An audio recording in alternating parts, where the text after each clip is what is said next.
I'm glad you're here for another old-time radio for sleep collection, which will hopefully give you a relaxing good night's sleep. We begin with one from the world's great novels, their adaptation of Kidnapped in 3 parts from the 1886 novel by Robert Louis Stevenson. This was broadcast on April 30th, May 7th, and May 14th of 1948. Next, from Theatre Guild on the Air, a fantastic rendition of The Old Maid, based on the 1939 film, which was in turn based on the 1935 play by Zoe Akins, which won a Pulitzer Prize, by the way. That play was in turn based on the novel by Edith Wharton. The radio show starred Judith Anderson and Helen Menken. Settle back, close your eyes, and relax. The world's great novels. The National Broadcasting Company presents the first of 3 episodes in its dramatization of Stephen's great story of David Balfour, Kidnapped, another of its series of books that live, the world's great novels. The story of my adventures really begins with a certain morning early in June, the year of grace 1751, 2 days after I'd taken the key for the last time out of the door of my father's house. I was 17 and alone in the world. Father's letter in my pocket was all the fortune he'd left me. And as I breasted a hill and came out on the Edinburgh Road, I knew I was nearing the great mansion to which it was addressed, the House of Shaws. Father had written on the outside, "To the hands of Ebenezer Balfour, Esquire of Shaws, in his House of Shaws, these will be delivered by my son David Balfour." Ebenezer's name was new to me, and yet it sounded like a great name. And Balfour was our name. We'd always been poor country folk, and now the pride of life filled my brain at the thought of the fine future before me. Good day to you. Do you know the House of Shaws? Aye. What for? It's a great house. Doubtless. 'Tis a big house. Aye, and the folks that are in it. Folk? Are ye daft? There's nae folk there to call folk. What? Not Mr. Ebenezer? Oh, aye, there's the laird, if it's him you're wanting. What'll be your business money? Oh, I was led to think I'd get a situation. What? Well, money, it's none of my affairs. But if you'll take a word from me, you'll keep clear of the Shaws. Huh? I cannot describe the blow this man dealt to my illusions. I made other inquiries. They all met with accusations against the Laird of Shaws, indistinct ones to be sure, but leaving the wider field to my fancy. The twilight was deepening as I put my usual question to a sour-looking woman. She pointed a bony finger down the hill to what looked like a bulky ruin standing very bare on a green. That is the House of Shaws. Blood built it. Blood stopped the building of it. Blood shall bring it doom. See here. I spit upon the ground. Black be its fall. If ye see the laird, tell him this makes it 1219 times Janet Clouston has called down the curse on him and his house, buyer and stable, man, guest and master, wife, miss, or bairn. Black, black be that fall.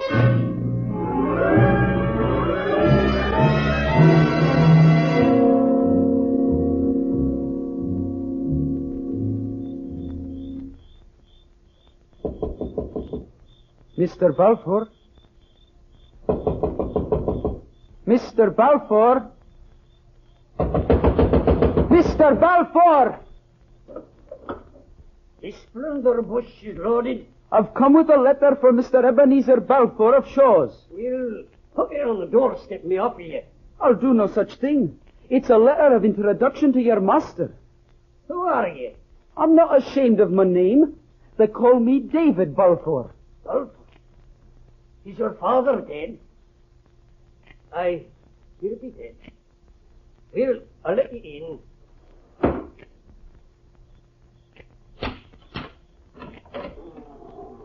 Go into the kitchen, and mind you, touch nothing.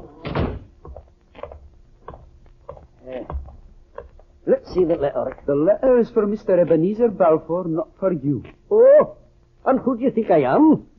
Give me Alexander's letter, Davy, my man. For little as you seem to like either me or my house, I'm your born uncle. You? My uncle? Aye. You ken what's in this letter? As you see, the seal wasn't broken. Aye. Your father's been lying dead? 3 weeks, sir. He was a secret man, was Alexander. He never said much about me. I never knew till you told me yourself that he had any brother. Oh, dear me, dear me. Nor yet of Shaw's, I dare say. Not so much as the name, sir. I'm just as glad I let you in. We'll agree fine yet. And now, come away to your bed. Very well, Uncle.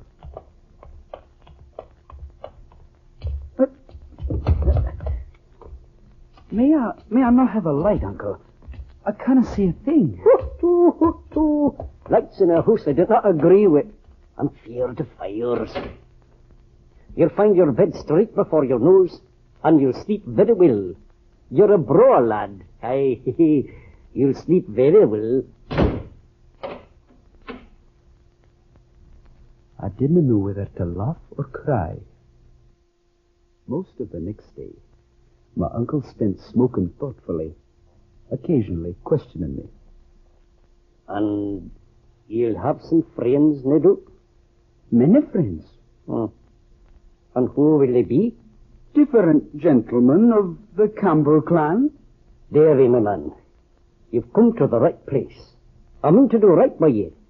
But while I'm thinking what's the best career to find for you, I wouldn't like the Balfours to be humble before any Hielan Campbell.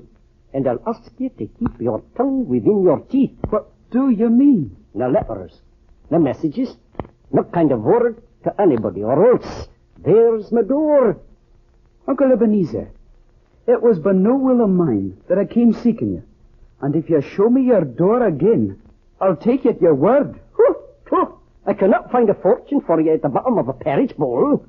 But just give me a day or two, and say not a word to anybody, and as sure, I'll do the right by you. Very well, I'll stay. We'll agree fine yet. Do you know a woman called Janet Clouston? Janet Clouston? She gave me a message for you. I'm to say she's cursed this house 1,219 times. Oh, God, Davy. I'll have her roasted on red peat before I'm through here. 1,219.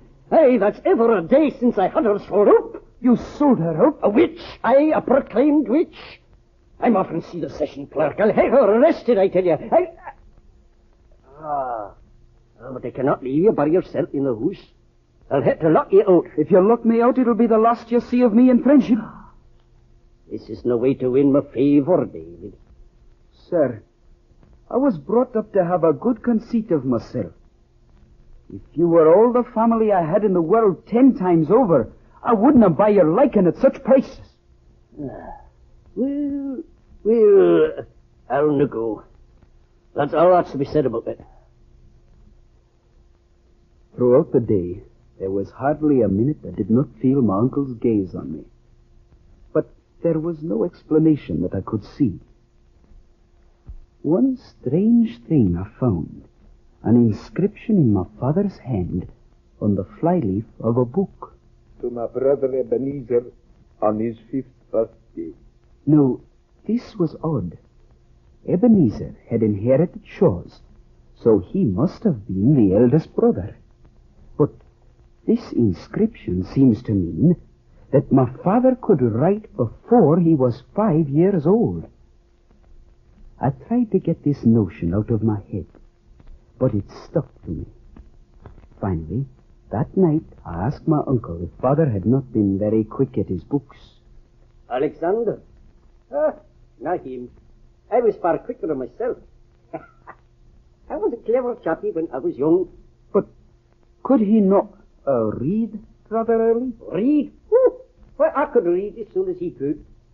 Oh, then, were you and my father twins? Twins? What makes you ask that? Come on, tell me, what makes you ask that? What do you mean? Take your hand from my jacket. That's no way to behave. God, man, Davy. You should not speak to me about your father. That's where the mistake is. He was all the brother I ever had. Davy, I've been thinking. There is a wee bit of money that I have promised you before you were born. Promised it to your father. Oh, nothing legal, you understand. But I keep it, that bit of money, separate. It was a great expense, but a promise is a promise. And it has grown by now to be a matter of just exactly 40 pounds.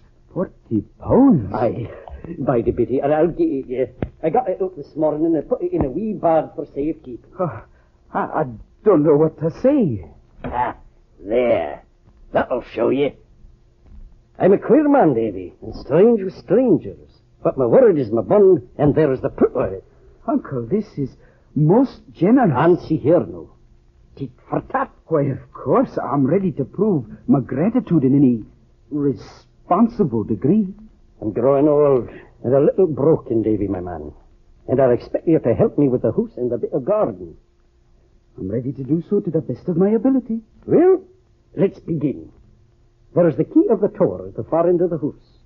You can only get into it from the inside, for that part of the house is no finish. Hang you in there and up the stairs and bring me down the chest that's at the top. There's papers in it. Can I have a light, sir? No. Light's in my house, Davy, my lad. Light brings fire, and fire brings destruction. Very well, sir. Are the stairs good? They're grand. Keep to the wall, there's no banisters. But the stairs are grand underfoot. All right, Uncle.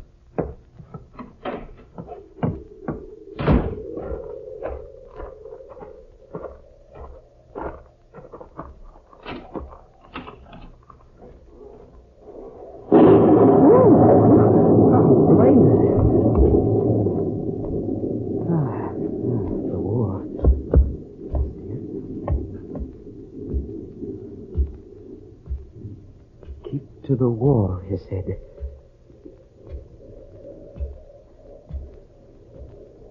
Stairs are grand, he said.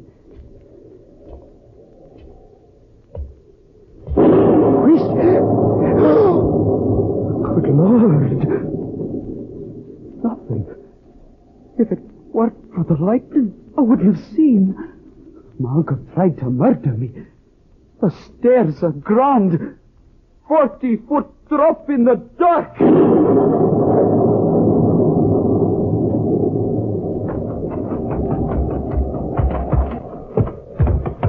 Uncle. Davy. So the stairs were grand, were they? So light brings fire and fire destruction.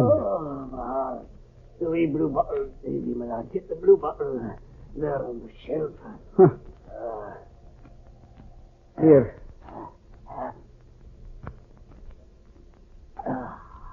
That's a bit better. No, sit up.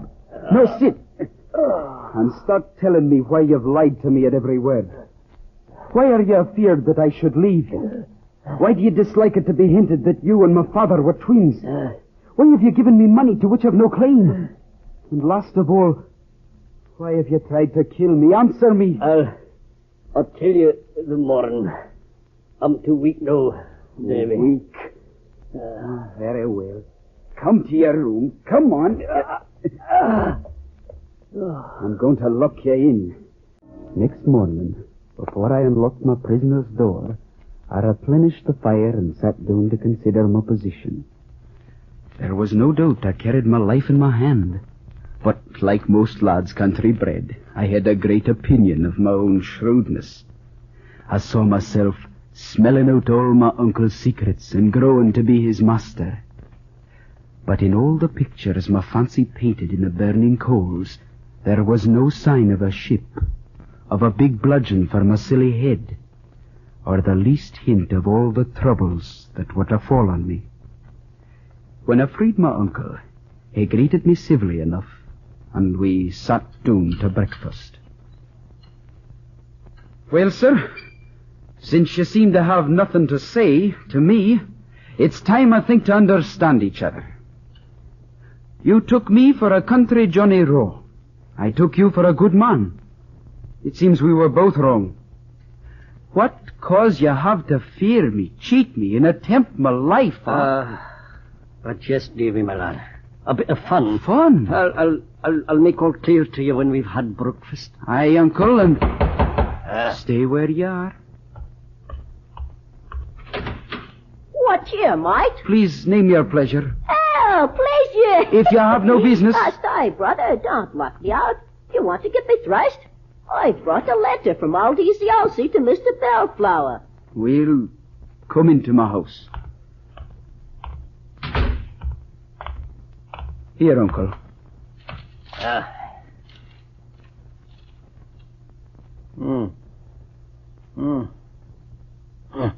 Read that. As you see, I had a venture with this man, Elias Hoseason, the captain of the Tridenbury Covenant. Now, if you and me, Davy, were to walk over to the cabin boy, I could see the captain, and we could jog on to the lawyer he mentions there, Mr. Rankler. You'd be unwilling to believe my naked word, but you'll believe Rankler. He's agent to half the gentry in these parts. He knew your father. My father, you see? Aye. Very well. Come, Uncle. We'll all three go down to the Queen's Fair. Uncle, you walk ahead. What? Davy, Ahead, please, where I can see ye. Will. Lord, lummy. You start to give orders like Easy Elsie himself. He minds for nothing and no one in heaven or earth. He'll crack on all sail into the day of judgment, he will. Yes, the skipper's a manly man. As kill you'd soon as look at you. Only he ain't no seaman.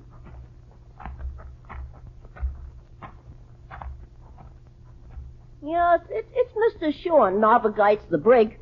He's the finest seaman in the trade. Only for drink. Well, look at this wound on my leg. Yeah, look. What? Do you take such savage usage at his hands?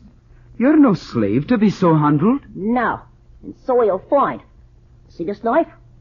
Let me see him try. Oh, I'll do for him. Oh, we won't be the first I've done for. In heaven's name, can you find no reputable life on shore? Yeah, there's worse off than me. There's the 20-pounders. You should see them taken on as soon as we've cleared the river, and they have the drug out of their heads. 20-pounders? Then we takes to the Carolinas. Oh, you mean the criminals sent to be sold as slaves in North America? Yes, criminals. And them what are just trepanned, because someone wants them out of the way. Trepanned? Yes, trepanned. Kidnapped.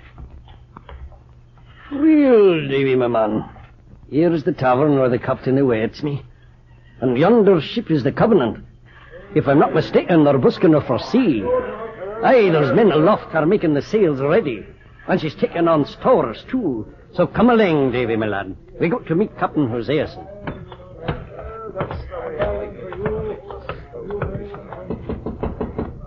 Come in. Mr. Balfour. Aye. Proud to see you, sir, and glad that you're here on time. Glad to see you, Hoseason. Thank you, sir. Davy, my lad, will you just run outside and play yourself a while, my lad? Now, I'd never seen the sea, and was anxious for a nearer look. So away I went, leaving the two men sitting down to bottles and a great mass of papers. As I passed through the tap room, I asked the innkeeper if he knew Mr. Rankler, the lawyer. Rankler, who's I? A very honest man. By the by, was it you that came in with Ebenezer? Aye. You'll be no kin of his? Why, no, none, of course not. I thought not. Yet you have a kind of look like his brother Alexander. It seems that Ebenezer is ill seen in this country. Nay, Root. He's a wicked old man, and there's many would like to see him squirming in a rope. Janet Clouston and many more that he's harried out of house and hame. And yet he was once a fine young fellow too. But that was before the report went abroad. Years ago now, when Mr. Alexander disappeared. That was like the death of him. What report was that? Oh, Just that he'd killed him. Did you never hear that? And what would they kill him for? Oh, what for? But just to get the place. The play? The Shaws? Nae other place that I ken. Was Alexander the eldest son then? Dead was he. What else would he have killed him for? No, my father, as I well knew, had been alive only 3 weeks ago. So the rumor against Ebenezer could not have been true. But knowing now that I, and not my uncle, was the true heir, that I, not he, was the real owner of the House of Shaws in its broad lands, I walked out of the inn, half stunned with my good fortune. 1,000 pleasant things were crowding my mind as I walked by the shore. I was examining a piece of seaweed when I heard my uncle call me. As I approached, Captain Hoseason walked towards me. Well, sir, Master Balfour tells me great things of you.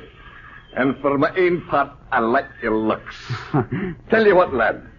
You shall come on board my brig for half an hour till the ebb sets and drink a bowl with me. Oh, unfortunately, sir, my uncle and I have an appointment with a lawyer. Aye, he passed me the word of that. But you see, the boat will set you ashore at the Toon Pier, and that's but the penny stone cast from Rankilore's house. Whist! Keep an eye on the old toad. He means mischief. Huh? Aye. Come aboard till I can get a word with you. Come, lad. What can I bring you from the Carolinas? Only friend of Master Balfour's can command. Ooh. Well, lad, you'll get your sea legs soon, and your uncle will come on board directly. Come, I'll take you forward and show you our figurehead. Can you now see to the top of this main, Master Bowles? It was the main yard there that hoisted your board. The two of them do a grand job for us when the wind's fair. Now, here is... Captain, where's my uncle? Aye. That's the point. What? Help! Help! Uncle! Anybody! Help! I'm kidnapped! Help!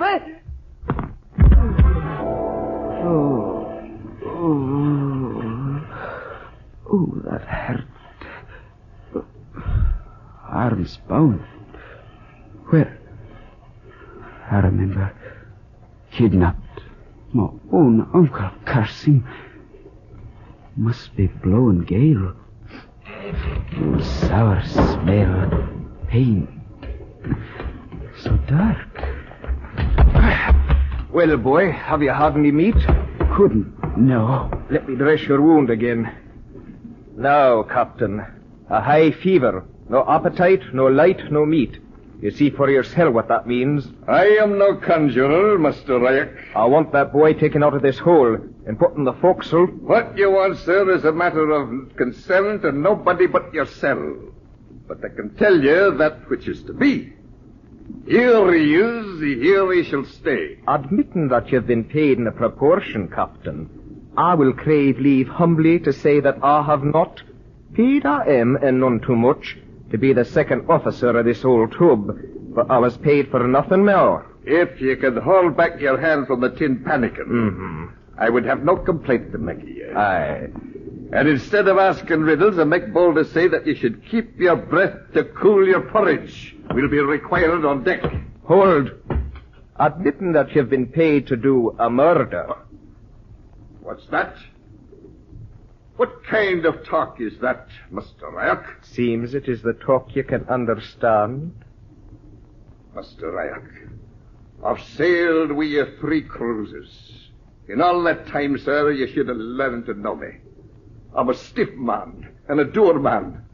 But for what you say the new, fie. It comes from a bad heart and a black conscience. If you say the lad will die... Aye, he will that. Well, then, take him where you please.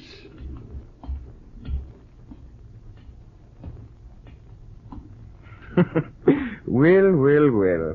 The old man gave in to me for once. Steady now while I cut your bonds. That's better. Steady again while I lift you. You'll be a sight more comfortable in a forecastle. I lost my senses again, but I opened my eyes on blessed daylight and saw men sitting round the forecastle on their berths. Here I lay for many days. I saw much of the cabin boy, he who'd really got me into all this. He gave me a cruel reminder of his tales of the 20-pounders by revealing that I was to be sold into slavery by order of my wicked uncle. Daily he brought me news from the roundhouse where he slept and served. Sometimes he nursed a wound or bruise in silent agony. Sometimes he raved against the brutality of the chief mate, Mr. Schuon. I'd never seen this terrifying man, but one day in the forecastle. Schuon's done for him at last. Who? The cabin boy, of course. I knew it'd come to this. 'Tis murder the sort. I wished the captain. Davy, my man, we want you to serve in the roundhouse. You have to take the cabin boy's place. Run away after you. Oh, who they're carrying? The cabin boy? Run away after, lad. Run away after you. Oh, no. No. He's dead.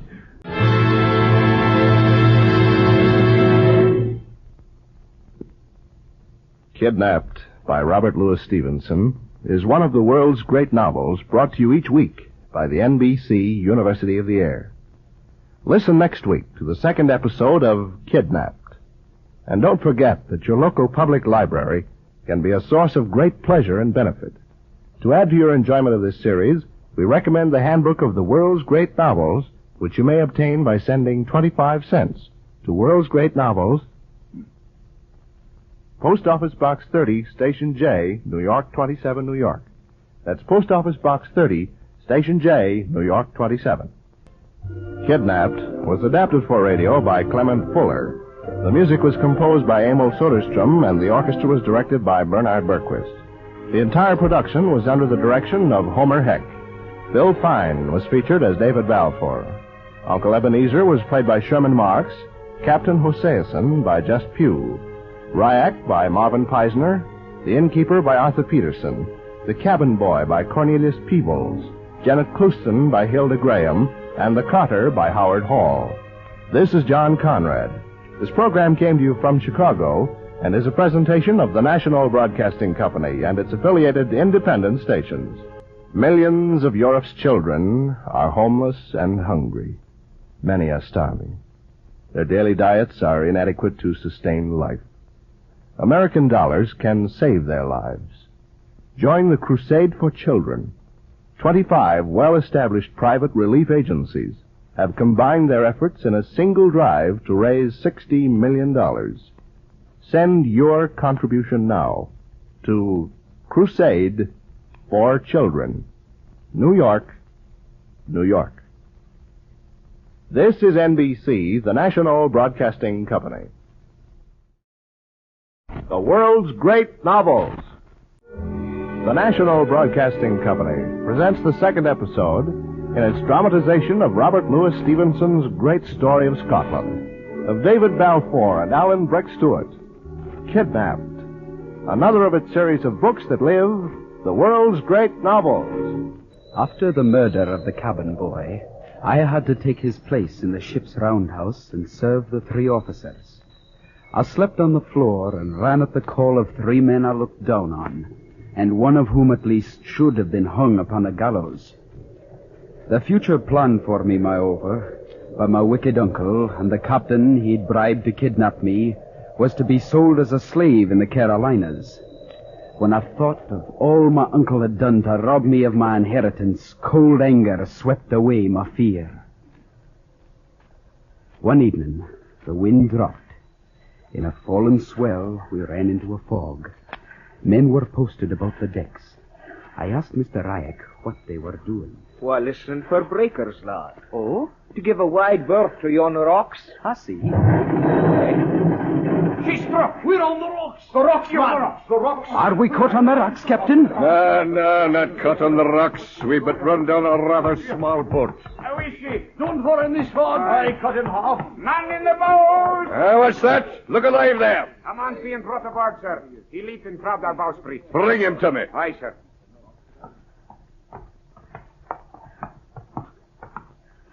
A French passenger, sir. Well, sir, you wear a fine French coat for the likes of my ship. You seem to be a gentleman of great penetration. You've a French officer's coat upon your back and a Scotch tongue in your head.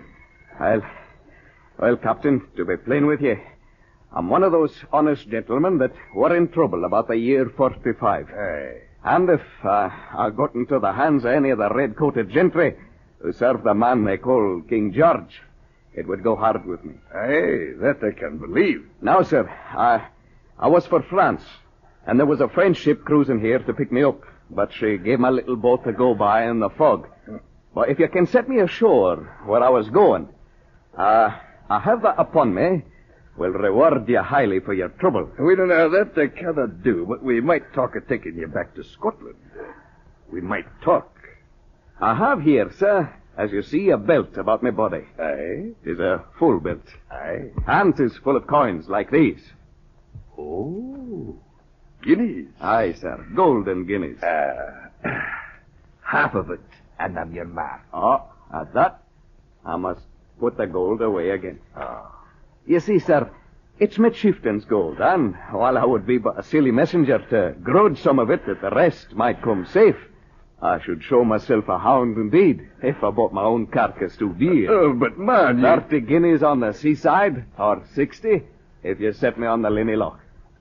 Take it if you will. If not, you can do your worst. Well, 60 guineas and done. And here is my hand on it. Aye, and here's mine. The ship had no accommodation for passengers, so the officers moved out of the roundhouse and gave it over to their paying guest. Here I had under my eyes a man whose life was forfeit on many counts. He was not only a rebel and a rent smuggler, but he'd taken service with the King of France, the enemy of King George. Now, I was loyal to King George, as good a Whig, as the Jacobites called us, as my friend Mr. Campbell had been able to make me. But I was 17. I could not look on such a man without a lively interest. Here's your meat, sir. Thanks, lad. And so, you're a Jacobite? Aye. And you, by your long face, should be a Whig. Oh, betwixt and between. And that means nothing. But I'm saying, Mr. Betwixt and Between, this bottle of yours is dry, and it's hard if I'm to pay 60 guineas and begrudge a dram of liquor on the back of it. I'll go and ask for the key. And so I stepped out on deck. I found the captain and 2 officers in the waist with their heads together. It struck me they were after no good, so I drew near very softly. See here, couldn't we trick the Jacobite out of the roundhouse? No, Mr. Ryak. He's better where he is. He has no room to use his sword. Aye, true, Captain, but he's hard to come at. But we can get the man in talk and pin him by the arms.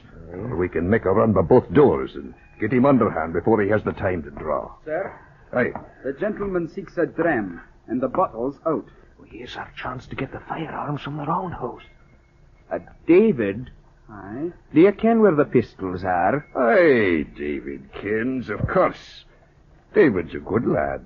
Hey, you see, Davy, my man, yon wild Hieland man is a danger to the ship, besides being a rank foe to King George, God bless him. Aye, sir? You see, the trouble is, we have no firelocks except those stored by my berth in the roundhouse. Now, if I or one of the officers was to go in and take them, he'd fall to thinking.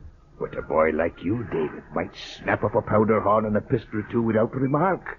And if you can, I'll bear it in mind when it'll be good for you to have friends. And that's when we reach Carolina. Captain. Eh?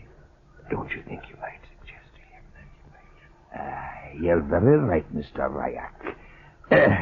See here, David. Yon man has a belt full of gold.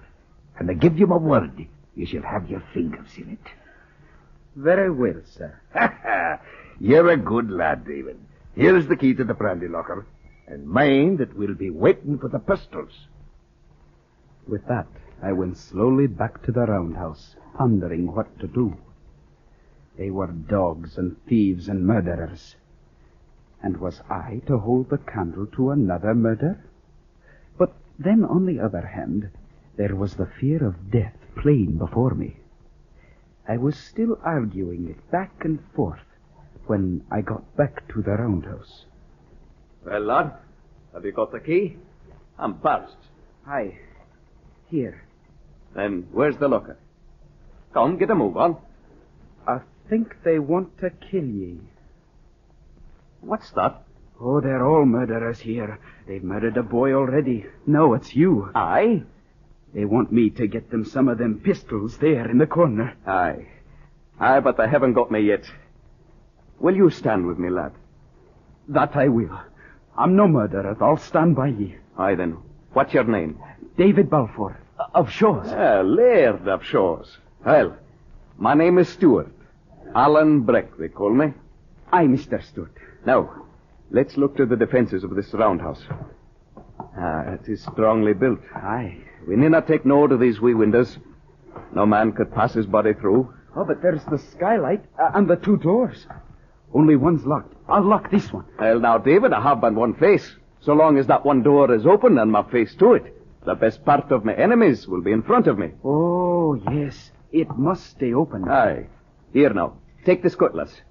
But get you down a powder horn, a bag of bullets, and all the pistols to charge them. Aye, that I'll do. I'll face the door here with my own good sword. Aye, there's none too much space.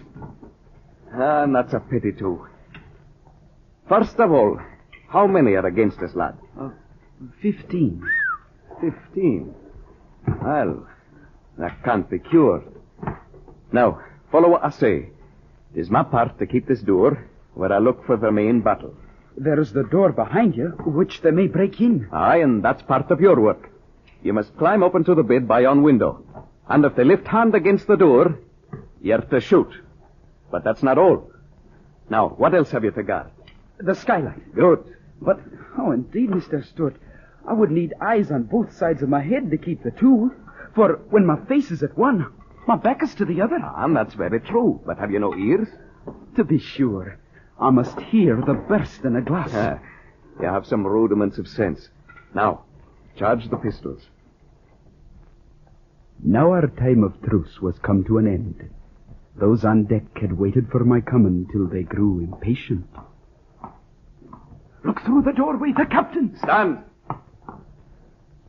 This is a strange return for hospitality. A naked sod. It has slashed the heads off more wigs than you have toes upon your feet. Call up your vermin to your back, sir, and fall on. The sooner the clash begins, the sooner you'll taste the steel through your vitals. David, I'll mind this. And now, let your hand keep your head, for the grip is coming. Clamber up into the berth with your pistols. Aye. Methinks they're getting out the cutlasses. Come, clamber up. Aye. I'm ready. Oh, come, you rascals! There. You're fighting Shuan, him that killed the boy. Look to your window. Oh, aye. Men are coming with a spar. They're coming to break this door. You're to shoot. Take that. I've hit one. Take that. And that. Run, you dog! Run! Back, you dog! Where are you? I can hardly see for the smoke. Oh, you've killed Mr. Shuan. Aye, and there's one of your wigs for you. The others seem less anxious now. And you, lad, have you done much execution? I winged one.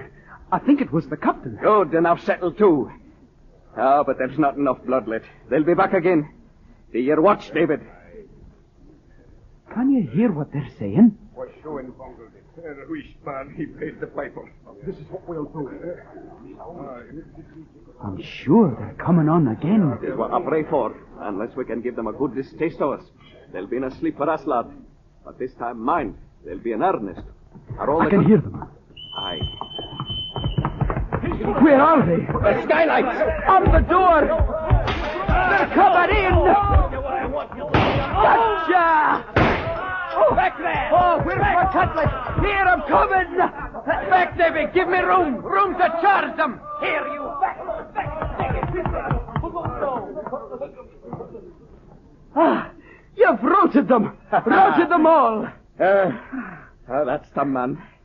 Oh, David, I love you like a brother. And oh, man, I'm a no bonny fighter. There was a flush in Alan's face, and his eyes were bright as he tumbled the 4 dead men through the roundhouse door. As for me, all of a sudden, and before I had a guess of what was coming, I began to cry like a child. Oh, now, David, my man. There, you're a brave lad. Oh, dinna take on, lad. All you're needing is a wee bit of sleep. I'll take the first watch. Aye, you've done well by me, David. First and last. I would not lose you for all Appin, which is my name, I'd have you know. I slept, and he roused me up, and I took my 3 hours.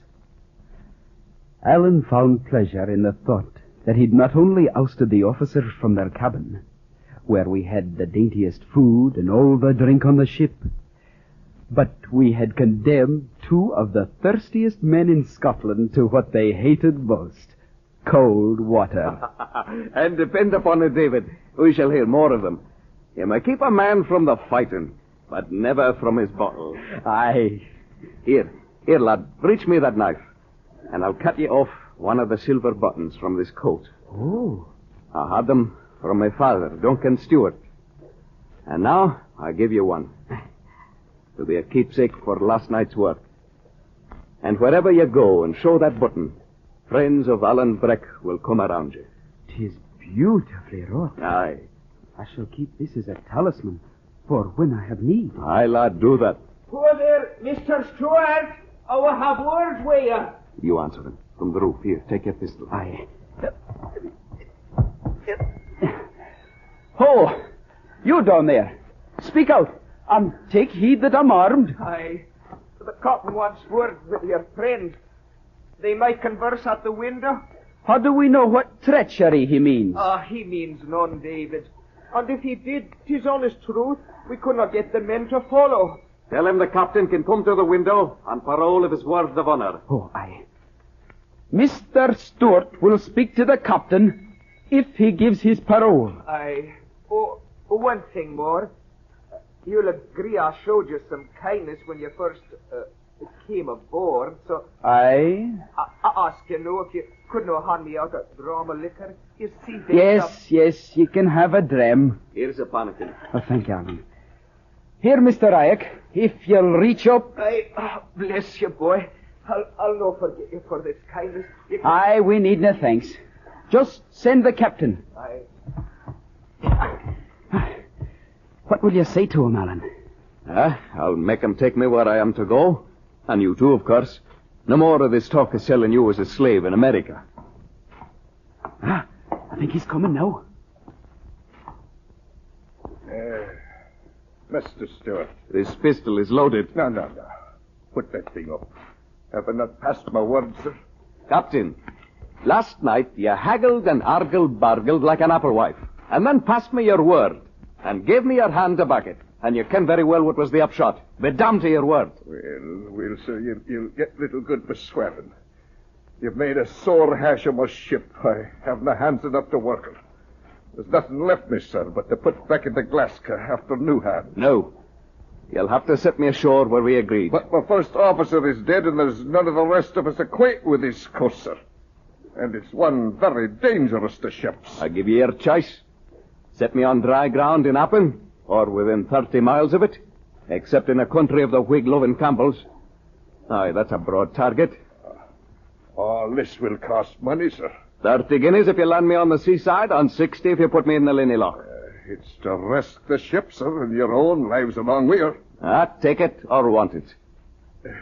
Could you pilot us at all? Well, I'm more of a fighting man than a sailorman. But I've often been picked up and set down on this coast. I should ken something of it. Well, Pay it as you will. As soon as I get a slant of wind, I'll put it in hand. And now, as I hear you have one great luck, I'll offer you an exchange. A bottle of brandy against 2 buckets of water.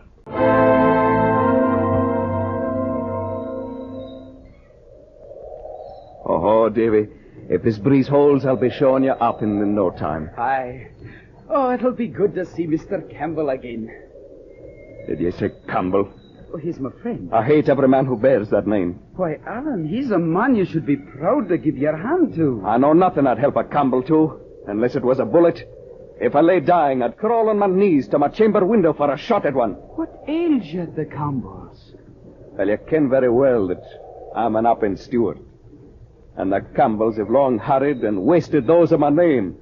Aye, and got lands of us by treachery. You that are so wasteful of your buttons, I can hardly think you'd be a good judge of business. I got my wastefulness from the same man I got the buttons. My poor father, Duncan Stewart. He left me my breeks to cover me and little besides. Aye, and that was how I come to enlist. What? Were you in the English army? That was I. But I deserted to the right side at the Battle of Preston Pans. And that's some comfort. But good heavens, man. You that are a condemned rebel and a deserter and a man of the French kings, what's tempted you back? It's a brave and a providence. Oh, Todd, I've been back every year since 46. And what brings you, man? The business of my chief, Ardshiel. You see, David, Ardshiel that's come of the blood and bearing the name of kings is now brought down to live in France like a poor person. He that had 400 swords at his whistle, I have seen buying butter in the marketplace and taking it home in a cabbage leaf. This is a disgrace to us of his family and clan. Now, the tenants of Appin have to pay a rent to King George, but they're true to their chief. And what with love and a bit of pressure, and maybe a threat or two, the poor folks scrape up a second rent for Ardshiel. Well, David, I'm the hand that carries it, here in this belt about me middle. Do the poor folk pay both? Aye, David. I told a different tale to yon captain, man, but this is the truth of it. I call it noble. I'm a Whig or a little better, but I call it noble. Well, you're a Whig, but you're a gentleman, and that's what does it. Now, if you were one of the cursed race of Campbell, you'd gnash your teeth to hear tell of it. If you were the Red Fox. And who's the Red Fox? Who is he? When the men of the clans were broken at Culloden, and the good cause went down, and the horses rode over their fetlocks in the best blood of the north, Ardshiel had to flee like a poor deer upon the mountains. He, and his lady, and his bairns. The English rogues stripped him of his powers. They stripped him of his lands. They plucked the weapons from the clansmen, aye, that had borne arms for 30 centuries. And now, in there steps a man, a Campbell, red-headed Colin of Glenure, the Red Fox. In he steps, and gets papers from King George to be the king's agent on the lands of Appin. And at first, he sings small. But by and by, it came to his ears how the poor farmers and crofters were wringing the very plaids to get a second rent for Ardshiel. Well, and the Red Fox heard it. The black Campbell blood in him ran wild. He sat gnashing his teeth at the wine table. What? Should a steward get a bite of bread and him not be able to prevent it? Red Fox, if I ever hold you to gun's end, the Laird have pity on you. There grows not enough heather in all Scotland to hide you from my vengeance. Man, Alan, ye are neither very wise nor very Christian to blow off so many words of anger. They'll do the Red Fox no harm, and yourself no good. Barring that about Christianity, I'm much of your mind. But this is what the Red Fox did. I come to that. Ardshiel was to starve. Aye, that was the thing. But them that fed him would not be bought out. So the Red Fox sent for lawyers and papers and redcoats. And the kindly folk of that country must all pack and tramp. Aye, every father's son out of his father's house, where he was bred and fed and played when he was a child. What cares, Red Fox? If he can pluck the meat from a chieftain's table, I and the bit toys out of the children's hands, he will gang home singing. It's not this Campbell's fault, man. It's his orders. And if you killed him tomorrow, there'd be another agent in his shoes as fast as spurs can drive. You're a good lad in a fight, but man, you have Whig blood in you. Mr. Stooge! Mr. Stooge! Come and see if you can tire it! Is this one of your tricks? Do I sound like tricks? Man, my arm is useless, my ship's in danger! I'm coming, Captain! Well, come along, David. Aye, Alan. There you both come. Good. There. That fountain of spray in the moonlight. What do you call that? Well, the sea breaking on a reef, Captain. And now you ken where the reef is. What better could you have? Hey, if it was the only one. There, another one. If I'd kent of these reefs, if I'd had a chart, or if Shuan had been spared, it's not 60 guineas, no, nor 600, would have made me rest for ship in such a stone yard. I'm thinking, Captain, these'll be what they call the Torren rocks. Are there many of them? I'm no pilot, but it sticks in my mind there are, 10 miles of them. There's a way through them, I suppose. No, it somehow runs in my mind that it's clearer under the land. We'll have to haul our wind then, Mr. Ryak. It falls to you to go aloft and let us know how it looks by the foretop. I cannot send these wounded men. I'll help them keep hold on the tiller. Aye, aye, sir. We'll try your way of it, sir. In with the land. But I think I might as well trust to a blind fiddler. Pray God you're right. Pray God I am, Davy. But where did I hear it? Speed to the south, Dick. The clear in by the north. I'm the point on your head. Walking it, David. This is no the kind of death I fancy. What, Alan? You're not afraid. Well, no, but you'll allow yourself.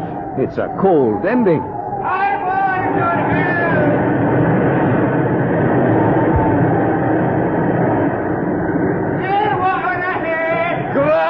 Ground, you were right, Mr. Stewart. You've saved the ship. Keep it away, boys. Reef away.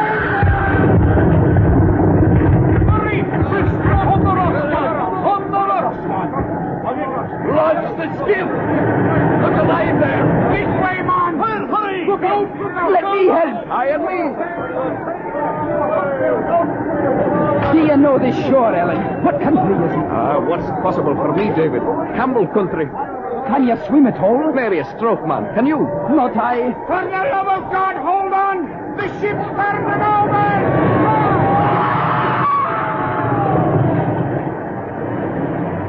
I went down and drank my fill. I came up, got a blink of the moon, and went down again. My body felt as it was burst. I came up remembering that a man sinks a third time for good, and down once more. Yet I came up, wondering why I was not like other men, then down again, and up, and down, and up. And all the while I was being hurled along and beaten and choked and swallowed whole. And the thing so scattered my wits that I was neither sorry nor afraid. I found myself holding a wooden spar. A spar, it helped.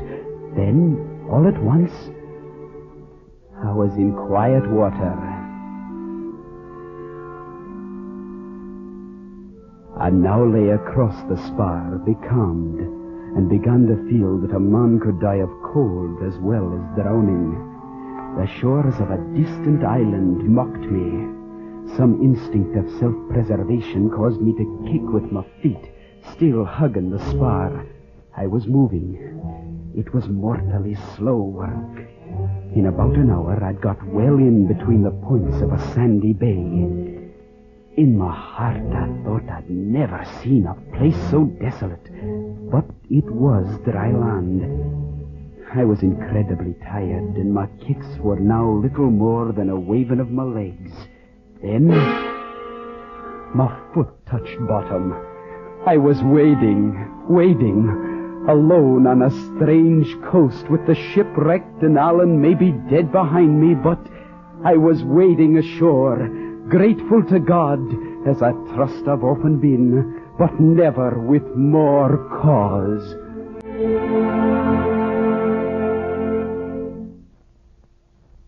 Kidnapped by Robert Louis Stevenson is one of the world's great novels brought to you each week by the NBC University of the Air.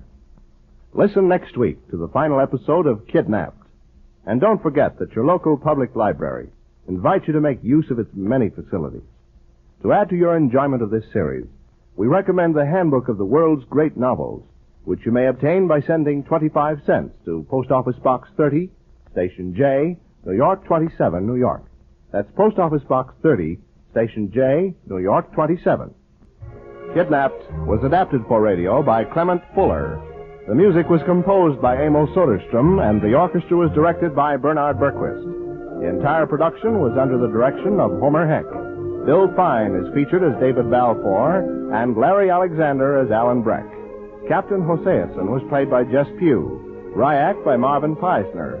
Others were Cliff Norton, Charles Mountain, and Fred Smith. This is John Conrad. This program comes to you from Chicago and is a presentation of the National Broadcasting Company and its affiliated independent station. This is NBC, the National Broadcasting Company. The world's great novel. The National Broadcasting Company presents the third and final episode in its dramatization of Robert Louis Stevenson's great story of the adventures of David Balfour, Kidnapped. Another of its series of books that live, the world's great novels. It was falling in torrents. Oh, my clothes had not been dry since the Covenant struck the reef and the tide race flung me on this barren isle. In my pocket, my finger touched the silver button Alan had cut me from his fine French coat. Had my Jacobite friend been drowned in the wreck? And what of my kidnappers, the crew we two had fought aboard the ship? My head swam with my loneliness. I thought of the fishermen who'd passed my island, and my heart burned. Why had they refused all my heed shots for cry? Some had even laughed. If only I'd learned to swim. A narrow channel separated me from the Scottish mainland, and the fine estate of which, as I now knew, I was the rightful owner and laird. Yet here was I, hungry, and for 2 days now not even a fisherman had passed by, until... A boat! A passing boat! Ahoy there! Help! Don't pass me by!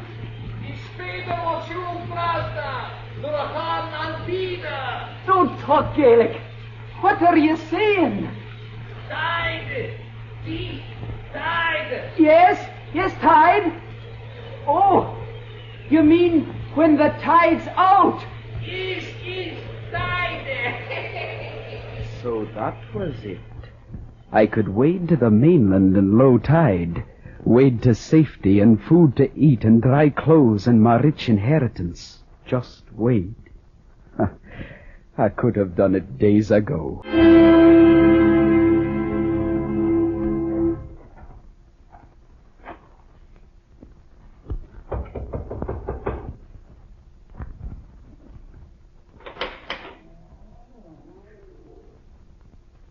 Good day to you, friend.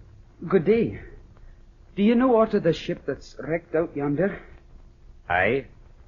Have you seen any of the crew? They broke bread in my house 3 days agone. Then all were saved? Aye. Thank the Lord. One was dressed like a gentleman, yes? Well, the first, the one that came alone, wore breeks and stockings. What? But you must be the lad with the silver button. Why, yes, of course. Oh, here, look. Why did you not say? Couldn't I be sure you were of the honest party? Why, yes, Alan Breck, short as my... Shman, their names. But the gentleman we both ken left a word for you. Uh-huh. You're to follow to Arden, by way of Torosay. Aye. Use your button till you come to the Stewart country. Once there, you're to speak to nobody, And avoid all Whigs, Trembles, and English redcoats. Very well. Now, if you'll take a bite to eat, we ought. In Torresay, I was warned that Colin Campbell, the king's agent, him Allen called the Red Fox, was in Appin, forcing the evacuation of all the Stuarts, and that I should beware of redcoats. That evening, as I sat to rest beside the road,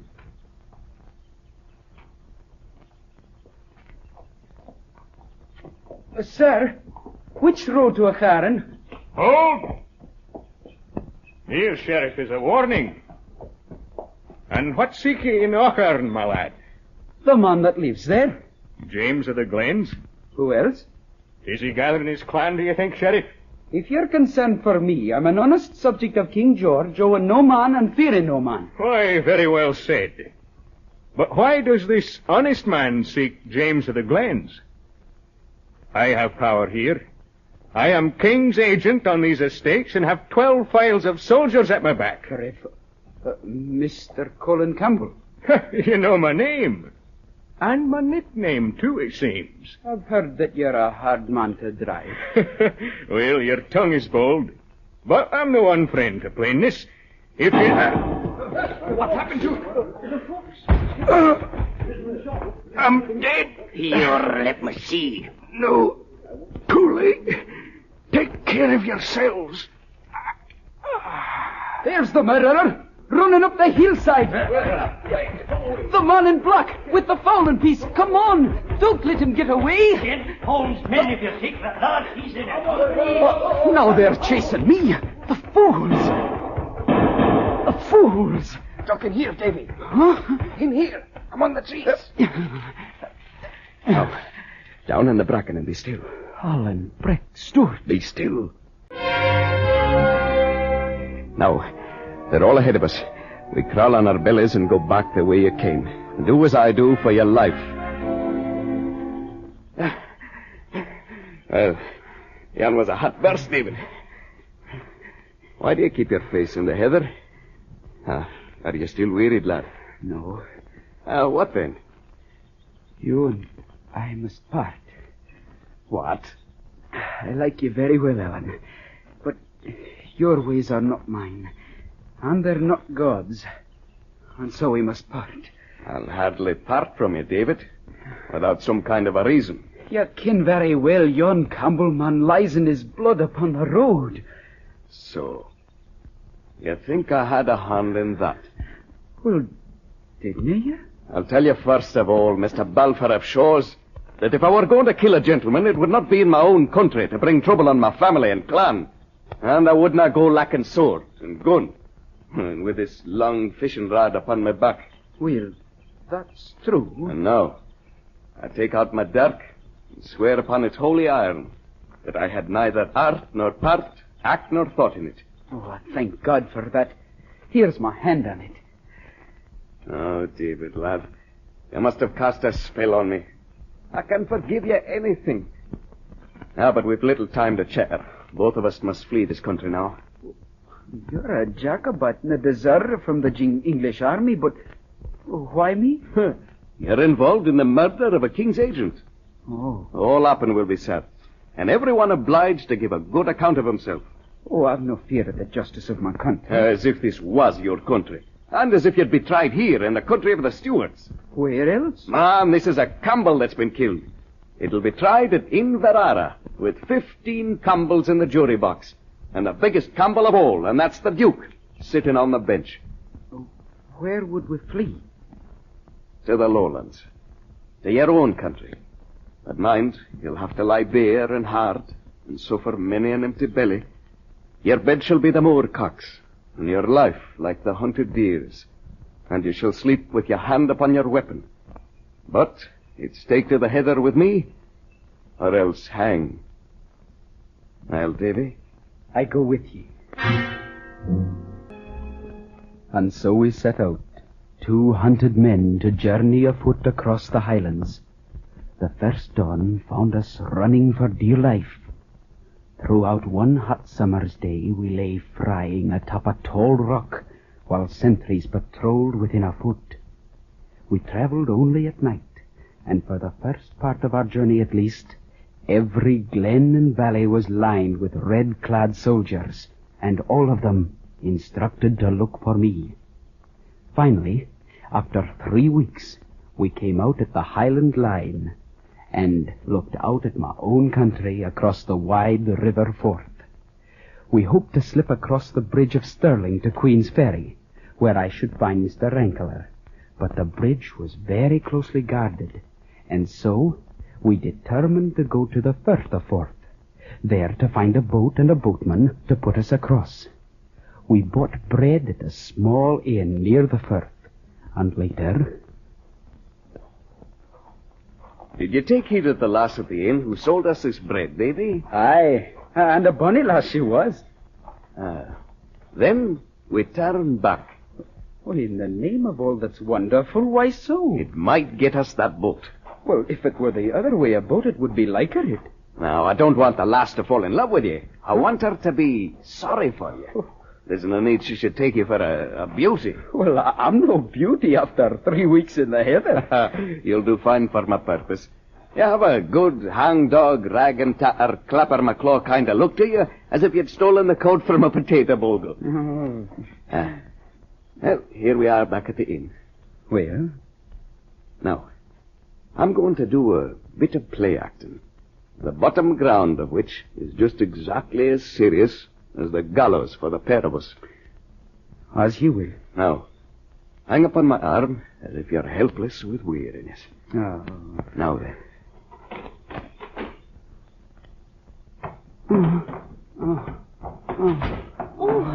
Oh, let me help you to the chair. Oh, dear. What's wrong with him? Wrong. He's walked more hundreds of miles and he has hairs upon his chin, and slept oftener in wet heather than dry sheets. Wrong, quoth she. He is young for that. Oh, we're young. Here, try to eat some of this bread, lad. He'd be better riding. And where could I get a horse for him? Would you have me steal? You need not tell me. You're gentry. Well, did you ever hear that being gentry put money in people's pockets? No, that's true indeed. Let me be, Alan. I'm better already. Has he no friends? That has he so. If we could but win to them. Friends and rich friends. Beds to lie in, food to eat, doctors to see him. And here he must tramp in the dubs and sleep in the heather like a beggar man. And why that? Oh, my dear, I cannot very safely say. But I'll sing you a bit song. Oh, Charlie is my darling, my darling, my darling. Oh, Charlie is... That's it, lass. Bonny Prince Charlie himself. And him so young. Old enough to hang. Oh, it would be a black shame. It's what will be, though, unless we can manage the better. I'm thinking, sir, that you've a rather long tongue. Aye, but I know the folk I speak to. I'd never betray you. You're not that kind. But I'll tell you what you would do if you'd help. Oh, I couldn't now, couldn't I? No, but if you could, there are boats in Fife, for I saw 2 upon the beach. Now, if we could use one and have some secret, decent man to bring it back again and keep his counsel, there'd be 2 souls saved. If we lack that boat, we have but 3 shillings left in this wide world. Are you to lie in your warm bed and think upon us, lass, when the winds howls and the rain beats on the roof? Are you to eat by a red fire and think upon this poor sick lad biting his fingernails on a boor? Sick or sound, he must aye be moving. With a dead grapple at his throat, he must be trailing in the rain. And when he breathes, is lost on a heap of cold stones. There'll be no friends near him, but only me and God. Oh, cease. Did you ever hear of Mr. Rankler of Queen's Ferry? Rankler, the lawyer? It's to his door I'm bound. You maybe judge that if I'm an ill-doer. Well, Mr. Rankler's a known man. You must take some food, then go down to the beach and lie up in the wood. I'll find some means to put you over somehow. It was very good of you to row us over yourself. I cannot find expression for my thanks. There's no need. Lose no time and hold your peace. Goodbye. Goodbye, lass. That's a very fine lass. Aye. A very fine lass. She saved us both. Now to see Mr. Ankler. Not I, David. Huh? Well, it is safer for me to lie in the fields and stare for nobody. When you return, give me a sign. Very well. The sign shall be this. It is a lowland air, but 'twill serve. Come in.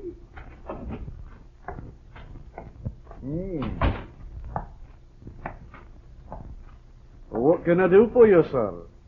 My name is David Balfour. Oh? And where have you come from, Mr. David Balfour? Many strange places, sir. But I've reason to believe myself some rights on the estate of Shaws. Mm-hmm. Have you any papers proving your identity? They're in the hands of Mr. Campbell of Essendine and could be produced. I don't think even my uncle would deny my identity. Meaning Mr. Ebenezer Balfour? The same. Did you ever meet a man of the name of Hoseason? Oh, I did so, sir. It was him at my uncle's instigation that I was kidnapped and carried to sea. Suffered shipwreck and 100 other hardships. You say you were shipwrecked? Where? South of the Isle of Mull. The ship was lost, let me see, June the 27th, and we are now at August the 24th. There's a considerable hiatus, Mr. Balfour. Well, before I tell my story, I'd be glad to know I'm talking to a friend. I cannot be your friend till I'm properly informed. If you were more trustful, 'twould better befit your scarcity of years. You're not to forget, sir, that I've already suffered by my truthfulness and was shipped off to be a slave by the very man that is your employer. No. It's not as bad as that. I was your uncle's man of business. But on the very day of your sea disaster, your friend Mr. Campbell of Essendine stalked into my office demanding you. I'd never heard of you, but I'd known your father. Mr. Ebenezer admitted having seen you, declared what seemed improbable that he'd given you considerable sums, and that you'd started for the continent of Europe to fulfill your education. Interrogated how you'd come to send no word to Mr. Campbell, he said you'd expressed a desire to break with your past life. Those were his replies.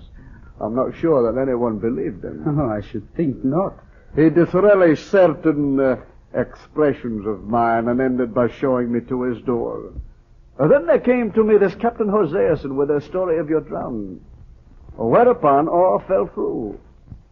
Now, you can judge if I may be trusted. Sir, if I tell you my story, I must commit a friend's life to your discretion. Pass me your word it shall be sacred. You have it.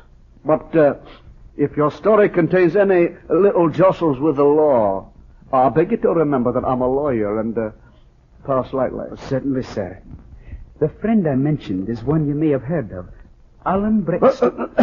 Name no unnecessary names, Mr. Balfour. Above all, if any are of healing to us, many of whom are obnoxious to the law. Well, it might have been better not, but since I've let it slip, I may as well continue. Oh, not at all.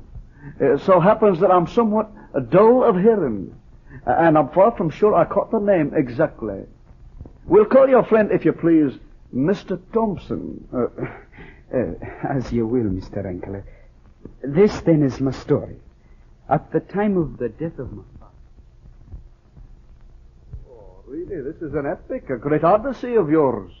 Mr. Thompson seems to be a gentleman of some choice qualities, though perhaps a trifle bloody-minded. You're doubtless quite right to adhere to him. Oh, yes. Well, since we've now agreed on a plan, tomorrow we'll walk out to meet your bloodthirsty friend, and with his assistance we'll, shall I say, settle the hash of Mr. Ebenezer Balfour.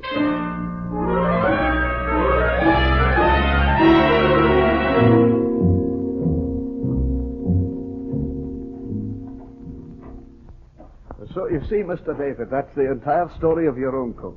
Mr. Ebenezer, incredible though it may seem, was a dashing figure in his youth, admired and beloved, but woefully spoiled. Your father, the elder brother, was a kind gentleman, but dolefully weak. These two fell in love with the same lady. She took your father. He, through some queer reasoning of his own, felt constrained to agree with his brother that, as one had the lady, the other should have the estate. What exactly is my position? Oh, everything's yours beyond doubt. It matters nothing what your father signed. Ye are the heir by the law of entail. Oh, this is where we stop and look for Mr.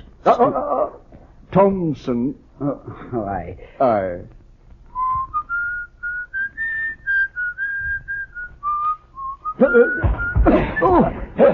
You never thought to look up, Davy. I was watching from the tree above your head. Oh, Ellen.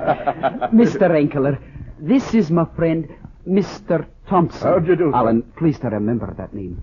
Mr. Enkeler is a lawyer. Ah, it's not a name I relish, but in present circumstances, no doubt it's a cautious one. Exactly, Mr. Thompson. And I must say I'm pleased to meet you. And now, if you'd lend me your arm, I'd like to tell you how we plan to approach a very wicked old man.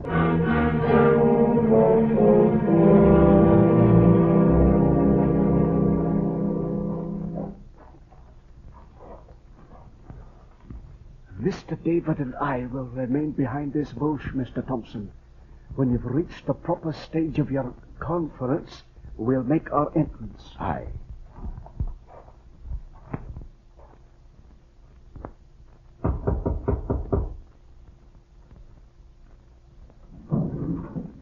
This blunderbush is loaded. Is that yourself, Mr. Balfour? What is this? This is no time and age for decent folk. Who are you? What brings me is more of your affairs than mine. And what is? David.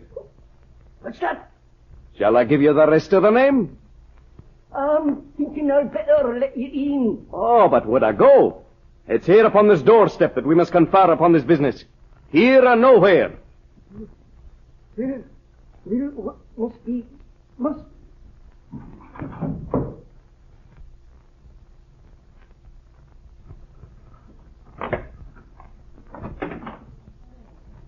I am a blunderbush. One step nearer, and you're as good as dead. And a very civil speech, to be sure. I'll sit here on the top step. You'll have perceived that I'm a Hieland gentleman. Well, the county of my clan is not very far from Mull, and it seems there was a ship lost in those parts. Next day, a gentleman of my family was seeking wrecked wood for his fire along the sands, when he came upon a lad that was half drowned. Half, did you say? Aye, only half. My friend brought him to and clapped him in a ruined castle, where from that day to this, he has been a great expense to my friends. I'm listening, man. Now, my friends, finding the lad owned some decent folk, and was your born nephew, Mr. Balfour, they asked me to call on you and confer upon the matter. I may tell you that unless we can agree on terms, you're little likely to set eyes on him, for my friends I know we're very well off. I'm not very caring. He was not a good lad at the best of it, and I've no call to interfere. I see what you be at, pretending you don't care to make the ransom smaller. No, it's the mere truth. I take no interest in the lad, and I'll pay no ransom. Good, sir. You cannot desert your brother's son for the fair shame of it. And if it came to be known, you would not be very popular. I'm not very popular the way it is. And it would not come to be known by me, nor yet by you or your friends, so that's idle talk, my bucky. Yeah. Then it'll have to be David that tells it. How's that? Just this. My friends would keep your nephew as long as there was any likelihood of money to be made of it.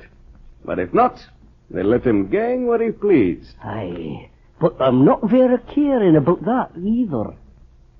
I was thinking that. And what for why? Why, Mr. Balfour, either you like David and would pay to get him back, or else you've good reasons for not wanting him, and would pay for us to keep him. It seems it's not the first, so it's the second. I do not follow you there. No, well, see here. You didn't want the lad back. Well, what do you want done with him? And how will you pay? Come, sir, I'm no rider to kick my heels at your front door. Either give me a civil answer or by the top of Glencoe I'll ram 3 feet of iron through your vitals. Hey, man. Oh, give me a minute, man. What's wrong with you? I ask for nothing but plain dealing. Do you want the lad killed or kept? Oh, man. That's no kind of language. Killed or kept? Keep it. We'll have no bloodshed, if you please. Well, now, that'll be the dearer. Dearer? Would you foul your hands with crime? Good, they're both crime. And killing's easier, and quicker, and surer. Keeping the lad'll be troublesome. I'll keep it, though. I never had nothing to do with anything morally wrong. You're uncommon scrupulous. I'm a man of principle. And if I had to pay for it, I'll have to pay for it. And besides, you forget, the lad's my brother's son. Well. And now, about the price. Oh. Before I set a name to it, I'd have to ken some small matters. For instance, how much did you give Hoseason at the first off-go? Huh? Hoseason? What for? For kidnapping David. Oh, it's a lie. It's a black lie. He was never kidnapped. He lied in his throat that told you that. He never was. Well, that's no fault of mine, nor yours, nor yet of Hoseason's. If he's a man that can be trusted. What do you mean? Did Hoseason tell you? Why, you done it, old runt. How else would I know? Hoseason and I are partners. What did you pay him? Has he told you himself? That's my concern. Well, I do not care what he said. He lied. The solemn God's truth is I get him 20 pound. But I'll be perfectly honest with you. Besides that, he was to have the selling of the lad in Carolina, which would be as much more, do you see, but not out of my pocket. Thank you, Mr. Thompson. Yeah. That'll do excellently well. Oh. Good evening, Mr. Belfort. Good evening, Uncle Evans. Well, Davy. And so I came into my inheritance. By getting my uncle's confession in the presence of 3 witnesses, we avoided the possibility of his bringing his false claims to Shaw's into court. I had no wish to prosecute. I let him have a small income and allowed him to stay on temporarily in the house. As for my friend Alan Breck Stewart, from him I had to take a most painful parting of my life. For his own safety, he had to be shipped to France. But the lawyer and I were able to see to it that he did not go to his friends there, the poor man he was, when aboard the ill-fated ship the Covenant, he first demanded brandy from a cabin boy called David Balfour. Kidnapped by Robert Louis Stevenson is one of the world's great novels brought to you each week by the NBC University of the Air. Listen next week to the first episode of Henry James' novel of 19th century New York, Washington Square. And don't forget that your local public library invites you to make use of its many facilities.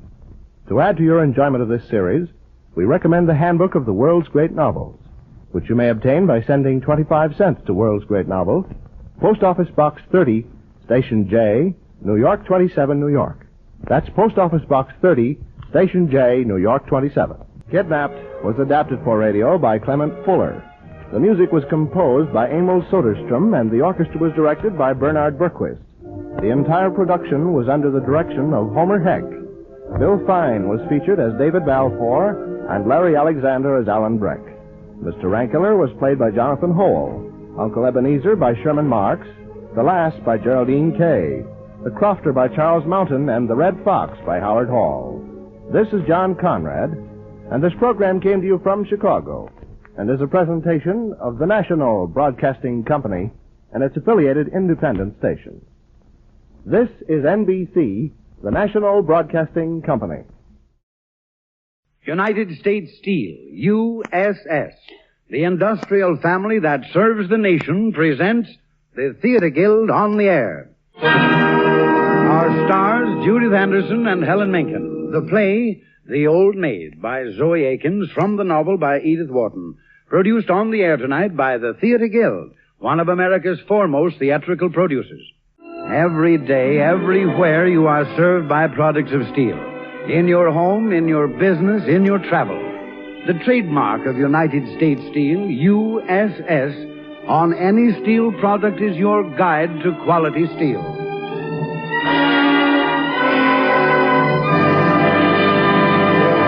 And now, direct from the stage of the Vanderbilt Theater in New York, the United States Steel Corporation brings you The Old Maid by Zoe Akins. And here is Roger Pryor speaking for the Theater Guild.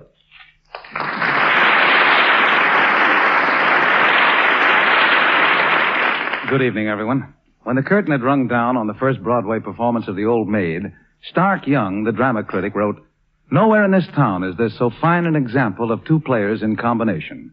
Judith Anderson and Helen Menken share, to an extent that is rare, the playing of two great parts that are equally weighed. Tonight, the Theater Guild presents Judith Anderson and Helen Menken in their original roles, supported by Estelle Winwood, Patricia Kirkland, Taylor Holmes, and Wesley Addy in Zoe Akins' Pulitzer Prize-winning drama, The Old Maid." The year is 1831. Andrew Jackson is president, and there are 24 states in the Union. It's the era of tall felt hats, narrow trousers, elaborate tight-waisted gowns, and many petticoats. In a mansion on Bleecker Street in New York City, two young women are seated before a coal fire, talking. How do I look, Cousin Chatty? Oh, Delia, you're lovely. Lovely enough for any man to propose to. Good. Only Clem isn't any man, dear. He's a very particular one. Oh, very particular. Shall I say yes to him, Cousin Chatty? Well, you say just what you please, Cousin Delia. And now I think I'd better go, dear. Chatty, dear, if you run upstairs, you'll find two of my dresses on the bed. The emerald with the black lace and the blue merino. Oh, I thank you, Delia, and I'll take them. But I'm afraid I'll always be plain, no matter how generous you are. If you take that attitude, my dear, you can't help but become an old maid. Well, I shall be an old maid, because the man I love doesn't love me. Goodness, that must be Clem. Delia, it's Clem. May I come in? I'll go out the other door. No, dear, Clem won't bite you. Chatty, wait. No, goodbye, Delia. And if I were you, I'd say yes when he asked me. Oh, Clem, my dear, I do love you. If only... If only what? Only you didn't have to go away. Why must you? Because I want to learn to paint. In Paris and Rome, darling, there are people who can teach me. But Clem, dear... I owe myself that, Delia. Just 1 year to find out if I'm any good. Of course you're good, darling. Everybody says so. Will you wait until then? I'll wait, dearest. But it will be so lonely. Oh, don't spend so much time by yourself. Get out a little.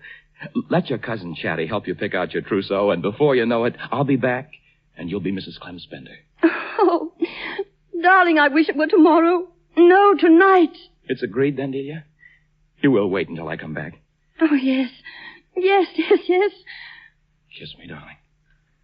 Oh, darling, I love you. I love you.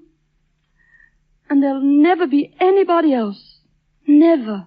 It's 2 years later, 1833. Upstairs in her bedroom, Delia adjusts her wedding veil and gazes into the mirror. There's a knock at the door. Delia, are you almost ready? Cousin Chatty, come in. They've gone downstairs. Your father and Jim and Dr. Lanskill. And Aunt Carrie's here. She came all the way from Italy. Just for your wedding. Chatty, darling, quick. I need something blue. Oh, and I have it. Right here in this little box. I was instructed to bring it up to you. Were you? By whom? Clem Spender. Clem? Is he... I thought he was in Italy. No, he's here, Delia. He arrived today. Today? Why, it's a turquoise pendant. Something blue. That's what he said. Oh, it's lovely. Did he tell you why he came back, Chatty? Well, he didn't know that you were going to be married, Delia. He thought you must be ill because you stopped writing. And he came home to find out. That's the Mozart. The wedding march is next. Oh, Chatty, I'm afraid. Oh, what, Delia, dear? Of Clem, of what he may say or do. There'll be champagne, and if he should take a glass too much... Oh, watch him, Chatty, will you? Be kind to him. I mustn't cry. No, you won't. Just keep saying to yourself, I'm marrying a Ralston. I'm marrying into the wealthy Ralston family. Yes, I am marrying a Ralston, and I'm glad. Now, Delia, when Clem went to Italy 2 years ago to study painting, you promised to wait for him, didn't you? I did wait, Chatty. I was patient, but... Yes, he promised to come back in a year. Well, didn't it ever occur to you that an artist couldn't possibly know whether he was a success or a failure at the end of a year? I waited 2 long years. It seemed so hopeless. I couldn't bear to be an old maid, Chatty. Well, I shall be an old maid because the man I love doesn't love me. Not for any other reason. You told me that once before. 2 years ago. Oh, listen, it's the wedding march. You've got to go down now. I'm ready. Remember, Chatty, watch Clem. Don't take your eyes off him for one instant. Oh, no, I won't, Delia. I can promise you that. Are you coming, Delia? Yes, I'm coming, Chatty. 6 years went by. Delia Lovell, now Mrs. James Ralston, lives in a mansion on Gramercy Park. And Chatty? Well, Cousin Chatty, defying convention, has opened a nursery home for underprivileged children. It's there that her Aunt Carrie finds her late one afternoon. Come here, Chatty, let me look at you. Well, I always said you'd never be an old maid, even though you were plain. I know you did, Aunt Carrie. How old are you? Don't tell me. 27, isn't it? Uh-huh. And engaged to be married at last. How on earth did you and Joe Ralston ever happen to take a fancy to each other after all these years? Well, Joe and I have seen a lot of each other since Delia married his brother. Would you like a cup of tea? No, thank you. Are you here alone? Yes, but Joe, Mr. Ralston, is coming later. And, Dr. Lanscoe usually stops by about this time. Tell me, my child, what on earth ever possessed you to open this nursing home? What pleasure can you possibly find in taking care of unfortunate children? Well, Aunt Carrie, 5 years ago, while you were abroad, I was very ill. They called it lung fever. Yes, dear. We all expected you to go like your poor father. Well, I went down to Virginia, where I recovered. And when I came home, I was lonely. And that's why, for 4 years now, I've taken care of these poor children. And, oh, Aunt Carrie, you can't know, no one can know what they've come to mean to me, how much I love them, and how much they need me. No doubt your efforts are meritorious, dear. Aunt Carrie, do you think that I should give it all up now? Now that I'm going to be married? Well, that depends on your fiancé. How does he feel about all this? I haven't discussed it with him yet. Oh, I do hope you'll understand. What I can't understand is why you're so attached to these poor infants. Is it a sense of duty? I have just told you. You told me you were lonely, and you became attached to some homeless waif. Why? Well, because I love them. Because they need me. Very well, my dear. We'll let it go at that for the time being. And now I'll have that cup of tea, if you don't mind, while we wait for your fiancé. More tea, Joe. Aunt Carrie. No, thanks, Chatty. New York has changed since I was here last. All those tall buildings, my goodness. Would you believe it? They're putting them up 4 and even 5 stories high. Aunt Carrie, this country is going to the dogs. May we come in? Oh, Delia and James, come in. The boat's Good afternoon, Chatty. Joe, James and I have come to take Aunt Carrie home to dinner. Good afternoon, everybody.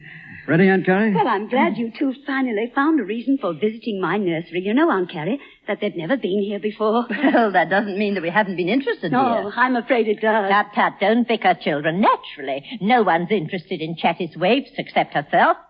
Chatty, since I'm here, I've decided to look them over. Bring them out, my dear. Well, I'm afraid that they've all gone home, Aunt Carrie. Oh, gone? What a pity.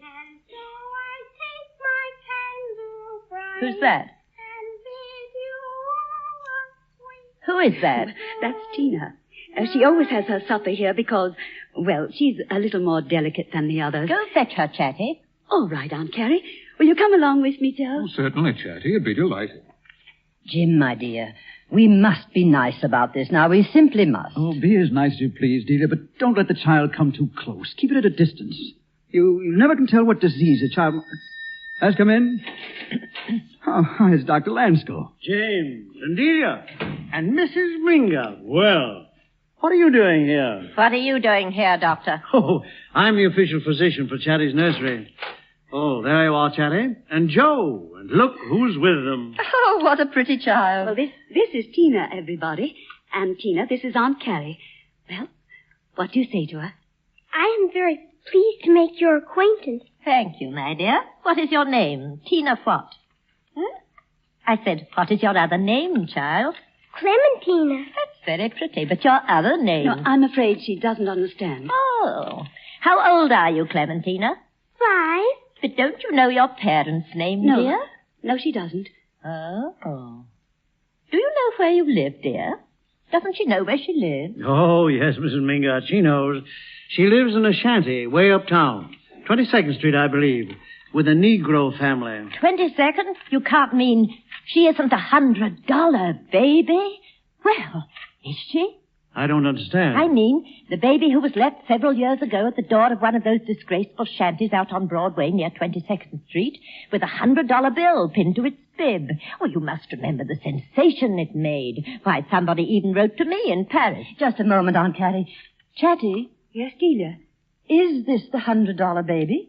Well, I'm afraid that we'll have to ask Dr. Lansco. He brought her to me. Is she, Doctor? Yes, of course she is. Oh, what an attractive child. Come here, Tina. Would you like to sit on Aunt Delia's lap? All right. Then come on up. That's a good girl.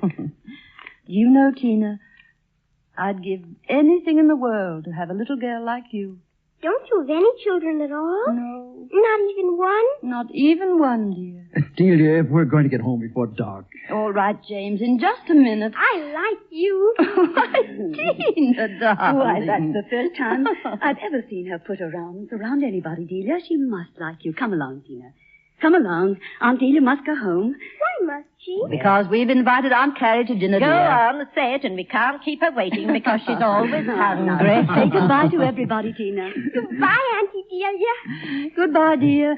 And I'll come and see you again. Coming, soon. Aunt Carrie. How about you, Joe? Like to have dinner with us? Oh, no, thanks, Jim. I think I'll stay a while and talk to my fiancée. That is, if she doesn't mind. Oh, no, Joe, dear. I don't mind. Why, there's something that I want to talk to you about, too. Darling, darling, hold me close and kiss me. Chatty? Oh, I've shocked you, haven't I, Joe? No, not at all. After all, Chatty, we're almost married. Yes, almost, but I should keep my kisses for my husband. Nice girls do. I understand you. You feel things more than other people, and you show what you feel. Too much, dear. Well, not with me, but sometimes when you're with those children you've practically adopted. Chatty, I want you all to myself. You see, I'm jealous. Oh, jealous of my little waifs. Why, Joe. Oh, Chatty, after we're married, you don't intend to come to the nursery every day, do you? Why, of course. It never occurred to me that I wouldn't. It never occurred. But why, Chatty? Why? Well, because these children need me.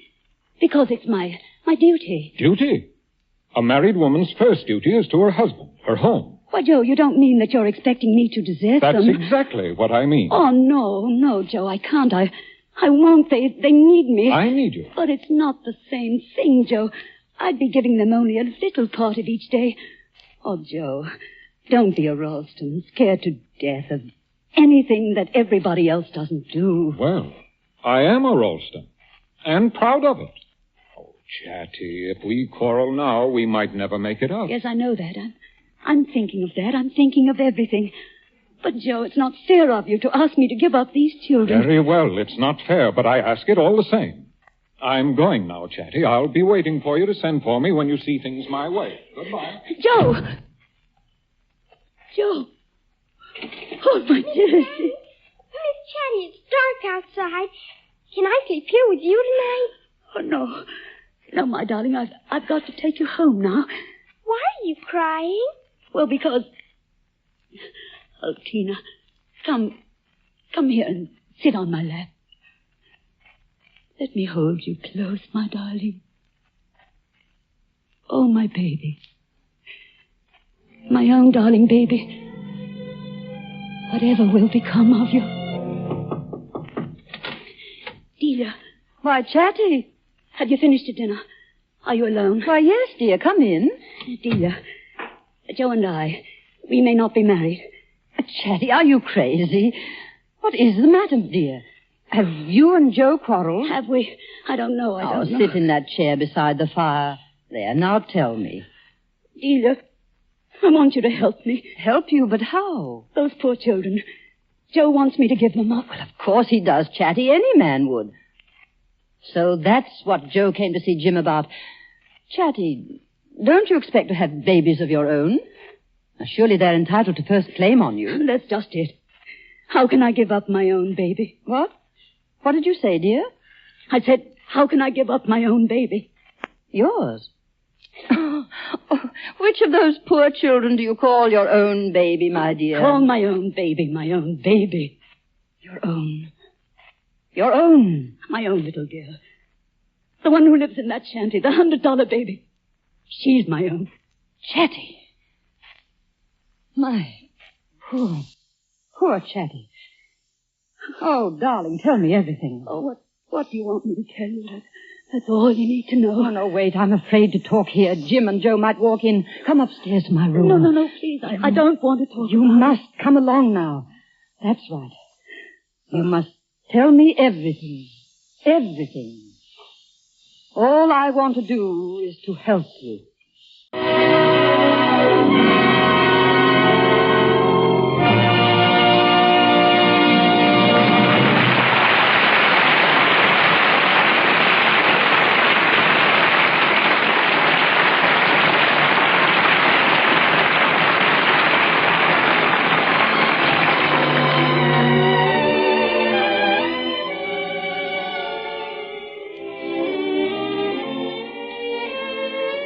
You are listening to The Old Maid by Zoe Akins, adapted for radio by Arthur Arendt, produced by the Theatre Guild on the Air, and presented by the United States Steel Corporation. And here speaking for United States Steel is George Hicks. Good evening. With only 8 more shopping days left until Christmas, I'd like to offer you a couple of suggestions that may save you much needless confusion, expense, and disappointment with your late Christmas buying. The first suggestion comes from a friend of mine who has an important job in a big New York department store. He says, take time at home to make a careful list of exactly what you want to buy and where you want to buy it. Then get to the stores as early next week as you can and before noon if possible. That way you'll be far more apt to get what you want. You'll get better service. And you'll finish your shopping in far better condition physically, mentally, and financially. Now, my second suggestion has to do with any late Christmas purchases you may make of things made of steel, like stainless steel watches, cutlery, kitchenware, and costume jewelry, as well as radios, refrigerators, washing machines, bicycles, toys, and literally hundreds of other items in which steel is either the most important material or one of the most important. Whether the steel be plainly visible, hidden by a coat of glistening enamel, buried in the springs of upholstered furniture, or covered by a casing of wood or plastic, you want to be sure of its quality. That's why it will pay you to look for the USS label on the finished product.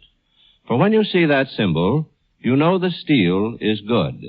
You know that the manufacturer has used quality steel backed by the combined production and research facilities of the United States Steel Corporation. And manufacturers who use this trademark steel are saying, in effect, to you, the retail buyer, we have used the best steel we could buy for the purpose. And this symbol is proof of the care we take to ensure the quality of our goods. So if you still have Christmas shopping to do, remember, make a careful list, shop as early in the week as you can, and before noon if possible. And if you're buying anything made of steel, look for that famous trademark featuring the letters USS enclosed in a circle. It is your assurance of quality steel. We pause now for station identification. You are listening to KECA Los Angeles. You are listening to the Theatre Guild on the Air, presented by the industrial family that serves the nation, United States Steel. And now the curtain rises on the second act of The Old Maid by Zoe Akins, starring Judith Anderson as Delia and Helen Menken as Chatty. Featuring Estelle Winwood as Aunt Carrie, Patricia Kirkland as Tina, aged 19, and Taylor Holmes as Dr. Lansco. It's a few minutes later.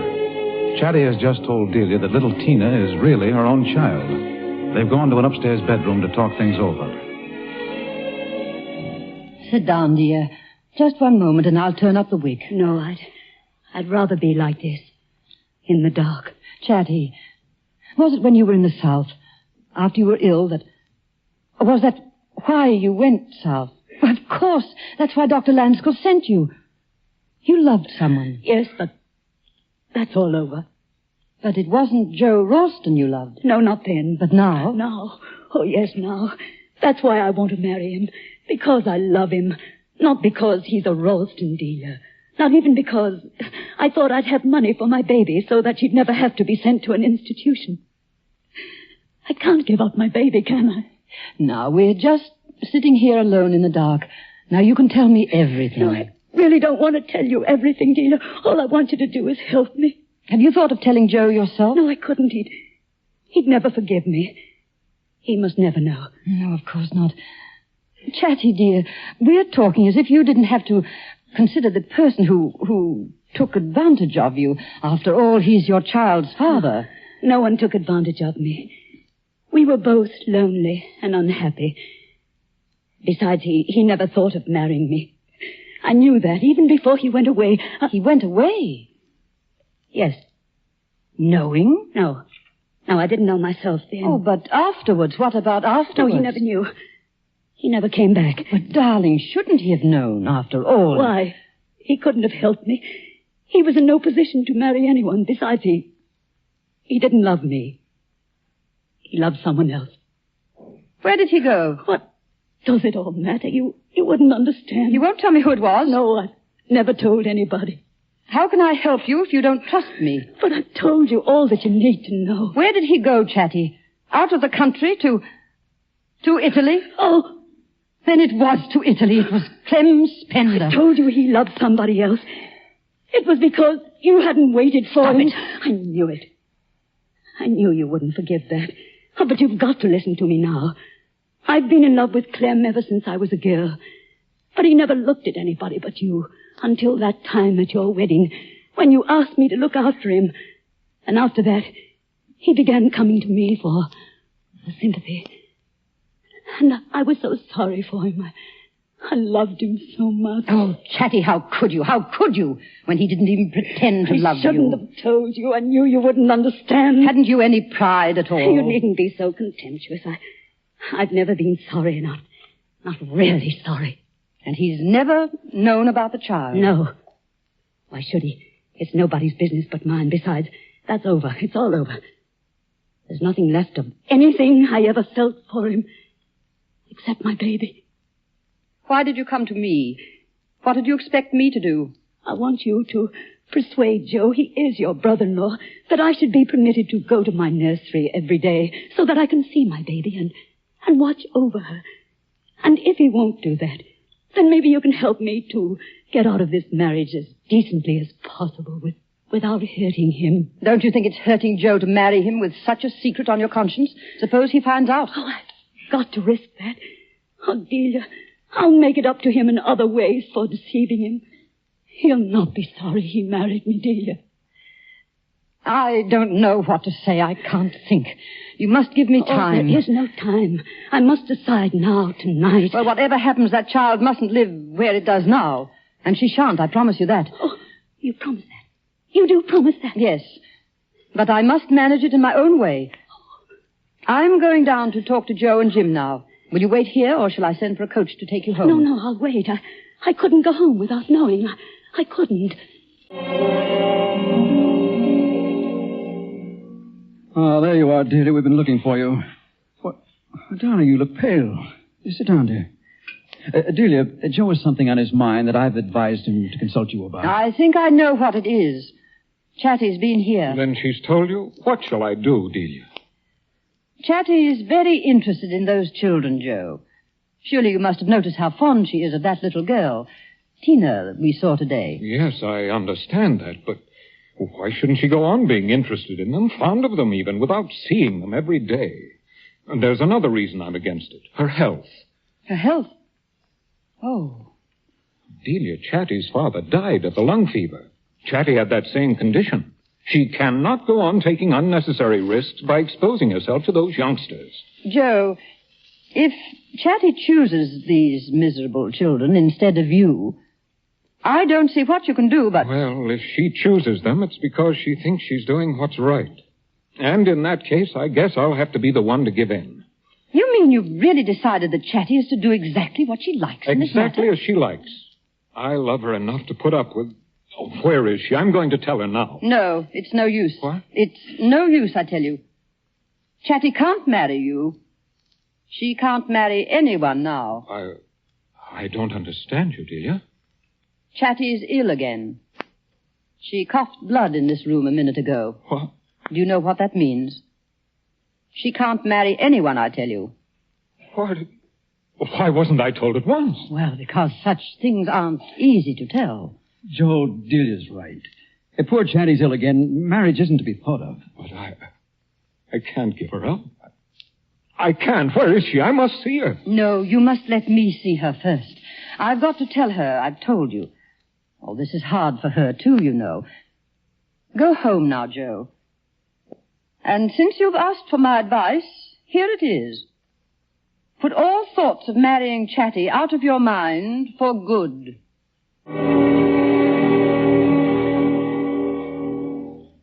Dear, I just met Joe as I was coming in. He told me. Why did you do it, dear? Dr. Lanskull, Chatty didn't go south because of her illness, but I know why she went. Oh. That's why she mustn't marry Joe. Who decided that? Did she? No, I did. With or without her consent? Without? You've taken a great deal upon yourself, dear. You think I've done wrong? I think it's a sacrilegious thing to lay so much as a finger on another person's destiny. But she came to me herself, begged me to help her, so she wouldn't have to give up her child. This was the only way. I wouldn't help her to deceive Joe. I wouldn't connive at a lie like that. Not to my husband's brother. Well? But I feel that I can make it up to her by caring for her child. You know, Doctor, I have no children. So I'm going to take the little girl myself. Chatty's little girl. Chatty's and Clem Spender's. You see, I know everything. If you're counting on me to back you up in this lie, I'll make one condition. And what is it? That you're not to take Chatty's child from her. But it's the only way. And after all, if she's willing to let her live in that Most shanty... of you have forgotten that the Negro woman who found the child on her doorstep was Chatty's own nurse when she was a little girl. No doubt you mean well, dear, but each of us has the right to love and suffer, to lie or to tell the truth, after his own fashion. And now that Chatty has put herself at your mercy, be generous to her. Don't judge her. And above all, don't try to take from her the one thing that is really her own. Good night, Delia.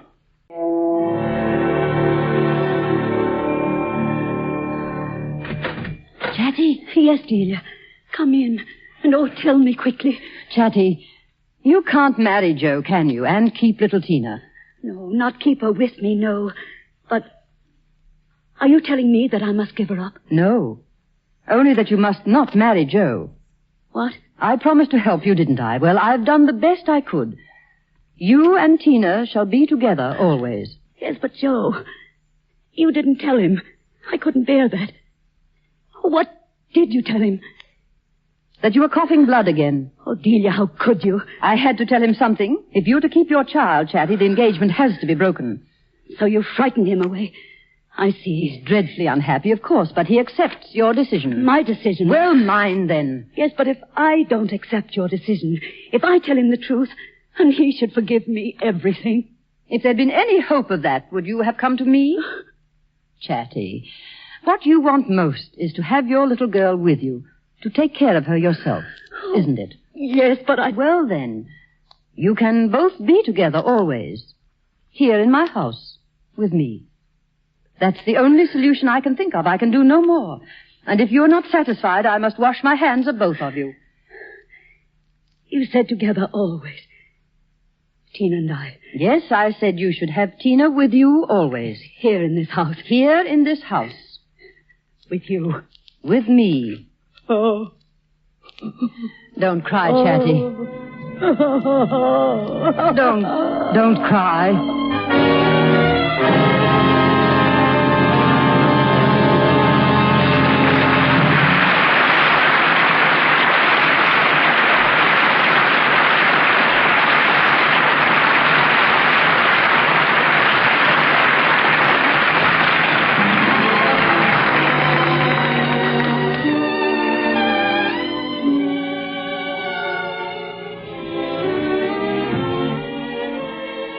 You are listening to The Old Maid by Zoe Akins from the novel by Edith Wharton, Produced by the Theatre Guild on the Air and presented by the United States Steel Corporation. And here again, speaking for United States Steel, is George Hicks.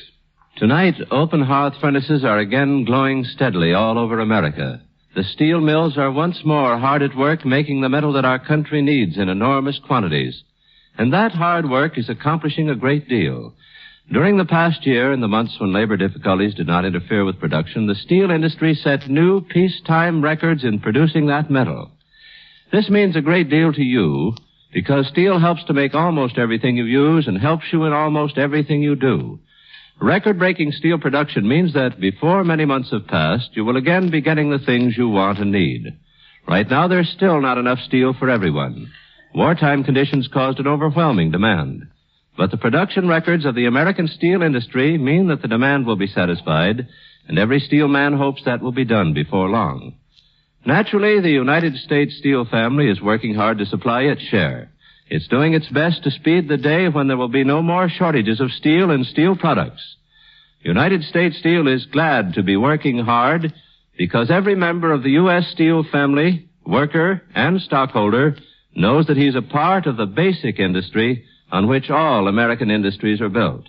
They know that jobs for millions, as well as homes and conveniences and comforts for all, are dependent on an ample supply of good steel. So they're working to produce that steel they're proud to have the manufacturer identify with the USS label when used in his product. Producing great quantities of quality steel to make the things we all use is the major job of the industrial family that serves the nation, United States Steel. You are listening to the Theatre Guild on the Air, presented by the United States Steel Corporation. And now the curtain rises on the third act of The Old Maid, starring Judith Anderson as Delia and Helen Menken as Chatty. It's 14 years later. New York City has moved northward now. Even 34th Street is no longer considered a suburb. The house on Gramercy Park has changed, too. The decor is early Victorian now. And Chatty Delia, but she's not too happy about it, as you can hear her tell Dr. Lanskill. And, Doctor, Delia has done her best to spoil Tina from the day she brought us here to live. And after Delia's husband died 12 years ago, there's been nothing at all that Tina doesn't have or can't have just by asking for it. There's something I've noticed. Tina calls Delia mother. Why? Because she's never had a mother, and she's very fond of Delia. Have you never told her that you're her mother? No. Am I interrupting anything? No, Delia. Is Tina dressed? Yes, she's in the drawing room with Lanning Halsey. He's taking her to the ball tonight. Well, Must you go, Doctor? I must look in on one of my patients. Goodbye, Delia. Goodbye. Ah, Tina, come in. You look ravishing tonight. How old are you, my dear? 19, Doctor. Mm-hmm. Quite the young lady. Well, good night, all. Good night. You do look lovely, Tina, darling. You'll be the belle of the ball. Will I? Mama, Lanning Halsey said I have violet eyes. Are they violet, Mama? I would call them deep blue, dear. What difference does it make what color your eyes are, Tina? There are more important things. Mother, please tell Cousin Chatty to stop finding fault with me. Well, somebody must find fault sometimes. You see? Cousin Chatty, you think Mama spoils me, but she doesn't. It's just that she understands me, while you don't. Excuse me. Where are you going, Chatty? Oh, to make up tomorrow's list for the greengrocer. Have a nice time, Tina. Tina, I don't want you ever to speak to Cousin Chatty like that again. Do you hear me? Yes, Mama. Now run along to the ball with Lanning. And mind you, don't come in too late. Mama, I have my key, so please make Cousin Chatty go to bed. She's always waiting up if I'm the least bit late. I'll tell her. Run along now, dear. Tell me first. Do I look nice, Mama? Lovely, darling. Oh, Mama, I love you very much. Chatty, I scolded Tina because of the way she spoke to you. I tried to make her realize it was disrespectful. She thinks I can't understand her. She considers me an old maid. A ridiculous, narrow-minded old maid. Chatty, my dear. Oh, you needn't pity me. She's really mine. I do scold her. But I don't want to be hard on her. You know, I have a technique all worked out. What kind of technique? Oh, I practice what I'm going to say to her. I repeat it to myself in advance over and over, so that I'll sound like an old maid cousin talking. Not a mother. Poor Chatty. Do you think Lanning Halsey will ask Tina to marry him, dear? Unfortunately, my daughter has no fortune and no name, and every careful mother we know has warned her sons against becoming interested. Chatty, Tina's happy with us here. She doesn't need to marry anyone. My child an old maid, like me. Never. My child shall have her life. But she's not yet 20. Wait. I'm afraid. What if she doesn't wait? Chatty, do you know what you're insinuating? Yes, I know. But it's outrageous. No girl who is decent would ever... Surely you trust your own child. My mother trusted me. Are you going to sit up for Tina? Yes. Why? She has a key. I just told you why. Good night, Chatty. Good night, Tina.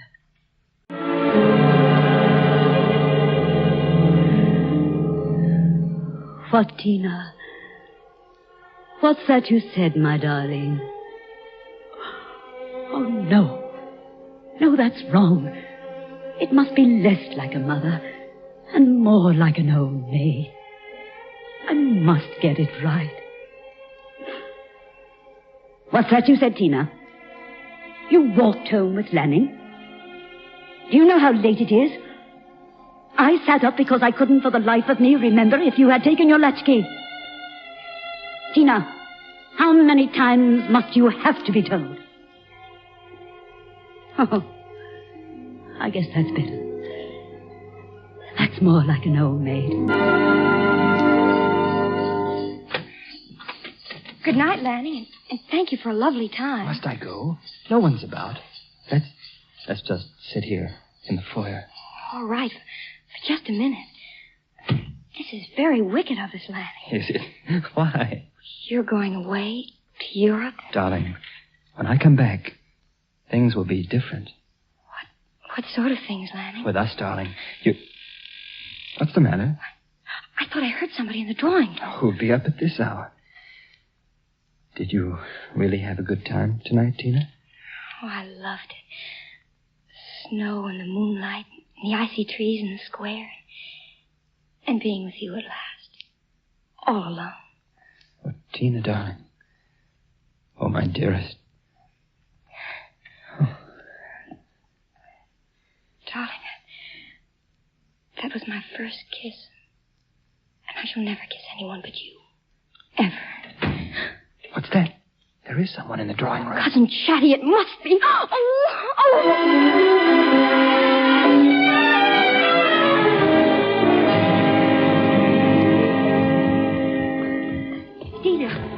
Delia, come down at once. Tina's downstairs with... What? Why, Chatty. Tina, put on your dressing gown. Hurry up, hurry up. What's the matter, dear? Tina, she's downstairs with Lanning, and they were kissing. Oh, I'll be right down. Hurry up, I tell you. Tina, is that Lanning Halsey with you? Yes, it is, Mrs. Ralston. I've just brought Tina home. I was just leaving. Good night, Lanning. Mrs. Ralston, I'd just like to say that it's ever so nice of you not to scold me for being here. Oh, good evening, Miss Chatty. Good evening, Mr. Halsey. Yes, Tina. Yes, Delia. Don't you scold him. This is Tina's fault, not his. Any boy would do the same if she permitted it. Permitted what? Just a moment, Tina. I want it distinctly understood that this is not Tina's fault. No? Well, no matter who's to blame this time, it's not to happen again. I hope you both understand that. Miss Chatty... Delia, will you kindly tell Mr. Halsey not to come here again? Mama, tell Cousin Chatty to take that back. Tell Lanning he's to come when he wants to. Tell him, Mama, it's your house, not hers. Don't bother, Mrs. Ralston. I'm sailing next week, and I'd only have come to say goodbye in any case. Goodbye? Yes, that's the only thing I can say in the circumstances. Good night. And goodbye, Tina. Lanning, don't go. Don't go. Cousin Chatty, do you know that I love Lanning Halsey and you've driven him away? Oh, no, my child. I've not driven him away. If he's not coming here again, it's because he found it awkward. And he has no intention of marrying a girl who's so free with her kisses. That's not true. That's not true. Tina, you don't think for a minute that anything I could say would drive him away if he really cared for you, do you? Cousin Chatty is right, Tina. If Lanning goes, it's because he doesn't care as much for you as you think. But he would have cared. I'd have made him care. Now I can't. Now he's gone, and I'll never forgive her, never. Tina. Cousin Chatty, you have no business to meddle. Whatever I do is no concern of yours. Tina. And if you ever do it again, I'll never speak to you as long as I live. Go to your room, Tina. I'm going, Mama. But before I do, she's got to know that I'm sick of her fault-finding and her spying and her meddling. You can say what you please me, because you understand me and I love you. She's only a sour old maid who hates me because I'm young and attractive and alive. Or she's old and hideous and dried up and has never known anything about love. I won't have her interfering with my life, I tell you. I won't have it.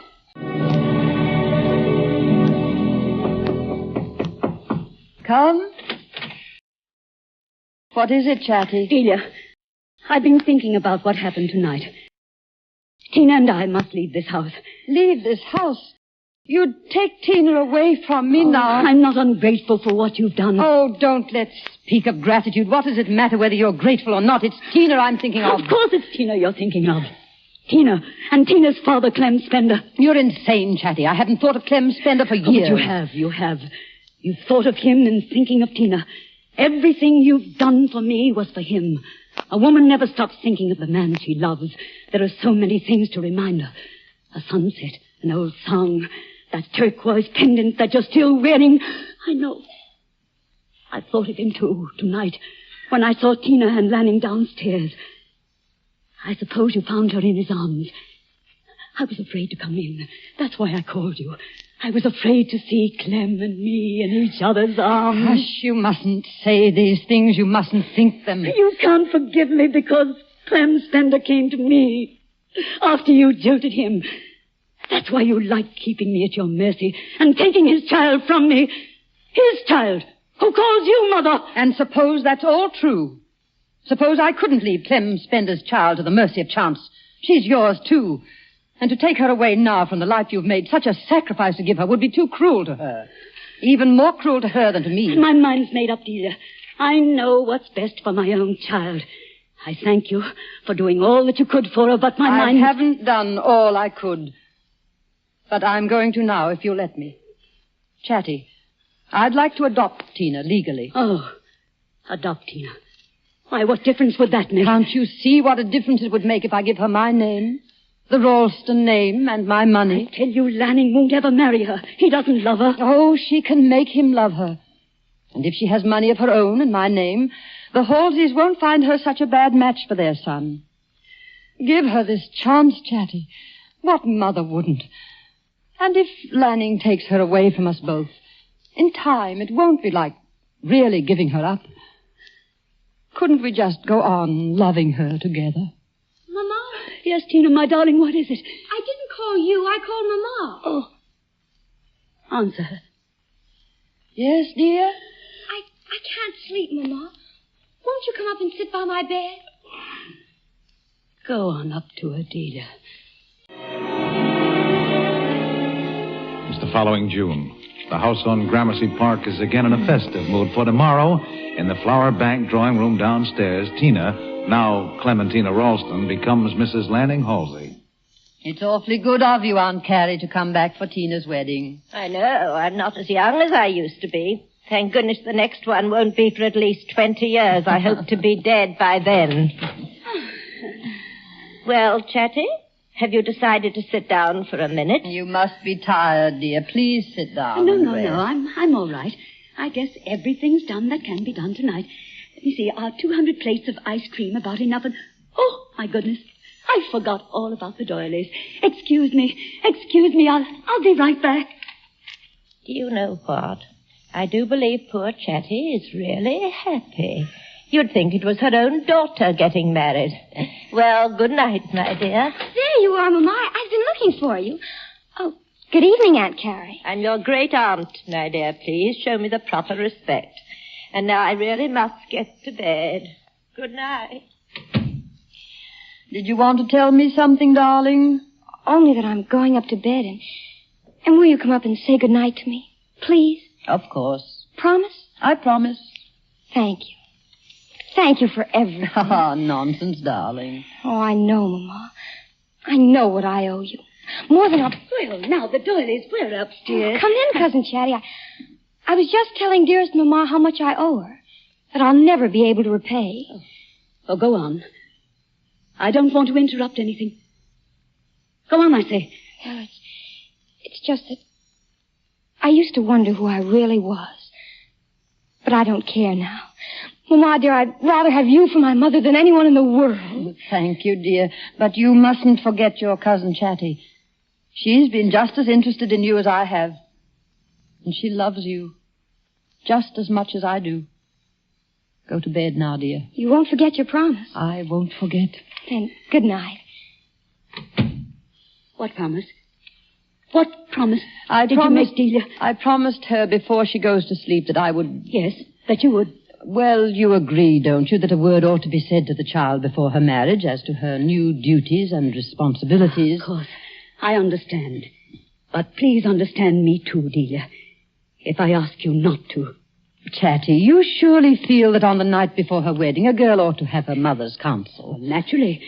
That's why I must be the one to talk to Tina tonight. Just tonight. I'm her mother. Chatty, you're not going to tell her that. Not now. Oh, do you hate me for it as much as all that? Hate you? What a word to use between us. The word that's been between us since the beginning. You've hated me ever since you knew that I was the mother of Clem Spender's child. Because his child is mine instead of yours. Chatty, you believe I hated you only because you yourself have hated me. Hated me in spite of everything I've tried to do for you. It's wicked of you, Chatty, wicked. That's not true. I'm not wicked. I would never have done to you what you've done to me. I've done... Yes. From the beginning, you deliberately divided me from my daughter. Do you suppose it's been easy all these years to hear her call you mother? Oh, I know it was agreed between us that she must never guess the truth. But you needn't have perpetually come between us if you hadn't. She'd have had no one to turn to but me. She'd have had to love me. And that's why, tonight, just tonight, she belongs to me. I won't let her call you mother tonight. And I'm going upstairs to her room right now.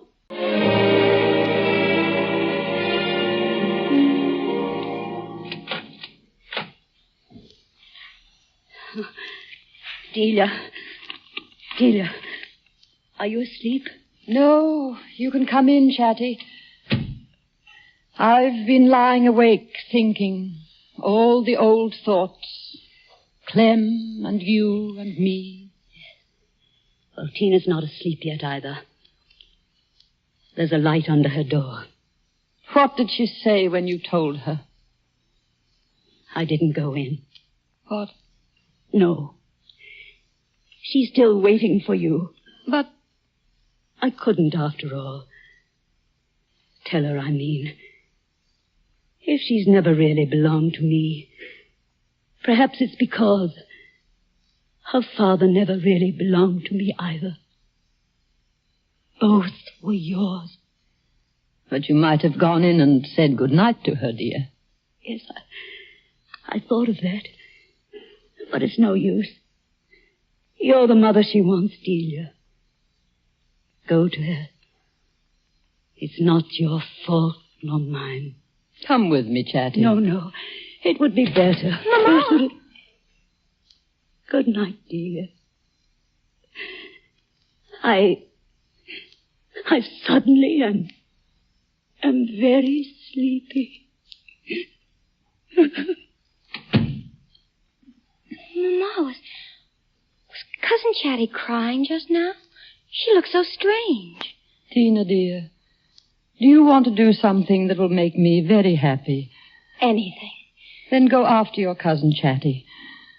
And when you found her, remember this. She didn't marry a man who loved her very much and who would have given her everything she wanted. Because she wouldn't give you up. That's why she's an old maid. Oh. Why didn't anyone ever tell me that before? Go after her now. And for tonight, try and make her glad for a choice she made a long time ago. I've always been so horrid to her. There's one thing more. Yes? When you go away tomorrow, the very last moment, You understand? After you've said goodbye to me. And to everybody else. Just as Lanning helped you into the carriage. Yes? Lean down and give your last kiss to Cousin Chatty. Don't forget. The very last. I won't forget. Oh, there she is now in the garden. I can see her in the moonlight. Go to her, Tina. Now, darling. Yes. Yes. Cousin Chatty! Cousin Chatty!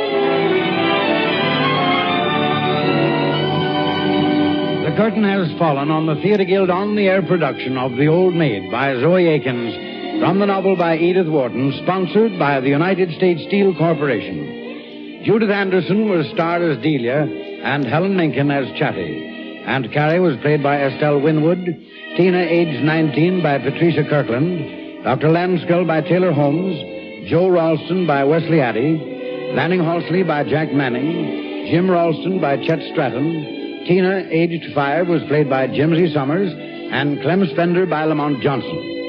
And now, here is Roger Pryor with a word about next week's play.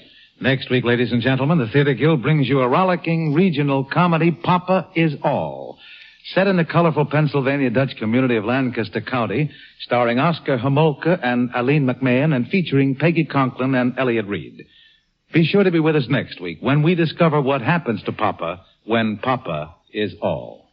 Remember, next week, Papa Is All, starring Oscar Homolka and Aileen McMahon. And remember, too, that the trademark of United States Steel, USS, on any steel product is your guide to quality steel.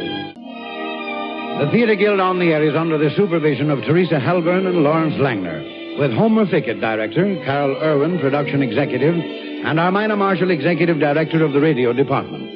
Music was composed and conducted by Harold Levy, and the play was adapted by Arthur Aron. Here's how you can lend a hand in the fight against tuberculosis. Buy Christmas seals. And if you have received a letter on behalf of this year's sale of Christmas seals, please answer it. Do it today, won't you? Your announcer, Norman Brokenshire. The United States Steel Corporation hopes that you'll be with us next Sunday at this same time.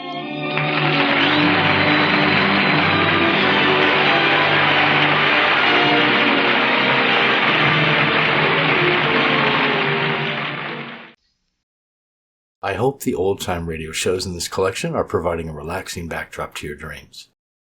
We begin the next segment with Ah, Wilderness from the Ford Theater. This adaptation of the Eugene O'Neill play was also made into a film in 1935. This was originally broadcast on November 2nd, 1947, and starred Raymond Ives, Eric Dressler, Ann Seymour, and Rosemary Rice. Next, a unique story from your Playhouse of Favorites, which was based on a poem by Alfred Lord Tennyson about a shipwrecked sailor who finally returns home only to find out his wife had given up and remarried. This is Enoch Arden, broadcast date unknown. And then another story from that great biographical documentary series, Biography and Sound, about Franklin P. Adams, the famous newspaper columnist and satirist who was also a regular on the radio show Information, Please, if you've heard of that one. This was broadcast on September 27th, 1955. Settle back and enjoy. This is the Ford Theater, an hour of radio drama presented by the Ford Motor Company, makers of Ford, Mercury, and Lincoln cars, and Ford trucks, tractors, and buses. May we introduce, as spokesman for the management of the Ford Theater, the distinguished playwright, actor, and producer, co-author of Life with Father and State of the Union, Mr. Howard Lindsay. Good afternoon, ladies and gentlemen. Welcome to the Ford Theater. Your customary seats, the best in the house, of course, are yours again today. This afternoon, we shall hear Eugene O'Neill's Our Wilderness, a gentle comedy set in America's Age of Innocence.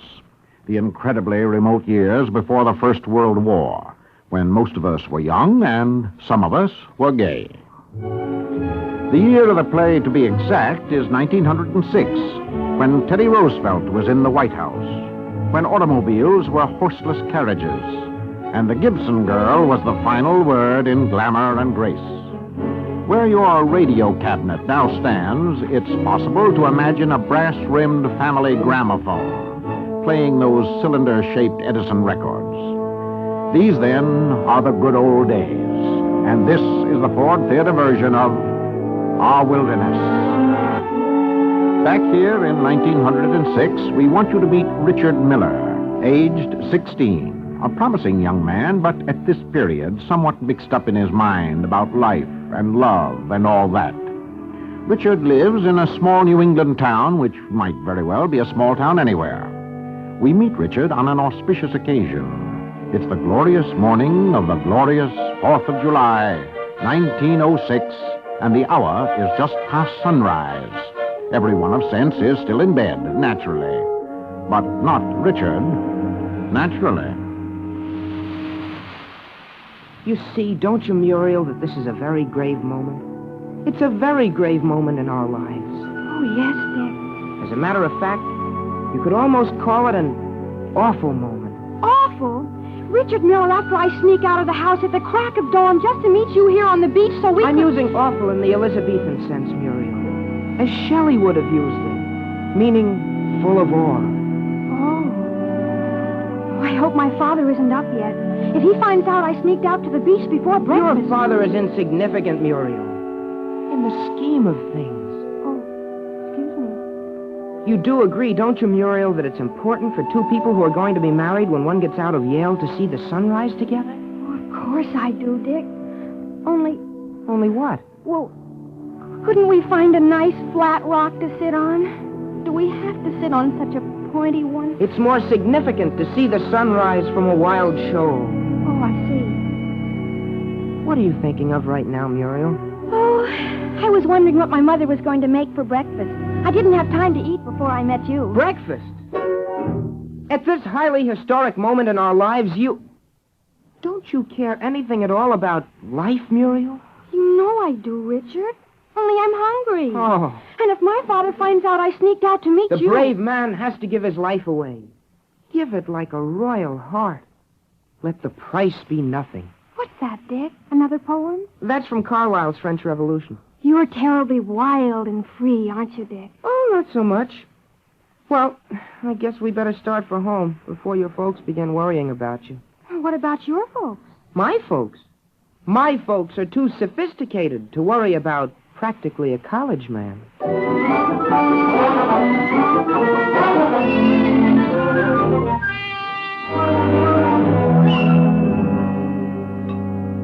Where can he be, Nat? I'm terribly worried. No, Essie, I told you there's nothing to worry about. Richard's probably out catching a fish for breakfast or something. This may be the period when he eats nothing but what he catches himself.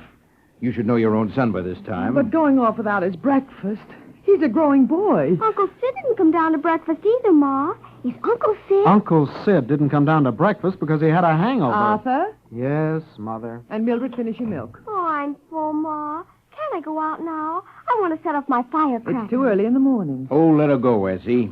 Thanks, Pa. Only see that you set off your firecrackers away.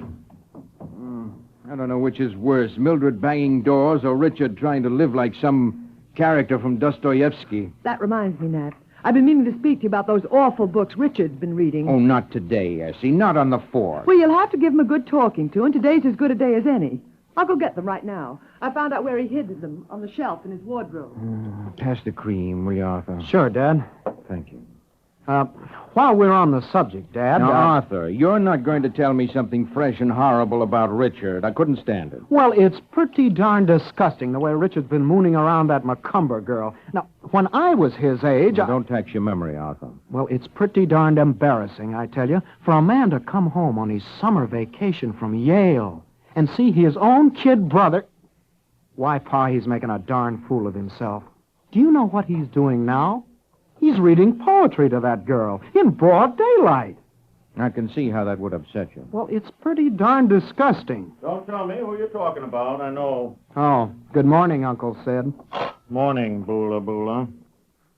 Guess I made a pretty disgusting picture at dinner last night, Matt. Oh, I wouldn't say that, Sid. You were pretty funny, though, when you wore the lampshade on your head, Uncle Sid. Oh, was Essie awful mad? Not especially. Lily acted kind of quiet, but she didn't go home early the way she usually does when you're, You proposed to Lily over the lobster, Uncle Sid, and she said it was Providence that made her turn you down for a teaching job 16 years ago. And, Arthur, didn't you say you were going to celebrate the 4th in a special way this year? What? Oh, yes. I'm taking Ethel Rand canoeing. Well, don't you think you ought to start, son? You don't want to keep her waiting. Well, that's true, too, isn't it, Dad? I guess I'd better get going. So long, folks. So long, son. And if you see Richard anywhere, tell him to come home at once. Tell him I want to talk to him. What the devil is that? That's it, is Richard. My youngest son is the only human being I know who can fall upstairs.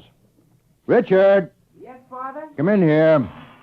Anything wrong, Father? Where have you been? Your mother's been worried to death about you. Woman's life is filled with fear. Each frightened moment lasts a year. Well, that puts things in their place. Just for this morning, Richard, will you try to spare us the full extent of your profundity? Where have you been? Watching the sun come up over the ocean.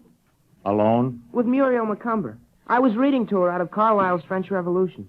I'm sure she was fascinated. What's that, Uncle Sid? I'm glad you're reading Carlyle, son. It's a darn fine book. Have you read it, Pa? Well, I'll tell you, Richard, sometimes even a broken-down old newspaper publisher can't get out of reading a book or two. Oh, Pa, I didn't mean... I know you...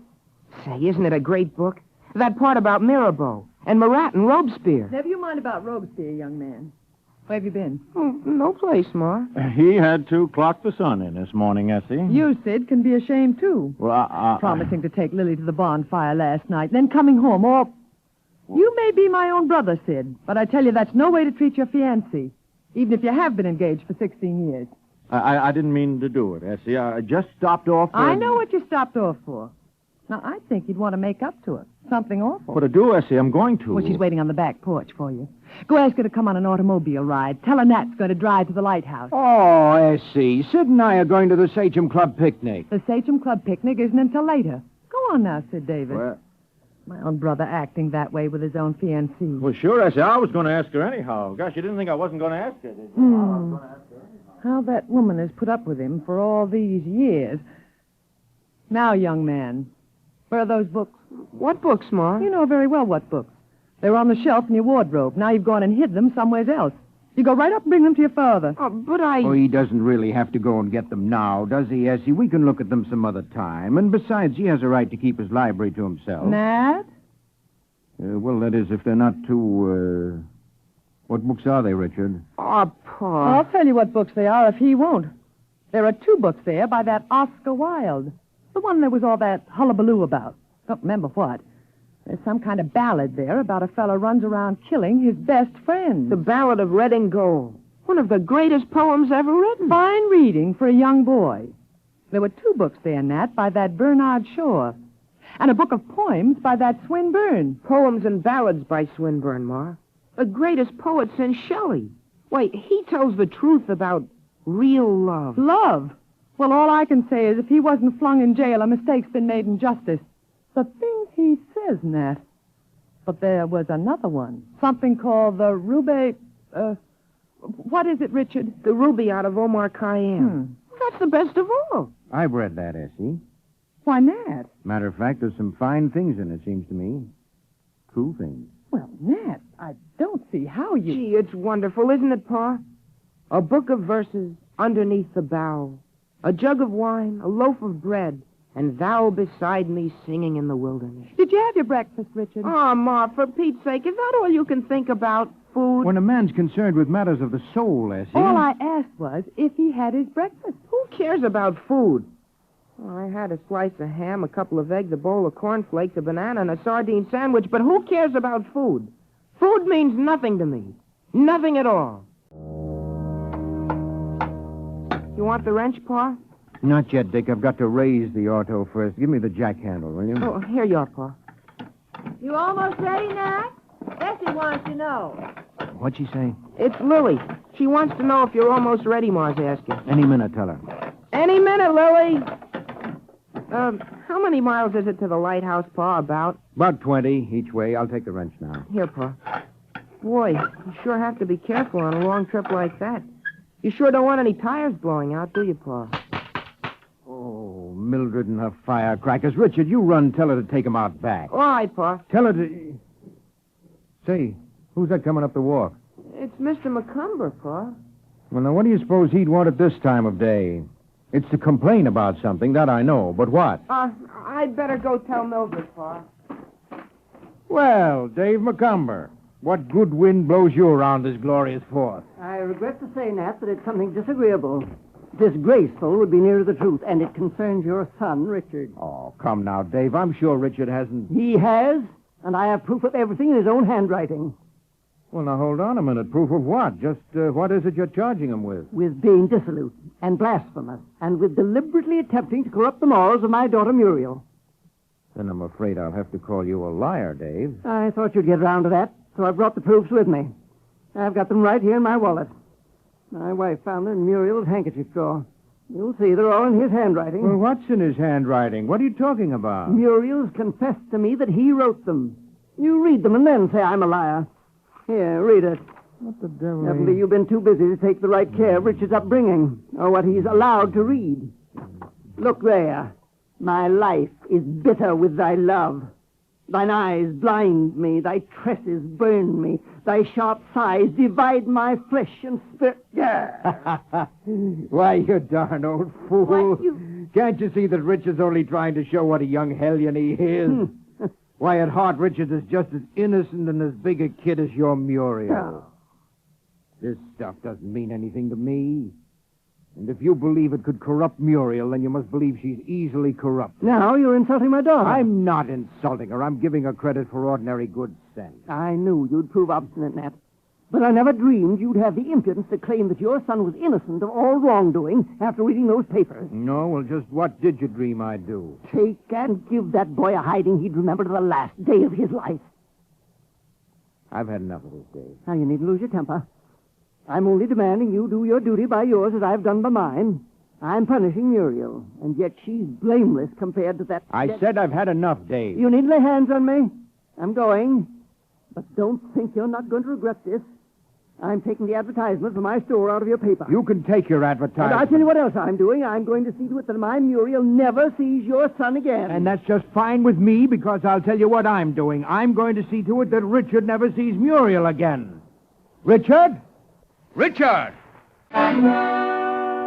Muriel? Muriel! What is it, Father? Come in here. What's the matter, Pa? Plenty is the matter. I want you to write a letter. Doesn't want my advertisement, eh? Who do you want me to write a letter to, Pa? To Richard Miller. Dick? I want you to tell that young scoundrel that you're never going to see him again. Father! No one's going to call me a darn fool. You write as I say. But I don't have a pen. Well, use my pen. Mr. Richard Miller. I'll die, Pa. I'll die if I never see him again. It'll take more than the absence of Richard Miller to separate you from this earth. Mr. Richard Miller.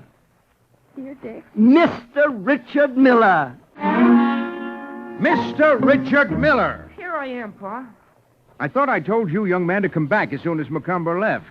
Didn't you hear me call? Where have you been hiding? I wasn't hiding, Pa. I was... Well, Mildred was making such a racket with the firecrackers, I just didn't hear you, Pa. It wouldn't be that you heard what Mr. McCumber and I were talking about, would it? Well, I see you did. Now, Richard, I'm going to ask you a question, and I want a straight answer. Yes, sir. And I warn you beforehand, Richard, that if the answer is yes, I'm going to punish you, and punish you hard, because you'll have done something no boy of mine ought to do. But I don't believe, even to save yourself punishment, you'd lie to me. I won't lie, Pa. Now, Richard, have you been... Dave McCumber said... Richard, have you been behaving toward Muriel in a way that you shouldn't? What do you mean, Pa? No. Well, what do you think I am, Pa? I never would. Why, I love her. I'm going to marry her after I get out of college. She said she would. We're engaged. All right. That's all I wanted to know. I don't see how you could think... Did that old idiot McCumber say that about me? Shouldn't call your future father-in-law names, Dick. It ain't respectful. But you can't exactly blame old Dave, son, when you read through the stuff that you wished on his innocent daughter. What stuff? This. Oh, he found him, did he? Mm-hmm. Well, it'll do him good to read the truth about life for once and get rid of his old fogey ideas. Well, now, right there, Richard, I'm afraid I have to agree with him. This kind of literature is hardly fit reading for a young girl. It's not? No, it's not. It's all well enough, of course, in its way for you, or a man. I see your point, Pa. Oh, I only did it because I liked him. And I wanted her to face life as it is. She's so darn afraid of life, Pa. Afraid of this, afraid of that. Like, she's even afraid to let me kiss her. Yes. I thought maybe reading those things... Well, they're giving her courage, Pa. They're giving her the spunk to lead her own life. After all, Pa, anybody who's going to marry me, they need courage, don't they? I'm afraid they do, Richard. I'm very much afraid they do. Now, hurry up, everybody. Lily, Sid, Essie, come on now. I've got the auto started. I'll get in first, Essie. All right, dear. Button up your duster, Lily. You like it? It's new. Richard! Where's Richard? Here I am, Ma. You sure you don't want to come along, Richard? It's a nice drive to the lighthouse and back. Well, thanks just the same, Pa. Driving to the lighthouse on the 4th of July may be a source of great excitement to the women. But personally, I think the whole business is very naive. Is that so? Yes, sir. Personally, I think that driving somewhere... Richard! We're right here, Mildred. What are you bellowing about? Yes, what are you bellowing about? Shut up, Dick. Here's a letter for you. For me? What, mail on the 4th of July? The little boy brought it. Says it's from old man McCumber. Oh, what would Mr. McCumber be writing to me for? Why don't you open it and see? Oh, you mind your business. Richard, maybe you better be prepared for a bit of a blow. Oh, a blow? If the letter says what I think it does.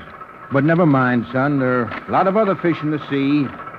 Coming along, Mildred? Richard Miller. I never wish to speak to you again. I would prefer that you corresponded me to reach me very truly yours, Muriel McCumber. The little coward. I hate her. I hate her. She can't treat me like that. I'll show her. Oh, gosh, I think my stomach's sick. Oh, darn Mildred and her darn firecrackers. You can't get any peace around here with that darn kid around. Darn the 4th of July anyway. I wish we still belonged to England. Who's there? Hey, Art. That you on the porch, Arthur? It's me, Dick. Oh, hi, Win. Hi. How does it feel being home after a year at Yale? You know, Arthur was telling me about you and him having one heck of a... Keep it quiet, kid. Well, there's nobody can hear us. The whole family's gone off in my dad's automobile. Where's your brother? Arthur? Well, he's out with Ethel Rand. Won't be home till about 10 at least. Oh, fine. Just dandy. What's the matter, Win? Can I help? Well, can you keep your face shut? Oh, sure I can, Win. Well, listen, I ran into a couple of girls Art and I met in New Haven. Oh, what are they doing here? Oh, they're visiting or something. Anyway, I dated them up for tonight. Both of them? Well, I thought I could catch Art.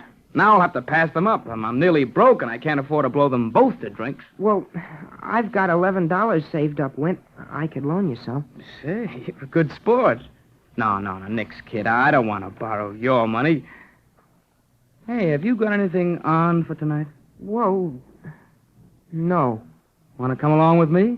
No, I'm not trying to get you into anything, kid. All you have to do is just sit with Belle while I'm dancing with Edith. Hey, you won't have to do anything. Not even take a glass of beer unless you want to. Oh, what do you think I am? A rube? You mean you're game, kid, for anything that's doing? Sure I am. Ever been out with any girls? Oh, sure I have. Ever drink anything besides sodas? Sure, lots of times. Beer, and slow gin fizz, and Manhattans. Say, you know more than I thought. Can you fix it so you can be at the Pleasant Beach House tonight at 9:30? Sharp? Sure, that's easy. It's all set? All set. So long, kid. See you at the Pleasant Beach House. 9:30. Sharp. So long, Wint. I'll show her. I'll show her she can't treat me the way she's done. I'll show them all. I can predict with a great deal of confidence that in Act 2, shortly to follow, Richard will indeed show 'em all. There are fireworks ahead. Speaking for the Ford Motor Company now, Kenneth Banghart. If you set out to visit every community in the United States, you'd be traveling for a long time, and you'd see a great many unfamiliar things. But in almost every community, you would see at least one familiar thing, the sign of a Ford or Lincoln Mercury dealer. And it wouldn't surprise you at all, because there's been a Ford dealer in nearly every part of America for at least 35 years now. You expect to see one wherever you go. But have you ever stopped to think of what it takes to be a Ford or Lincoln Mercury dealer? Probably not, although there are very definite requirements, and they're important to you. Before a man can obtain a Ford or a Lincoln Mercury dealership, he has to meet a number of requirements. He has to show the Ford Motor Company that he's a responsible citizen, well regarded in his community. He has to demonstrate that he's able and intelligent, capable of managing a sound business. He must have a spirit of responsibility to his customers and his community. And he has to be able to gather together a considerable amount of money for buildings, tools, equipment, parts, and employees' wages. The average investment today in Ford and Lincoln Mercury dealerships all over the country is many thousands of dollars. These requirements have to be met not only to obtain a dealership, but also to keep it. A dealer must continue to run his business with completely adequate facilities, efficient management, sound finances, and proper spirit. These things mean better service for you. They mean that wherever you go, you'll find a dealer qualified and equipped to serve you right. And they mean he'll be anxious to serve you. The more than 7,000 independent businessmen who are your Ford and Lincoln Mercury dealers know that their success depends on pleasing you. Their investment, their future, their jobs and their employees' jobs, their whole business depends on making you a satisfied customer. And they know that very well. It's just common sense. Good service is good business. That's why you'll get good service when you go to your Ford or Lincoln Mercury dealer. The second act of the Ford Theater production of Our Wilderness will continue after a brief pause for station identification. The Ford Theater, Our Wilderness, Act the Second. And we're back in the year 1906. It's 11 hours later, 11 hours since Muriel's letter reached Richard, informing him that all is o'er between them. We find Richard now in the back room of a small and clearly disreputable hotel. The dingy room is lighted by two fly-specked globes in two fly-specked wall brackets set into the hideous saffron-colored fly-specked wallpaper. Here, beside the door marked Family Entrance, blares a nickel-in-the-slot player piano. And here, sitting beside a beer-stained table, is Richard, forgetting it all with a lady known as Belle. Aren't we having a nice time, Richard? Aren't we having a wonderful time? Sure, Belle. Oh, come on. Say it like you mean it. Now, you say, I'm having a wonderful time, Belle. I'm having a wonderful time, Belle. Well, then drink up your beer, why don't you? It's getting flat. Oh, I let it get that way on purpose. I like it better when it's flat. You're a scream kid, isn't he, George? Yeah. Bartenders are always called George. Yeah, he's a scream, all right. He's also a spender. My head's dizzy bringing you in drinks. Ah, don't let him kid you, Dick. You show him. Loosen up and buy another drink. What do you say? Huh? Oh, sure. Excuse me. I was thinking of something else. See what the lady will have, and have one on me yourself, George. That's talking. Didn't I say you were a sport? I'll take a cigar on you. What's yours, kiddo? The same? Yeah, make it a real one, will you? I'll try, seeing it's you. What's yours? Another beer? A small one, please. I'm not thirsty. Say, honest, kid, are things that slow around here? Throwing up on beer will only make you sleepy. Come on, have a man's drink. All right. I was going to anyway. Bring me a slow gin fizz. And make it good. You know what I mean? Something that'll warm him up, huh? Sure, I get you. Hey, anybody around? How about some service out here? Yeah, coming. You know something? You're a very sweet kid. You're a very sweet kid. I think I could like you a lot.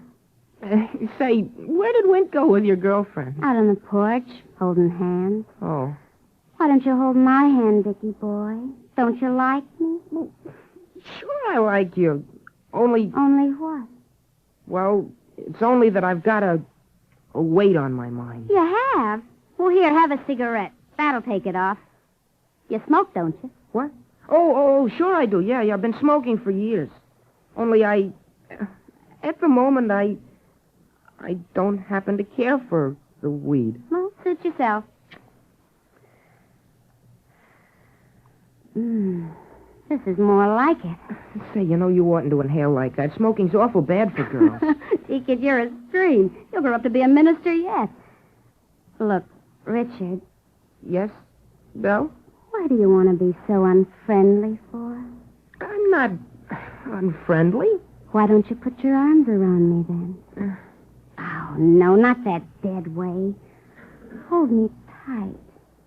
I think you just don't like me. I do, too, like you. Then why don't you kiss me? You call that kissing? Here. What's the matter, honey boy? Haven't you ever been kissed like that before? Sure. Lots of times. Only I've sworn off. Sworn off kissing? I took an oath I'd be faithful. I've heard everything now. Ready for the drinks, Belle? Oh. Fix them up the way you said. Man, how I'm ready. Oh, come on, kid. At least show me you know how to drink. Bottoms up. All right. That's the way. Bottoms up. Another the same, George. Yeah, right. Nothing else to do. May as well drink. Hey, doesn't anybody live in this town? What do you do here? Pull in the streets at 9? Pull in the streets and roll up the sidewalks. What you learn? Chinaware. And if you're asking how's business, it's on ice. Folks don't even eat around here. There's something in the back room that might interest you. What's that? Swell little number. Take a tip. I think she's about ready for reinforcement. Oh, she's got company, don't she? Ah, dumb kid. I think she'd welcome a change. Well, maybe I ought to look into this. Give us another shot, will you? Yeah, sure. And then tell Goldilocks to get ready for the great big bear. But I wouldn't do such because I loved her too much. But I've learned about women from her. Huh. Let's have another drink. You've had enough. You know, you're a nice girl, Belle. A very nice girl. But you oughtn't to lead this kind of life. Why don't you reform? Reform? Now, look here, I'm getting sick of you. Good evening. Hope I'm not butting in on your party back here, but my dogs were giving out standing at the bar. All right with me. I got no party on. Oh, ho, they cried. The world is wide. Hey, what is it, a child poet or a child actor? I don't know. It's got me guessing. Well, look, if you can shake the cradle, Robin. All I do is pull my freight. Listen, kid, here's an old friend of mine, Mr. Smith from New Haven. Huh? He just come in and I want to talk to him, see? So you better go home. I'm never going home. I'll show them. Well, have it your own way. Pull up a chair, Mr. Smith. What kind of beer are you drinking, sister? Yet each man kills the thing he loves. By each, let this be heard. Hey, this is rich. That's swell dope, young fella. Give us some more. Some do it with a bitter look. Some with a flattering word. The coward does it with a kiss. The brave man with a sword. I did it with a kiss. I'm a coward. Oh, he's copped a fine skinful. Gee, he's hardly had anything. Oh, this gal of yours don't appreciate poetry, Sonny. But I'm the kid that eats it up. Come on, give us some more of the same. I don't believe you ever knew this lady in New Haven at all. You just picked her up now. That's what you did. You leave her alone, do you hear me? Listen to it, will you? This is going to be good. Curse you, Jack Dalton. If I won't unhand her, what then? I'll give you a good punch in the snoot, that's why. Help! Hey, what's going on in here? He's going to murder me! He's too darn fresh. Well, cut out the noise here. All of you. George. Huh? None of my business, George, but if I were in your boots... he's underage, George. You told me he was over 18. And I tell you, I'm Teddy Roosevelt. Now, if you're not looking for trouble... Yeah. All right, son. On your way. Beat it. I will not beat it. I'll give him the bum's rush, George. Well, let go of me, you dirty coward. Quiet now, or I'll pin a Mary Ann on your jaw that'll quiet you. Oh, you want to fight, do you? All right, come on. Come on, I'm game. Come on, fight. He's breaking up the furniture. Yeah, that's what I'll do to you, Why, too. you want to get tough, do you? All right. Come on and fight. I'll fight any man in this room. Come on and fight.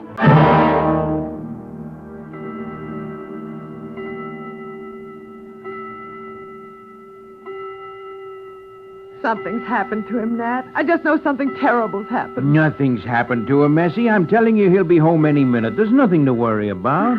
What time is it now, Nat? It's, 11 o'clock. Well, 11 o'clock's not so late, Essie. Not on the 4th of July. Richard, come home yet? Not yet, Sid. I was just trying to tell her, Sid, nobody but a bunch of old fogies would be home before 11 on the 4th of If you July. don't stop talking 4th of July.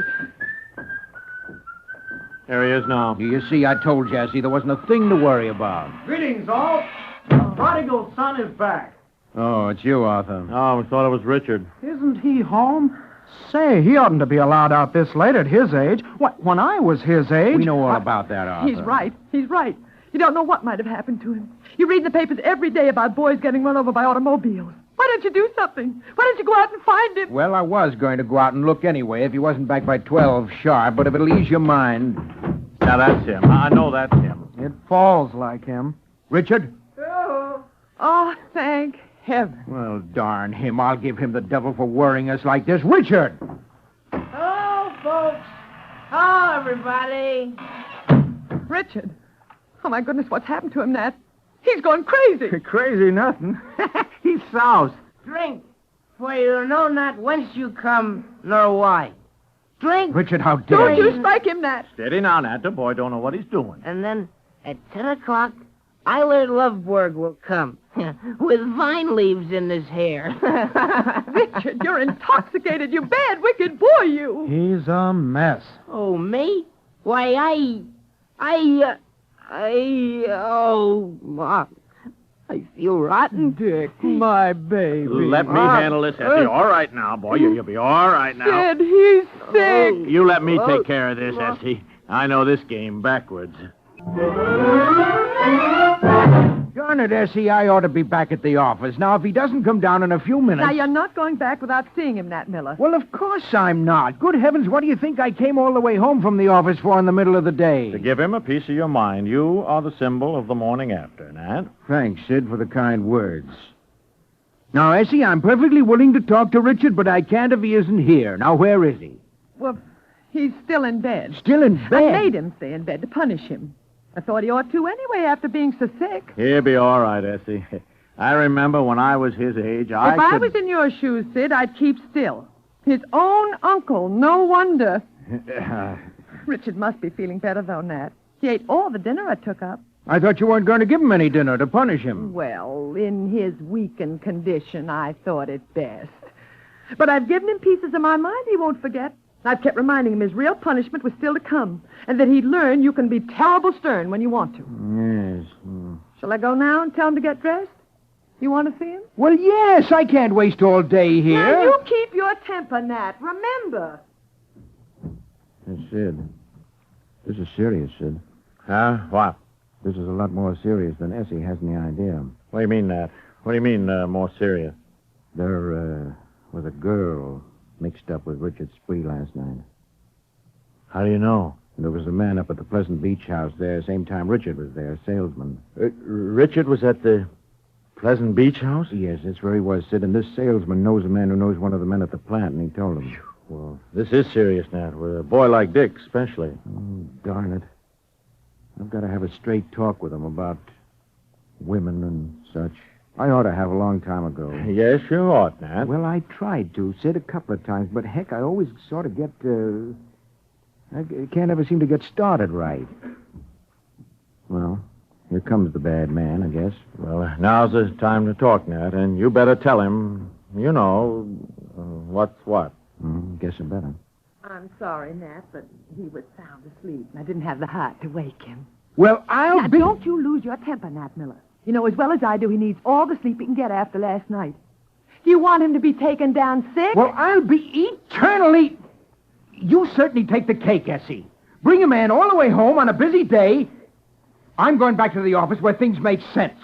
But I'm coming home to supper, Essie Miller. And when I do, I want that boy downstairs and waiting. And what I'll have to tell him will blister the horns off the devil himself. Intermission, while Richard sleeps and the household worries. For the Ford Motor Company, once more, Kenneth Banghart. When you want to have something done for your Ford, no matter what it is, take it to your Ford dealer. That's only logical because your Ford dealer knows your Ford best. Fords are his business. He knows how to care for them. And what's more, he's prepared and equipped to give you the best service. If you visit the service department of your Ford dealer, you'll notice that he has much special Ford equipment, tools and machines designed especially for use on Ford cars.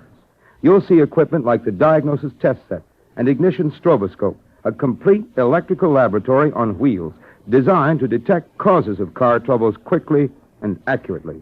Or you may see equipment that uses a photoelectric cell to measure the brightness of headlights, or special Ford wheel aligning equipment. In all, there are about 200 pieces of special equipment and tools which Ford service engineers have helped design so that your Ford will get better and quicker service. You'll notice that your dealer has genuine Ford parts and Ford-approved accessories, too. That means that the replacements you buy will be built to Ford specifications, made right, to fit right, and last longer. And you'll find that your dealer's mechanics are Ford-trained, that they know the factory-approved methods of servicing your car, methods worked out by the men who planned and made your Ford.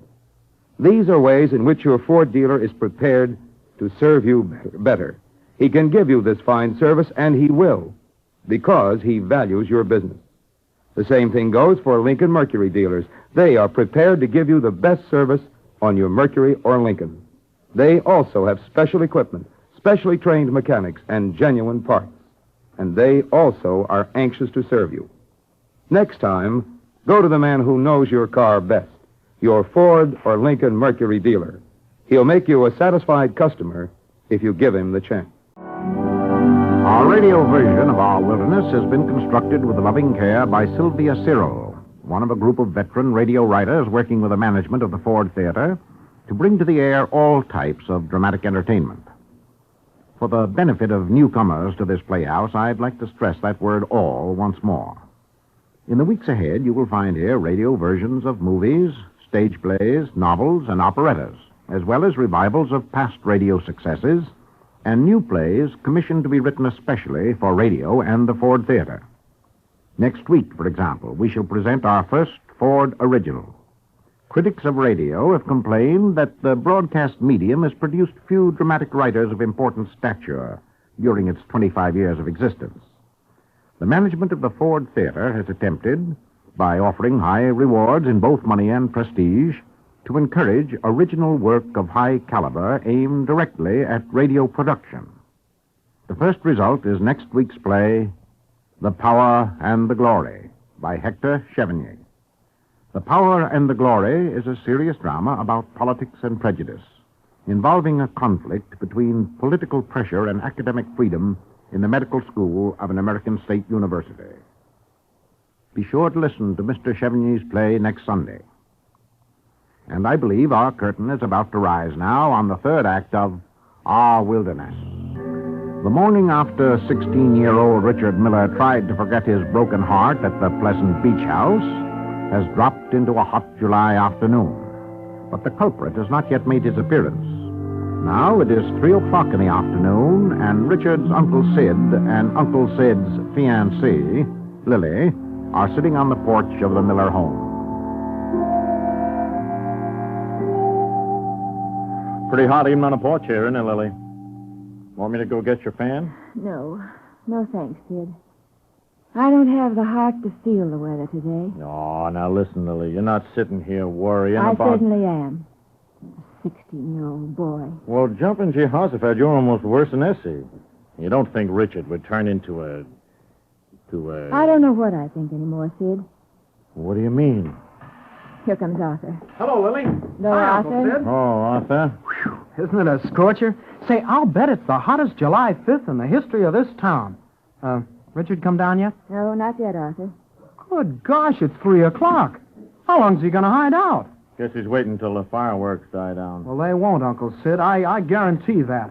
Why, if I'd done what he did when I was his age, I doubt if I'd be in Yale today. The effect on Yale would be too horrible to contemplate. What's that, Uncle Sid? It's Richard. Well, the bad man himself.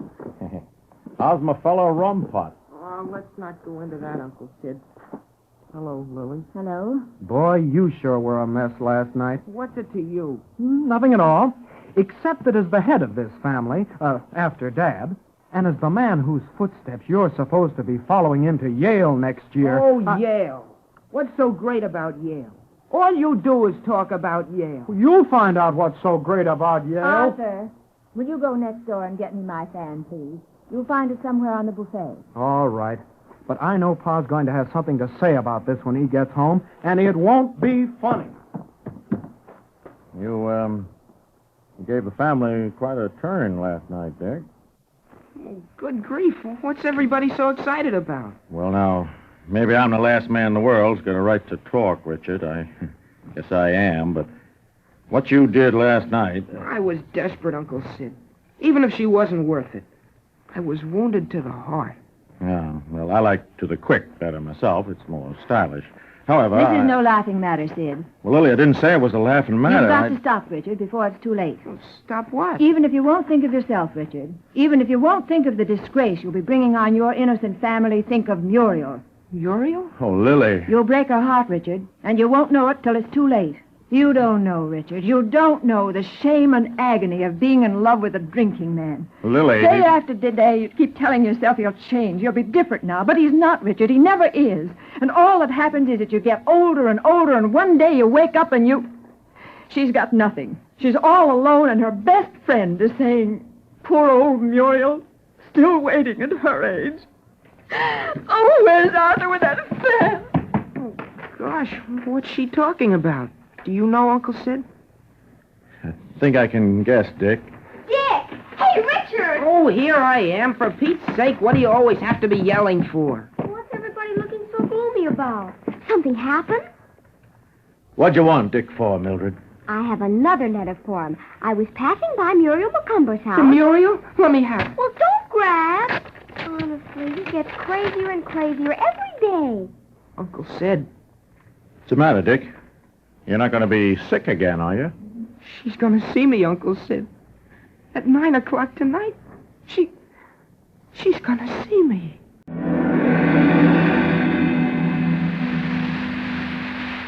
Oh, it must be nearly 9. Why doesn't Muriel show up? Oh, gosh, now, did she write 9 or 10? 9, all right. Oh, darn it, I wish she'd show up. I'll have to memorize a new poem for her. Recite it to her next time. Oh, there's 9 now. She couldn't get away. She was caught. Oh, gee, I sure hate to go home without having seen her. Oh, who ever heard of a woman being on time? I ought to know enough about life by this time to... There she is. Oh, gosh. And lo, my love, mine own soul's heart. I mustn't let her know I'm so tickled. If women are too sure of you, they treat you like slaves.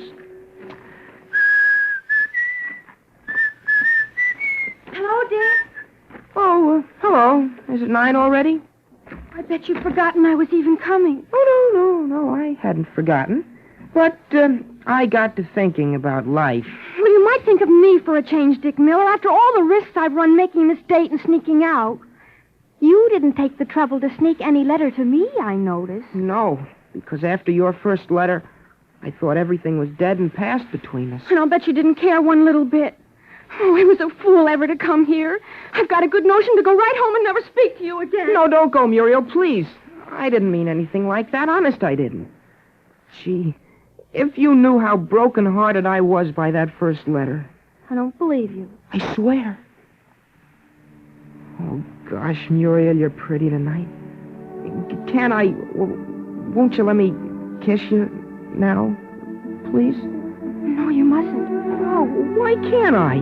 Aren't you ever going to let me? I will.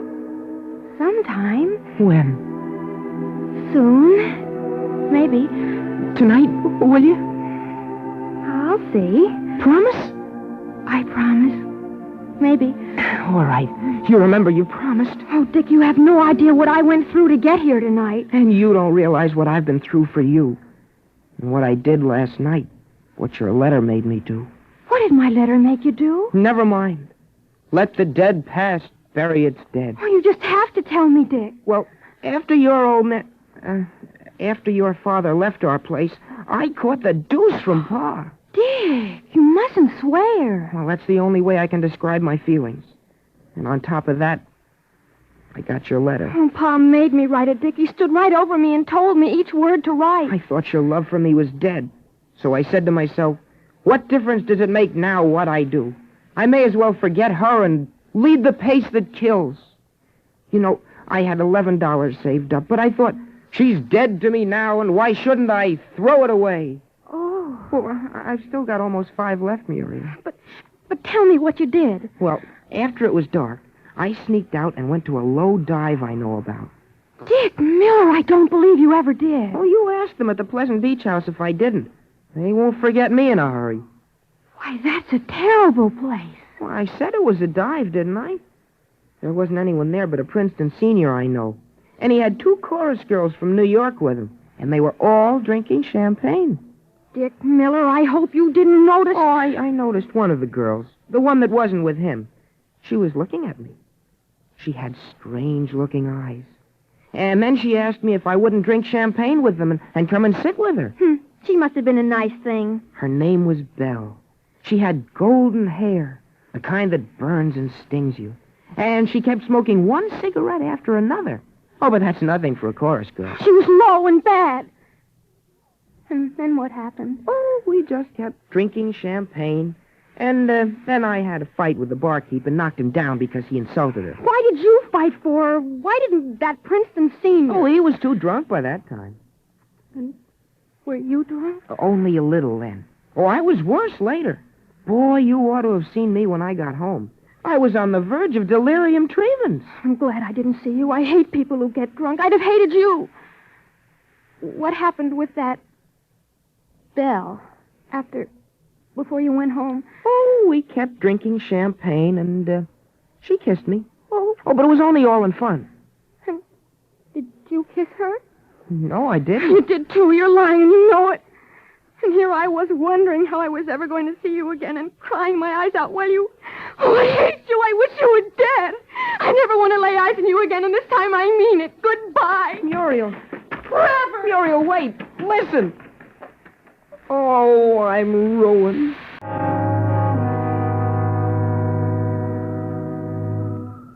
Well, darn it, Essie, I haven't finished reading the paper. Can't I sit inside? Why do I have to wait on the porch? Because, Nat Miller, I don't want you to miss Richard again. You've been promising me you'd talk to him all day now. Well, good grief, I tried to, didn't I? I came home from the office just to talk, didn't I? Now, where was he at supper? Well, he ran off to meet Muriel. Mildred brought another letter. I'm beginning to think that girl should never have learned to write. Oh, here he is now, coming up the walk. Now, Nat, you can't get out of it this time. It's for his own sake. Say, he doesn't look too chipper, does he? He does look odd again. Nat, you don't suppose he's been... No. It's love, not liquor this time. You better leave us alone for a while, Essie. I'll wait inside. Call me if you want me. Evening, Richard. Evening, Ma. Well, young man, Oh, Pa. I didn't see you sitting there. how the vine leaves in your hair tonight. Turned out to be poison ivy, didn't they? I know, Pa. Now, Richard, I'm not going to read you any temperance lecture because in spite of your foolishness last night, I'm still giving you credit for having brains. I know I was a fool, Pa. Not only a fool, but a downright stupid, disgusting fool. It was bad enough to let me and your Uncle Sid see you, but to appear like that before your mother. I know, Pa. Now, what about that girl at the Pleasant Beach house? Belle. Well, how did you know about Belle, Pa? I was shocked, Richard, I don't mind saying. I know, Pa. In my day, a man didn't kiss a girl he wasn't practically engaged to. I know, Pa. Richard, Yes, Pa? Richard, it's about time you and I had a serious talk. Yes, Pa. There are certain things pertaining to certain matters that pertain... Yes, Pa? Well, now that the subject's come up of its own accord, it's a good time... I mean, there's no use in procrastinating further, so here goes. Richard? Yes, Pa? Richard, you've now come to the age when... and it's only natural for you to have certain... I mean, here's what I'm driving at, Richard. I mean, your whole life might be ruined if... So, darn it, you've got to know that. I mean... Well, now that we've talked it all over, Richard, do you have any questions? I do, Pa. One. Oh, you do, huh? Well, what is it? How do you make a girl forgive you? Muriel's sore at me. How do you... Oh, how do... Well, you act like a man, Richard. You go to her and you tell her that you made a mistake, frankly and honestly. You tell her you were wrong and you're sorry. And I think maybe she'll forgive you. Well, gee, Pa, thanks. I'll go right over. Gee, that makes everything all right, doesn't it? I guess it does, son. It's all right now, Essie. Come on out. Everything's going to be all right. Oh, I better hurry, Pa. Gosh, you do know about some things, don't you, Pa? Not many, son, but I try. Why, son? You're a man, Pa. Good night. Good night, Ma. Night, son. Ah, it's a lovely night, isn't it, Nat? Moon's way down low, almost setting. You saw what he did, Essie? You saw what Richard did? Yes, Nat. He kissed you. I don't believe in kissing between fathers and sons after a certain age, as he seems mushy and silly, but at a time like this... Well, that meant something, didn't it, Essie? Yes, it did, Nat. I guess no matter what life will do to him now, he can take care of it. Can't he, Essie? Yes, Nat. Got to turn out the lights. All ready? Let her go, Gallagher. There he goes. Like love's young dream. Say, what is it that Rubaiyat says? Yet, that spring should vanish with a rose, that youth's sweet-scented manuscript should close. Well, spring isn't everything, is it, Essie? There's a lot to be said for autumn. Autumn's got beauty, too. And winter, if you're together. Yes, Nat. It certainly has.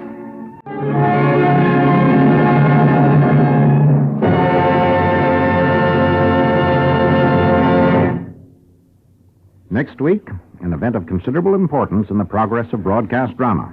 Hector Chevenier's Ford Theater original, The Power and the Glory. Our Wilderness was adapted by Sylvia Cyril, edited by Howard Teichman, with continuity by George Faulkner. The musical score was written and conducted by Lynn Murray, and the entire production was under the direction of George Zachary. Richard Miller was played by Raymond Ives, Nat Miller by Eric Dressler, Mrs. Miller by Ann Seymour, and Muriel McCumber by Rosemary Rice. The other players were Alan Bunce, Frank Dane, Elsie Hitz, Evelyn Juster, Lorna Lynn, James McCallion, Edgar Staley, Frank Thomas, and Chuck Webster. I hope you had a pleasant hour listening to the comedy of the good old days. But we all know that these are not good days for millions of people in Europe. There is certainly nothing good about starvation. So may I remind you that every one of us can help them, just by being careful and cooperating with the food-saving program. It's very simple. Eat no meat on Tuesdays, no poultry or eggs on Thursdays. Save a slice of bread a day and waste nothing. It's very simple, but it's very important. And now, this is Howard Lindsay saying good afternoon for the management of the Ford Theater. Next week, The Power and the Glory. The Ford Theater is presented by the Ford Motor Company, makers of Ford, Mercury, and Lincoln cars, and Ford trucks, tractors, and buses. This is NBC, the National Broadcasting Company. Your Playhouse of Favorites. How do you do? This is Robert Anthony Dean inviting you to your Playhouse of Favorites. Our story for today is a celebrated tale by Alfred Lord Tennyson, who at one time in his life was Poet Laureate of England. The immortal story it is of Enoch Arden. In a moment, with Carl Swenson as the man who returned from the dead to a world in which he was forgotten, we bring you Enoch Arden. From its place on the shelf of immortal romantic classics, we take down now the story of Enoch Arden by Alfred Lord Tennyson. Enoch Arden is a tragic story of the power and endurance of love and devotion. It begins in a small village on the English coast. Tall ships raise their masts in the harbor. It is a gray day, and like the echo of the day itself, a bell tolls mournfully. Its sound carries over the town, falls desolately upon the ears of its listeners.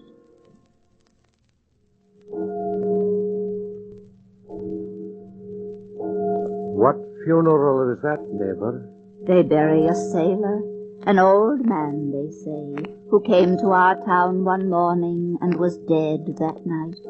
None could be found who knew him? No, they found him wandering by the docks.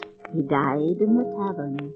Perhaps someone waits for him somewhere, a wife or a child, mayhap. Ah, they shall have to wait until eternity then. Ah, an old man. If only we knew his story and his name. My name is Enoch Arden. Years ago, I left a wife and 3 children and sailed away. Began a journey from a hilltop that ended in a tavern by the sea.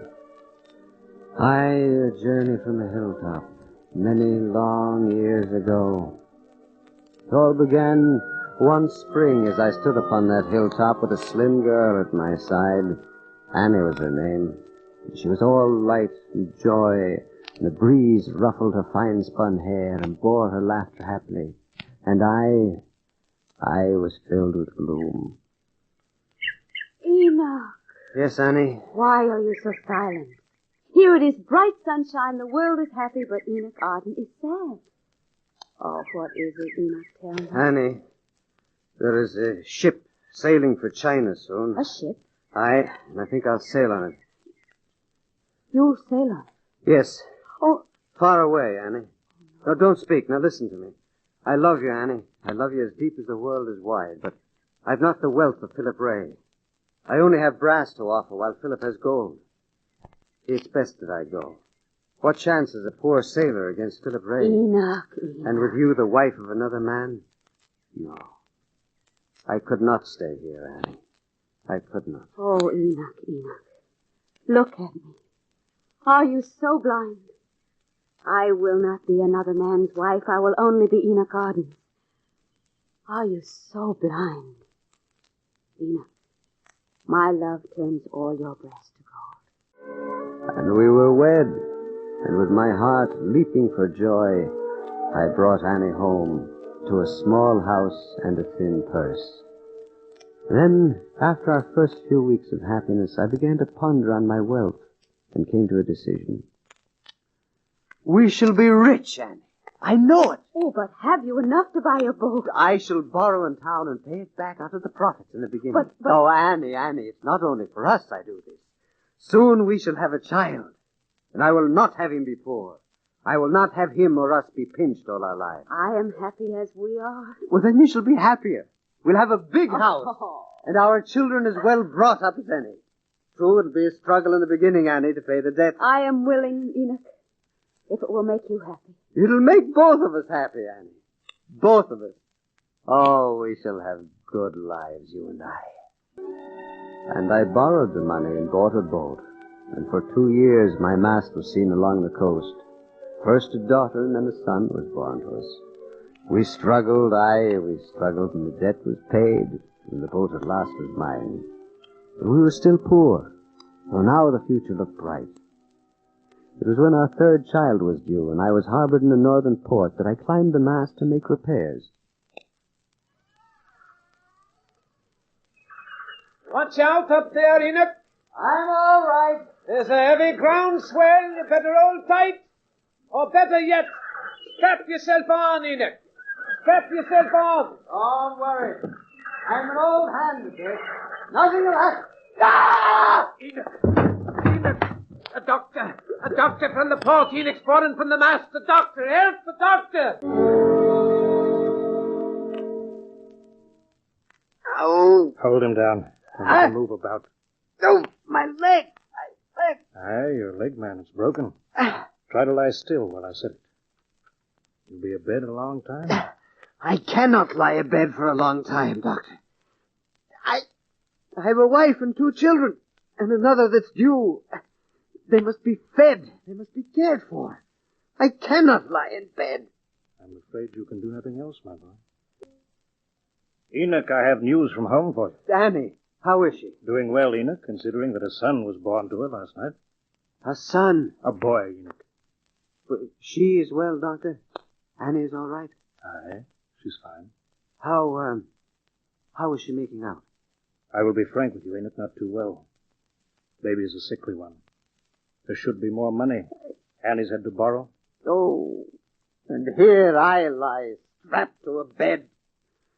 Must we forever lead mean, impoverished lives one step ahead of begging? Now another mouth to feed. Listen to me, Enoch, listen to me. There's a ship sailing for the China Seas in a few weeks. If you will go, you can return rich, pay off all your debts. What's your answer? Yes. Yes, I'll go. I'll go anywhere to bring back riches for Annie. A week later, I was able to go home. And amidst the glad rejoicings of Annie, I had not the heart to tell her of my plans. I looked upon my newborn son, and my heart was moved with pity for him. He seemed so small and pale. Wealth alone could help us all.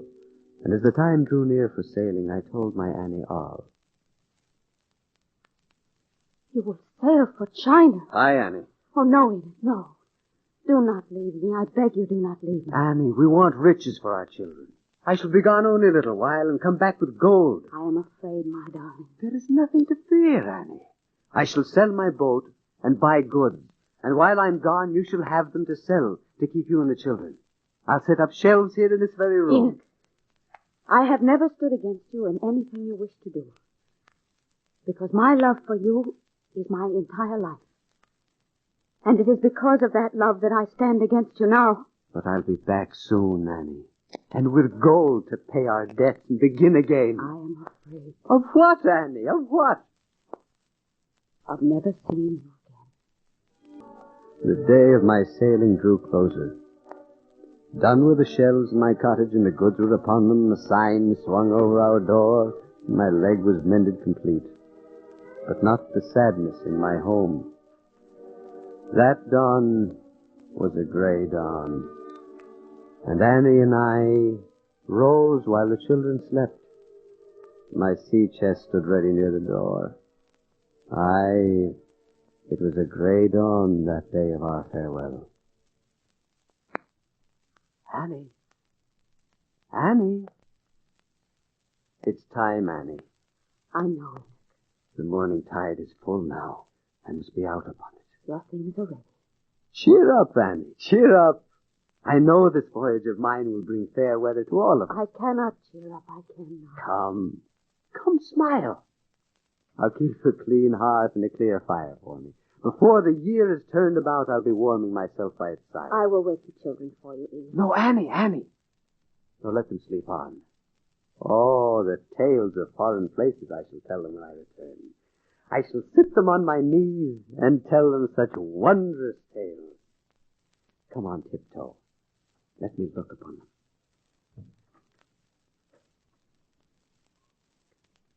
They sleep the way young angels would sleep. And you, the youngest, pale, sickly you, I think I love you best of all. I shall bring you home splendid. Oh, no. No tears, Annie. No tears. I shall never look upon your face again. I know it, Enoch. Well, then I shall look upon yours. For nothing, Annie. Nothing shall ever keep me from your side. Goodbye, my Annie. Oh, Enoch. Now.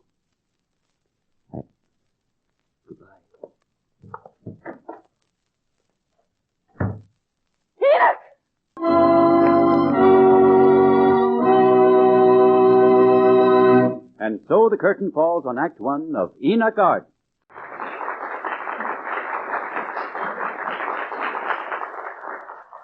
And now back to our story of Enoch Arden, starring Carl Swenson. I sailed. I sailed. And the week became month, and month became year, and Annie waited. But my ship did not return from the sea, and the house grew sad, and the stores I'd bought for selling dwindled on the shelves. Hunger and poverty waited at the door, while out through it went a tiny life of one dearly beloved by me. It could not be helped, Annie. He was a sickly child. But Enoch loved him best of all. I know. I did all the doctor could do. It was too late. There was much the child needed. Oh, Enoch. Enoch, where are you? Our youngest is dead, Enoch. The baby is dead. Come home to me, Enoch. Come home. Annie, you must not break down. Your other children depend on you. Remember them, Annie. Remember them. A year. A whole year. I shall warm myself at the fire before a year is gone, he said. Well, the fire's cold, it's ashes, and our child is dead. Oh, Enoch! Enoch, come home! Come home! Good day to you, Philip Ray. Good day, Doctor. How is Annie? Sad, Philip, sad. She buried her child this morning. Philip, why haven't you gone to her with help? She needs it. I know. I've watched. You loved her once.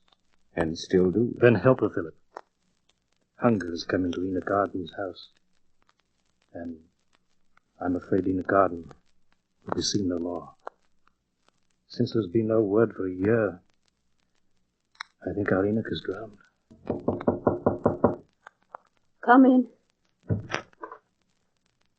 Good evening, Annie. I know that perhaps you'd rather be alone, but I have a favor to ask of you. Not now, Philip. Please, not now. Annie, believe me, my heart cries out for you in your grief. Let me help you. Help the children. Help? Help. That is what Enoch wanted. His children to have a better life. That is why he went away. I beg you, let me help you. I'm rich and well-to-do, and I've no family of my own. Oh, Philip. I will send the children to school, Annie. Let me do this. Let me have this joy of helping you. You are good, Philip. Good. Then you will let me do it? Aye. And it shall be repaid when Enoch comes home. But I did not come home. No, I did not. And year passed year, and my children grew. And with them grew their love for Philip Ray. Father Philip, they called him. Aye, they were like son and daughter to him, and Philip longed truly to make them so. Annie, I have loved you ever since our youth. Be my wife. No, Philip. Let there be happiness in these remaining years of our lives. No, Philip. You have been good to me and mine, and I am very grateful. But I cannot love twice. The children love me, Annie. Will you deny them a home, a father's love? And if Enoch comes home... He will not. He will not. Wait, Philip. Wait a while. Wait a year. I've waited all my life, Annie. Only a year. You have my promise. Only, will you wait 1 year? Aye, Annie. I will wait. And the seasons turned, and it was autumn again. The year had passed away. Annie. Yes, Philip? A year's passed. A year? Oh, Philip, it went so swiftly. In a month, Philip, please, just give me 1 more month. I am bound, I know, but 1 month. Aye, Annie. A month? Annie, it is 6 months since the year was up. Be honest, be fair. Will you not wed me at all? Yes, Philip, yes. Yes, good, kind Philip, yes. Then when, Annie, when? Soon, Philip, soon. And upon that night, Annie lay in her bed and tossed, and she dreamed. A sign, dear Lord. Please give me a sign of Enoch. The wind. The ocean wind. And the sea. Enoch! Enoch, where are you, Enoch? In the sea, Annie. In the sea. Come, dear love, come to me. I cannot, Annie. I cannot. The sea lies between us. The sea lies between us. Enoch! Enoch! We can be wed now. Annie. I had a dream. Heaven sent me a sign. And now I know that Enoch will come no more. The sea is between us. And Enoch is dead and drowned. But I was not drowned.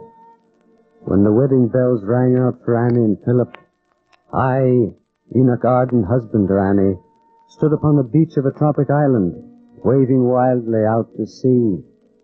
I had been shipwrecked, cast away upon an island for 10 years, and while the wedding bells rang, a ship was rescuing me. Rescue at last. Half wild, they took me on the ship and let me sail for home. My heart sang for joy. The voices of those I loved spoke in my ear. Home! Home! Yet the ship was slow, and a year went by before I saw my native shores. A year before I walked upon a chill, bright afternoon down the street where stood my home. With bursting heart, I came upon our cottage. Tears were in my eyes, and I knocked upon the door. Annie, who are you? Why, James Mason, of course. Who be you? What are you doing here in this house? Doing? Why, living here, man. What else? Living here? Aye.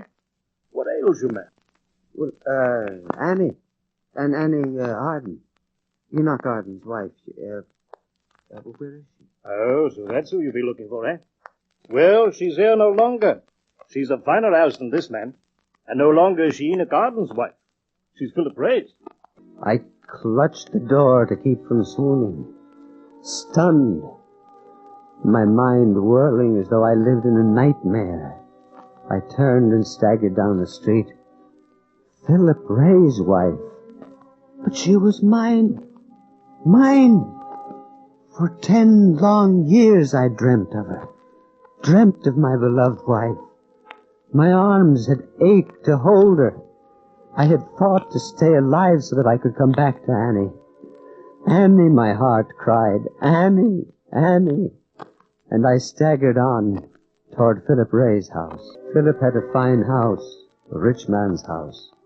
And through the garden I stole, and through the windows I saw them, and the window was open, and I could hear their voices. And Philip held a baby on his knee. And into the room came a tall, handsome boy, and a girl who seemed a younger Annie. My heart swelled to bursting within me, for these two were mine. These two, my own flesh and blood. Almost I cried aloud, with such a terrible cry that all the happiness before me would have been shattered. But I bit my lips until the blood flowed. I bit them and staggered away, not knowing where I went. Annie, Annie, Annie, Annie, Annie. Why did I have to go away? Why did I have to go away? Now you're gone forever. And I cannot speak. I cannot speak. Annie, Annie, Annie.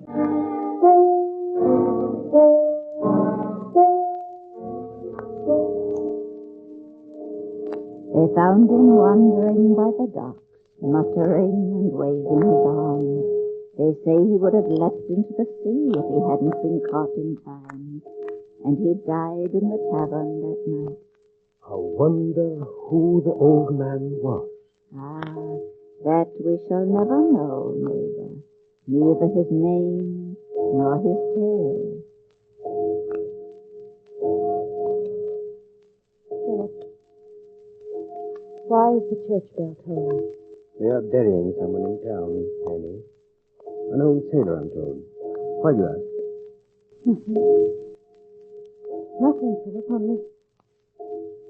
only there is a strange, cold feeling in my heart as if someone I knew had just walked silently by.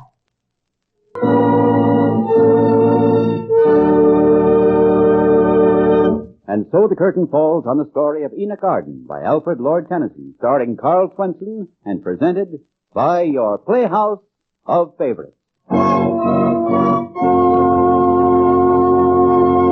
This is Robert Anthony Dean, reminding you that front row seats are reserved for you the very next time our curtain rises on another favorite classic, presented for your listening pleasure on your Playhouse of Favorites.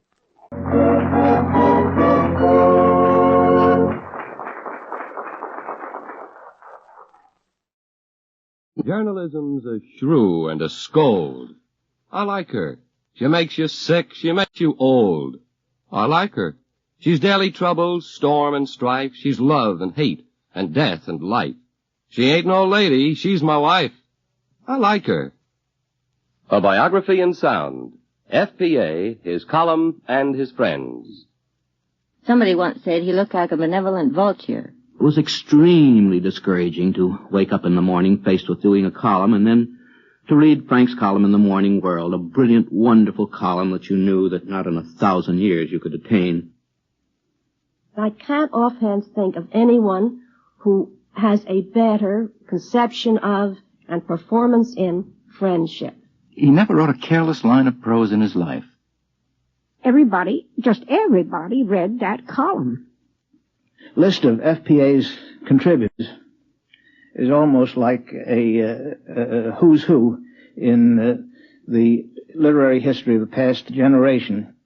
And Franklin P. Adams had a definite influence on the newspapers of the last 50 years.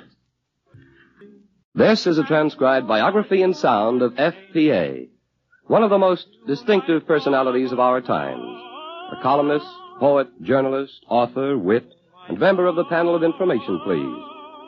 In his column of April 3rd, 1922, he wrote, "Saw to Mistress Margaret Swope's party. Very gay there, and we had a spelling bee, and I won easily, Deems Taylor being the only one that could give me any competition, and did some charades and all manner of rag, tag, and bobtail. Home at 3 a.m, and so to bed." I remember many such evenings with Frank Adams, because he was always a great one for parties, for games, and for any kind of fun. Incidentally, this is Deems Taylor, one of the friends who would like to talk a little bit about Frank tonight. In 1901, young Franklin Pierce Adams of Chicago, Illinois, was an insurance solicitor.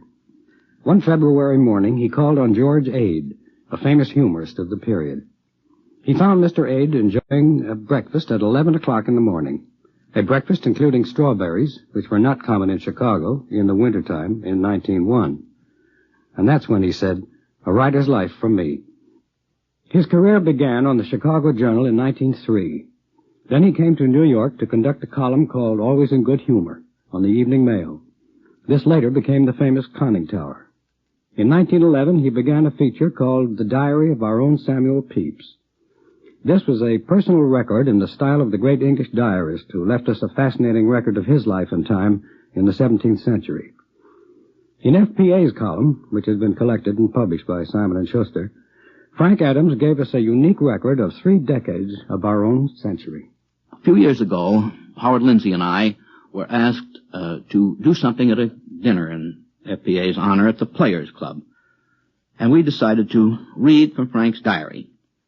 And Howard took 1 volume, and I took the other volume. It's in 2 volumes. And I spent 2 days looking through this, absolutely fascinated, because this, I think, is the greatest record of our time that I've ever read. Now, this may be because I knew most of the people mentioned, but I think it reflects a great many things in the theater, in the world of art, music, and all of that sort of thing. And I think that anyone who really wants to know what went on from the turn of the century until Frank retired as a columnist has only to read that to get a wonderful picture. This is Russell Krauss. On April 19th, 1928, FPA wrote in his diary, "So to the theater and saw a tenuous play, but sat next to Hilda Jackson and had a merry time holding her hand, much to the discomfiture of Russell Krauss, 35 of number 2267 North 15th Street, Upper Tooting, Kansas." Unquote. Since then, Mr. Krauss has become an extremely successful playwright and member of the producing firm of Lindsay and Krauss. I believe that Franklin Pierce Adams, or FPA as he was known to practically everybody who read and wrote in his heyday, contributed more to the lighter side of American literature than any single person of our time. Not only what he himself did, but what he developed in others. I was kind of a victim of this in a way, because at part of the years that Frank was conducting his column, I had a column of I'll say a similar nature, because it in no way approached Frank's column, on the Evening Post. And it was extremely discouraging to wake up in the morning faced with doing a column and then to read Frank's column in the Morning World, a brilliant, wonderful column that you knew that not in 1,000 years you could attain. That was a wonderful page. It was practically entertainment in itself, the opposite editorial page, the op-ed page as it was called in the Morning World. Adams and Haywood Broun, who was then at his brilliant best, and the wonderful dramatic reviews by Alexander Wolcott and Allison Smith, Frank Sullivan's humorous column from time to time, and his contributions to Frank's column, the music column by Samuel Schatzenhoff. Lawrence Stallings, I think, did most of the book reviews at that time. It was a wonderful, wonderful experience just to read that page in the morning. It was practically a day's entertainment, as I say. I'd like to talk a little bit, though, about one form of humor or light writing that he developed, and in this I think he was absolutely the leader, and I think his own leadership has resulted in a very fine form of American light verse, which we didn't have before he started. To begin with, he himself was a brilliant mini-singer. He wrote wonderful verse. I think it ranged all the way from that rollicking baseball classic, which will live as long as baseball is our national game, Tinker to Evers to Chance, all the way from that to his wonderful translations of Horace's Odes, which were not only light and lovely, but profound, too. They were wonderful. It was a great honor to appear in Frank's column. And these youngsters then, and oldsters now, perhaps, I'm not pointing at anyone, were a great many of them had their first verse printed in Frank's column, and some of them, perhaps not their first, but some of their very good verse. In that class, let's say, people like Edna St. Vincent Millay and Eleanor Wiley, Floyd Dell, Witter Binner. Then among those who really came out in Frank's column as minor poets, and I don't say minor because in their field of light verse, they're major poets. People like Deems Taylor, who wrote verse under the name of Smead, which it doesn't take a very bright person to figure out is Deems spelled backwards. Dorothy Parker, Lee Wilson Dodd, William Rose Benet, Howard Dietz, who wrote under the name of Freckles, Newman Levy, who was Flaccus, and whose wonderful parodies on the opera, telling the rather heavy stories of grand opera in light verse. Just wonderful. They were later published in book form under the title of Opera Guide, G-U-Y-E-D. A great many of you don't know that George Kaufman was a poet. He appeared very frequently in Adams's column under the title of GSK, under the signature of GSK, rather. Maury Riskin, who later went on to write musical shows and Hollywood scenarios. Christopher Morley, before he got a column of his own, contributed to Frank's column. I think that, matter of fact, the whole feeling of American humor began to change with Adams's time. While I don't say that he was absolutely responsible for that, I think that he contributed greatly to it. FPA is a remarkable individual, partly because of his extremely wide range of interests. One of those interests is music of all kinds. But he has always had one particular musical enthusiasm. In the column of May 20th, 1912, he wrote, "To the Playhouse to see Patience, and Sir Arthur Sullivan's music so melodic I could hear it 100 times. And I am of the opinion that Sullivan was a genius, and Gilbert a man with a high talent." In the days when we were all a little younger, Frank Adams was interested in almost everything. In one of the very first columns of his diary, he refers to riding a bicycle, and a brave sight he was in a bright red tie, puffing a big cigar as he pedaled along. He always had a boyish love of baseball, and winced when the Chicago Cubs beat the New York Giants. The Cubs at one time had a famous double play combination which he made immortal in verse. The verse Russell Crouse referred to, the verse that goes like this. "These are the saddest of possible words, tinker to Evers to chance. Trio of bear cubs and fleeter than birds, Tinker and Evers and chance. Ruthlessly pricking our gonfalon bubble, making a giant hit into a double, words that are heavy with nothing but trouble, Tinker to Evers to chance." During the First World War, Frank served as an intelligence officer in Paris and wrote for the service magazine The Stars and Stripes. He also helped form the Thanatopsis Literary and Inside Straight Society, and this group continued to play poker far into the night in later years. And there was another game he played with desperate passion. There's no game in the entire category of sport that is so completely irritating and so upsetting as croquet. The tendency to cheat is always present, and the desire to knock the brains out of your opponents is never lacking. Wolcott was the worst. Harpo Marx was pretty bad. FPA made a pretense of preserving good nature. That was Herbert Bayard Swope, a famous newspaper reporter and editor, and now a publicist. Croquet was no sissy game with that group. They played for keeps. Margaret Case Harriman recalls how Harpo Marx was once found hiding behind a tree, weeping with frustration over a missed shot. No, there was no end to Frank's enthusiasms. In the column of September 10th, 1916, he wrote, "To the office all morning, and in the afternoon Sigmund Spaeth, playing like a champion, beat me 5 out of 7 sets, which heartened him greatly, as he was beginning to despair of ever defeating me again." Well, I suppose I played more tennis with Frank Adams than anybody else, both as a partner and as an opponent. I met him first on the tennis court, actually. That must have been about 1913. And he used to go up to the so-called Notleck courts up there near where the Juilliard School of Music is now, around 120th Street. Notleck was the name that was made up from the name of the man who ran the courts, which was Doc Kelton, Kelton. You see, Notleck was an early example of the Seriatan technique. And a lot of people played tennis up there on these public courts, and I happened to wander up there one day looking for a game. And I ran into Frank Adams, and he was very disgusted. He'd made a date to play with Rube Goldberg, and it turned out Rube didn't know the first thing about tennis, so Frank stopped playing and came into the locker room and said, "Can anybody here play tennis?" He said, "This fellow is no good at all." So I was elected to be his first opponent up there. And we played a set which I won, and then Frank got going pretty well. He was quite steady. He could return the ball. He could keep it in play, and very often he would baffle quite good players by his steadiness, his persistence in getting the ball back.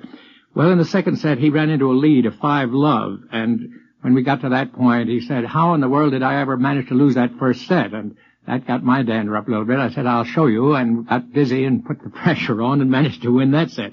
After that, we became very good friends and also very steady rivals, as well as doubles partners. We actually played in some of the tournaments around here. I might say right now that neither Frank nor I could have ever been considered a really good tennis player, but we were both enthusiasts. We got a lot of fun out of it. This is Sigmund Spaeth, a music critic who worked on newspapers with FPA, and perhaps best known as the Tune Detective. Frank's game consisted of practically one shot, which was a forehand drive, and when it came off, it was good. Whenever he had the ball on his right side, he would go all out for that forehand drive. He'd swing around and go completely off his feet if he missed it, which he did once in a while. In fact, that happened when the information pleas experts played an exhibition match out at Forest Hills in the stadium. They put them on there one year to play between matches, and it was not too funny because they were just good enough to make some impression as tennis players. They had Jack Kieran and Deems Taylor and Frank, and I'm not sure whether Fadiman played or not, but the best of the lot was Kieran. Kieran played a fair game. Deems wasn't bad. But Frank did his usual trick of swinging at the ball forehanded and missing it completely. Went completely around, and of course the crowd roared at that. They loved it. And as a result of our playing tennis so much, I think I appeared in the column just about as often as anyone. I was sure to appear in it if Frank beat me, and occasionally I appeared in it even when I beat him. This great gift of enthusiasm that Frank Adams had, of course, applied not only to tennis but to all of his activities, and things which he might have done merely as an amateur, such as tennis, and I might include music, because he was a great musical enthusiast. He played the harmonica pretty well, and he loved to do it, and he loved to sing old songs. He knew the words of any number of songs, and he and I were always comparing notes as to the correct versions of My Mother Was a Lady, or If Jack Were Only Here, or The Little Lost Child, and some of these other songs which he would like to boom out in a deep bass, and I sometimes played the piano for him, and sometimes we just joined together in harmony, as it were. But I'm emphasizing that enthusiasm, which made what he did very attractive to other people. He had a great gift of making friends, of getting the best out of the people that he met. His Pepys diary sounded very often as though he were merely talking about the celebrities that came into his life, but actually it was much more than that. He would get the best out of them, and they would get something from Frank, which was an inspiration. And it still comes down again to this enthusiasm, it was the enthusiasm of a boy. He remained youthful, and I would imagine that today he has that same youthful spirit. He's no longer a young man, but Frank could never completely lose that enthusiasm which made him so successful. During the 1920s, Frank was a prominent member of the famous Round Table group, which met at the Algonquin Hotel. This was an informal luncheon group composed of many of the brighter and more impecunious wits of the period. On February 1923, FPA wrote, "So to an inn for luncheon, and Frank Case told me about a cinema star noted for his parsimoniousness, who had gone to purchase a ring for his fiancée and had his finger crushed between two pushcarts." The Frank Case referred to was the owner and manager of the Algonquin Hotel at that time. This is his daughter, Margaret Case Harriman, who became a contributor to the New Yorker and other magazines, and a wit worthy of her background. You've all heard of the Algonquin Hotel, but it's a special place to me because my father, Frank Case, owned it, and I grew up there. I must have been a fast 9 or 10 years old when FPA began coming there to see his friend Sam Merwin, the novelist. Although I've known FPA most of my life, I still call him Mr. Adams. He is a kind of fierce-looking man with a habit of rearing back and looking down his nose at you. Somebody once said he looked like a benevolent vulture. But as Father and I came to know him, he turned out to be the kindest man in the world. He gave me the first fountain pen I ever owned when I went away to school in France, along with a copy of his book, Tobogganing on Parnassus. The book was inscribed with FPA's usual grace and charm. Your parents want no part of this book, therefore you can have it. Talking about tobogganing reminds me of my own favorite remark of FPA's. It had to do with Harold Ross, editor of the New Yorker, and a fellow member of the Algonquin Round Table. Ross had a face as solemn as a clown's, and at that time wore his hair in the highest crew cut in town, estimated at 1.5 inches tall. One winter Sunday, FPA took him tobogganing in Connecticut. "How did Ross look tobogganing?" somebody at the round table inquired on Monday. "Well," said FPA thoughtfully, "you know how he looks not tobogganing." FPA's famous column, The Conning Tower, in the Tribune, and later in the World, was the shining goal of every man, woman, and even child who could hold a pencil or tap out a page on a typewriter. The Conning Tower printed the first piece I ever wrote. Poetry it was. And I was all the more grateful because I knew that FPA's delicately concealed kindness of heart had nothing to do with it. No matter how much he loved my father, and he did, that piece would never have gotten into the conning tower if it hadn't been good enough.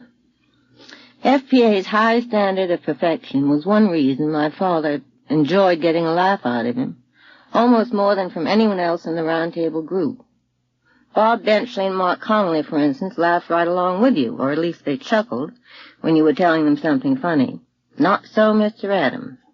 Mr. Adams actually stared at you down his nose and defied you to be funny. If what you said was funny, you got no more than an upward curve of the mouth, and maybe a pat on the shoulder. But your remark appeared duly credited next day in the conning tower. My father appeared more often than not in the conning tower, generally in FPA's diary of our own Samuel Pepys. Many of the things Father originally said have become part of the joke file of every comedian, and I hesitate to repeat more than a couple of them here. For example, when you hear a comic saying time wounds, all heals, well, remember that Father invented it, referring to a certain gent who stuck him with an unpaid hotel bill. One day FPA asked Father if he planned to do anything to recover the balance owed to the Algonquin by this well-known chiseler. No, said Father calmly. I guess I'll just charge it up to profit and loss. FPA was often called the dean of the Algonquin Round Table in the early 20s, mainly because he had a steady job and was more solvent than any of the other members at that time. The others, Benchley, Alec Wolcott, Robert Sherwood, George Kaufman, Mark Connolly, Dorothy Parker, and so on, soon prospered, of course. Nobody ever got away with any highfalutin behavior with FPA. At one time, Alec Wolcott became so affluent that he moved into an elegant penthouse on the East River and grandly invited his friends of the Round Table to give him a shower of linen, china, and silver. FPA complied, but managed to keep his standards of simplicity intact. What he contributed to Wolcott's linen, china, and silver shower were a handkerchief, a mustache cup, and a dime. Among all these pleasantries, FPA kept up an unceasing warfare, personally and in his column, against anything that seemed to him to be shoddy, idiotic, or wrong. He was against illegible house numbers, dry sweeping of the sidewalks, the high cost of theater tickets, the improper use of who and whom, and on a more solemn note, the trial and execution of Sacco and Vanzetti. If FPA liked what a writer wrote, and if the fancy took him, he also told the writer so. Possibly because he is by nature a reticent man, these words of praise were always brief, and sometimes deliberately ungrammatical. One time he stopped me in the Algonquin lobby after a piece I wrote had come out in some magazine, and he spoke to me 3 words. You write good, said Mr. Adams.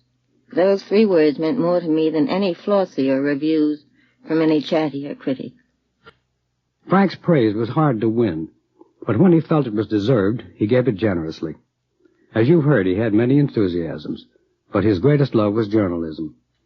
At various times, his column, The Conning Tower, appeared in different New York newspapers, the Evening Mail, the Tribune, the World, the Herald Tribune, and the Post. But it is most identified with that old world in the glory days when Herbert Bayard Swope was the dynamic executive editor. On April 23, 1916, FPA wrote, To C.H. Swope, the gazetteer, who hath an illness in his throat, poor man. For his small daughter, Jane, I contracted my face to her great glee. But she says she doth find amusement in my features even when I make no effort to be droll. I'm very glad to be here, because I feel that I'm discharging an obligation. Although I do recall what you have just now read, the misery in my throat. And as you may observe, and your millions of listeners do too, and I've still got it. And what Frank said about my little daughter finding him most comical was not merely because he contorted his face, but he had that natural gift. I would like to say, in a more serious way, that Franklin P. Adams had a definite influence on the newspapers of the last 50 years. He continued the good work of his predecessors, particularly including Bert Leston Taylor, the old BLT of the Chicago Tribune, and others of that type. Speaking of Bert Leston Taylor, FPA once wrote, Bert Leston Taylor, BLT, who conducted a linotype or two in the Chicago Tribune, wrote the best newspaper column ever run before or since. FPA was in the tradition of the humorists of another day. FPA was a columnist, not a columnist. He indulged in personalities, but he never indulged in gossip. It seems to be difficult for some of those whose names appear at the tops of columns to realize the wide gulf between commentators and gossipers. In a personal way, I've been accused of citing the present craze for columnists. The op-ed page in the World, the page opposite editorial, had many names and many columns, but not one of them was given over to scandal-mongering. Those names included FPA, Walter Lippmann, Alexander Wolcott, Haywood Broun, Deems Taylor, if I may include him in that galaxy, William Bolitho, Lawrence Stallings, Charlie Michelson, Dudley Nichols, and others who fitted in that class. Adams was, and is yet, a purist in semantics, and he had a deep sense of humor as well as wit. In my definition, humor comes from the heart, while wit comes from the head. The first is touched with good nature, and the other is almost always pointed in malice. FPA had real good nature. He always helped rather than hurt. He had a deep sense of journalistic responsibility and a deep appreciation of accuracy.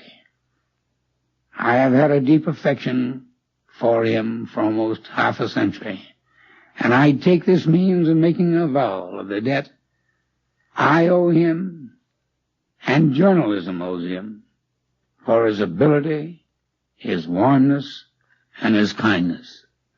My thanks. When the world came to an end, when that is, the end of the old New York world, it was a sad event for newspapermen everywhere. Naturally, there's something sad about the end of any newspaper, especially one with a great tradition. But this was the newspaper that newspapermen admired above all others. Frank had worked happily there for more than 10 years. His column moved over to another paper, but he was heartbroken about the death of the paper that he loved. However, he was still a journalist, and he wrote these words, which appeared in the last issue of The World on February 27, 1931. Journalism's a shrew and a scold. I like her. She makes you sick. She makes you old. I like her. She's daily trouble, storm, and strife. She's love and hate and death and life. She ain't no lady. She's my wife. I like her. Biographies in Sound will continue after a brief pause for station identification. This is a Biography in Sound. FPA, his column, and his friends, with a commentary by Deems Taylor.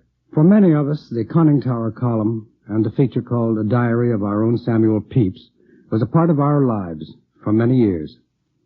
As a matter of fact, we seemed to look over Frank Adams' shoulder as though he were writing the diary of our own lives. On May 4th, 1932, a young man named Fadiman read this about himself. So Clifton Fadiman came in, and we had a talk about fiction writing, and he's so amusing and truly comical that I wondered why he does not write books about things instead of things about books. But happily I was too vehement about saying so, forgetting my wife's adjuration about gentleness. But Lord, when I'm soft-spoken, nobody can hear me. I worked almost 12 years with him on Information Please. Some of you may remember that radio program.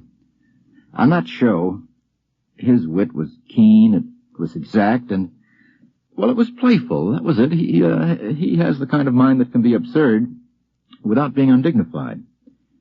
Once during the course of one of the shows, on information, please, that is, I had to warn the studio audience, not to help the experts by loudly whispering the answers. Audience is always smarter than the experts. And I had to warn the experts, too. I said very sternly, no eavesdropping, please. Then I remember Frank raised his hand. I said, yeah? He said, Adams dropping okay? People always talk about Frank Adams' memory. And it's a wonderful one, like John Kieran's. It's 1 in a million, I suppose.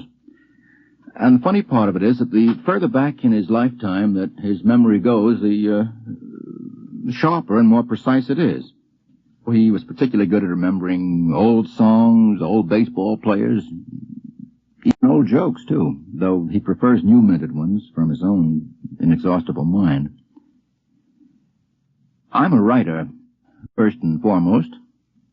That's really what I want to talk about in connection with Frank Adams, because he taught me and my whole generation so much. He never wrote a careless line of prose in his life, or a careless line of verse, for that matter. He was and remains a real stylist. He has a kind of respect for the English language that, well, not so many American writers possess. My generation used to read Frank Adams' The Conning Tower, not merely for fun, though Lord knows it was fun, but because nearly every day it contained a model of good prose, or workmanlike verse. I don't suppose Frank has ever thought of himself as a professor or a teacher, but for my generation, at any rate, that's what he was. In his own fashion, FPA was a great teacher. It's been said that the art of being a good conversationalist is to be a good listener. While FPA was a brilliant poet and journalist in his own right, he had the even rarer gift of appreciation. He praised the work of his friends in his column, but as he himself said, friendships are first formed through admiration of work rather than the other way about. On Sunday, October 17th, 1926, he wrote, "Lay long, it being a gray and mizzling morning, and so heard that W.E. Woodward lived near Westport, and so began to look for his house, and finally found it, due to the acute memory of my wife, who has a curious habit of listening to directions. But the minute somebody tells me how to get to a place and what road and which turns to take, I do not listen, for I have found that not 1 person in 50 can direct you accurately. For they say, take the first turn to the right, and when you do, they tell you later that they did not think you would consider that a turn, or that they meant the right going the other way. And so met W. Woodward and his wife, Helen, and liked them greatly, and I did ask him many questions about Washington." Well, that's some out. My husband and I had a cottage in Westport. It was way off in the woods. There were woods in Westport in those days. And it was a rainy, dreary Sunday. The inside of our log cabin was dark, and the trees were dark, and pouring.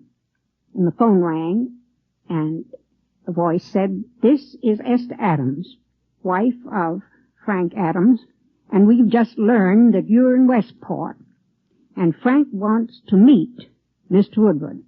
He's read his bunk and lottery and wants to know the man who wrote them." This is Mrs. Helen Woodward, a writer and advertising woman, and widow of W.E. Woodward, the distinguished novelist and historian.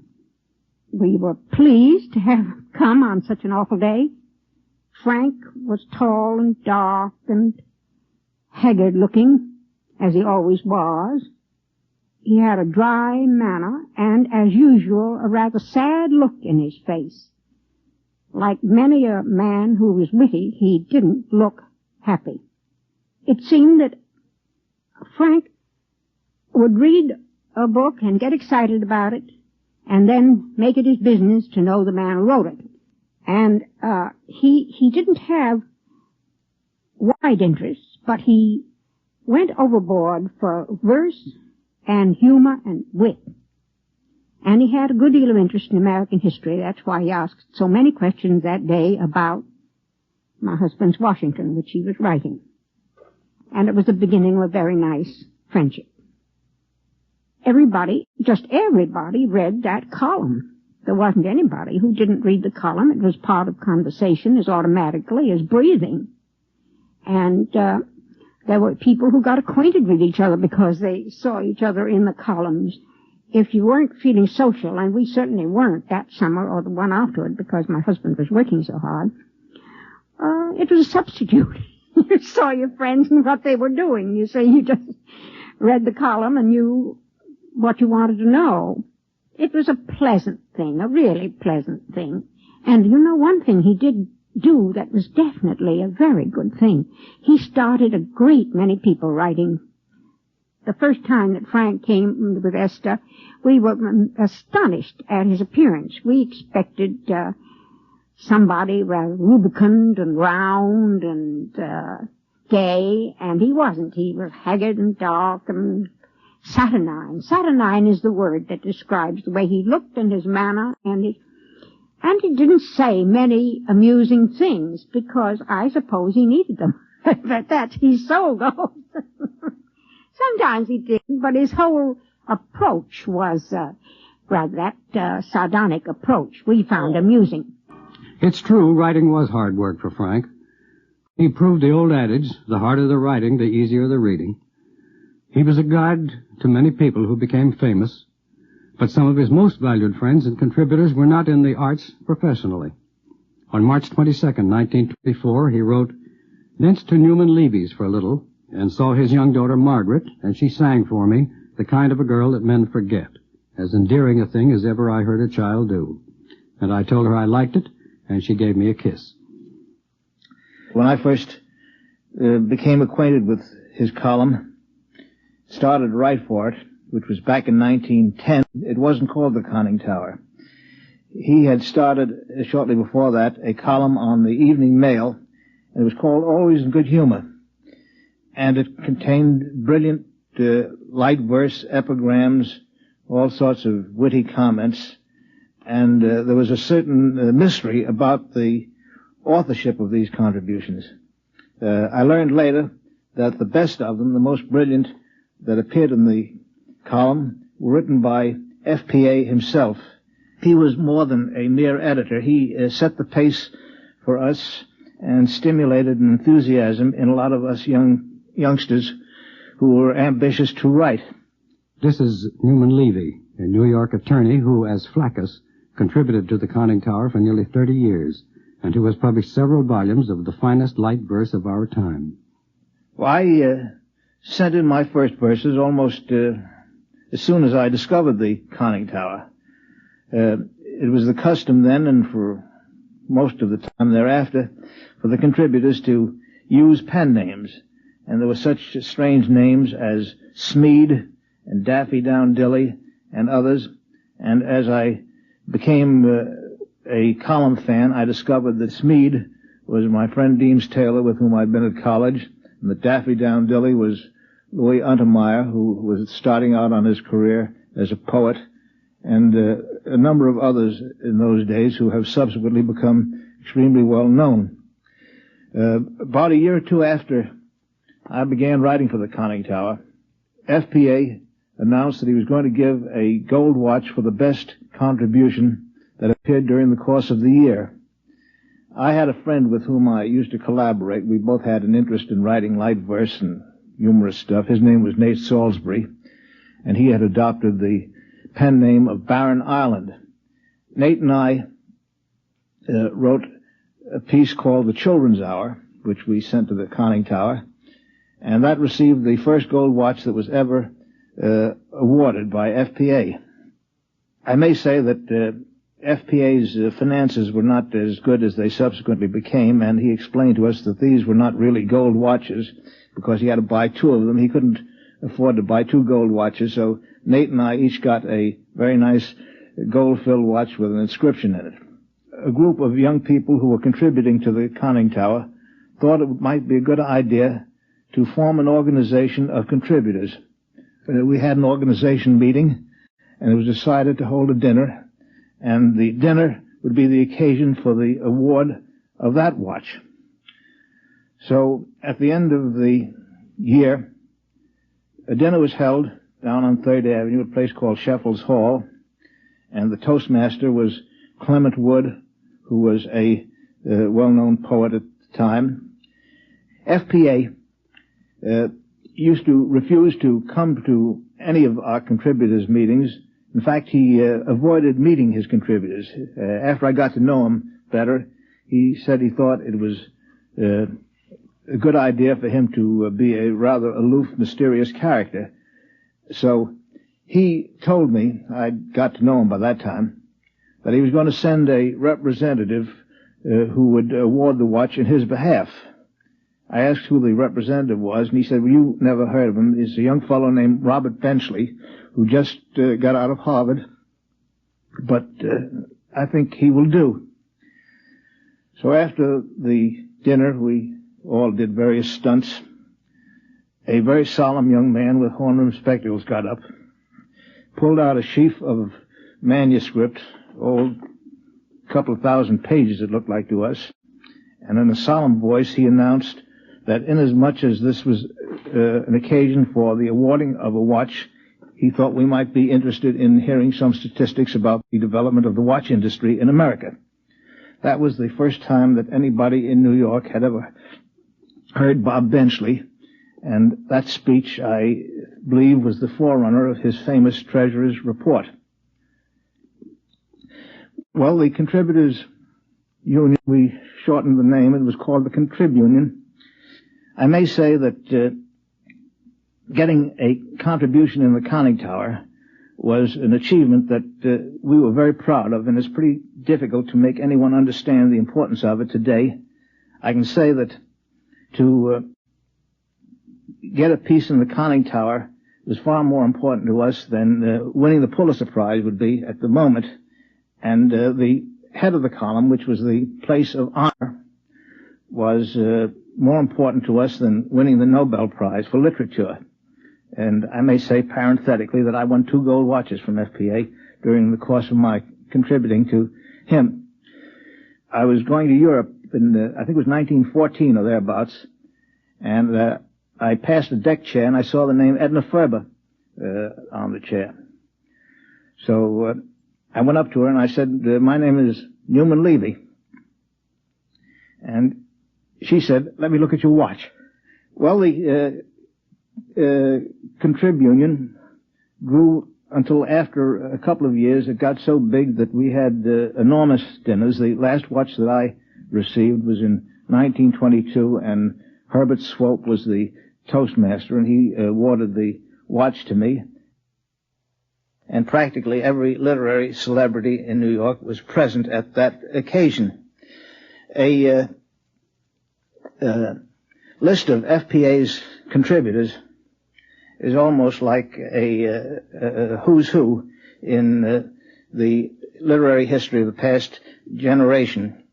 And those whom I know personally have all said what I can truthfully say for myself, that it was the most valuable school of writing and training that any of us could possibly have had, because FPA was a very acute critic, a very fine editor, and set high standards for his column. And if anything got in there, it had to be good. I think that Dorothy Parker and Ogden Nash and Ira Gershwin and Howard Dietz, I can't remember all of them, will testify that the conning tower was one of the most important influences in their literary career. And the kind of humor that is characteristic of so many of these writers, Kaufman and Connolly, and even Benchley and Ogden Nash and the rest of them, stems directly from the kind of thing that FPA created in his conning tower. Frank Adams introduced many of us not only to other people, but to the wonder of words. He wasn't usually considered a sentimental man, and his wit often had a certain sting. Tonight we've heard several people refer to him as a poet. Like Frank himself, his poetry was usually light-hearted, and yet was underlined with deep feeling. For instance, let's recall these lines, called Lullaby. If, my dear, you seek to slumber, count of sheep in endless number. If you still continue wakeful, count the drops that make a lake full. Then, if vigilance yet above you hover, count the times I love you. And if slumber still repel you, count the times I do not tell you. On June 3rd, 1919, a spring day some years ago, FPA wrote to the office, where till evening, and then with A. Sullivan to dinner, and he brought a fine dark girl named Mabel, and we four drove through the park in a horse chaise, and Mabel had me put my arm about her, which I enjoyed mightily, nor did my wife mind it at all. Some of Frank's friends were talking about him the other day, and someone said, well, you know, there's one thing about Frank. You can always count on him. You can always count on his being unpredictable. Well, that got a laugh, and it's true enough. But it occurred to me at that time, and that Frank, in one way, is a very consistent person. The way I know him best, and I should by now, is as a friend. This is Mrs. Mabel Sylvain, who had just come to New York at that time, and has since become an outstanding journalist, being now the editor of Woman's Day. And I can't offhand think of anyone who has a better conception of and performance in friendship. Frank goes all the way being a friend. Well, if you get in sort of a mix-up with someone, or you get in a tangle somewhere or other, and you're sort of upset, Frank doesn't have to hear both sides of the story. There's only one side as far as he's concerned. That's your side. You're right, your side is right, and that's all there's necessary. This is different from a lot of your friends who sort of get objective about you as though they're called in for an analysis or something.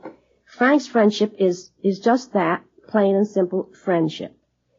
He doesn't worry about being imposed upon either. He doesn't, demand that you have the same kind of friendship for him that he has for you.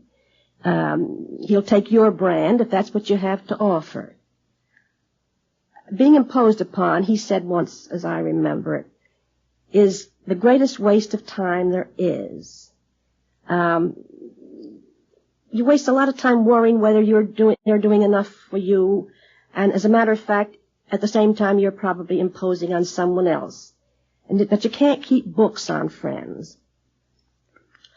And then another thing that I find very satisfying about Frank as a friend, it may sound funny, but it's that he's selfish. I think selfish people make very good friends. You don't have to worry about them, for one thing. The ones that I have that are self-sacrificing are quite a burden. You're always worrying, I'm always worrying, are they having a good time, or are they being bored, or should I be doing something about them? You don't ever worry about Frank because he's going to take care of himself very well. If he's at your house, he doesn't sacrifice himself to play a game he doesn't like, or sit around entertaining somebody or listening to them. If he's being bored, he just gets out.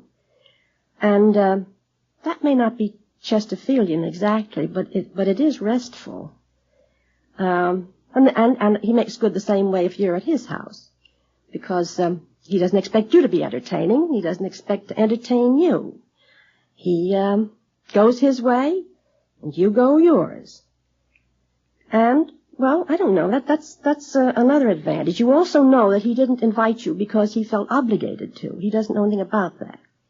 And he didn't invite you because he wanted to give you a good time specially. He does, but you're pretty sure that he wants you there. And that in itself is a nice beginning for a visit with anybody.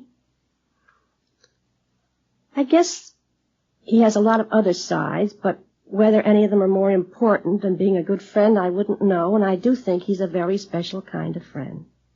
FPA has retired now as a columnist and journalist, but his diary of our own Samuel Pepys will always be a unique history of a period.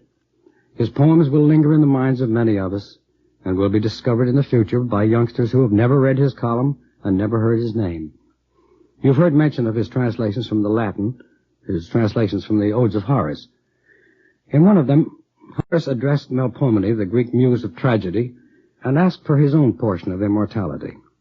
This is the way Frank Adams translated the last lines. Come then, Melpomene, why not admit me? I want a wreath that is Delphic and green. 7, I think, is the size that will fit me. Slip me some laurel to wear on my beam. Okay, 1 laurel wreath, size 7, for FPA. This has been a Biography in Sound. FPA, His Column, and His Friends. Produced and transcribed by the National Broadcasting Company. Our commentary was by Deems Taylor, and some of the friends were Russell Krauss, Sigmund Spaeth, Margaret Case Harriman, author of the forthcoming book, Blessed Are the Debonair, Herbert Bayard Swope, Clifton Fadiman, author of Party of One, Helen Woodward, Newman Levy, and Mabel Hill Sylvain. This has been an NBC Radio Network production, produced by Jack C. Wilson and Kenneth McGregor. This is Bill Rippey speaking. I hope you're having a restful, good night's sleep, or if you're still awake, that you're enjoying the shows tonight with your eyes closed. We begin next with a great adaptation of The Talk of the Town by Lux Radio Theater, based on the 1942 film, and starring the 3 original actors from that movie, Cary Grant, Jean Arthur, and Ronald Colman. It aired on May 17, 1943. Next, a very unique and lesser-known radio show today, The People Act. This show ran in the 1950s with the goal of educating about and celebrating American democracy. Each show spotlighted towns and communities in the U.S. that highlighted the strength of character and neighborliness of good American citizens, with the actors being the actual citizens themselves. This one was broadcast on December 30th, 1950. And then to finish up this segment, a science fiction / drama show, which I haven't done yet on one of these old-time Radio for Sleep collections. Here is The Man Who Was Tomorrow from Radio Guild, which ran from 1929 to 1940 and was endorsed by the National Advisory Council on Education. This is a great story, written especially for the show, and starred Eric Dressler, Peter Donald, Barbara Weeks, and Alan McIntyre. Enjoy. Lux presents Hollywood. The Lux Radio Theater brings you Cary Grant, Jean Arthur, and Ronald Colman in The Talk of the Town. Ladies and gentlemen, your producer, Mr. Cecil B. DeMille.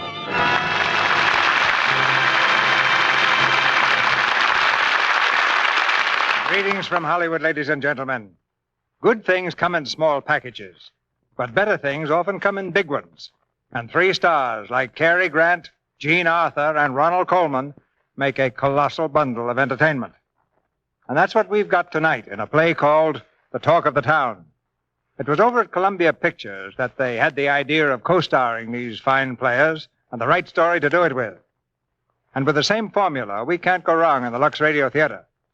The story is unique, as you might expect, with an interplay of comedy, drama, and romance that doesn't leave room for a dull moment. Cary Grant, unjustly accused of crime, Jean Arthur, his only defender, and Ronald Colman, knowing justice in books, but not in people, make a triangle that should be the talk of any town. Suppose a Broadway producer were to put the names of Ronald Colman, Jean Arthur, and Cary Grant in front of his theater, as Lux Flakes makes it possible for us to do all over the nation tonight.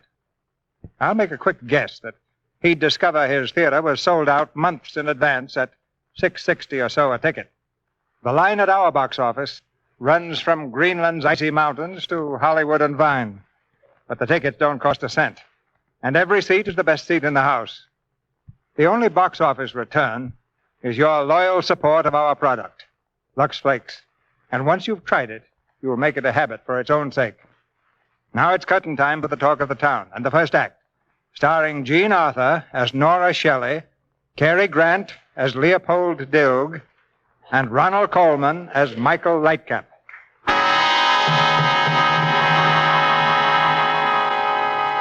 Lowchester Woolen Mill burns to ground. Mysterious blaze levels factory.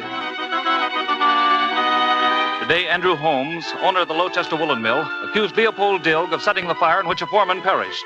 Dilg, a factory worker, is being held by police. Dilg accused. Dilg held for trial. Maximum penalty asked for Leopold Dilg.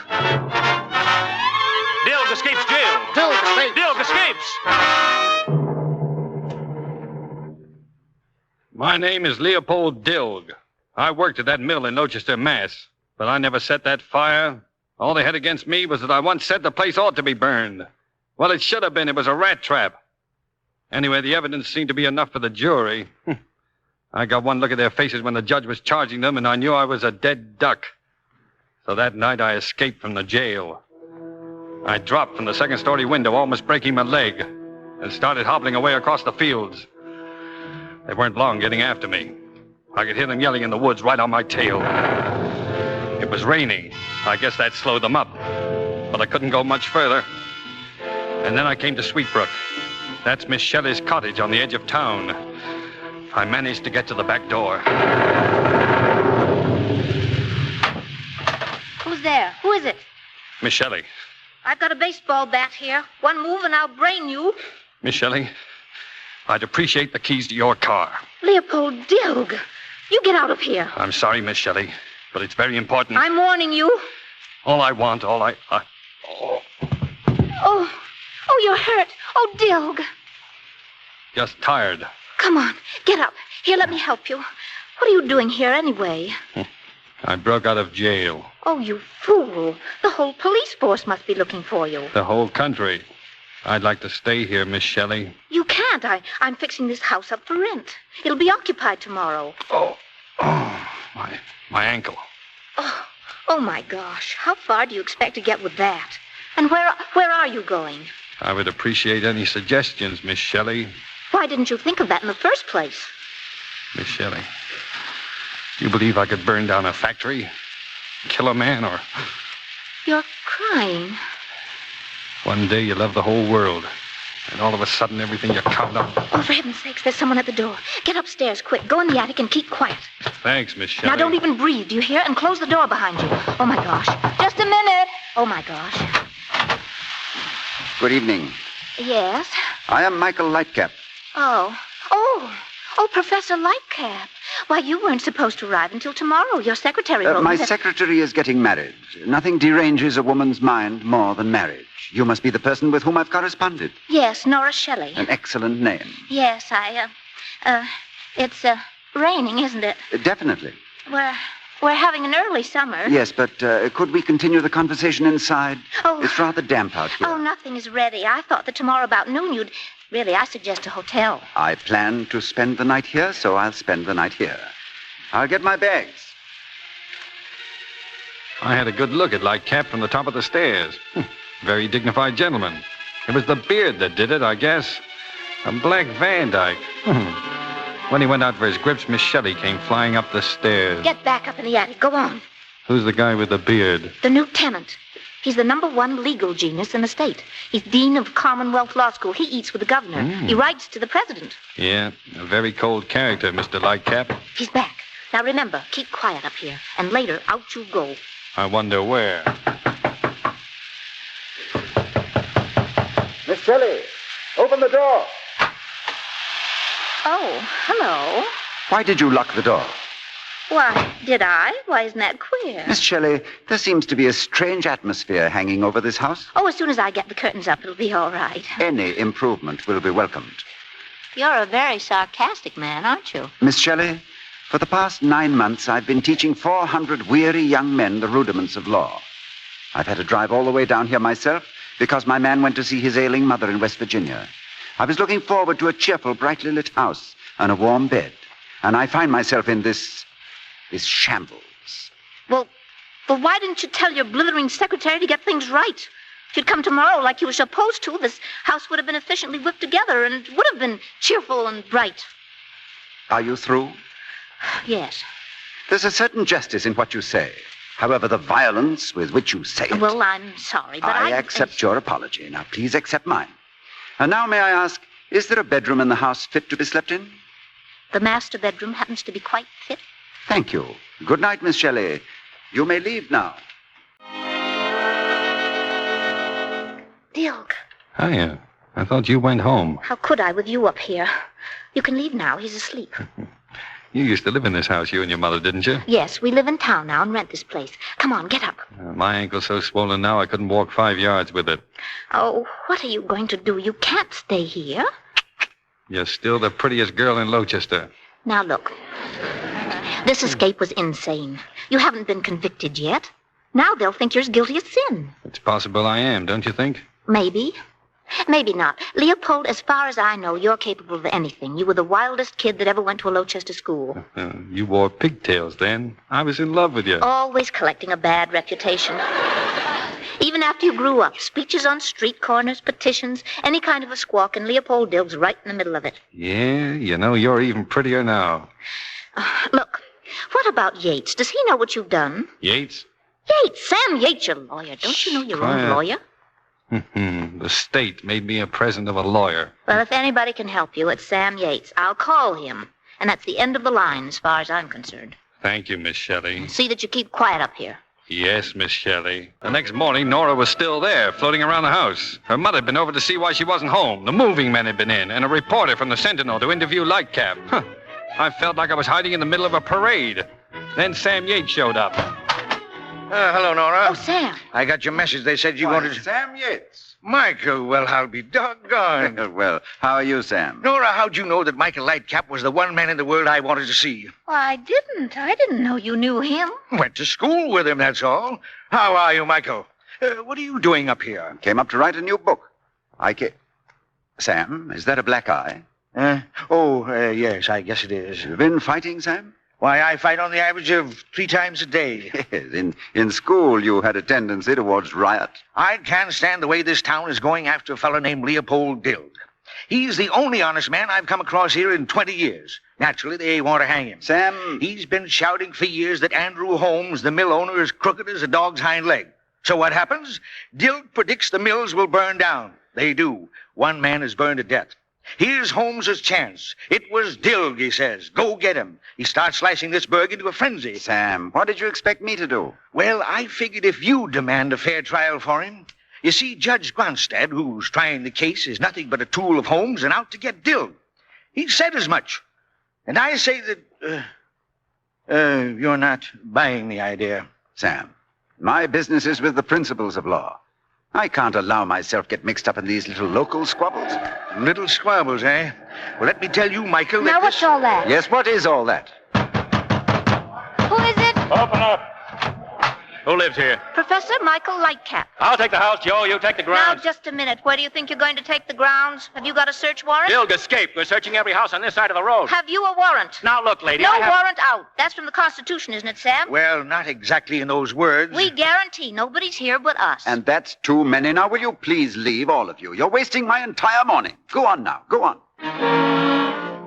They didn't search the house. When things quieted down, Sam Yates left, and Nora went out to speak to him in the car. Sam, listen. Do you know who's up in that attic right now? Leopold Dilg. Who? Dilg. In the attic? Yes. Now? Yes, now. He stumbled in here last night with a bad ankle.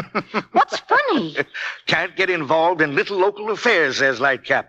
And there's a little local affair sitting right in his own house. You've got to get him out of here. Why? Why? Where could he be as safe as in the home of the dean of a law school? Are you kidding? Nora, Dilg's life won't be worth a dime if I turn him back to that jury now.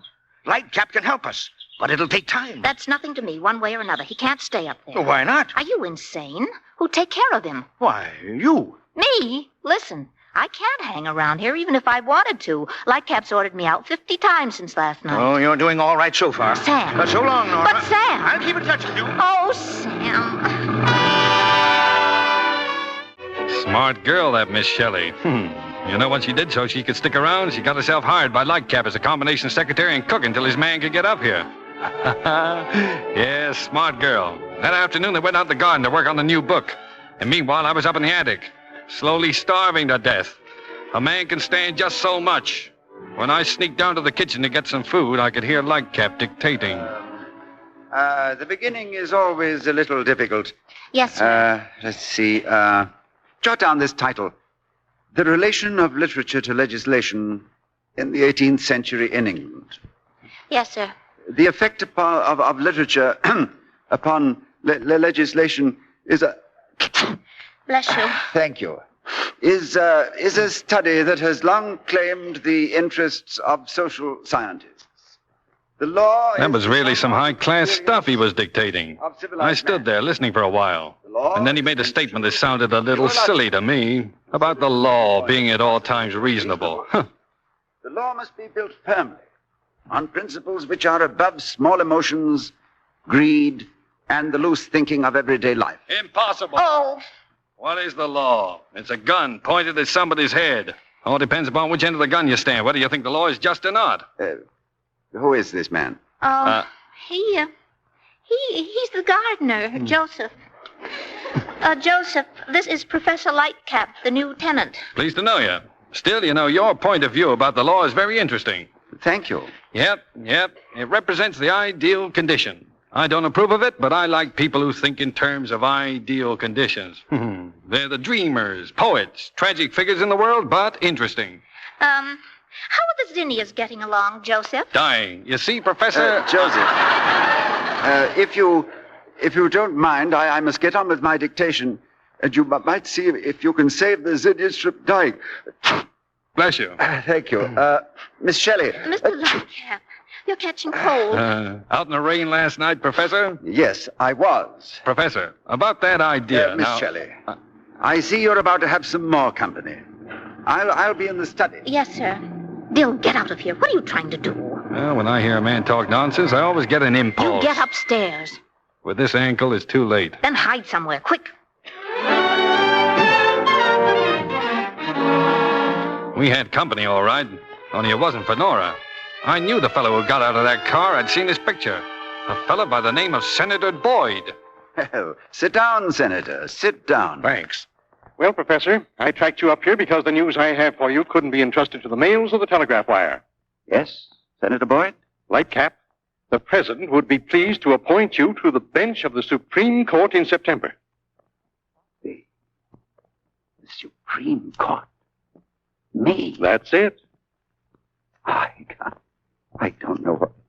It's a great honor, Senator. A great honor. Well, would you be willing to accept? I'd be willing to accept. Wonderful. The Senate will investigate, naturally.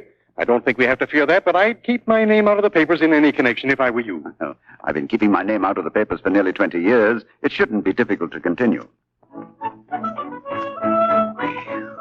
The Supreme Court? That's something. When the senator left, the professor walked around the house in a kind of a happy daze. You could tell what it meant to him.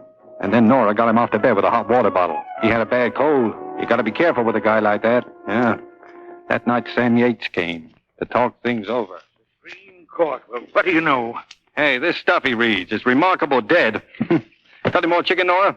Are you eating again? Oh, that prison food was terrible. Nora, Supreme Court appointment or no appointment? We're dragging Lightcap into this. Yeah, we certainly must. Oh, we must we? How do you suggest we start? Well, what have we here? An intelligent man, but cold. No blood in his thinking. So we must start to thaw him out. Oh, we thaw him. Yep. We can't let a man like that take a seat on the highest court in our land. It's bad for the country. Oh, I see. All of a sudden you're concerned about your country. Our country first, yes. Then my neck next. Ha ha. Leopold, that's all very beautiful and commendable. But this thawing out process, we haven't got months, you know. Oh, plenty of time. I like to break out in a cold sweat every time the doorbell rings. How do you propose we thaw him, Leopold? With a blowtorch? Well, we have to give that some thought. But we have a good start, Miss Shelley. What start have we got? You, Miss Shelley. The prettiest woman in Lowchester.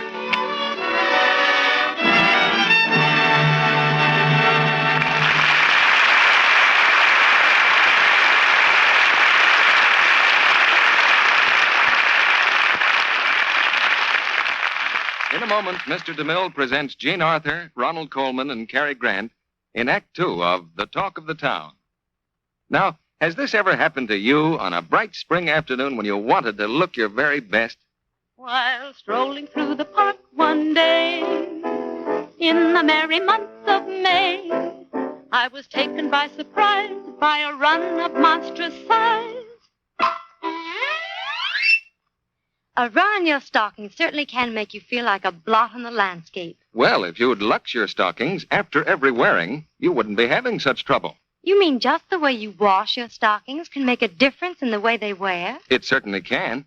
A whole series of tests has proved that luxing stockings cuts down runs by more than 50%.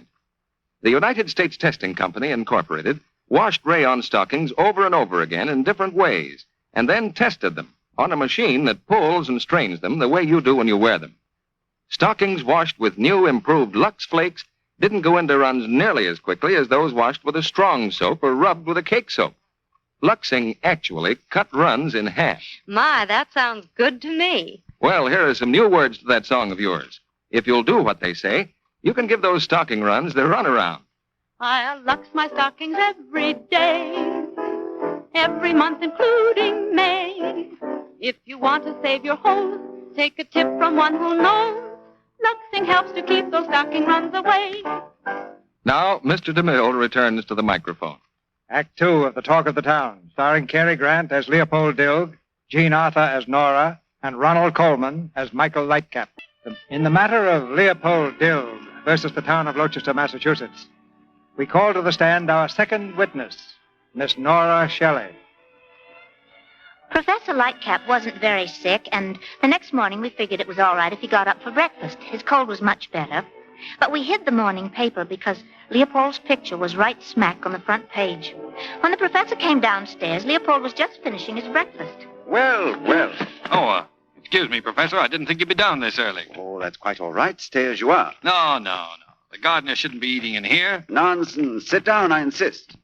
Good morning, Miss Shelley. Are you sure you feel all right, Professor? Oh, yes, quite well, thank you. Perfectly normal. Oh, that's good. Is there a morning paper? Paper? Oh, no, it hasn't come yet. Miss Shelley's a wonderful cook, Professor. We're in Clover. Coffee? Thank you. Well, Joseph, this is very nice and companionable. You know, there's a touch of the philosopher about you that I like. And you interest me enormously, Professor. Good. Hey, taste that ham. Great, isn't it? I appreciate good food. Ever had borscht, Professor? Borscht? What's that? Beet soup with sour cream. It's a Polish dish. Yeah, with an egg beaten in it. Don't let anybody give it to you without an egg in it. We must have some, Miss Shelley. Oh, yes, of course. As soon as I finish my course in American cooking. Oh, you can buy it down at Mrs. Pulaski's Polish Dairy near the factory. Mrs. Pulaski's, huh? Well, by all means, let's get some. I do wish the paper had come. Yeah, well, that's too bad. Still, if you read yesterday's, why read today's? It's just some more about that terrible man, Dilg. Dilg?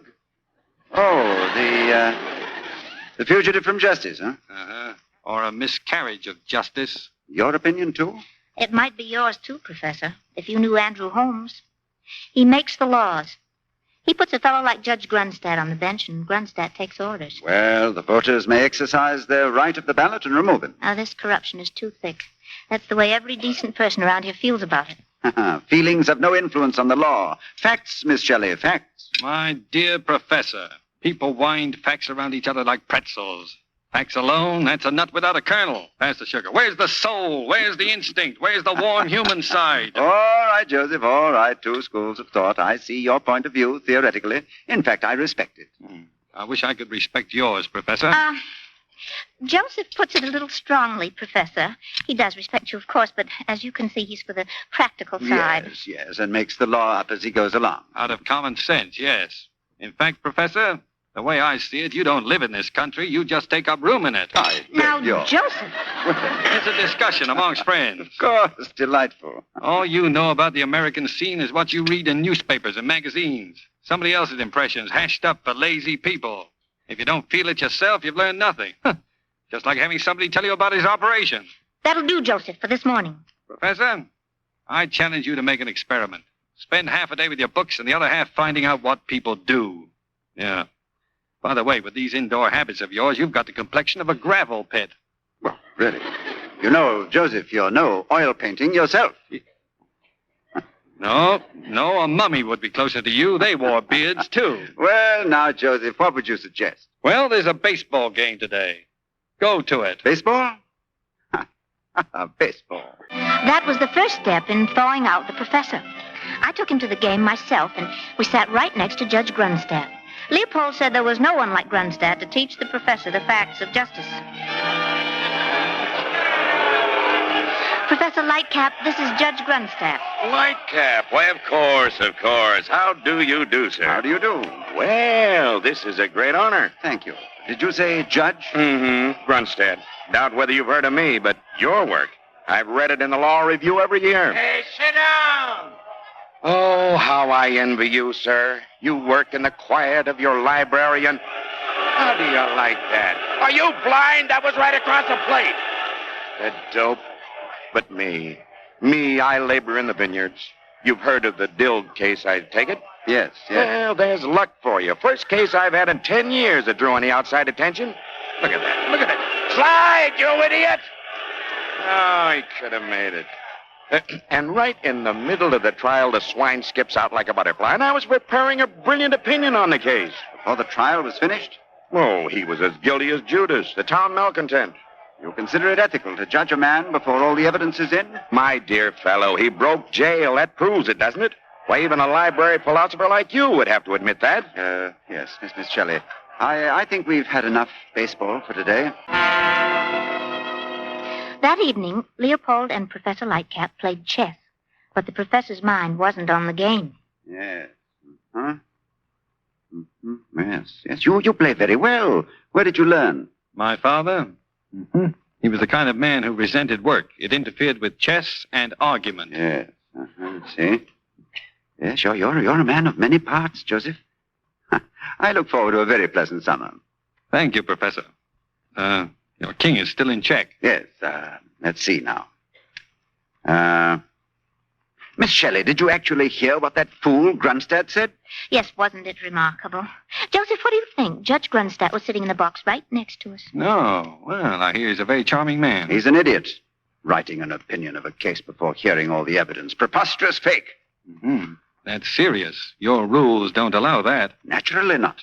Well, what do you do about it? Why, there's just nothing to do. I can't intrude on the business of the Superior Court of the county. So you just turn your face, huh? Now, Joseph, you don't understand. Mm-hmm. I understand this much. You laugh at my kind of law and wink at the other. What kind do you practice? I refuse to be dragged into any further discussion of the philosophy of law. All right, then let's not. Oh, Joseph, I'm sorry. It wasn't that I have no respect for your intelligence, which I may say I find extremely lively. That you're taking a vacation from law. Exactly. Mm-hmm. I was a little sharp, though, I'm afraid. Don't mention it. Now, let's see. My king's in check, huh? Yes.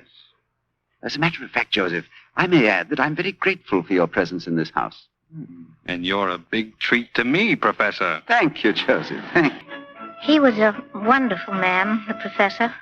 He was, well, in so many ways, he was like a little boy. I was very fond of him. The next day, we went for a walk through town. A couple of high school kids passed us and giggled. You know, it was the beard. Beaver! Beaver! What did they say, Miss Shelley? Beaver. It's a game. First one to spot a beard. Beards are quite unusual in these parts. Yes, I suppose they are. You know, I don't think I've ever told anyone how I came to grow it. No? Well, I was one of the youngest men ever to graduate from Harvard Law School. In fact, I was teaching at Commonwealth before I was 22.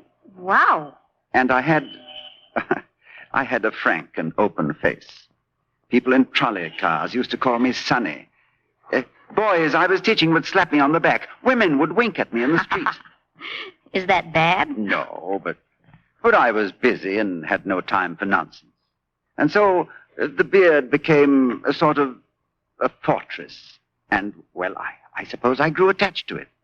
Well, I think it's very pretty. Now, what am I to say to that? Miss Shelley, isn't that the Borscht place? Oh, Pulaski's, yes. Pulaski's. We must get some for Joseph. Oh, I'm afraid we haven't time, Professor. Oh, but think of his face, the ecstasy. Come in a moment. You're going to spoil that man. What, spoil Joseph? Yes, sir? Some Borscht, please. A quart. Yes, ma'am. With an egg in it. With an egg? Oh, it must have an egg beaten up in it. Yes, sir. Yes, sir. I didn't know it at the time. There was only one person in Lowchester who ever ordered it that way, Leopold Dilg. But Pulaski knew it. We were to find that out later. We left Pulaski's, and I steered the professor over toward the factory ruins. I knew Holmes was staging a demonstration that morning, whipping the town up into a frenzy. It was something the professor ought to see. Mr. Lightcap, it's a pleasure to see you here. Holmes is my name. I own this mill, or rather what's left of it. Well, really, I've never known public feeling to run so high in Lowchester. As for Mr. Dilg, justice will not be cheated. No, I'm sure it won't. Oh, Miss Bush, come here. Professor, this is Miss Bush, a close friend of Clyde Bracken, my foreman. The man who was killed in the explosion. This is Professor Lightcap, Miss Bush. I'm pleased to meet you. We found her here today, searching the ashes. Yeah, I was looking for a wristwatch I gave Clyde just 2 weeks ago. All they found of Bracken was a tiny athletic medal he'd won in high school. Gives the girl a queer feeling. One night you got a man who weighs 211 pounds, and the next day, wham, all you got left is a medal for shot putting. Yes, I'm sorry. Too bad they're not taking pictures of Dilg swinging from a telegraph pole. Who said that? I did, Yates, and what about it? Jake, I told you anybody I heard talking like that had to count on fighting me. Put him up. Sure.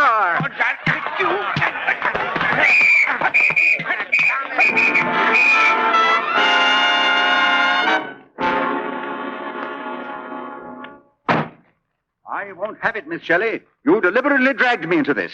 It's been your purpose since the day I arrived. Well, if I have, my motives are far from selfish. That has nothing to do with it. I've said again and again I cannot be involved. And if it's your purpose to see that I am... Well, Professor, this amounts to violence. And from you, making charges against Miss Shelley without evidence? Yeah, me. Perhaps I'd better resign, Professor. No, Miss Shelley, You're right, Joseph. I apologize, Miss Shelley. There, now, you see, a happy family again. Now, the question is, are we ready for dinner? Yes, are we ready for dinner? Anytime you are, Professor. Thank you. Hello, Ed. This is Sergeant Mack. Hey, listen, we just had a hot tip from a guy named Pulaski. He says Dilg is hiding out in the Shelley house. Yeah, get over here right away. Come on, Miss Shelley, sit down. Right here, Professor. Thank you. Hey, wait a minute. Who put on the soup plates? There's no soup. No soup, eh? No.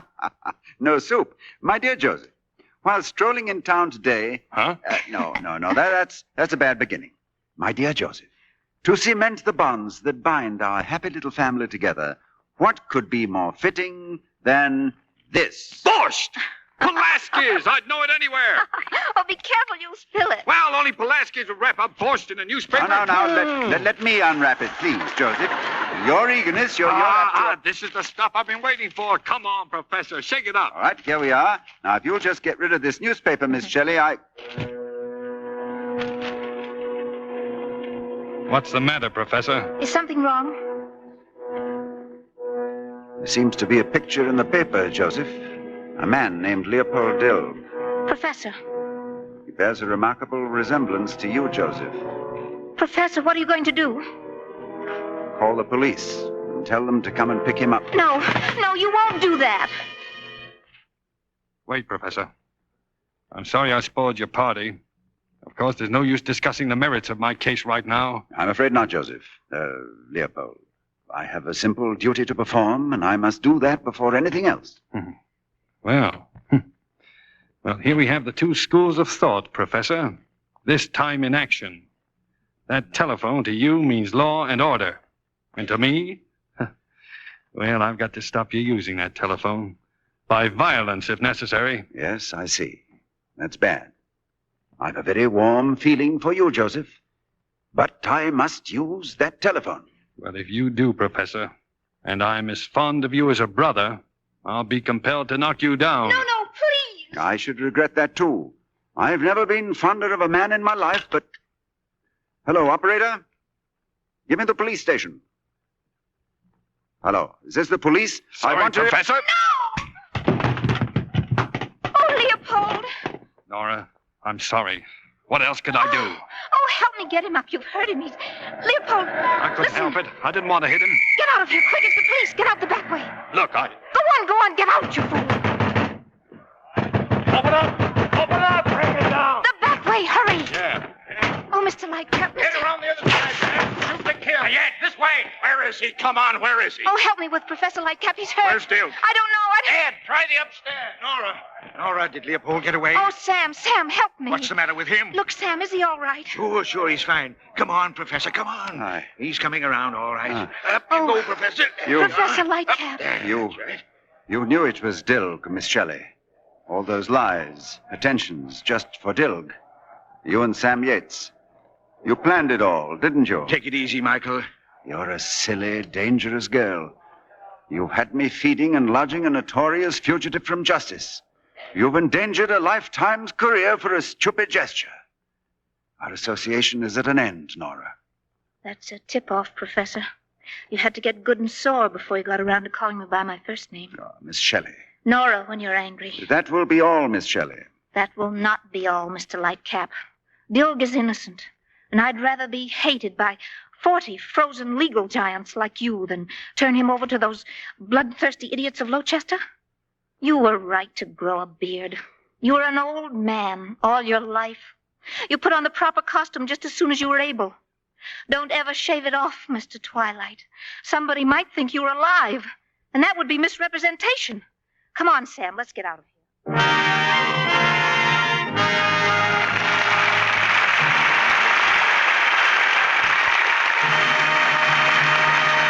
We pause now for station identification. This is the Columbia Broadcasting System. After a brief intermission, Mr. DeMille presents Ronald Coleman, Cary Grant, and Jean Arthur in the third act of The Talk of the Town. Tonight, Sally and I have a conservation quiz for you. Questions and answers on care of clothing that every conservation-minded woman needs to know. We've asked some members of our studio audience to try to answer a question apiece. But whether their answers are right or wrong, there's a big box of new improved Lux waiting for each. Here's our first contestant, Sally, Mrs. Charles Isaacs of Los Angeles. Mrs. Isaacs, if you've had washable gloves dry cleaned, should you try to wash them? Why, no. That's right. If you try to wash them after they've once been cleaned, they're apt to get stiff and be ruined. If you Lux them right from the start, you're all right. Just follow the directions right there on the box of Lux Flakes that Mr. Kennedy has for you. Here you are, Mrs. Isaacs. Thanks a lot for helping us out. And I know new improved Lux will help you out, too. Help you make gloves and other washables last longer. It's the mildest, safest Lux ever made. Now, our second contestant, Sally, is Mrs. Bruce Wilkins of North Hollywood. Hello, Mrs. Wilkins. Here's your question. If the neckline of a blouse or sweater, for instance, is specially soiled, should you rub cake soap on it to get it clean? Yes. No, very definitely no. Rubbing is hard on fabrics, especially on woolens. Take a few dry Lux Flakes and work them in gently with your fingers, but don't rub. Thanks for coming up, Mrs. Wilkins. You'll find this box of new improved Lux Flakes is super safe care for all your washables. I'm afraid that's all we'll have time for. We'll have to save our other questions for another night. But ladies, don't you wait another night or another day to try new improved Lux Flakes. It's better than ever in 3 important ways. It's the mildest, safest Lux ever made. Its suds are richer, more cleansing than ever, and they last longer than ever. Give more of your washables this super safe care so they'll last longer than ever, too. Now, our producer, Mr. DeMille. We'll ask our stars to step out of character for a chat when the play is over. But right now we present the third act of The Talk of the Town, starring Ronald Coleman, Jean Arthur, and Cary Grant. From the personal journal of Professor Lightcap comes the following narrative. The private diary of a modest and retiring student of the law. Since I trust no eyes but mine will ever read these words, I may confess that Miss Nora Shelley had made a distinct and lasting impression upon me. And when she left Sweetbrook that night, I felt very much alone. But she had shown me what I was, a frozen legal giant, she had said, with a beard. So when my man Tilney arrived, I took the first step toward correcting that impression. Tilney found me that night in front of my mirror, razor in hand. Mr. Lightcap, sir, what you doing, sir? I am about to shave, Tilney. Oh, no, sir, you can't do that, sir. Sorry, Tilney, there's work to do. The beard is in my way. Yes, I know, but for 15 years, sir. 15 years, beaver. The work I referred to was discovering for myself whether or not justice had been hoodwinked in the case of Leopold Dilg. I went first, clean-shaven, of course, to a beauty parlor in Lowchester. It was run by Miss Regina Bush, the sweetheart of the foreman who had died in the fire. She manicured my nails. You got beautiful hands, Professor. Clyde had hands you could use to knock in spikes with. Who is Clyde? Who was Clyde? It'd be more accurate. I'm in mourning. It's a great hardship because I'm the type of girl who loves to get around. You visiting here for the summer? Yes. Gee, I wish he wasn't dead. At least for one night. I sure would love to go dancing tonight. Miss Bush, I wonder if I might have the the pleasure of taking you dancing tonight. The pleasure. Well, say now. You're real cute. Listen, you blow your horn at 7 tonight, right outside, Sonny. Thank you. Sonny. What time is it, Tilney? 7-2, sir. Well, it's just at the next corner. Yes. Tilney. Yes, sir? If you wanted to get some information out of a woman, how would you go about it? Well, Mr. Lightcap, sir, I've lived a cloistered life like you. And on a subject of that sort, we're babes in the woods. But you were married once, weren't you? Oh, that was the folly of youth, sir. But you wooed her and won her. How? Well, by the darndest series of lies you ever heard. I gave her a character and charm she never possessed. I perjured my soul for 1,000 years to come. Well, that's very interesting, Tilney. Thank you. Should we sit down, Miss Bush? Yeah, come to think of it, I'm getting hungry. You dance divinely, Miss Bush. Your physical coordinations are remarkable. I thought I heard them all, Professor, but your line's brand new. Ah, you know, you're definitely a superior person, Miss Bush. Ah, you're cute. You know what? If I was free, I'd take you very, very seriously. Oh, but you are free, aren't you? Your gentleman friend he's dead, isn't he? Well, that's the general impression. Well, what do you mean? Little Regina's drinking too much. Makes the tongue very, very loose. You know, you're beautiful, Regina. Extraordinarily beautiful. Oh, would you like to kiss me? Why, very, very well. I mean, certainly. Oh, on the forehead. Cultured. A cultured kiss. Gee, if I was only free. Oh, but you are free. You're only saying that to torment me. No, I'm not. Now, here, I got a letter from him. A letter? He wants me to meet him in Boston in a couple of weeks. See? A letter? From Clyde? Yeah, it says C. Bernard, General Delivery, Boston, but that's him, all right. C. Bernard, he isn't dead at all. Hey, listen, what are you... Hey, give me that letter back. No, but Miss Bush, now, Regina, darling... Don't Regina, darling me. There's something fishy about you, mister. Help! Throw this guy out! Get him out of here!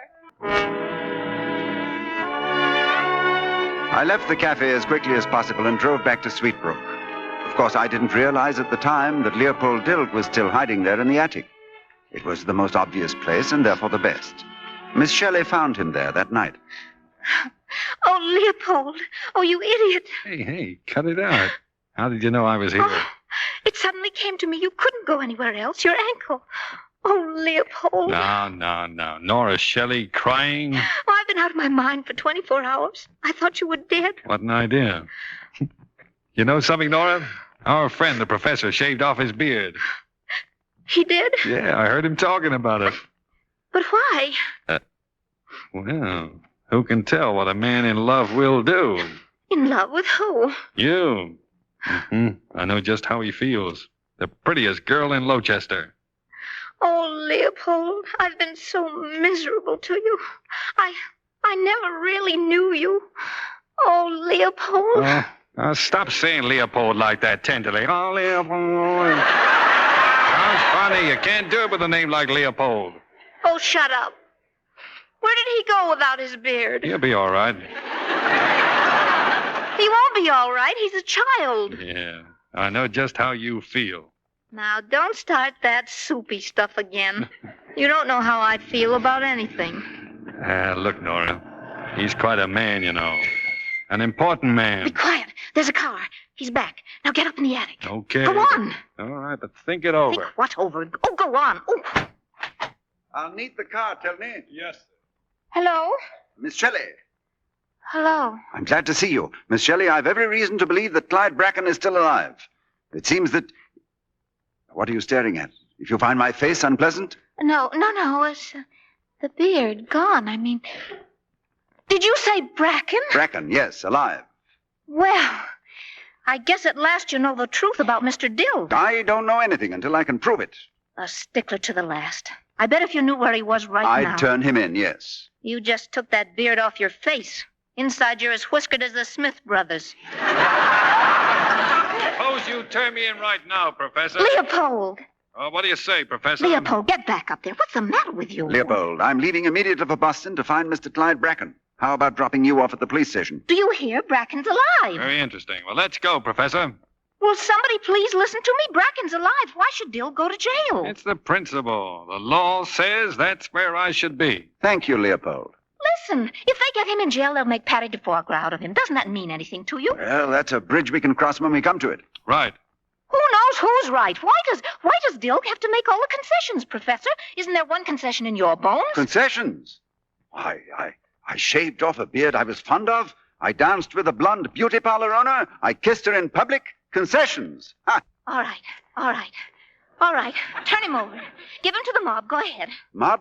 What mob? Do you think they'll let him stay in jail while you're looking for Bracken? They'll drag him out by the hair. Don't be silly. Fine. Come on, Professor. Now, wait.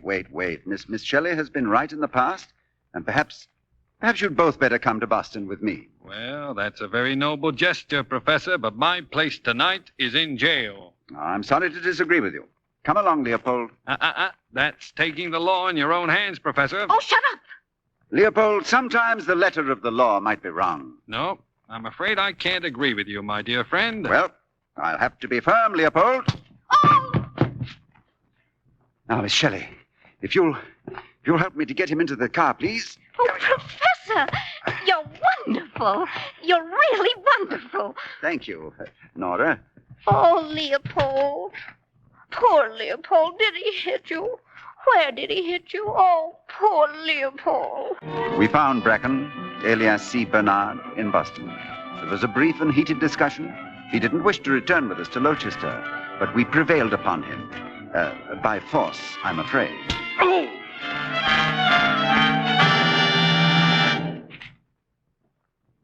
Come on, Bracken, let's have the truth. Turning state's evidence is about the only hope you've got now. You know that, don't you? Talk, Bracken.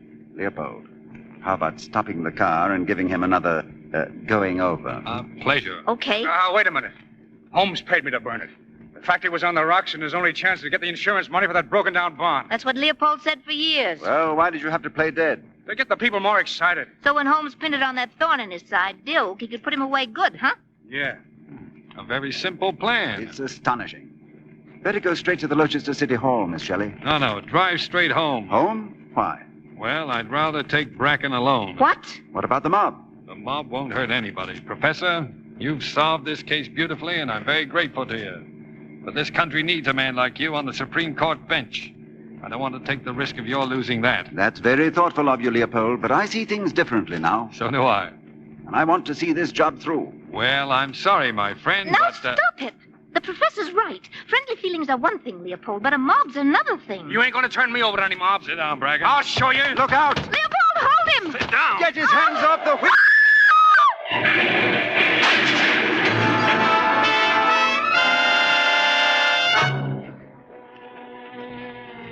Our work had gone for nothing. In the excitement of the accident, Bracken escaped, and the police took Leopold. He went to trial within a week. Lightcap, I've come up here to talk sense to you. Thank you, Senator. Nobody believes this Bracken story. You'll go into that court and make yourself ridiculous with it. So will you please get out of this town? Nope. No, a man's life is at stake. Senator, a friend's life. Michael, I'm warning you. I just came through that town. They're out for blood. There's a crowd in front of the court right now with ropes. Oh, no. Ah, Miss Shelley, Nora, I know just how you feel. I didn't understand at first. You couldn't help feeling the way you do about Leopold. Now, don't you start that. Who says I feel any way about anybody? Why does everybody try to make up my mind for me? Why should my love life be kicked around from pillar to post? I hear you're in love with Regina Bush. Regina Bush. Yes, Regina Bush of the Dolores Beauty Salon. How do you like it? Regina Bush? That's where Bracken is. He's hiding there. Nora, did I see a gun somewhere around this house? A gun? I know, it's in the desk. What are you going to do? I'm going to settle this Dill business if I have to shoot to kill. Michael, you can't do it. Oh, can't I? Listen. My great-great-great-grandfather fought off 2 dozen Indians for a whole week in 1756, and I'm a direct descendant. Now, you tell that to the Senate. And if it isn't good enough for the Supreme Court bench, it's just too bad.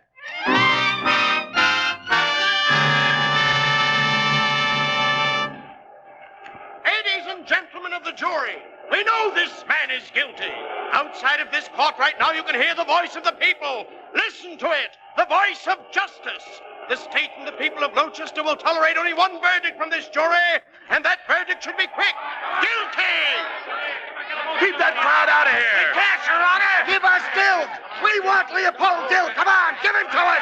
Come on, Who did that? Who fired that gun? I did. Judge Grandstadt, this gentleman with me is Mr. Clyde Bracken. Bracken? Clyde Bracken, alive. He's the man the law is looking for, not Leopold Dilk. His only crime was that he had courage and spoke his mind. And you people of Gloucester, what are you doing in a court of law with weapons and ropes? This is your law. This is your law and your finest possession. It makes you free men in a free country. Why have you come here to destroy it? If you know what's good for you, take those weapons home and burn them. And then think. Think of this country and the law that makes it what it is. And think of a world today crying for this very law. Then maybe you'll understand why you ought to guard it. Violence against it is one mistake. Another mistake is for any man to look upon the law as just a set of principles, something he recites and then leans back and takes it for granted that justice is automatically being done. Both kinds of men are equally wrong. The law has to be engraved on our hearts and practiced every minute to the letter and spirit. It can't even exist unless we're willing to go down into the dust and blood and noise of battle every day of our lives to preserve it, for our neighbor as well as ourselves. I received my Supreme Court appointment in September. Nora Shelley was there the morning I took my seat for the first time. You look so wonderful, Professor Lightcap. Miss Shelley, you must stop staring. It's just a robe, isn't it? Where's Leopold? I tried to bring him with me, but he just disappeared. Where? Why? Well, you never can tell about Leopold. Oh, but he must come. Now, why do you look like that? I really don't know. It's just all seems so far from Sweetbrook. No, it isn't. Sweetbrook will never be far. Nora, look at me. A dream of 20 years come true. More happiness than any man deserves. But now there's something else, Nora. My friends, I want to see them as happy as I am. Nothing less will do. And Leopold. What a fine fellow he is. And I've been thinking, Nora, that if someone were to take his hand and say, Leopold, my reckless friend, here's love and companionship forever. Well, someday that man would... You see what I mean, Nora? Justice. It's time, sir. Mr. Justice. I'll go now. Will you kiss me goodbye? Goodbye. Far from Sweetbrook, never. Leopold had come after all. I saw him from my seat on the bench. He smiled at me and left. And Nora followed him. Leopold, wait! Huh? Oh. Where are you going? Well, that's all I wanted to see. The professor. The rest is about law. Very boring. Hey, he looks fine up there, doesn't he? Yes. Well, our country's in good hands.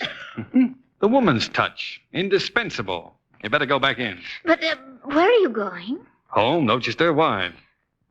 Then what? You're gonna like Washington. Wonderful town. And he's a wonderful man, too.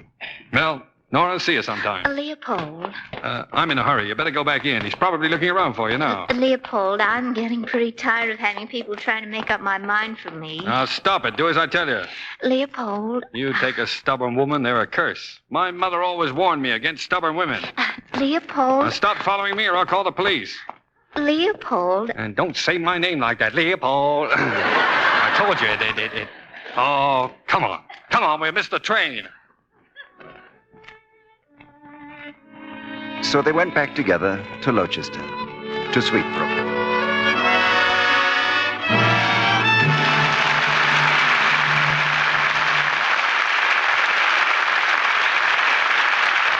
Our stars will return for a curtain call in just a moment.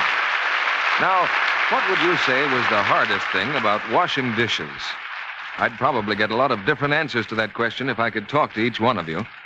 But when it comes right down to it, if there's one thing that makes dishwashing doubly hard, it's hard water. Well, there is a way to get wonderful suds in any kind of water. Just use new improved Lux Flakes. By actual test, this amazing new Lux gives you more suds, ounce for ounce, than any of 10 other well-known soaps. And they're rich, long-lasting suds that make that daily job of dishwashing easier and pleasant for you. Just sprinkle new improved Lux Flakes into your dishpan, turn on the water, and watch those flakes bubble into thick, hard-working suds fast. You see, Lux is all pure soap. That's why it gives you richer suds. And, of course, it's kinder to your hands. Doesn't leave them red, rough, coarse-looking. Your dealer has new improved Lux Flakes now in the same familiar package. Better get an extra box tomorrow. Keep it handy in the kitchen for dishes to give you rich, cleansing suds even in hard water. Now, here's Mr. DeMille with our stars. Tonight's performance deserves to be the talk of the town, also of the city and the county. And the credit goes to Jean Arthur, Cary Grant, and Ronald Coleman. Thank you, C.B. Keeping Cary Grant out of jail was a very pleasant assignment. But difficult. Cary's a stubborn criminal. C.B., I appeal to you. Do I look like a criminal? Well, no. I wish you'd be a little more confident. That's a tribute to your acting, Cary. Don't you think so, Mr. Justice Coleman? Now, Jean, don't be formal. Call me Judge. You were all so perfect in your parts tonight that I almost suspect you've had experience in the same jobs. Ever study law, Ronnie? I'm afraid not, C.B. Were you ever a combination secretary and cook, Jean? No. Well, it's up to you to save my theory, Cary. That's the politest way I've ever been asked whether I've been in jail. Thanks. Mr. DeMille is a very polite man. He told me once that he had a perfect part for me, that I was the only one who was right for it. I hope you took it. What was the part? Calamity Jane. I'd like to suffer a box office calamity like that picture more often, Jean. Ronnie was telling me he's joined a very interesting crusade. Yeah, I understand he's out for blood this time. Well, Cary, it's just this. I'm out to remind those of British birth in the United States that the American Red Cross needs more blood plasma. And this week is set aside for donations of British blood for American forces. We can show our gratitude for America's tremendous generosity to Britain in her days of trial by going now to the nearest blood center and offering British blood to save American lives. As an old campaigner for the blood donor service, I know how much it's needed, Ronnie. Good luck. Now, I know the audience is anxious to hear about next week's play, Mr. DeMille. For next week, Jean, our play will be the motion picture surprise of the year. The RKO dramatic success, Hitler's Children. And our stars will be Bonita Granville, Otto Kruger, Kent Smith, and Walter Reed. This is not a war play. It's a drama of youth, behind the scenes in Germany. A story of courage and love, which the Nazis could not destroy. And it's an inside glimpse of the Nazis' secret weapon. Well, I look forward to hearing it, C.B. Good night. Good night. Good night. Good night. Sounds like you convinced the jury.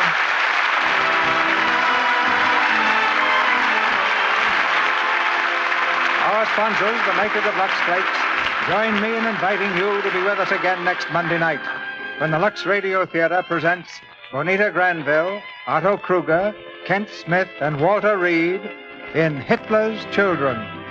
This is Cecil B. DeMille saying good night to you from Hollywood.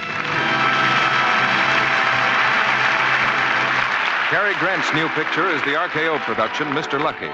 Jean Arthur will soon be seen in the Columbia picture, The More the Merrier. Heard in tonight's play were Lynn Whitney as Regina, Leo Cleary as Yates, and Norman Field, Horace Willard, Charles Calvert, Robert Harris, Warren Ash, Charles Seal, Fred Mackay, Stanley Farrar, Ken Christie, and Julia Warren. Our music was directed by Louis Silvers. And this is your announcer, John M. Kennedy, reminding you to tune in next Monday night to hear Bonita Granville, Otto Kruger, Kent Smith, and Walter Reed in Hitler's Children. All sanity could be, but every night the first time we said dog could see.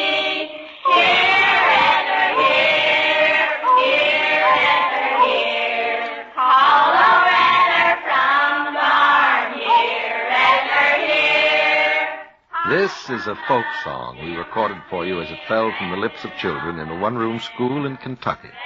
And they have good cause to sing. For in the bluegrass state today, on my old Kentucky home, the sun shines bright.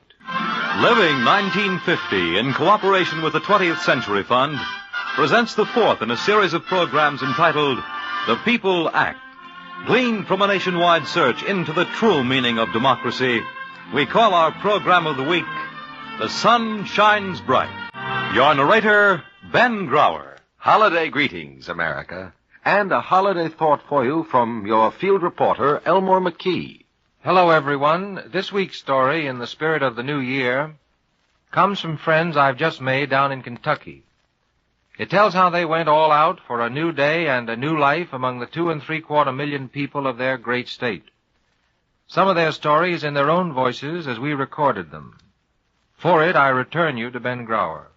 For some years after Stephen Foster wrote My Old Kentucky Home, Kentucky was a leader in this family of states. It was the center of fashion and culture. Its pioneering doctors were showing the way in medicine. It had the highest industrial payroll in the South. Its school system was the envy of its sister states. But some 30 years after Stephen Foster had sung his songs and departed, the famous bluegrass state, in certain aspects of its development, gradually began to lag behind most of the rest of the nation. And proud as Kentucky rightfully remained of many of its accomplishments, by the early 1940s, Kentucky was seriously concerned by facts like these. Kentucky, 47th state in the length of the school term, 40th in teachers' salaries, 5th state from the bottom in per capita income, among southern states next to the last in industrial payroll, 2/3 of its schools with unsafe drinking water, only 2 states with a higher death rate from TB, 1 out of 4 citizens leaving in search of opportunity elsewhere. Such facts as these aroused many Kentuckians. One was the New York-born president of a Louisville department store, Harry W. Schachter. As a newly elected Democratic legislature prepared to begin its sessions under a Republican governor, Harry Schachter, reading his morning paper in his office, began what modern jargon calls a slow burn. Here we go again. What's that, Mr. Schachter? I said, here we go again. Go where, Mr. Schachter? Where all states go when the legislature and the governor are poles apart. We had the same kind of setup in 27, and the legislature stripped the governor of so many of his powers that, by the end of his term, the only sovereign power he had left was the right to appoint notaries public. Oh, don't let it upset you, Mr. Schachter. Do anything else, but don't let it upset you. Okay, I will do something else. I'm president of an organization. At least I can start there. Take a letter. Yes, sir. To whom? To every member of the Kentucky Merchants Association. You ready? Ready. Dear sir, unless we, as merchants and citizens of Kentucky, move to put our state officials on notice that we demand close working cooperation. Thus it began, the reawakening of Kentucky. And from the merchants it rapidly spread to other groups, labor, industry, farmers, miners, educators, all of whom finally joined forces in one determined organization. The Committee for Kentucky. Like all committees, this one adopts a slogan. Wake up, Kentucky. Promptly assigns respected scholars of the state to digging up the facts. And to make these facts known by train, car, bus, and plane, the committee undertakes lecture tours throughout the state. But not always are their revelations received with good grace. Once, Harry Schachter, scheduled to address a women's club, is introduced as follows. Ladies, the next speaker will have much to do to restore himself in my estimation. Mr. Schachter. Good afternoon, ladies. I'm here today. Mr. Schachter, when I have occasion to scold my children, I always take them inside my house. I, too, have children, madam. And when I want to scold them, I take them inside my house out of hearing of passers-by, too. But in this case, our house is the state of Kentucky. Its windows are broken and its roof is leaking. Everything we say inside can be heard outside. If we fix the house, we won't have to worry about where we do the scolding. Such positive action as this in time leads to an unprecedented event in the history of Kentucky, a joint meeting of both houses of the state legislature called solely to hear the committee's findings. Mr. President. The chair recognizes the gentleman from Marion County. Now, these reports are all very well, but I'd like to ask the committee for Kentucky, where's all the money coming from to do the things they want done? The people back home want us to reduce taxes, not to raise them. May I answer that, Mr. Sherman? The chair recognizes Mr. Schachter. I predict that when the people of our state know some of the conditions existing within our borders, they not only will demand that these conditions be corrected, but will be willing to pay for it. That's right. Now, I predict that the time is coming when any one of you who runs for the legislature on a platform of cutting taxes, just to be cutting taxes, will be out of a job. The legislators, moved by the committee's findings, almost double Kentucky's budget to raise the pay of its teachers, lengthen the school year, build roads, improve health conditions. Thus did the people act. Thus were the people heard. Mark Etheridge said it. Mark Etheridge, noted publisher of the Louisville Courier-Journal. Here is his actual voice as he talked with your field reporter. When the Committee for Kentucky was organized, I advised those who talked with me about it. I felt that the fundamental, necessary base for any progressive movement was the creation of a moral climate in which things could happen. Yes, as Mark Etheridge had urged, the creation of a moral climate in which things could happen. Indeed, are happening and will doubtless go on happening. To sample that climate, let's go back a few years to Transylvania College in Lexington, Kentucky. A class in political science which has been studying the committee's reports comes to a close. And so we see that only one other state has a smaller proportion of boys and girls enrolled in high school. And that in view... Well, supposing we pick up right here next time. And I'll expect your reports Wednesday. All right. Professor, sir. Yes? Don't you get awful fed up with all these bad things about Kentucky? Facts are facts, Hubbard, but I think I know how you feel. Well, out there in the Philippines when I was in the Army, anytime I told anybody I was from Kentucky, they kidded me about being a hillbilly and drinking moonshine. Now, what do we have to do to show people that it isn't all like that and change the few things that are? Well, I'd say you get yourself into a position where you can help make some changes. The people of any state get the kind of government they want. You've been taking this course long enough to know that, Hubbard. Yes, but what can I, one guy, do about it? Why don't you run for the legislature? Run for the legislature? Oh, you're kidding. Am I? You're already better educated than a lot of legislators. It's a part-time job. Meetings are in the afternoon and evening, so you'll have your mornings free for classes. But And I'll be glad to give you laboratory credit in political science for the time you spend campaigning. But listen, Professor. Sorry, Hubbard. I have a class waiting for me. Think it over. Young Hubbard does think it over, indeed acts, gets his home district to nominate him, and takes to the road on his election campaign. Mr. Turner, my name's Bob Hubbard. I'm running for the legislature, and I wonder if you'll give me a minute of your time. Sorry, son. Mighty busy now. Get my tobacco in. Short-handed to boot. Some other time.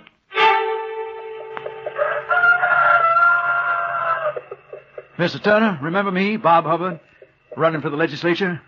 Well, I dropped by to see you yesterday. Oh, yes. Well, it's just like I told you. Now, just a minute, Mr. Turner. You say you're short-handed. That's right. But what's that got to do? Well, I got a proposition. I'll help you get your tobacco in during the day, if you and your family promise to listen to me at night. What? Well, if that isn't the darndest piece of electioneering I've ever heard. All right, son. Fair enough. Bob Hubbard entered the Kentucky legislature as its youngest representative. Only a few weeks ago, our field reporter, Elmore McKee, recorded Bob Hubbard in a hotel room in Louisville, still a member of the legislature. The things that bothered me as a student are, still, many of them, awaiting action and solution. But sitting in the legislature, I've seen real progress made with my own eyes. I am confident that it is only a matter of time and continued hard work before we shall see Kentucky take her rightful place among her sister states. Mark Etheridge said it, remember? Creation of a moral climate in which things can happen. Now let's see that climate operating in the bluegrass region of Kentucky, in Richmond, where Mrs. Shelby Carr, a doctor's wife, just voted president of the Women's Auxiliary of the State Medical Association, decides to start upon the task of bettering health conditions by taking a good, hard look at her own home county. Traveling roads never meant for a car, she soon finds herself in the hills, talking to the teacher at a one-room schoolhouse about the holes in the windows. We retraced Mrs. Carr's footsteps and got the story for you in that teacher's own words. One day the mountaineers came around the school. They were feuding. One group was shooting at others. The bullets were flying in every direction, through windows, over the top of the school, and everywhere. And I made the children lay down on the floor until the shooting stopped. Mrs. Carr was even more appalled when she saw the source of the school's drinking water, a foul barnyard spring a quarter of a mile from the school. Hastily, she assembles an action committee. Teachers, school and health officials, and civic-minded women volunteer health workers, each of the latter responsible for one school. The first problem the women tackle, women like Mrs. Hurst, Mrs. Records, Mrs. Turpin, is the water supply. I've come to you because you're the commissioner of sanitation for this county to tell me how I can get the water supply at my school tested. Nothing to it, ma'am. All you have to do is take a sterile bottle, get a sample of the water, seal the bottle, put it in a container, and send it to the University at Lexington. They'll test it and send a report back to the county health officer. Is that all? Absolutely all. Why, well, that's so simple. We can do more than just test the school supply. We can teach the children to do it and test their own water supply at home. Presto, by further female magic, sinks, individual washcloths, soap, and drinking cups appear in the schools. Next problem assaulted by the ladies, eyes, the children's eyesight. Classes are organized, volunteer work is called to train under the community's eye doctors to test the children's eyesight themselves. Now, this, ladies, is a Snelling eye chart. This chart must be kept 20 feet from the child being tested, and properly used will help you to discover the nearsighted. Well, how about the far-sighted children? I'm coming to that. Now, these glasses I'm holding in my hand are +1 sphere glasses. You'll note that they will help you. Later, with the cooperation of the ear doctors, the children's ears are similarly tested. Still, the ladies of Richmond do not write finish to their efforts. They concern themselves with the diet of the children when they hear a teacher say, as we did, and recorded it for you, most of my children come from very poor homes. They live from the farm. One day last year I was teaching, and the little boy came into school, and he said, Miss Missy, I want you to go home with me tonight because we killed a hog today. Well, I couldn't go home with him that night, so the next day I came back. I said, did you have lots of fresh meat? He said, yes, we ate a whole shoulder for supper. Didn't you have anything else to eat? He said, well, we just cooked the meat and eat the bread, and bread and meat, that's all we ate. Then he said, we're going to cook sweet potatoes in the gravy today.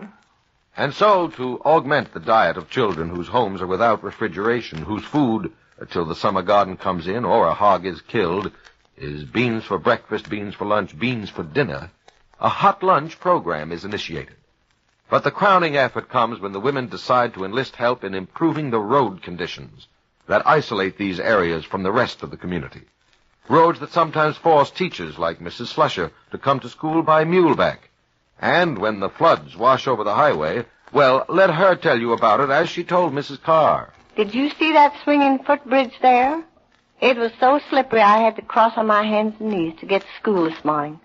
These conditions they find in what is commonly called the moonshine country, where a teacher isn't surprised when things like this happen in class. One day I was stressing good citizenship. I talked to the boys and girls on what it took to make good men and good women. One little boy says, Miss Slusher, ain't you got a boy? And I said, yes. Says, ain't he never been drunk and in jail none? I said, no. Well, Pa says, You ain't a man till you've been drunk and in jail a few times. Your boy's a sissy. To rescue such environments from their isolation, to give the kids a chance, the ladies determined to bring the issue of an all-year-round road before the county, through the residents themselves. Let Mrs. Slusher tell you what happened then. These men hired a truck, and I guess there must have been at least 20 of them went in. We contacted the judge and the magistrates. They said the only time they'd ever been to court before was when they were arrested for moonshining or fighting or feuding. But this time they faced the judge with a far different result, said one of the ladies. Now we have a road that we can get over winter and summer. What started with 15 determined ladies in Madison County, Kentucky, now engages the volunteer efforts of 500. 500 women who know what can be accomplished when the people act. And still the work goes on. Work augmented by the husbands and friends of these determined wives, whom we hear rehearsing as we recorded them for a minstrel show to raise funds for the cause.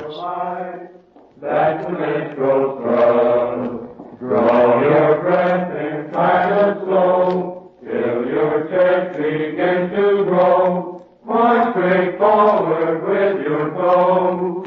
That's the minstrel's thrust. But it is to Mrs. Shelby Carr, who helped start it all, that we turn for the last word on the Richmond story.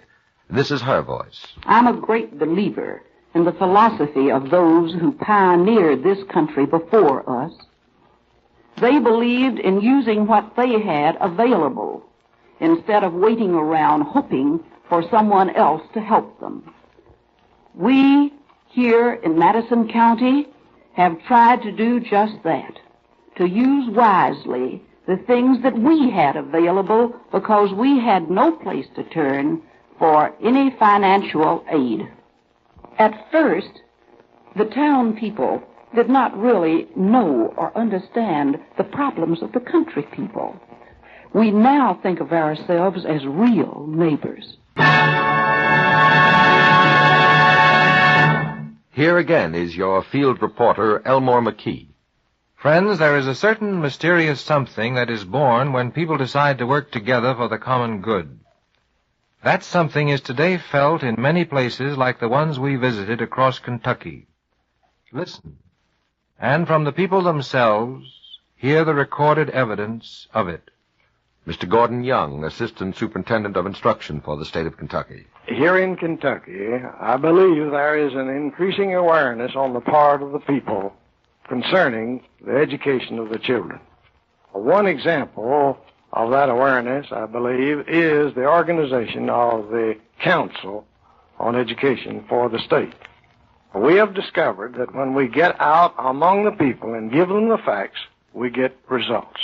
R.B. Atwood, President of Kentucky State College. As a Negro who is president of this educational institution, the changes that I have seen take place over the last 20 years have been quite remarkable. The admission of Negro people to schools that formerly did not admit persons of my race. We believe that in this state we are rapidly approaching the day when there will be complete equality of educational opportunities for all the people. G.W. Hubly, Jr., Executive Director of the Kentucky Agricultural and Industrial Board. 5 years ago, we didn't have anything in Kentucky, but today, I think we're really going places. We've got a program underway mapping the area of the state where it had been never mapped before. We are finding out information about the mineral resources that were unknown before and their commercial values. We are learning something about the water resources of the state and doing it in a systematic way on a statewide basis. We are going out to the communities and working with them in an effort to help them help themselves. Kenneth Vinsel, Executive Vice President of the Louisville Chamber of Commerce. Looking at the economic picture, I am encouraged by the increase in employment and industrial production during the last few years and the new types of industry coming into the area. As I look across the state, I realize Kentuckians have become aware of the fact that what concerns one concerns all. The Committee for Kentucky has disbanded now. Why? Let Harry Schachter tell us. They had learned the facts of what was wrong with their state, and they determined to correct them. When that time came, the Committee for Kentucky felt that its work was finished, but that the work of the people of Kentucky had just begun. And the people of Kentucky took up that challenge, and they have been carrying on that great job throughout the state, because the people of Kentucky have begun to share a vision together. Wherever you go today, you find that the people of Kentucky are on the march. Such is the story of Kentucky on the March. And now let's turn to the organization that is cooperating with NBC in producing these programs, the 20th Century Fund, for some facts from its research studies that may help other communities and other states to understand and deal with problems similar to those that Kentucky faced. I'd like to call upon the economist of the 20th Century Fund, Dr. J. Frederick Dewhurst, who was largely responsible for a major publication of the fund titled America's Needs and Resources. Dr. Dewhurst, I suppose we have to face the hard economic fact that those good works and improvements like Kentucky's cost money. They certainly do, Mr. Grauer, and many other states besides Kentucky have to face the question of how to pay for improvements that may be very urgently needed, as in the case of public school systems, for example. Well, doesn't public opinion usually support plans for improvement? In many cases it does, until the tax bills begin to come in. Then sometimes there's a protest. But when citizens really understand their community's needs, they are usually willing to pay the cost of improvements. In our Kentucky story today, I think Mr. Schachter and his associates on the Committee for Kentucky deserve credit for frankly facing this problem. From the outset, they recognized that their improvement program would lead to higher state taxes. Why state taxes? Wouldn't the local communities take care of the problem? You might expect them to, but the local communities simply wouldn't be able to meet all the expenses themselves. Don't the local communities pay for their own schools, for example? Not at all. Our 20th Century Fund study of America's needs and resources showed that just before the last war, for our country as a whole, close to half of public school expenses came from state and federal governments. Only a little more than half of school money was raised by the local communities themselves. Does this indicate that the money spent by our state governments is increasing? It certainly does. As a matter of fact, during this past generation or two, we have seen a historic shift in America in the way our public monies are raised and spent. Back in 1913, when you put together all the money spent by all forms of government, local, state, and national, you would find that nearly two-thirds of it was spent by the local communities. But by 1941, this share had dropped down to considerably less than one-third. And meanwhile, of course, the share spent by our state and national governments was going up. Indeed it was. Take state governments as an example. During that same period, from 1913 to 1941, the share of all government expenditures spent by state governments had just about doubled, going from around 8% to 16%. Of course, the actual absolute amounts of money spent by all forms of government had gone up, but we are dealing here with the proportion, or the share. Yes. And we can see that in all public spending as a whole, the share spent by local communities has dropped sharply, while the share spent by states has gone up sharply. Why is this so, Dr. Dewhurst? Well, largely it is a matter of taxing power. Our local communities have to rely mainly on real estate taxes. These property taxes have proved relatively inflexible, as our fund studies show. There are pretty definite limits, often actual legal limits, on how far a community can go in increasing its property taxes. That's why, under modern conditions, the taxing power of state and national governments has become more important. And then, does the state give back some of the tax money it raises to the local communities? Yes, this is pretty much the general practice throughout our country. It shows up in the figures. The data in America's Needs and Resources indicated that in 1941, all our state governments put together raised and paid out around $4.5 billion, but only a little more than $3.5 billion was spent on activities of the state governments themselves. The difference of $1 billion is largely represented by grants to local communities. Would you say that trend is likely to continue, Dr. Dewhurst? Probably it will.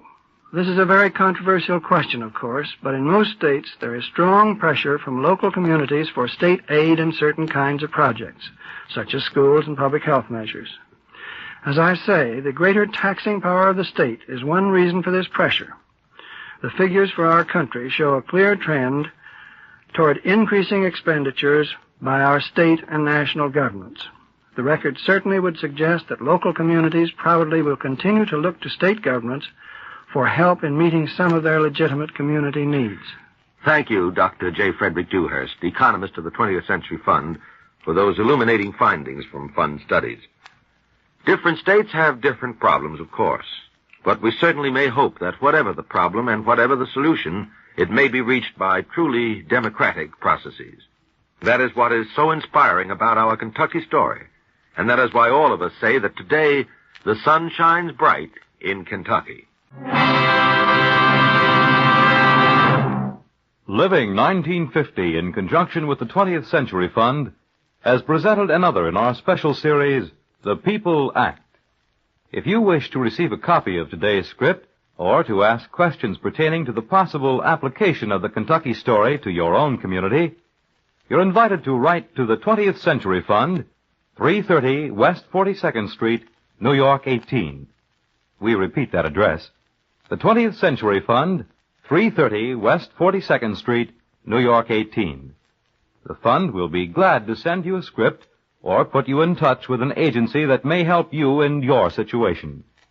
Join us next week when Living 1951 brings you from Arkansas the Sylvania Story. Living 1950 is produced under the supervision of Wade Arnold.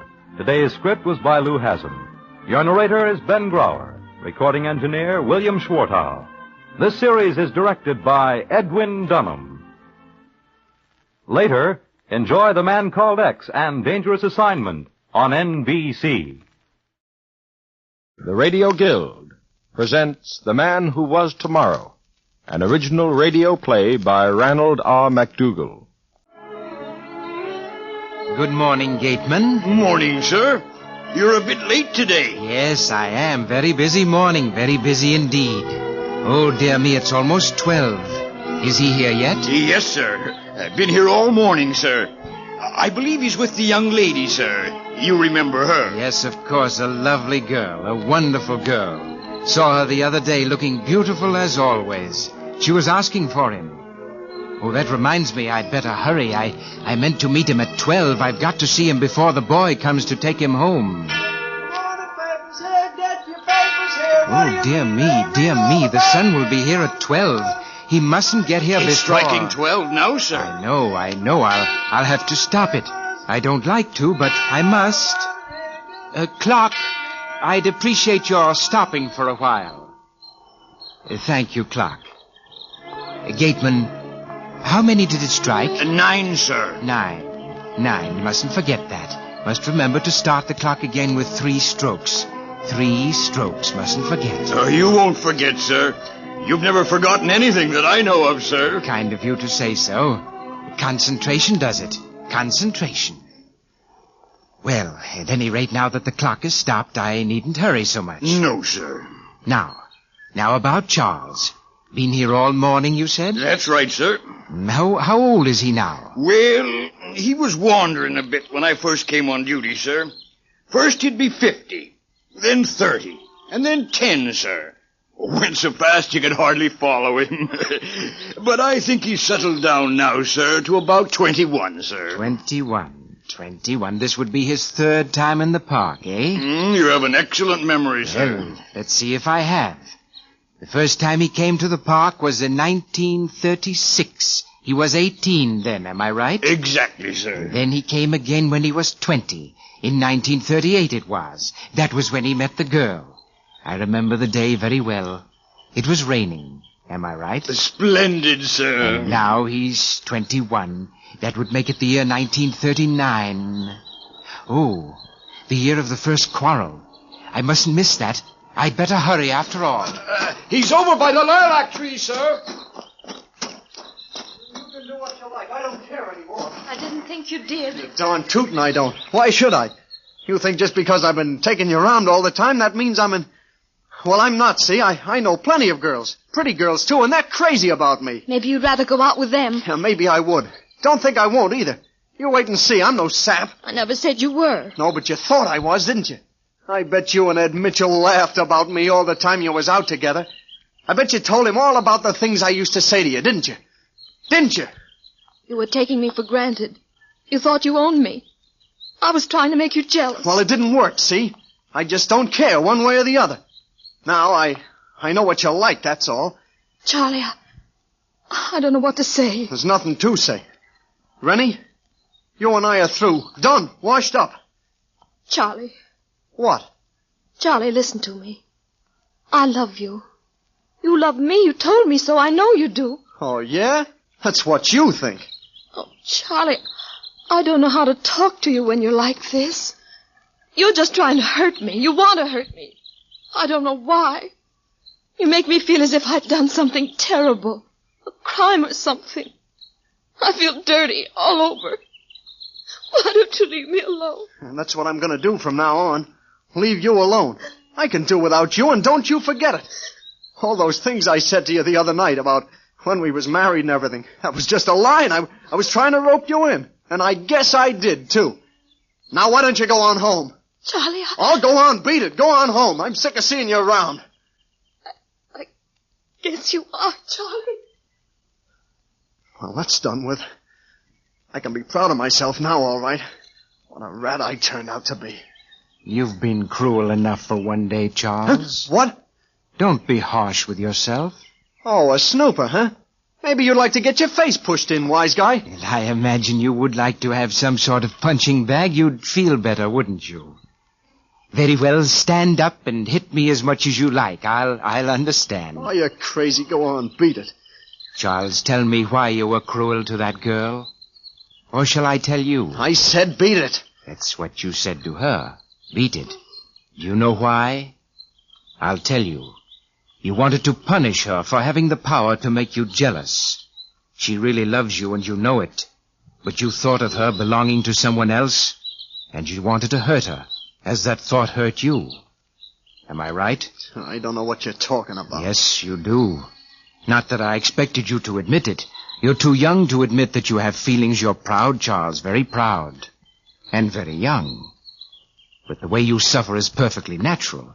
We all go through the same stage. We grown-ups, we call it adolescence. And forget how inexpressibly bitter it was, just as you'll forget someday. And you will forget, Charles.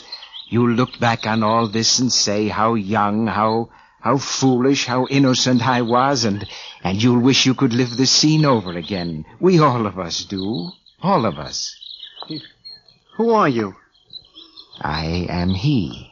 He? What he? He who has been searching for you. I don't know what you mean. I didn't expect you to. All that you need to know about me is that I've been searching for you just as you were for me. I searched for you? Well, I don't even know you. No, not until today. And that, too, troubled you while you searched for me. You wondered what it was you wanted, but you couldn't puzzle it out. You merely knew that you wanted something. Something. It was me you wanted. And I'm here. But who are you? I am tomorrow. What? At least, I was tomorrow, yesterday. Today is yesterday's tomorrow, you know. But tomorrow never comes. So they say, but I am tomorrow and I have come. Tomorrow is here today, so they must be mistaken. Well, somebody's mistaken, I'll grant you that. You know, I like you. I like you fine, even if you are crazy. Well, I am happy that you're no longer sad, but I'm sorry that it is because you think I'm insane. Charles, you must believe that I am yesterday's tomorrow. It is very important that you believe so. I'll prove it to you. Look. There is someone coming along the path. You see him? Sure, what about him? It's only some high school kid. Oh, he doesn't consider himself a kid. He's 19. The fellow's practically a man at 19. He looks... His face is like... Hey, you, boy! He can't hear you. He's too far away. 3 years away, to be exact. He's coming over here with his books. He's going to sit on this bench. Yes, but you needn't move over for him. Just stay as you are. He's sitting in my lap. Don't sit here, you fool. Can't you see there's somebody sitting here? Why, he's gone. He sat in my lap and disappeared. No, he didn't disappear. He's still there. 3 years older, but much the same as he was. That means that... Yes, that boy was yourself, as you were 3 years ago.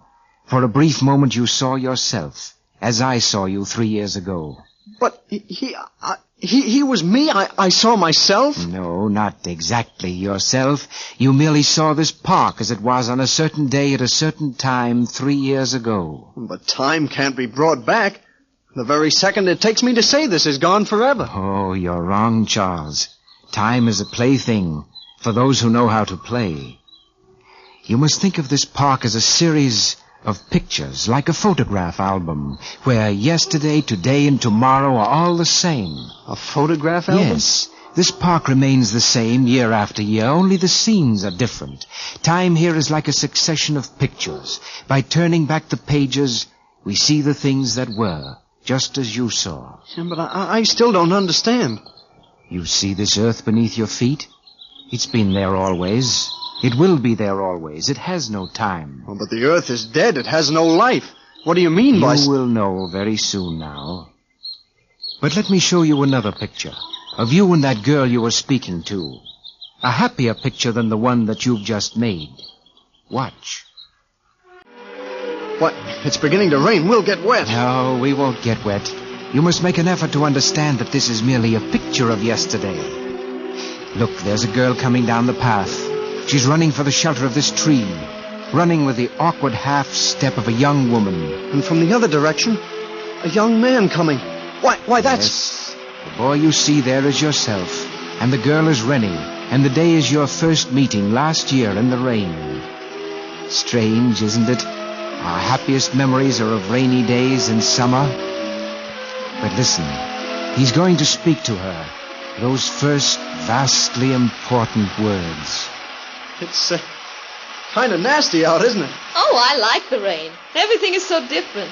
The things we see every day are all changed and new and shining. Why, those are exactly the words. Shh, don't talk.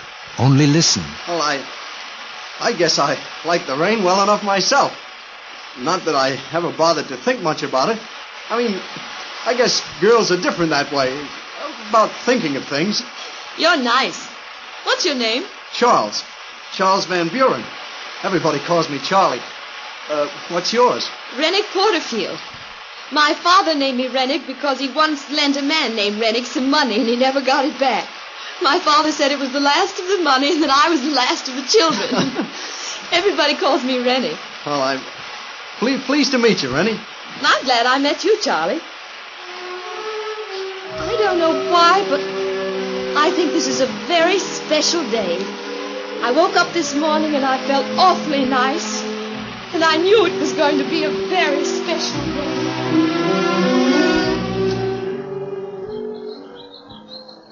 Oh, she was swell. The way she talked like she'd known you a long time. I was crazy about her right away. My heart was pumping away like a sledgehammer. I couldn't talk to her, so I tried to pretend I really didn't care if I did or not. It was nice. Nicer than quarreling, do you mean? What? Oh, the quarrel. You shouldn't have reminded me. I was a heel. Yes, I suppose you were, but you'll forget. And so will she, because your quarrel was caused by love, and so means nothing. It's only the quarrel of hate that leaves a bitter memory. I wish I thought so. I mean, about forgetting the things I said to her. I don't expect Rennie to ever forget. But you're hoping right now that she will. And she will forget. I know. How do you know? I will show you. It's another page in the picture book. A summer day. Something like this. Warm and warming. Look. Where did all the children come from? They're a part of the scene. The wind is strong. They've come to fly their kites and be happy as only children are. They're so young, so sure that the world is nice. They're children. But never mind them. Look along the path again. It's Rennie. She's come back. Rennie! She can't hear you, Charles. She can't hear you as you are now. But look again. There you are, Charles. A little older, but much the same. You didn't expect to see her. You haven't seen her since the quarrel. You've just wandered sadly through the scene that was once so happy for you. Look now. You've seen each other. Listen. Oh. Hello, Rennick. Hello, Charles. Well, I haven't had the pleasure of seeing you for quite some time. No, that's right.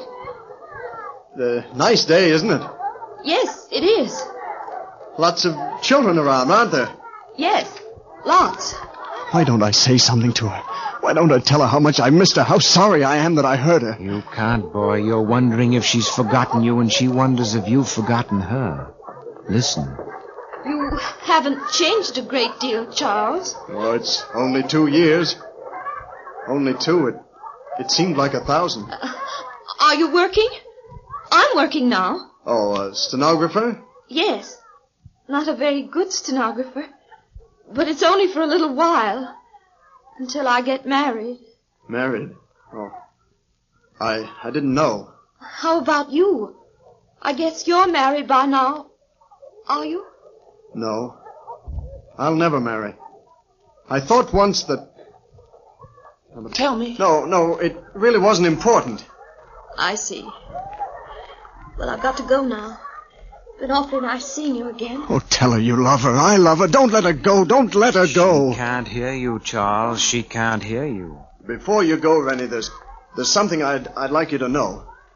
I wouldn't say anything except I'm sure we'll never see each other again. What is it, Charles? You remember that day, the last time we were here in the park? I've never forgotten it, Charles. Well, I just wanted you to know that I was sorry afterwards. I hated myself for speaking to you that way. It's all right, Charles. I understood even then. I was hurt for a while, but when you never came to see me again, I knew you really weren't in love with me. But I was. You were? Of course, I was as much in love with you then as I am now. I am, you know. Charles. Oh, Charles, I'm glad. I'm glad. Shortly after that scene, you and Rennie were married. How do you know all these things? I am tomorrow. I know everything there is to be known. I know, for instance, that you and Rennie were very happy. Very happy indeed. Why do you speak in the past tense of things that haven't happened yet? Why? You will know very soon now. You said that before when I was 21. Now I'm 25, but I still don't understand. I said 25. I said that I'm 25 years old. I was 21 before you came. What's happened to me? I feel older. I am older than when I first met you. What have you... No, don't be frightened. It is true that you're 25. However, let me show you a picture that was your tomorrow then. No, I don't want to see any more. I won't look. I won't listen. Yes, you will. You must. This time the park is somewhat changed. The trees are bare and bleak. It's cold, and there's a wind blowing. It is late at night, and there you are, Charles, walking up and down, up and down. You're alone, Charles. All alone. Hello? What are you doing here at this hour? Huh? What? Oh, hello, Cateman. Oh, it's you, sir. Well, what are you doing here? Praying, I guess. Whatever it is, I'm finding it difficult. What's the matter? Some kind of trouble? Oh, it's my wife. She's in the hospital across the street. Oh, is that so? Sick? No. Oh, now I get you. Well, that's different, that is. What do you know about that? Well, sit down now, son, and tell me all about it. When's she expecting? Tonight. Oh, I can't stand it. It's my fault, all my fault. If she gets through all right, I swear that never as long as I live... That's what they all say. That's what I said the first time. But I've got 3 now. You have? 3? Well, Was it bad the first time? Sure it was bad. For me. The old lady didn't mind much. Neither will yours, son. She'll be all right. Now, don't you worry. Oh, do you think so? Do you really think it'll be all right? Sure it will. Now, come on now. Sit down and take it easy, Daddy.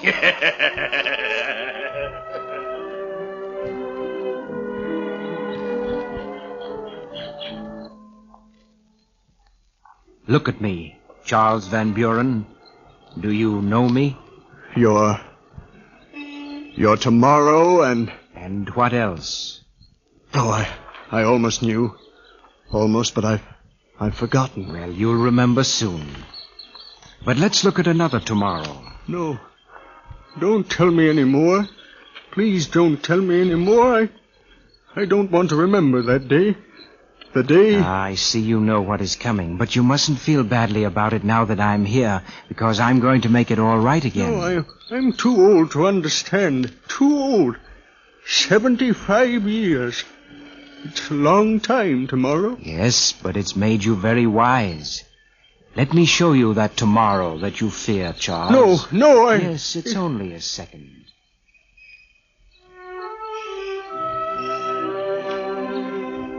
Autumn in the park. The leaves are turning color. A slushy snow is falling.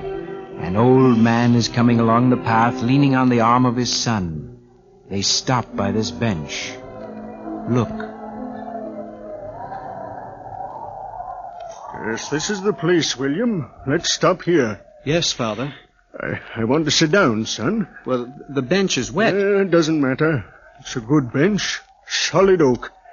Very hard to carve initials in it, but I was young and strong. Look there, son. R.P. C.V.B. 1939. Why, that's 40 years ago. Yes, son, I carved it there the day of our first quarrel. Your mother was a Porterfield, you know. That's why the initials are different than mine. I understand, Father. Yes, of course you do. I didn't need to explain. I guess I'm tired, son. We've had a hard day. Very hard day. But let's not talk about that. Marjorie looked mighty pretty today. Pretty as those red flowers on the... What were they? Roses? Yes, roses. When are you and Marjorie getting married? Well, we talked it over last night and... Well, we thought we might wait a while. No, don't do that, boy. Your mother wouldn't like it if she knew. I guess she wouldn't. She was always saying that I was just, well, stubborn, like my father. Like you, Dad. Yes. Yes, that's what she'd say, all right.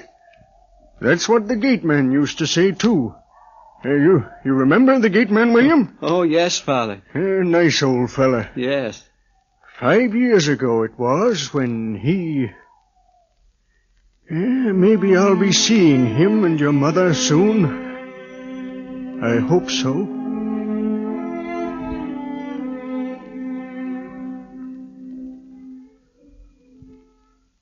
That was 15 years ago, Charles. Now you're 75. You've been lonely, haven't you? Yes, I have been lonely. And very tired since Rennie went. Very tired. I've just been waiting for tomorrow, I guess. Now you're beginning to understand. Now do you know me, Charles Van Buren? Yes, I know you now, tomorrow. I'm glad you're here. I'm especially glad you came today. I waited 15 years for you. Yes, I was waiting for you, Charles. I wanted to meet you here, but you never came until today. This is the first time you've been in the park in 15 years. Since the picture I just showed you. There's one more picture, isn't there? Let me see it. You mean the picture of yesterday's tomorrow? The picture of today? This morning? Here it is. Look. There you are, Charles, with your son again. You walk more slowly now, but the warm sun delights you. And there's William. He's middle-aged now and very prosperous, a fine, strong boy, William. Here you are, Father. Your old bench. It hasn't changed a bit. No. Help me sit down. Can't see so well, seems like. There now, sit there. That's it. Now, you run along, boy. You've got work to do. Oh, I don't like to leave you here all alone, Father. It might start to rain. Nonsense. I can tell when it's going to rain. It won't rain today. Well, maybe not, but I still don't understand why you were so dead set on coming here. Why, this is the first time you've been in the park for 15 years. I've got to meet somebody. Who, Father? Never you mind. Just leave me be. I'll take care of myself. All right, Father, if that's the way you want it. Boy, don't go away. Come back here. Come, I want to speak to you. Yes, Father? Don't be angry with me, William. I didn't mean to be so harsh. You understand? Oh, I think so, Father. Yes, I just want to think about things, you know. Of course. Your mother and I, our young days. You understand, boy? Yes, Father. I'll come back for you at 12 o'clock. All right, 12 o'clock. 12 o'clock. It was just about that when Rennie and I started our first quarrel. I was sitting right here, and she was next to me. Yes, I was about 21, I guess. But I was young and foolish. I turned around and said... And that's when I came to meet you, while you were dreaming of your first quarrel. Yes, I was young for a little while. Now I'm old again. Tomorrow has come. Yes, tomorrow has come. But not the ultimate tomorrow, Charles, not the last tomorrow. That is not to be found here in the park. But before we go, I'd like to show it to you. Look, Charles, and understand tomorrow. Look.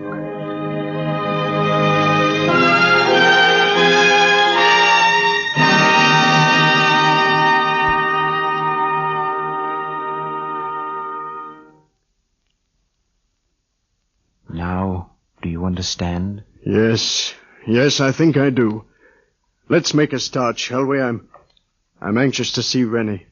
Yes, fine. And on our way out of the park, I want you to meet an old friend of yours. The gateman? That's right. He's been on duty here ever since the time that... Oh, dear me. I almost forgot. Oh, dear, that would be dreadful. Well, what's the matter? The time. I was a little late and afraid that your son would be here.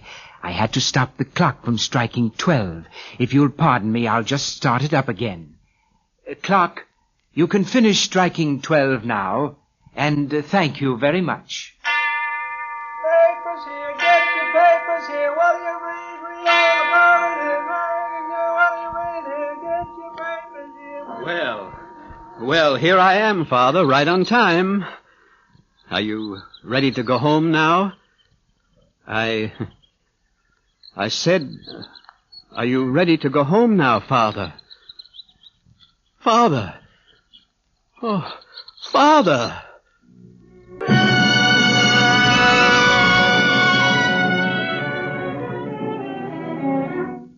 You have just heard an original radio play called The Man Who Was Tomorrow, written by Ranald R. McDougall. The cast was as follows. The part of Tomorrow was played by Eric Dressler. Charles, Peter Donald. Rennie, Barbara Weeks. The gateman, Alan McAteer. William Thornton. Next Sunday at this time, the Radio Guild will present Fish Widowers by Merritt P. Allen, featuring Parker Fennelly and Arthur Allen. This was a presentation of the National Broadcasting Company, RCA Building, Radio City, New York. We are heading into the last 3 hours of this old-time Radio for Sleep collection. We begin with 3 short stories from Mercury Theater on the Air, which includes I'm a Fool, Open Window, and My Little Boy. Starring the great Orson Welles and his Mercury Theater Repertoire Company, this one aired on August 8, 1938. Next, from Theater of Romance, which obviously specialized in romantic dramas, A Lady in Love, written especially for the program, about a woman loved by two different men. It aired on February 29th, 1944. After that, another unique educational program called We Came This Way, produced by the NBC University of the Air. It ran from 44 to 45 and was a docudrama that told of the development of American culture, government, and values. Here is The Founding of Rhode Island from December 1st, 1944, a really fascinating story. And then our final show tonight for you, from Best Plays, that great drama anthology show, Uncle Harry, their adaptation of the 1942 Broadway play by Thomas Job. It aired on August 10th, 1952. Really great story. Now slip deeper into your dreams, rest peacefully, and I want to thank you very much for enjoying. The Mercury Theater on the air. No theatrical organization has done more in recent years to stimulate interest in the American stage than the Mercury Theater, whose outstanding productions of last winter under the direction of Orson Welles were the sensation of the theatrical season. Julius Caesar in Modern Dress, The Shoemaker's Holiday, Mark Blitzstein's The Cradle Will Rock, Bernard Shaw's Heartbreak House, proved to the public the vitality and genius of this new organization. This summer, the Columbia Network introduced Orson Welles and his company for the first time to radio. And tonight we present the Mercury Theater on the air in the 5th broadcast of its unique new series, dramatizing famous narratives by great authors. CBS again welcomes Mr. Welles and his associates to Columbia stations and to the stations of the Canadian Broadcasting Corporation. And here is Orson Welles to tell you about these stories himself. Mr. Welles. Good evening. Tonight, as you were duly warned last week, we are trying out something altogether new. We're telling 3 stories instead of 1. 3 short stories instead of a single long one. Stories about love and ghosts and horse races. 3 stories in the first person singular about young people, 4 grown-ups. I'm a Fool by Sherwood Anderson is the first of the 3. It began at 3 o'clock one October afternoon. As I sat in the grandstand at the fall trotting and pacing meet Sandusky, Ohio. It was a good hot jolt for me, and it all came about through my own foolishness, too.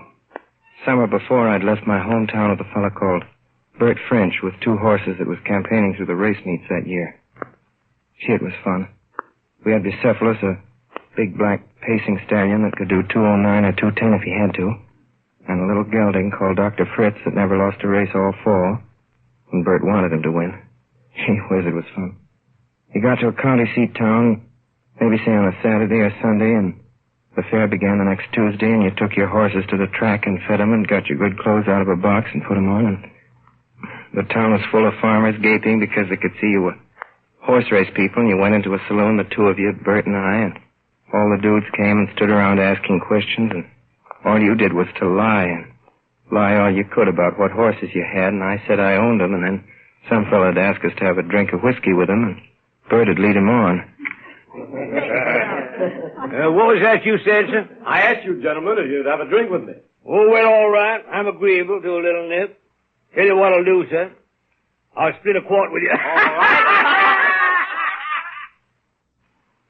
Gee whiz. That isn't what I want to tell my story about.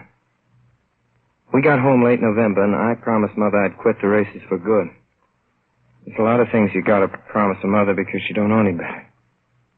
I got a job driving a laundry van, and then, as I started to tell you, the fall race came to Sandusky. I got the day off, and I went. Had on my good clothes and my new-bound derby hat and a stand-up collar. I had $40 in my pocket and 3 25-cent cigars and a drink of whiskey inside me that was bought me at the West House by a fellow with a cane and a Windsor tie. Gee, it was fun being on a track again. George, George, get that down, get that down.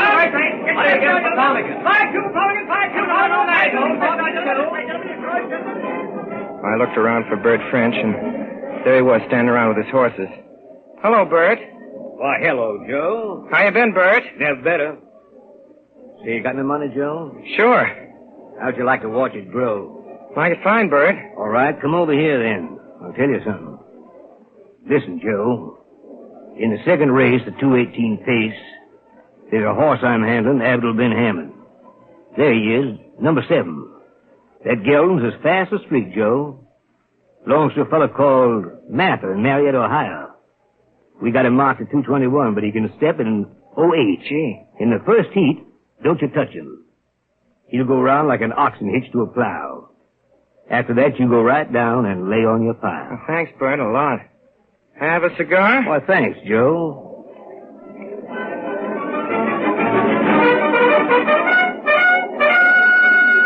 Well, sir, I went and bought myself the best seat I could get right in the grandstand. I didn't go in for any of those boxes. That's putting on too many airs. Well, right in front of me in the grandstand that day, right in front, there was a fellow with a couple of girls. And they was about my age. The young fellow was a nice guy, all right. He had his sister with him and another girl, and the sister looked around over his shoulder, accidentally at first, not intending to start anything. She wasn't that kind. And her eyes and mine happened to meet. You know how it is. Gee, she was a peach. She had on a soft dress, kind of blue stuff, and I blushed when she looked right at me, and so did she. She was the nicest girl I ever seen in my life. She wasn't stuck on herself. She could talk, proper grammar without being like a school teacher or something like that. What I mean is, she was okay.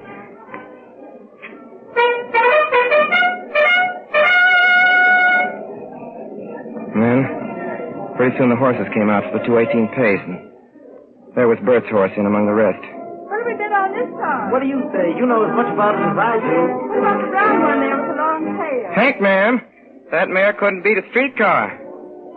Well, they looked up kind of surprised. But they didn't seem mad. And anyway, I'd done it now, and I might as well go on. There's a horse in this race, number 7, that's as fast as streak. Abdul Ben Hammad. Is that a horse's name? That's right. Abdul Ben Hammad.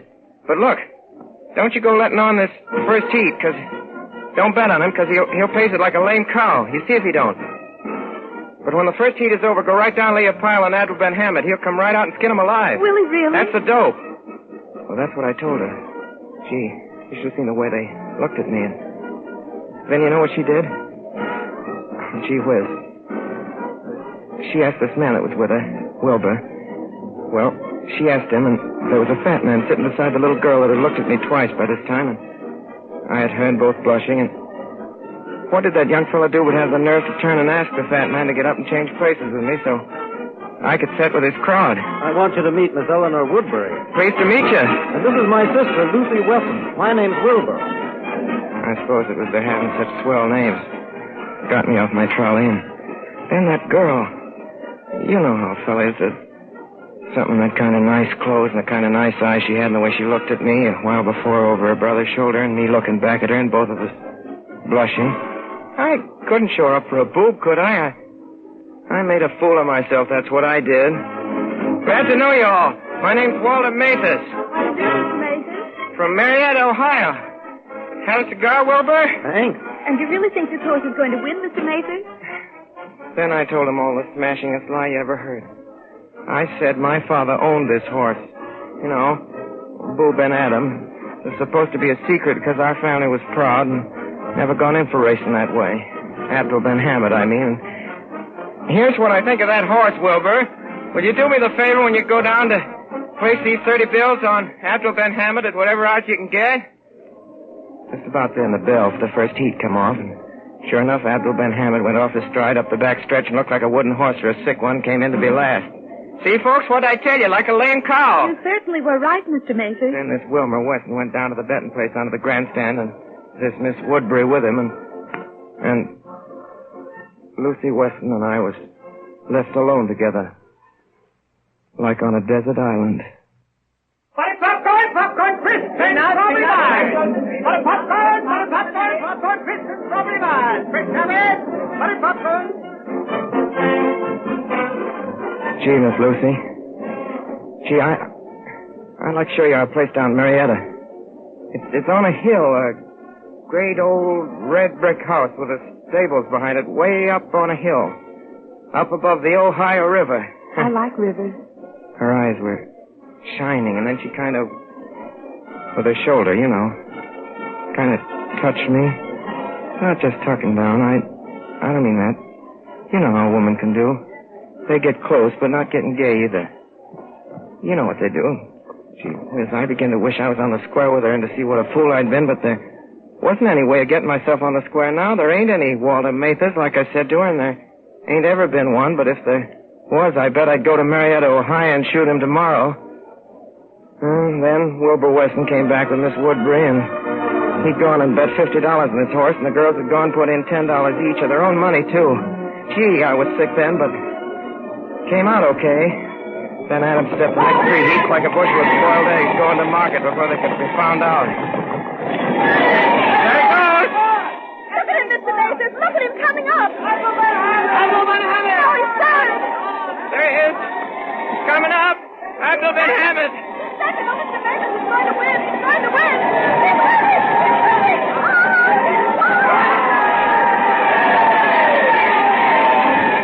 Well, we all got 9-2 for our money. After the race, we had a hack downtown, and Wilbur stood us a swell supper at the West House and a bottle of champagne besides, and there was I with that girl, big boot that I am. She wasn't saying much, and I wasn't saying much either. One thing I know. She wasn't stuck on me because of the lie about my father being rich and all that.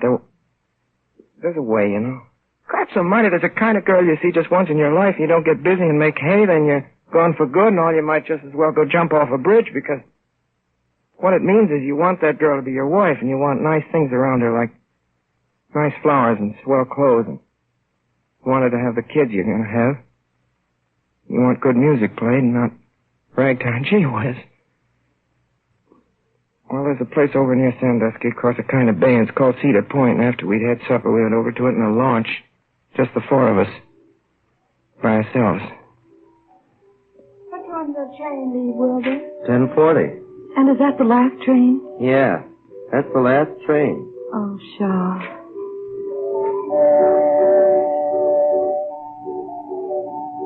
Well, over at Cedar Point, we didn't stay around where there was a gang of common cattle at all. The big dance halls and dining places for yaps, and there was a beach you could walk along and get where it was dark. We went there. She didn't talk hardly at all. And neither did I. I was thinking how glad I was my mother was all right. Always made us kids learn to eat with a fork at table and not spill soup and not be noisy and rough like a gang you see around a racetrack, you know, that way. Hey, Lucy! Lucy, we're going up the beach a ways. Are you coming? Go on ahead. We'll wait for you here. I feel kind of tired, don't you? Yeah. I guess so. Miss Lucy? Why don't we sit down a while? It's nice here. Lucy and I sat down in a dark place where there was some roots, old trees, and the water had washed up. Feel that wood, how smooth it is. It's like silk. Yeah. And there was a watery smell. And the night was like as if you could put your hand out and feel it. So warm and soft and dark and sweet, like an orange.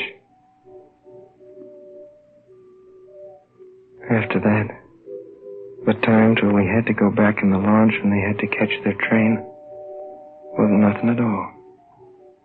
It went like winking your eyes. Lucy! Lucy, it's nearly 10. Lucy! I've got to go. We've got to go to the train now. Will you kiss me goodbye? She was most crying then. But she never knew nothing I knew. She couldn't be so busted up as I was. Gee whiz. Sometimes I hope I have cancer and die. Guess you know what I mean. We went in the launch across the bay to the train like that. And it was dark, too. What are you thinking about? Gee, only she knew. You know what I was thinking? What? I was thinking you and I could get out of this boat right this minute and walk on the water. Sounded foolish, all right. But I knew what she meant.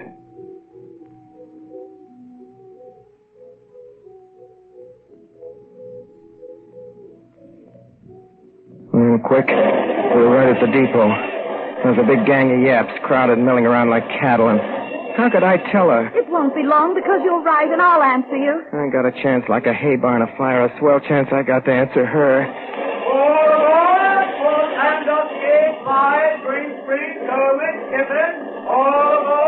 Yeah, maybe she'd write me down at Marietta that way and the letter'd come back. And stamped on the front of it by the USA, there ain't any such guy. Or something like that. Whenever they stamp on a letter that way. Bye, Walter. Thanks for the tip-off. Bye. Bye. Goodbye. Bye. Goodbye.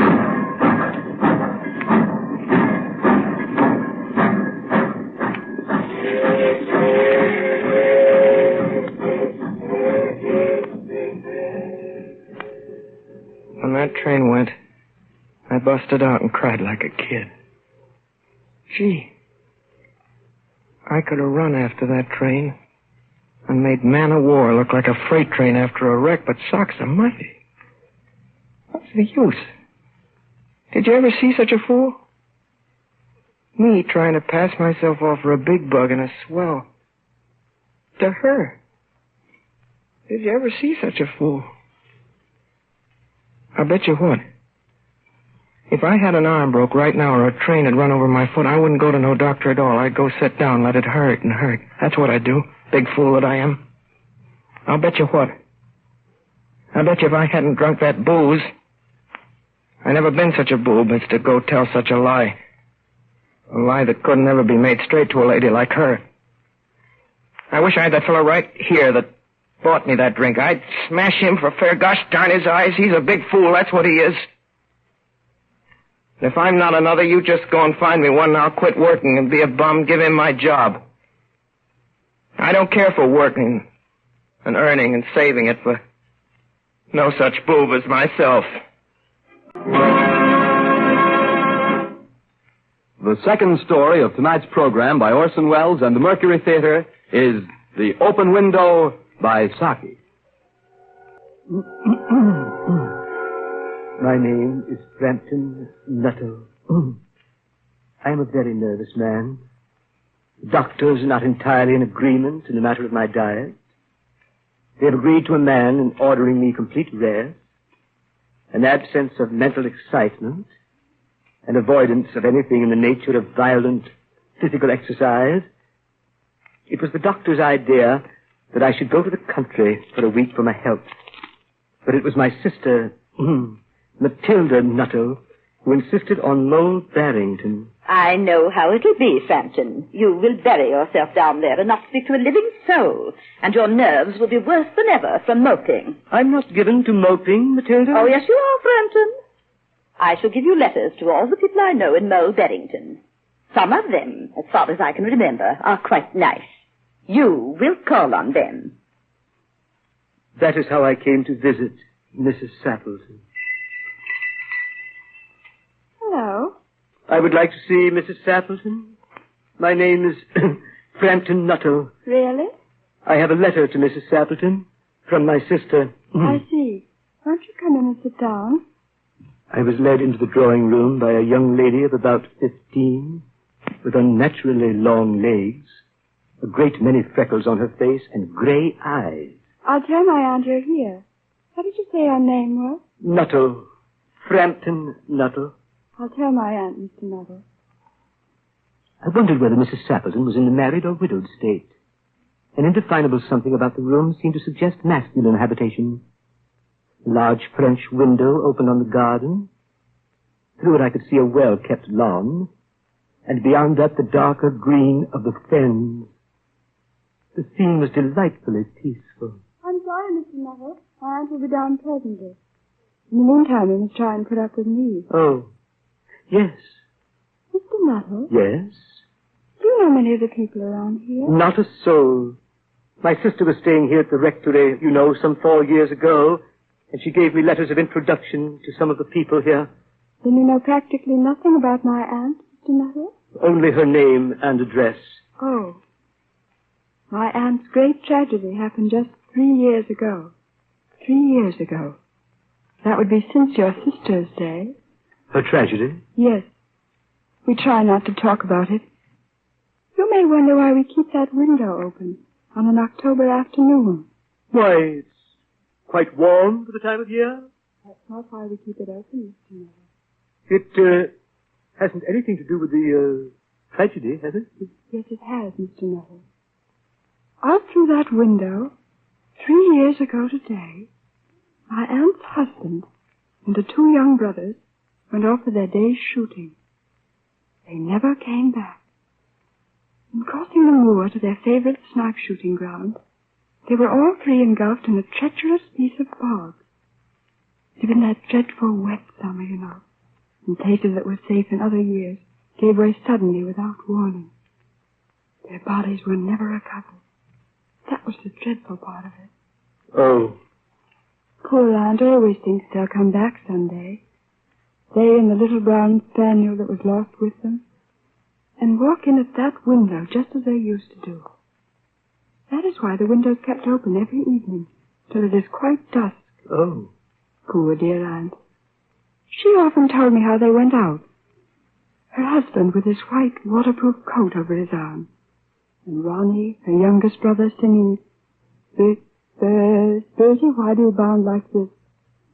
I said, Bertie, why do you bound? As he always did to tease her, because she said it got on her nerves. Do you know, sometimes on still, quiet evenings like this, I almost get a creepy feeling that they'll all walk in through that window.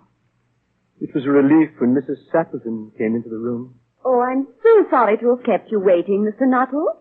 I do hope Vera has been amusing you. She has been very interesting. It's so nice of you to come and see us, Mr. Nuttall.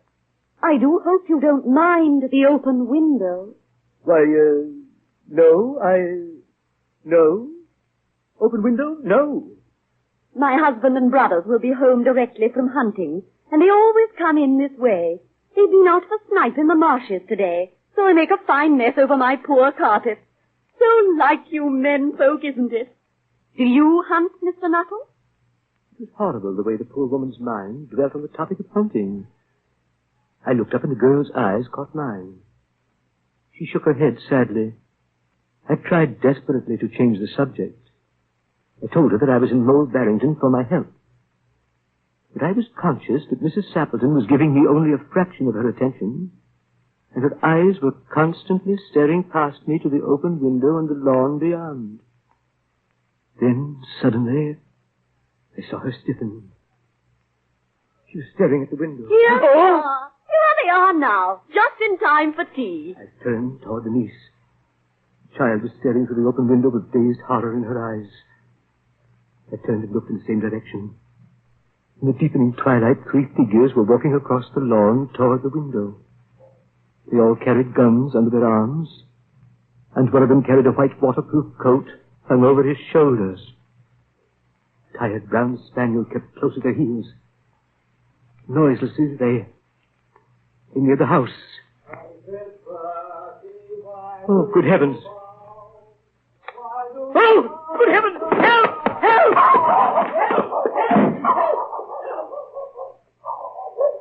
Lucy, who on earth was that bolted off the drive as we came in? That was Mr. Nuttall. I can't imagine what came over him. I expect it was a spaniel that did it. Mr. Nuttall told me he had a horrid dog. Vera? Yes, Aunt Lucy. Vera, what did you say to Mr. Nuttall before I came into the room? Nothing, Aunt Lucy. Mr. Nuttall did all the talking. I didn't say anything. He told me the strangest thing. He was once hunted into a cemetery somewhere on the banks of the Ganges by a pack of pariah dogs and had to spend the night in a newly dug grave with the creature snarling and grinning and foaming just above his head. Enough to make anyone lose their nerve after. You are listening to the Columbia Network's presentation of Orson Welles and the Mercury Theater in 3 famous short stories. You have just heard the first 2 of these, I'm a Fool and The Open Window. We will present the third story in a moment. This is the Columbia Broadcasting System. The Columbia Network is presenting three famous short stories. And now the Mercury Theater and Orson Welles resume with My Little Boy by Carl Ewald. My little boy is beginning to live. Carefully, stumbling now and then on his little knock-kneed legs, he makes his way through the world, looks at everything that there is to look at and bites at every apple, both those that are his due and those which are forbidden him. He is not a pretty child, but he is charming. His face can light up suddenly and become radiant. He can look at you with quite cold eyes. He has a strong intuition, and he is incorruptible. He has never yet bartered a kiss for candy. He has bad habits, too. He is apt, for instance, suddenly and without the slightest reason, to go up to people whom he meets in the street and hit them with his little stick. What is in his mind when he does so, I do not know. And so long as he does not hit me, it remains a matter between himself and the people concerned. He has an odd trick of seizing his words in a grown-up conversation, storing them for a while, and then asking me for an explanation. Father? Yes? What is life? I give him a tap on his little stomach and roll him over on the carpet and conceal my emotion under a mighty tussle.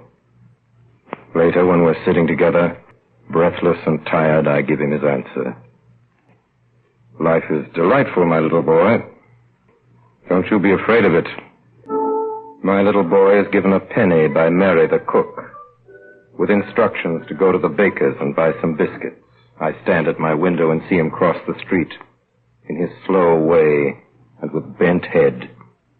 Only he goes slower than usual with his head bent more deeply between his small shoulders.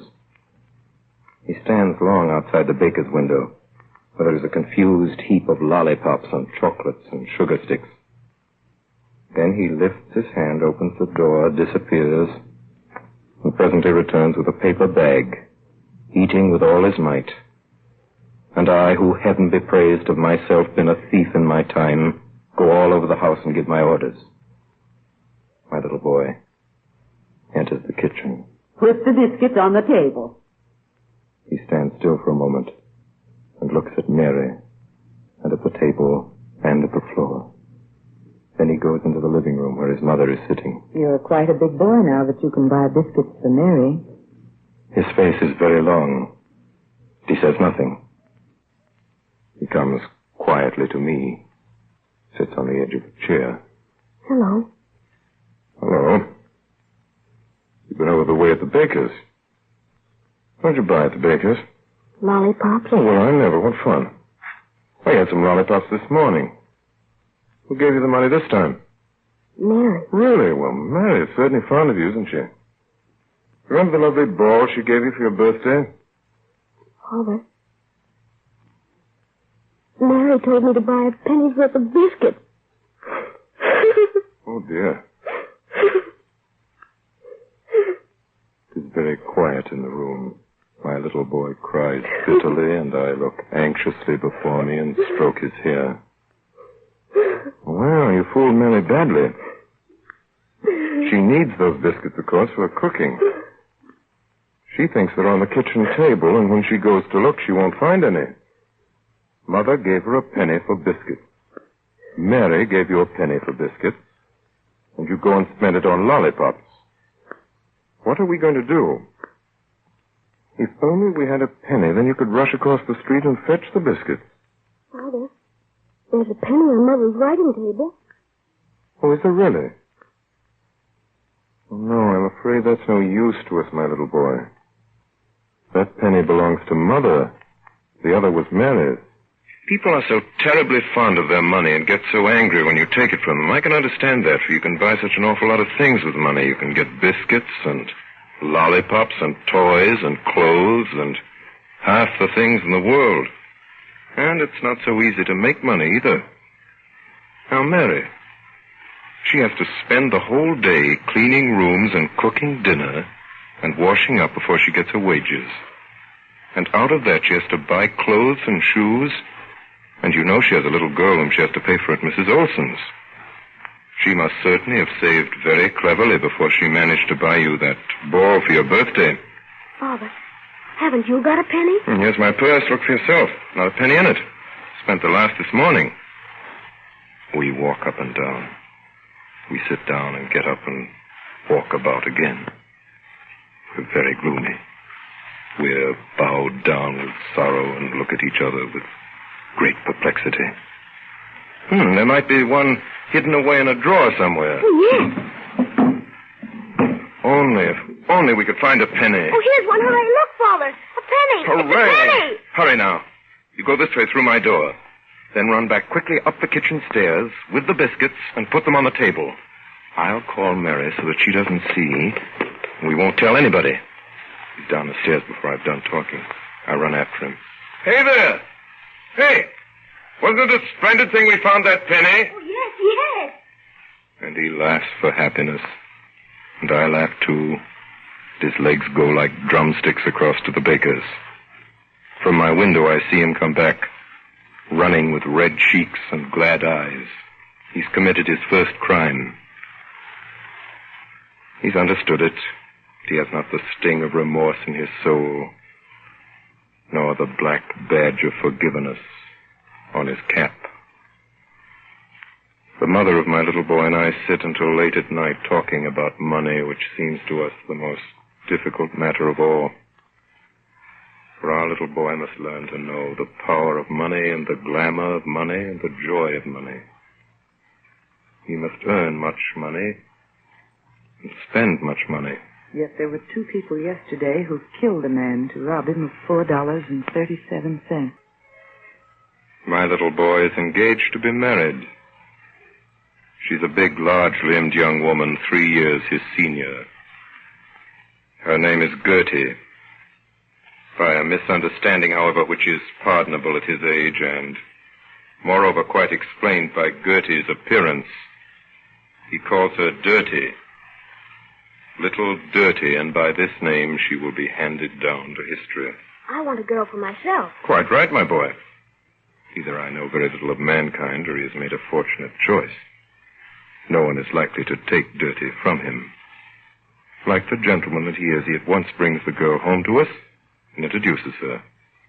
Owing to the formality of the occasion, he does not go by the kitchen way as usual, but rings the front doorbell. I open the door myself. There he stands on the mat, hat in hand, with Dirty, his bride, and with radiant eyes.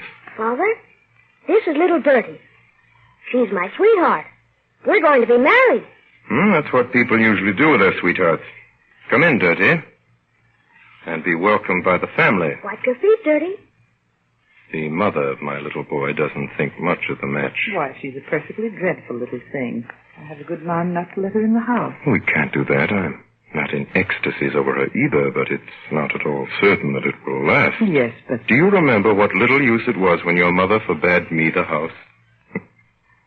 We used to meet in the most incredible places and kiss each other terribly.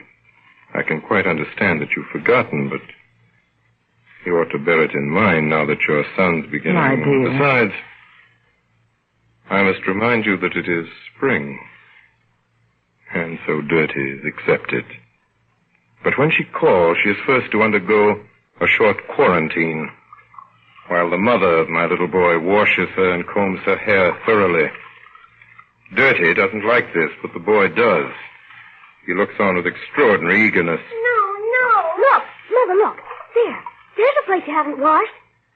There's a good deal of cruelty in love. He himself hates to be washed, or perhaps it is merely his sense of duty. Last Friday, in cold blood, he allowed Dirty to wait outside on the step for half an hour until his mother came home. Another of his joys is to see Dirty eat. I can quite understand that. Here is something worth looking at. The mother of my little boy and I would be glad, too, to watch her if there were any chance of giving Dirty her fill. But there is none. At least not with my income. When I see all that food disappear without as much as a shade of satisfaction coming into her eyes, I tremble for the young couple's future. But he is cheerful and unconcerned. My little boy and I have had a very interesting walk in the park. There was a mouse which was irresistible. There were 2 sparrows, husband and wife, who built their nest right before our eyes, and a snail which had no secrets for us. And there were flowers, yellow and white and green leaves, which told us the oddest adventures. Now we are sitting on a bench, digesting our impressions. What was that? Oh, that was the lion in the zoo. What's the zoo, Father? The zoo, my boy, is a horrid place where they lock up wild beasts who've done no wrong. Animals who are accustomed to walk about freely in far-off countries where they come from. The lion is there. You just heard him roaring. He's so strong that he can kill a policeman with one blow of his paw. He has great haughty eyes and awfully sharp teeth. They caught him one day in a trap, tied him with ropes and dragged him here and locked him in a cage with iron bars to it. The cage is about half the size of the kitchen at home. And there the king walks up and down, and gnashes his teeth with sorrow and rage and roars that you can hear him miles away. And outside his cage stand curious people who laugh at him because he can't get out, and eat them up, and poke their sticks through the rails and tease him. Would he eat them up if he got out? In a moment. He can't get out, can he, Father? No. That's awfully sad. He can't get out. Well, Father, let's go and look at the lion. I pretend not to hear. And go on to tell him of the strange birds there. Great eagles that used to fly over church steeples and over the highest trees and mountains. Now they are sitting in cages on a perch like canaries with clipped wings and blind eyes. I tell him of gulls that used to fly all day long over the stormy sea. Now they splash about in a puddle of water, screaming pitifully. I tell him of wonderful blue and red birds, which in their youth used to live among wonderful red and blue flowers in forests 1,000 times bigger than this park. Now they sit there in very small cages and hang their beaks while they stare at tiresome boys in dark blue suits and black stockings and rubbers and sailor hats. Are these birds really blue? Sky blue and utterly broken-hearted. Father, can't we go and look at the birds? I don't think we will. Why should more silly boys go and look at them? You can't imagine how it goes to one's heart to look at those poor captive birds. Father, I should so much like to go to the zoo. Take my advice and don't. The animals there are not the real animals you see. They are ill and ugly and angry because of their captivity, and their longing and their pain. But I should like so much to see them. Now, let me tell you something. To go to the zoo costs 5 cents for you and 10 cents for me. That makes 15 cents altogether. That's an awful lot of money. We won't go there now, but we'll buy the biggest money box we can find. One of those money boxes shaped like a pig. Then we'll put 15 cents in it, and every Thursday we'll put 15 cents in the pig. By and by, that'll grow to be quite a fortune. Such a fortune that when you're grown up, you can take a trip to Africa yourself into the desert and hear the wild, the real lion roaring and tremble just like the people tremble down there. Father, I'd rather go to the zoo now. Shall we go and have some ice cream at Josty's? I'd rather go to the zoo. You're not going to the zoo. Now we'll go home. And home we go, but we're not in a good temper. Of course, I get over it and buy him an enormous money-box pig. We put the money into it, and he thinks that most interesting. But later in the afternoon, I find him in the nursery, engaged in a piteous game. He has built a cage in which he has imprisoned the pig. He is teasing it and hitting it with his whip. Can't get out and bite me, you stupid pig. You can't get out, do you hear? You can't get out. You can't get out. Dirty is paying us a visit, and my little boy is sitting at her feet. She has buried her fingers in her hair and is reading. Reading. Thou shalt not steal. Thou shalt not bear false witness against thy neighbor. Thou shalt not covet thy neighbor's house. Thou shalt not covet thy neighbor's wife, nor his manservant, nor his maidservant. The boy watches her with tender compassion. And he comes to me. Father, must Dirty do all the 10 Commandments say? Yes? Thou shalt not kill. Thou shalt not steal. Thou shalt honor thy father and thy mother. Thou shalt not covet thy neighbor's house. Father, when I grow big, must I do all the 10 Commandments say? Yes?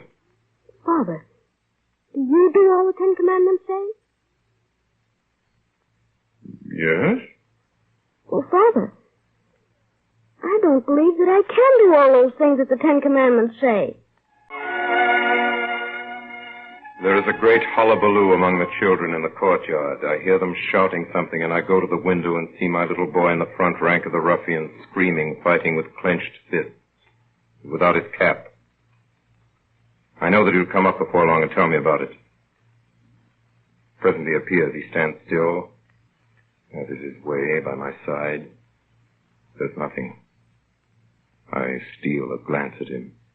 He's greatly excited and proud and glad, like one who has fearlessly done his duty. Well, what fun you've been having down there. Oh, it was a Jewish boy we were beating up. What? A Jewish boy? You beating him up? Yeah. What had he done? Nothing. He seems puzzled. I look so queer suddenly. Now I snatch my hat and run out of the door as fast as I can. Come! We must find this Jewish boy and beg his pardon. My little boy hurries after me. He does not understand a word of it, but he is terribly in earnest. What's his name? Nathan. Nathan! Nathan! There's nobody in the courtyard. We go out in the street. Nathan! All in vain.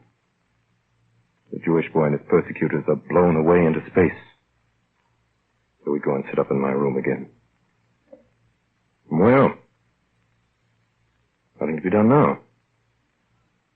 Hope you'll meet that Jewish boy someday so that you can give him your hand and ask him to forgive you. You must tell him that you did it only because you were stupid. But if another time anyone does him any harm, I hope you'll go in and help him and beat up the other fellow as long as you can move a limb. Yes. I can see by my little boy's face that he is ready to do what I wish. So now I have to explain. Now, let me tell you. The Jews are by way of being quite a wonderful people. You remember David, about whom Dirty reads at school? He was a Jewish boy. And the child Jesus, whom everybody worships and loves, although he died 2,000 years ago. He was a Jew, too. My little boy stands with his arms on my knee. Now, the old Hebrews rise before us in all their splendor and power. They ride on their camels in coats of many colors and with long beards. Moses and Joseph and his brethren, and Samson and David and Saul. We hear wonderful stories. The walls of Jericho fall at the sound of the trumpet. What next? Go on, Father, go on. The whole day is devoted to Jews. We learn that many of the most famous men in the world are Jews. And when evening comes, and Mother sits down at the piano and sings the song which Father loves above all other songs, it appears that the words were written by one Jew and the melody composed by another. My little boy is hot and red when he falls asleep that night. He turns restlessly in his bed and talks in his sleep. He's a little feverish tonight. We're spending the summer in the country. A long way out where the real country is. Cows and horses, pigs and sheep, a beautiful dog and hens and ducks form our circle of acquaintances. The sun burns us. We eat like farmhands, sleep like guinea pigs, and wake like larks. Presently, for better or worse, we get neighbors. They're regular city people. The pearl of the family is Erna. Erna is 5 years old. Her very small face is pale green, with watery blue eyes and yellow curls. She is richly and gaily dressed in a broad and slovenly sash, a daintily embroidered dress, short open-work socks, and patent leather shoes. I at once perceived that my little boy's eyes have seen a woman. Altogether, there's no doubt as to the condition of his heart. One morning, he proposes. He's sitting with his beloved on the lawn. Close to them, her aunt is nursing her rheumatism under a red parasol. Up in the balcony above, I sit, like Providence, and see everything, myself unseen. Anna, you shall be my sweetheart. I have a sweetheart already at home. Her name is Dirty. This communication naturally by no means lowers Erna's suitor in her eyes, but it immediately rouses all Auntie's moral instincts. If you have a sweetheart, you must be true to her. But Erna's going to be my sweetheart. Listen, child, you're a very naughty boy. If you have given this, Dirty. That's an extraordinary name. But if you've given her your word, you must keep it till you die. Otherwise, you'll never, never be happy. My little boy understands not a word and answers not a word, but later, after lunch, he comes up to where his mother and I are sitting, puts his hands in his pockets, looks straight before him. Father, can't you have two sweethearts? The question comes quite unexpectedly. At the moment, I don't know what to answer. Well? I pull my waistcoat down and my collar up. Yes. Yes, you can have two sweethearts. But it is wrong. It leads to more fuss and unpleasantness than you can possibly imagine. Are you so fond of Erna? Yes. Do you want to marry her? Yes. Well, then, the thing is settled. We'll write to Dirty and give her notice. Well, there's nothing else to be done. I'll write now, and you can give the letter yourself to the postman when he comes this afternoon. If you take my advice, you'll make her a present of your ball, and you'll not be so much upset. She can have my goldfish, too, if she likes. Oh, excellent, excellent. We'll give her the goldfish. Then she really will have nothing in the world to complain of. My little boy goes away. But presently he returns. Father, have you written a letter to Dirty? Not yet, my boy. There's time enough.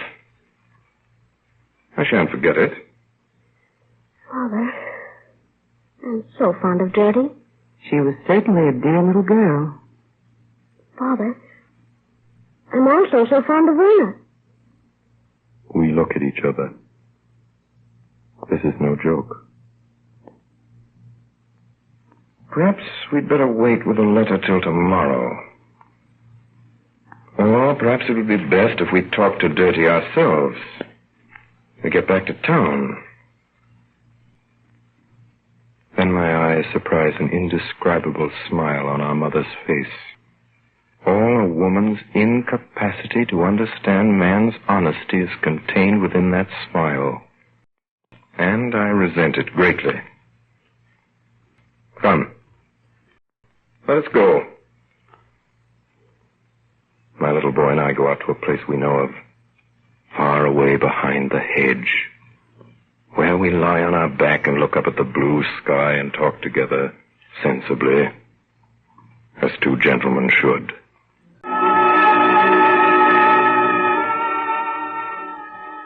My little boy is going to school. We can't keep him at home any longer, says his mother. He himself is glad to go, of course, because he doesn't know what school is. I know what it is, and I know also that there is no escape for him, but I am sick at heart. So we go for our last morning walk along the road where something wonderful has always happened to us. We sit down by the edge of our usual ditch, and suddenly my heart triumphs over my understanding. I just want to tell you that school is a horrid place. You can have no conception of what you'll have to put up with there. They will tell you that 2 and 2 are 4. Mother's taught me that already. Yes, but that is wrong. 2 and 2 are never 4. Only very seldom. And that's not all. You will never have any more time to play in the courtyard with Ina. When he shouts to you to come out, you'll have to sit and read about a lot of horrible old kings who've been dead for hundreds and hundreds of years, if they ever existed at all, which, for my part, I simply don't believe. My little boy doesn't understand me, but he sees that I am sad, puts his hand in mine. Mother says that you must go to school to become a clever boy. Mother says that Ina is ever so much too small and stupid to go to school. I bow my head and nod and say nothing. I take him to school. See how he gallops up the steps without so much as turning to look back at me. Here ends this story about my little boy. What more can there be to tell? He's no longer mine. I have handed him over to society. There was nothing else to be done. Really? Was there nothing else to be done? I wonder. Small boys have a bad time of it, you know. They had a worse time of it in the old days. That's poor comfort. The world is still full of parents and teachers who shake their stupid heads and turn up their old eyes and cross their flat chests with horror at the wickedness of youth. Children are so disobedient, they say, so naughty, so self-willed, and talk so disrespectfully to their elders. And what do? We who know better. We do what we can. She says it in such a way, and looks at me with 2 such sensible eyes. They're so strong and so true that I suddenly think things quite well for our little boy. And I become quiet and cheerful like herself. Those teachers of his better look out, though. My little boy, for all I care, may take from them all the English and geography and history that he can, but they shan't throw dust in his eyes about the important things. I shall keep him awake, and we shall have great fun finding them out. And I shall help him with his English and geography and history.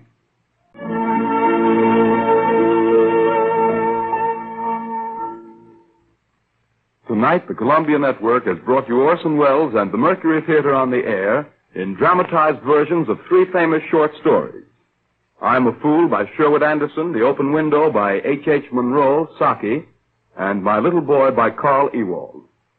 We now present the star and director of these broadcasts, Orson Welles. My little boy grew up to be a writer like his father, Carl Ewald. And according to Mr. Alexander Wolcott, who made widely known that indescribably lovely testament of love, my little boy has chiefly distinguished himself in Denmark as the translator of successful English novels, including The Green Hat. The second and somewhat sinister posy in this evening's Children's Garland was The Open Window by H.K. Munro, who signed himself Saki. It has been said of Hector Munro that he was entirely incapable of boring a fellow creature. It is, God knows, eternally true of Saki.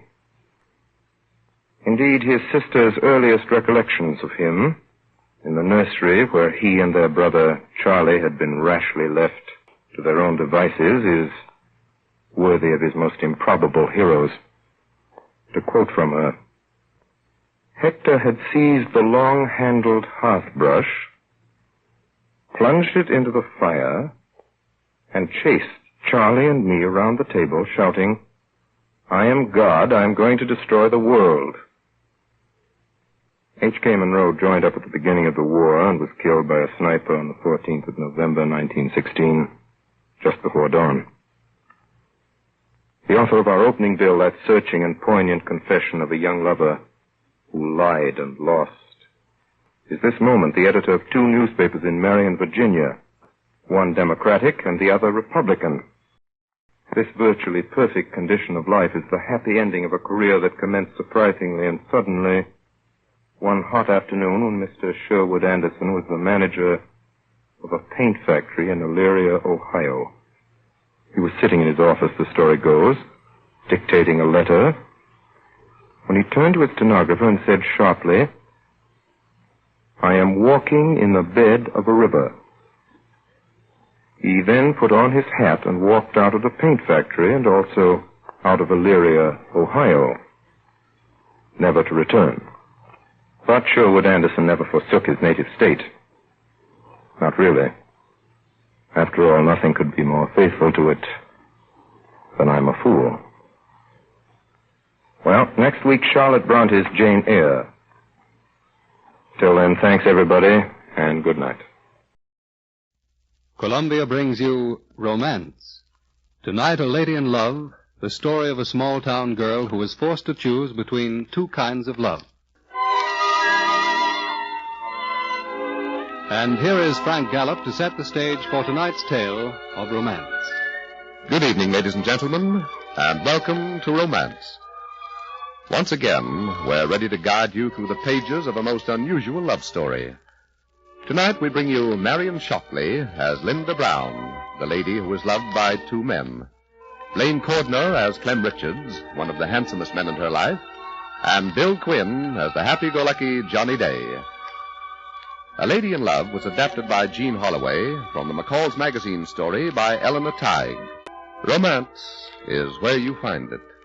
And if you find it in a small town, as Linda Brown did, you must expect it to be scrutinized and talked about, for such is the way of small towns. As Linda Brown discovered when she came to the town of Brookfield, she came there to direct the recreational center and to take care of any other little item the local citizenry might desire to classify as recreation. She was lonely and friendless, so when she met Clem Richards, well, things began to happen. Things that she herself didn't altogether understand. Hey, look at that water down there. Doesn't that look wonderful? If I wasn't so starved, I'd dive in right now. What do you say we eat? Silly, we just got here. You aren't supposed to eat your picnic lunch at 10:30. Yeah, but I'm hungry. Couldn't I have just one small piece of chicken, Linda? Not a scrap till lunchtime. Well, lunch is hours away. Well, there won't be anything left of me by then. What kind of a girl are you to bring on a picnic anyhow? You tell me. All right, I will. You're the right kind. The only kind. Linda, I'm afraid I'm falling terribly in love with you. Do you mind? Please, Clem, I wish you hadn't said that. I hardly know you. I hardly know myself in these new surroundings. Everything's so new and so strange. Well, you'll get used to it, Linda. In no time at all. You love Brookfield, and you love me. You seem awfully sure of yourself. No, I'm not really. But I can tell you this. Give me half a chance, and I'll sweep you off your feet. I'll take you to dances, parties, picnics, movies, dinners, more parties, more dances. You dance like something out of my dreams. You know this song, Linda? That's my song for you, Linda. Clem, don't hold me so close. People are looking at it. Well, I don't care, do you? Yes, a little. I don't think it's any of people's business how we feel. I don't think we should make a display of our emotions. Oh, darling, you're so old-fashioned. What do people matter? I can't possibly hold you in my arms and pretend that I'm not in love with you. If that's what you want, we'd better stop dancing. Want to stop, Linda? I don't know. So confused. All I know is that I don't want to be lonely again. I don't want to be all by myself as I was when I first came to Brookfield. If that's the alternative, I never want to stop dancing with you, Clem. I don't want to stop ever. Well, Linda, if you're not a sight for sore eyes, sitting there on your front porch in a white dress on a Sunday morning. I've been to church. I'll bet that's more than you can say. It is indeed. You know why I came over this morning? Is it because you've been coming over here every Sunday morning for the past 2 months? Precisely. I'm a creature of habit, and you're getting to be a habit with me, Linda. Bad or good? I'll never tell you. Want you to worry about it. Oh, Linda, I love you so much. So doggone much, I can't stand to be away from you even for a minute. Once more, Linda, will you marry me? Marry you, Clem? I wish you hadn't asked me that again. You've been so faithful, a wonderful friend. So wonderful, in fact, that I can't just keep putting you off. Have to give you an answer. Yes, Linda? You've been so sweet, Clem. Yes, I'll marry you. Oh, Linda. Please, Clem. Just a minute until Mrs. Patterson's gone by. Clem Richards, you're wanted down at the newspaper office right away. Well, thank you, Miss Patterson. I'll go right down. I'm sorry I have to go, Linda. I'll be back as soon as I can. All right. So long. Won't you come up and sit down, Mrs. Patterson? I think not, Linda. Good day. Mrs. Patterson, just a moment. You and I used to be fairly good friends. But you've changed. Why? Have I done anything to offend you? I'm afraid I could never be very friendly with any woman who chose to run around with a married man, Miss Brown. A married man? What are you talking about? You must know Clem Richards is married. It's common knowledge in town. Why, he has a child, a little boy. Clem? Married? Why, he never told me. Oh, it can't be true. Ask anyone in town. Ask anyone in town. Well, Clem? Well, what can I say, Linda? It's true. I am married. Why didn't you tell me? I don't know. At first, it wasn't important. Then, when it was important, I meant to tell you, but I kept putting it off one more day. I kept thinking, well, we'll have just one more day, and then I'll tell her. We were having such fun, Linda. Fun? How could you possibly have been having fun, living a lie, making me live a lie, too? Well, maybe fun isn't the right word. Maybe what I meant to say is, we were living such beautiful, untouched days that I wanted to keep the world shut out just a little longer. I feel so cheap, so humiliated. Running around with a married man, I've never done things like that. I despise you for tricking me into it. I love you, Linda. Couldn't love me and do this to me. Linda, you're old enough to know that we don't always do the wise thing, the right thing. Sometimes if we want a thing badly enough, we'll do anything to get it. Lie, steal, cheat, Linda. In my case, I did none of those things because morally I'm free, though technically I'm not. You see, Linda, my wife and I are separated. We have been for years. We have a son, Dickie. He's at school at Salisbury. I go to see him once a week. It was because of him that Doris and I decided not to get a divorce until one or the other wanted to marry again. Have you asked her for a divorce? I wrote her last week. Oh, please see this through with me, darling. In all my life, I've never felt about anyone the way I feel about you. I'll try very hard to make you happy. I think I could, Linda. Well? I don't know. I don't know what to say. Well, it's up to you, Linda. If you want it that way, I'll walk out of this room and out of your life. And I'll never try in any way to see you again. You're so quiet. What are you thinking, Linda? I was thinking how lonely I'd be without you. Oh, my darling. My darling. Can't be wrong. Not when everything's over between you and your wife anyhow. Oh, Clem, I don't suppose right now I'm a good judge of what is right or wrong. I only know that without you, there's nothing. It's not going to be easy for you, Linda. People are talking now. They'll talk more. I'll try not to care about people. I won't let myself think about it. Maybe they'll get tired of talking about us and leave us alone.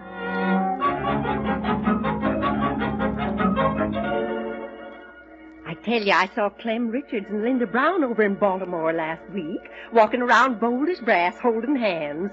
I think she ought to be set straight on a few things. After all, she's teaching in a nursery school, isn't she? Now, John, the town council will be voting on Miss Brown's contract in a few weeks, and I want you to see that it isn't renewed. No girl can run around with a married man the way she's been doing and get away with it. It's time she found that out. Well, I, for one, think that all of us should cut her dead when we meet her on the street. She isn't fit for decent people to associate with. The sooner we get her out of town, the better off we'll be. Hello, Linda. Where are you going? Oh, hello, Clem. I was just on my way into the antique shop. Well, stop and talk to me for a minute, will you? Well, what's new? Clem, did you know the mayor told me that 4 of the trustees have refused to sign my contract for next year? They're trying to take my job away from me. Oh, please, Linda, don't take it all so seriously. The contract will go through, all right. Where else will they get anyone to work as hard as you've worked? I'm afraid they've reached the point where they aren't interested in how hard I've worked. Well, I'm fed up with this town. You and I worked darn hard for it, and what do we get? A nice big kick in the teeth. You look tired, Clem. Are you tired? A little. You know what's wrong with us? We're not having any fun. We'll have fun again. I wonder. You want to call it quits, Linda? Whatever made you say a thing like that? Is it beginning to get you two? No, it's not that. But we've had such a punk time of it lately. Oh, darling, give me your hand. Let's not let the town get us down. We'll work our lives out in spite of them. Hi, Clem. Hello, Johnny. Who is that just went inside the antique shop? Johnny Day. He's Mrs. Patterson's son. The offspring of a very romantic first marriage. He's the apple of her eye. Does he live in Brookfield? Sure. Been in the Air Force. Just got sent home with a game leg. That's why you haven't seen him around. Well, I have a story to track down for the newspapers. Want to come along? Not tonight, Clem.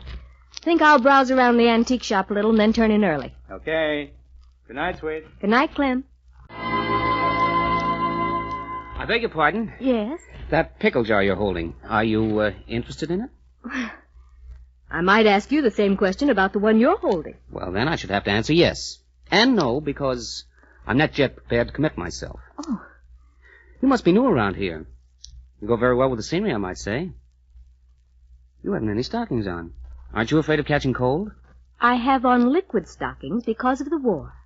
If it weren't for the war, I can assure you I'd have on the regulation variety. And I don't see that it's any of your business. I beg your pardon. My interest was prompted primarily by the pickle jar. Then you turned around and I was sort of carried away. Do you believe in love at first sight? I've heard that it happens. What would you say if I said I'd just fallen in love with you? I'd say good night. Then I won't say it. I'll keep it a secret for the time being. Are you going to buy that pickle jar, or may I? I certainly am. Well, all right. Buy it if you want it. But have you stopped to consider that probably in 100 years this pair has never been separated? They're mates. Doesn't even that make you pause? No. Should it? Well, you certainly have a few things to learn about romance. Have you a heart? I used to have. Where's it now? I didn't watch it carefully enough. It got away from me. You know, I think I'll do a little hunting around for that heart. It's the kind of treasure hunt that's mighty appealing. All right, Missy, I'll tell you what we'll do. We'll each take a pickle jar and promise to see that they get together now and then. Say, every other evening and over the weekend? Oh, I'm afraid I couldn't do that. Well, why not? Are you married or something? No. I guess I'd better tell you who I am. The name is Linda Brown. Oh, mine's Johnny Day. I'm glad to know you, Linda. I wish you'd reconsider that little proposition of mine. Look, Johnny Day, maybe you haven't been back long enough to know that I'm considered the town's bad girl. Your mother would never approve of you seeing me. I'm a little past the age when one says, Mother, may I see Linda Brown tonight? I seem to remember an old saying about mother knows best. My mother has always particularly admired my taste in girls, as a matter of fact. And, well, she should. They've always been the nicest girls in town. I have an eye and a heart for them, Linda Brown. And right now, my eyes and my heart belong to you.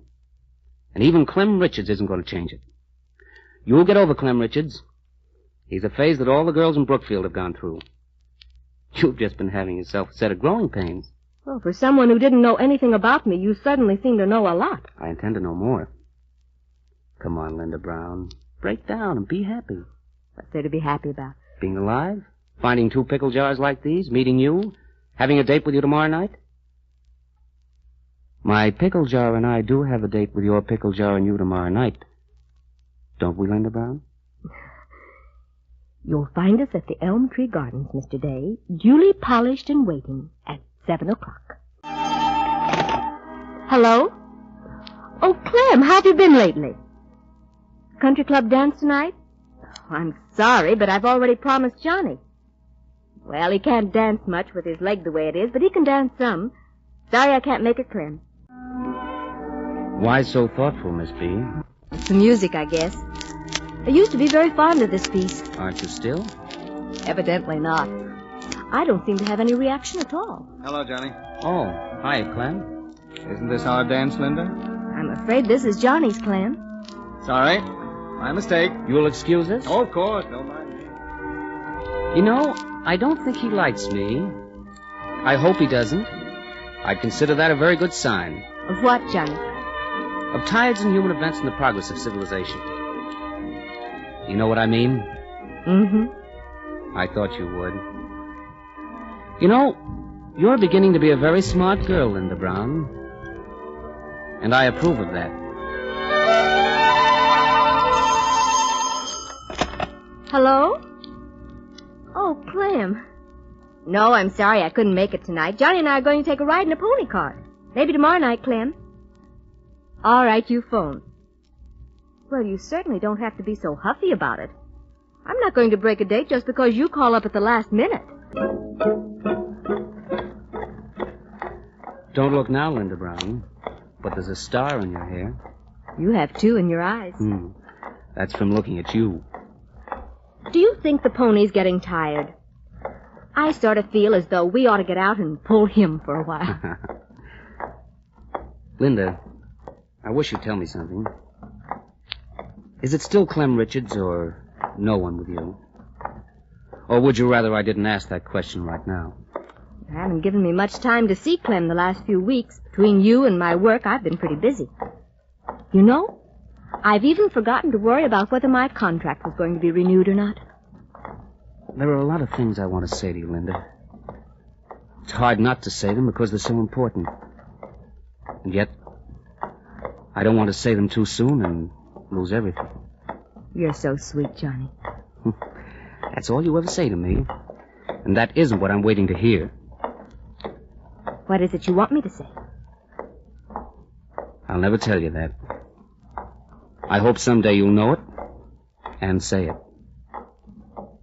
But if you don't, I'll never tell you. Well, this is quite a treat. An evening with you. Nice of Johnny to spare you. Or was he tied up or something? Oh, Clem, let's not quarrel. Every time I see you, you start an argument. All right, I'm jealous. You don't deny that you've been spending a lot of time with Johnny Day. Well, it was one way of keeping the town from talking about us. Is that why you've been seeing so much of him? Is it? No, that's not the reason. I enjoy being with him. You're playing with fire, you know. You'll never reconcile old Lady Patterson to renewing your contract by going after her one and only son. You'll never get your contract signed that way. That's suicide. I don't see why Johnny Day and I can't be friends. He's not married, is he? Well, what does that have to do with it? I thought that was the point. Oh, let's not argue, Linda. I came here to tell you that my wife has gone to Reno to get a divorce. In a few weeks, I'll be free, too. I see. Well, you don't seem exactly overjoyed. Clem, I don't know what to say. When I first came to Brookfield, I was lonesome, and you were very gracious to me. But I don't think I ever really thought I was in love with you. Is it Johnny Day? Yes, Clem. I'm in love with Johnny. Johnny and I can start out together building something new and clean and out in the open where everyone can know about it. There doesn't have to be anything secret or second-hand about it. And you think that what I'm offering you is second-hand, eh? For me, it's second-hand, Clem. There's nothing that's new to you, particularly love. You say all the right things a little too well, if you know what I mean. Maybe for someone else, that's all right. But I have to be able to respect and like the man I marry, as well as love him. So now you think you'll marry Johnny Day. Well, Linda, I think you've got another thing coming. Has Johnny Day asked you to marry him? No. Maybe he won't. But that doesn't change anything. Well, I'll bet my bottom dollar that he won't. His old lady's too smart and too proud to have her pride and joy marry anyone of your reputation. I probably deserve that for allowing you to make my reputation for me, Clem. Now, will you please go? Okay, Linda. When you get lonesome, let me know. I might still be around. Hey, Miss Brown. Johnny! What are you doing out here in front of the center at 10 o'clock at night? I've been waiting to walk you home. All right? Why, it looks like rain. Sky's overcast. You walk like you're tired. What kept you? Oh, I had some thinking to do. Mm-hmm. Would you like to play a game as we walk along? Let's not play any games, Johnny. Someone always gets hurt. Not you this time, Linda. I'll see to that. You'll like the kind of games I play. I like that kiss, Johnny. You've never kissed me before. I just never dared. But I'm very brave tonight. Johnny. Hmm? You said once that someday there might be something I'd want to tell you. Well, now there is. I don't know why it should be so hard to say, but it is. Do you love me, Linda? Is that it? Yes, Johnny. That's it. Oh, darling, I've waited so long. Good heavens, what a storm. We'd better get along. Here, take my arm.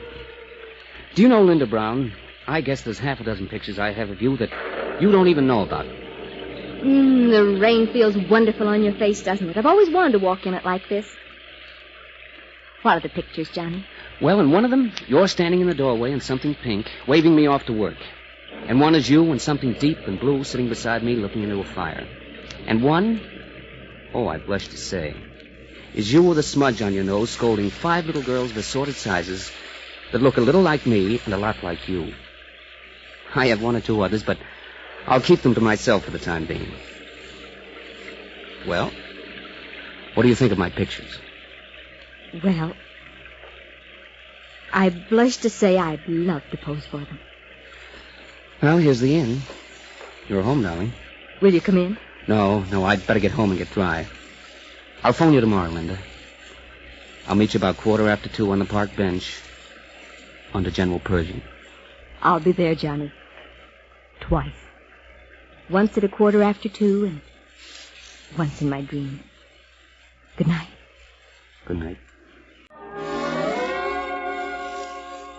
Any messages for me? None at all, Miss Brown. Oh. Oh, I almost forgot. There's someone waiting to see you in the morning room. Oh? It's the mayor. Oh.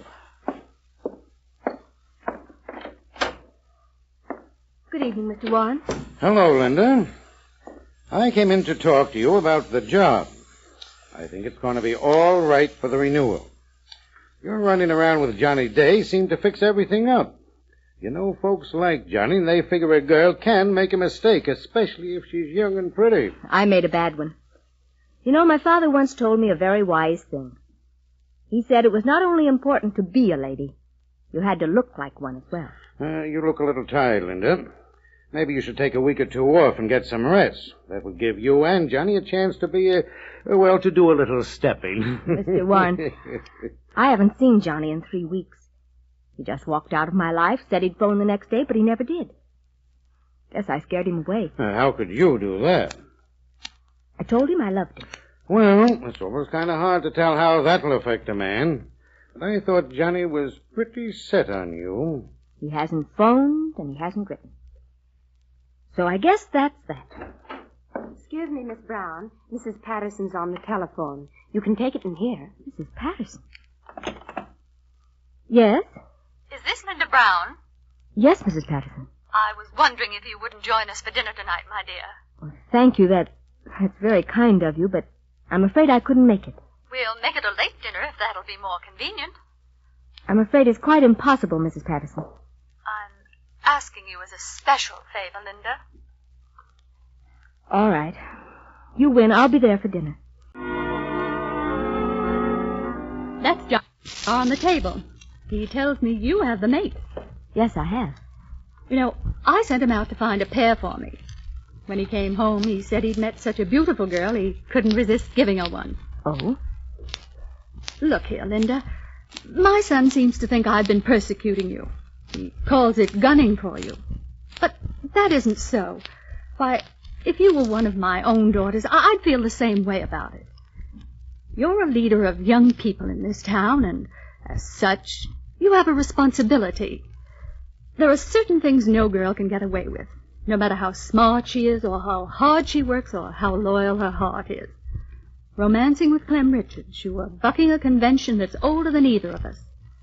I'm glad you stopped bucking it, for your own sake and for my son's sake. You're glad for What do you mean? I'm glad for his sake because Johnny loves you. You must be mistaken. Johnny hasn't been near me for weeks. He's been very ill.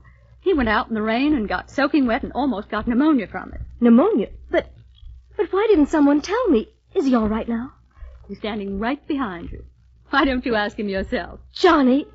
Oh, Johnny. Hello, darling. The pickle jar and I have been very lonely for you. So is my pickle jar and me. We didn't know you were ill. I didn't want anyone to know. I wanted to see what would happen. Are you satisfied? Linda, you know the old Merkle place on Cobb Lane beyond Willow Farm? It can be picked up with a mortgage. Oh, Johnny, you're such an idiot. Can't you see I adore you? If this is a proposal... The Merkle place is yours in exchange for 5 little girls. That's an awful lot of girls, Johnny. Well, it's what this town needs. As many little girls as possible, just like you. Didn't we come to that conclusion last night, Mother? Hey, Mother. She's gone. Your mother's a diplomat, Johnny. You know, it's time those pickle jars got together on one mantle. Things that are perfectly mated should never be separated. Well, Linda, how about my 5 little girls? Do I get them? Well, darling, I'll tell you. You get the marriage license, and then just keep your fingers crossed.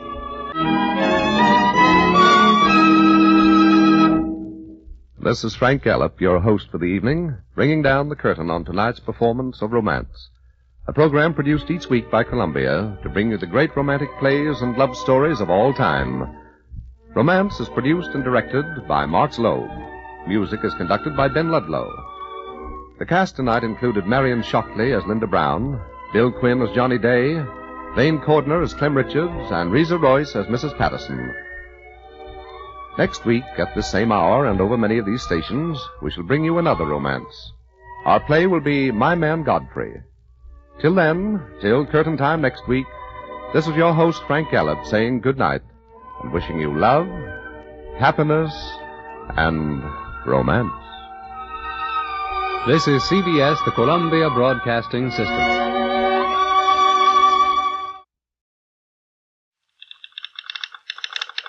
Boston, April 30th. The banishment of Roger Williams from Massachusetts ended officially today. With a stroke of his pen, the governor of Massachusetts rescinded the decree of the Bay Colony's General Court, which in 1635 gave the outspoken radical of his day 6 weeks to get out of town. The NBC University of the Air presents We Came This Way, a new historical series for our listeners at home and overseas. With John W. Vandercook as narrator, we bring you Chapter 9, Voice in the Wilderness, in We Came This Way.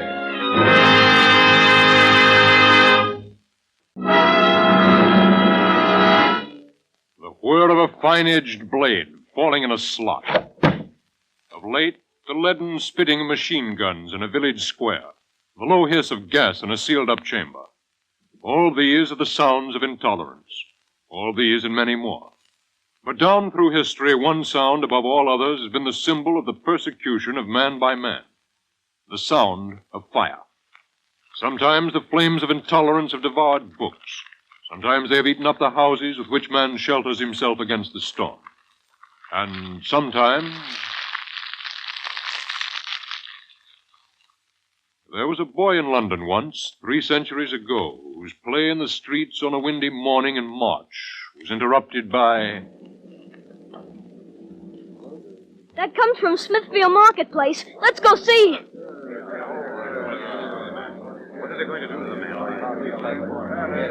What's up, sir? Can you tell me what's up? Yes, I believe I can, lad. Husband, he's but a child. Send him away. Well, the earlier he learns of the goodness of his rulers, the better it'll be for him. What do you call, lad? Roger, sir. Roger Williams. Look there, Roger. By that pile of faggots, and... Oh, here's the Sheriff of London to tell you himself.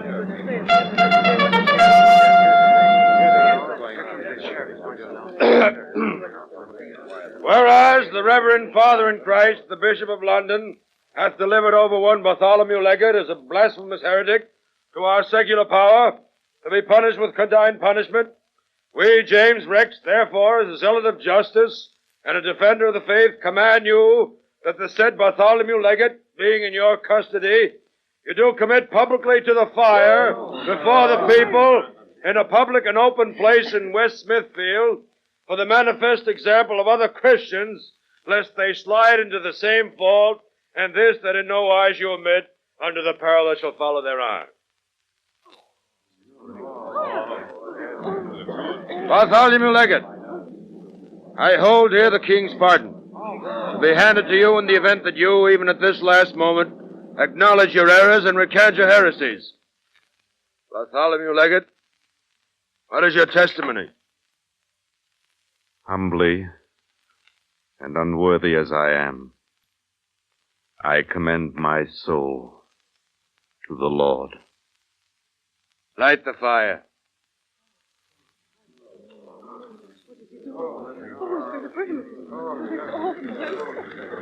Our Father, which art in heaven, hallowed be thy name. Thy kingdom come, thy will be done on earth as it is in heaven.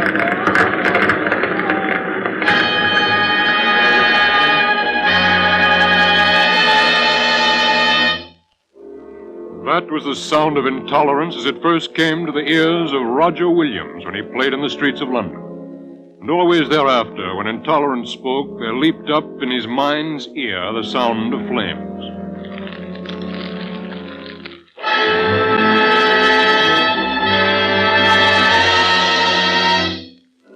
Before he was 30, Roger Williams, Bachelor of Arts of Pembroke College, Cambridge University, minister of the gospel and dissenter from the established Church of England, was aboard the good ship Lion in the dead of winter, his young wife at his side, England behind him, a land of wilderness and opportunity ahead.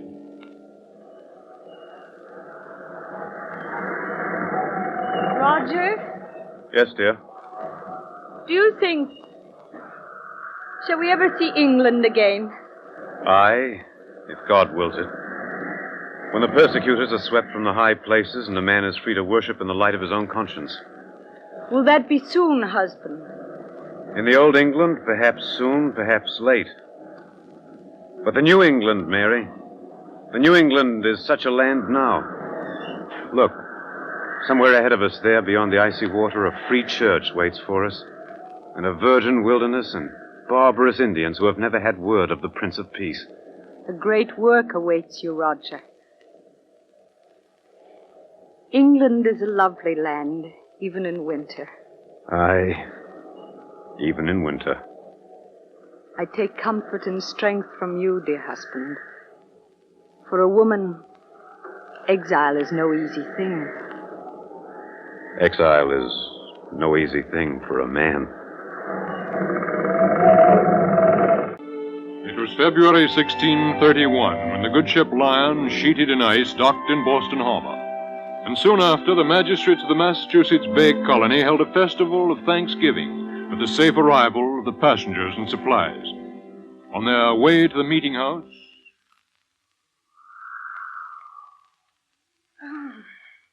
Your New England is cold, Roger. It will be warm at the meeting house. Oh, see there, Roger. Hmm? A whipping post. And a ducking board. And pillories. Aye, there are thieves and criminals even here, I warrant. Look, Roger, there's a man in that pillory. In this weather. It is cruel. His ears. There's blood on his ears. His ears have been cropped. A moment, Mary. Friend, What is your crime against your brothers? My brothers? My crime was against the Sabbath. The Sabbath? Sunday last, I went fishing. At the meeting house, when the hymns had been sung, and the fish and squash and corn had been eaten, and a biblical text expounded, the Boston leaders, some of whom he had known in England, took the young minister aside for a private talk. And now, Roger, I have news that should give you much pleasure. You were always a kind man, Governor Winthrop. Master Wilson here, the pastor of our Boston church, is returning to England for a time on a certain matter.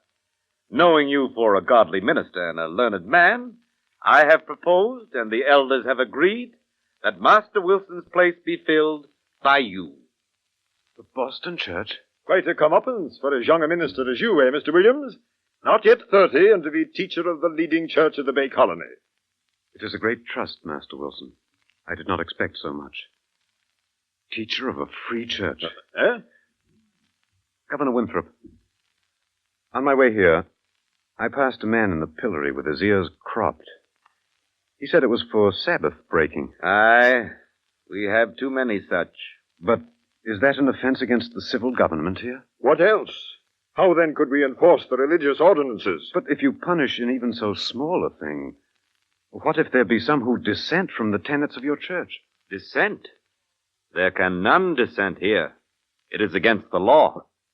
You have, then, a state church, as in England? Of course, founded upon God's holy word. As it seemeth to you. What? Friends, why came you to this new land? We came because we were persecuted for our faith. And yet you would persecute others for theirs. We came to be free to worship God in our own way, the true way. We did not come to found an asylum for heretics and unbelievers. Are you so sure, then, that yours alone is the true way? Roger, heed your words, or... Friends, the post you offer me, I must decline. Excuse me, my wife beckons. That man is honest and able. That man is dangerous. He must be watched.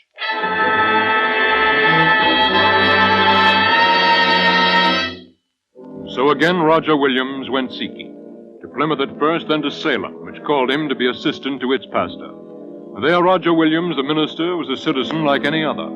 Accepting no payment for his preaching, to make his bread, he did two things. For one, he cultivated his land, and he harvested more than he planted. On weekdays... Roger, you are home so late from the field. Neighbor Green tells me the Bay magistrates have decreed that only those men who are admitted to full church membership shall be freemen with a right to vote. So 3/4 of the people now have no say in civil affairs. And on Sunday from his pulpit... Yet the sovereign origin and foundation of civil power lies in the people. Such governments as are by them established properly have no more power and for no longer time than the civil power the people consenting and agreeing shall betrust them with. Secondly, Roger Williams established a post for trading with the Indians. While at Plymouth, he had made friends among them and learned their language. And now... You give fair price for furs, not like others. I seek to live by the law of the Great Spirit, Father of us all. English come, steal our land. Is that law of Great Spirit? Steal your land. Steal. And on Sunday from his pulpit... We have sinned against truth and justice. For we have come among the Indians and taken away their land. On what grounds? On patents from His Majesty the King. And by what right does the King give away these lands? By no right. These lands belong to the Indians. If we wish land, we must buy it from them. From town to town, men carried the words of Roger Williams. Why, he saith that magistrates have authority only in civil things. Would he then tolerate schismatics and heretics? Tolerate them? He saith they should not alone be tolerated, they should be protected by law. Have you heard? He say that the best and most just form of government is a democracy. Democracy? What is democracy? A democracy is, amongst civil nations, accounted the meanest and worst of all forms of government. Has not God so constructed society that whatever section or aspect of it be regarded, we find ordained subjects, the one bound to rule for the welfare of the other loyally to obey? If the people be governors, who shall be governed? We have reasoned and debated with him long enough. Let Roger Williams be brought to stand trial. In October 1635, Roger Williams, but lately risen from a sickbed, sat on a bench in a meeting house courtroom at Boston.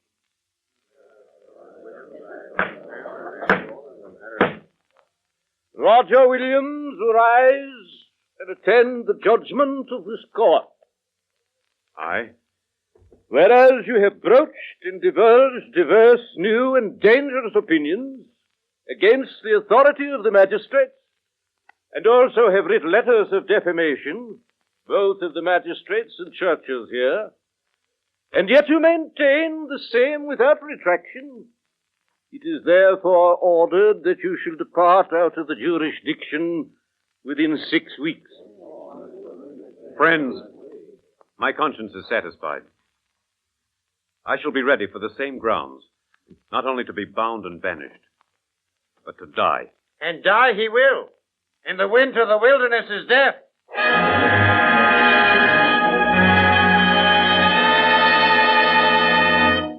What will you do now, Roger? Where will you go? I've been thinking, friends.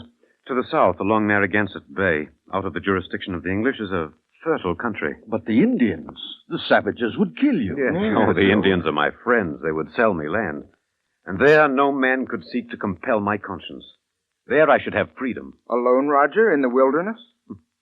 Perhaps I go to fulfill a prophecy. Did not St. Mark preach, as it is written in the prophets, "Behold, I send my messenger before thy face, which shall prepare the way before thee. The voice of one crying in the wilderness, prepare ye the way of the Lord, make his paths straight." Roger, would you let me come with you? And me, Roger? And me? Friends, I'm compelled to go. You're not.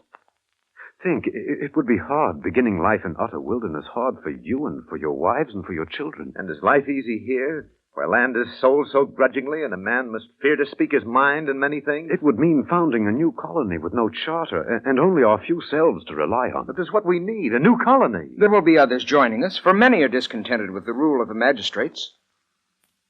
Then, friends, I will lead you, gladly, on these conditions. That as we go to avoid compulsion of conscience, we there strive not to compel any man's conscience. That's great. Yes.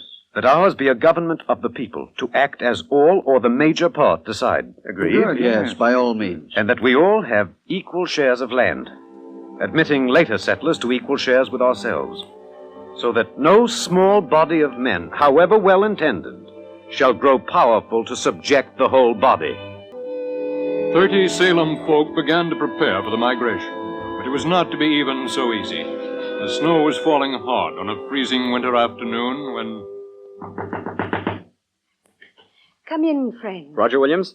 Aye? I am sent of Master Winthrop to inform you privately that the magistrates have learned you plan a new colony. Aye? And they have decided to deport you back to England. Nay. Nay, they would not. Captain Underhill with 14 men is on his way here by boat. The ship that is to take you waits in Boston Harbor. Oh, Roger, what can we do?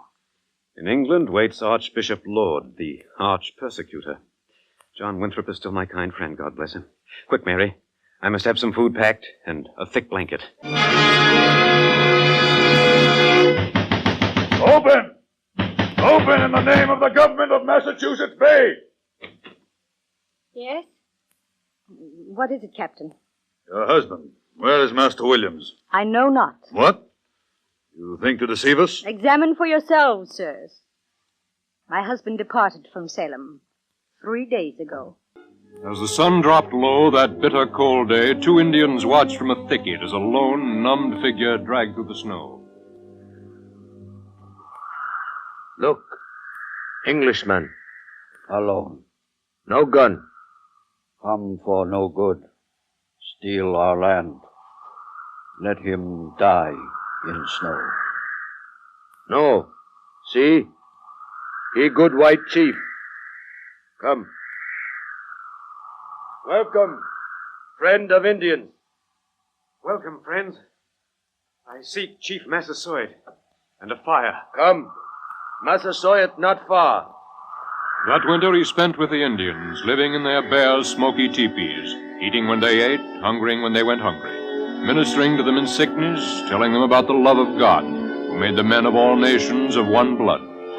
And one evening, as the red man and the white sat before a fire, Canonicus, chief of the Narragansetts, took his pipe from his mouth and told him, Canonicus sell no land to white man. You, friend of Indian. Canonicus give you land. When spring came, 5 men from Salem and Boston joined the exile. Roger Williams led them by canoe down Narragansett Bay, seeking a suitable place. The spring has the sweetest water my lips have ever tasted. Well, friends, what did you find? Well, on the other side of the hill, there flows a great river with a harbor and smaller streams stocked with trout and pike and pickerel. There are forests of oak and cedar, sturdy lumber for houses. In the woods I saw pigeons and turkeys and fat deer. Aye.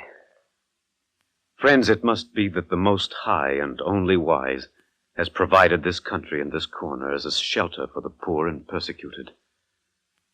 Let our settlement be called Providence.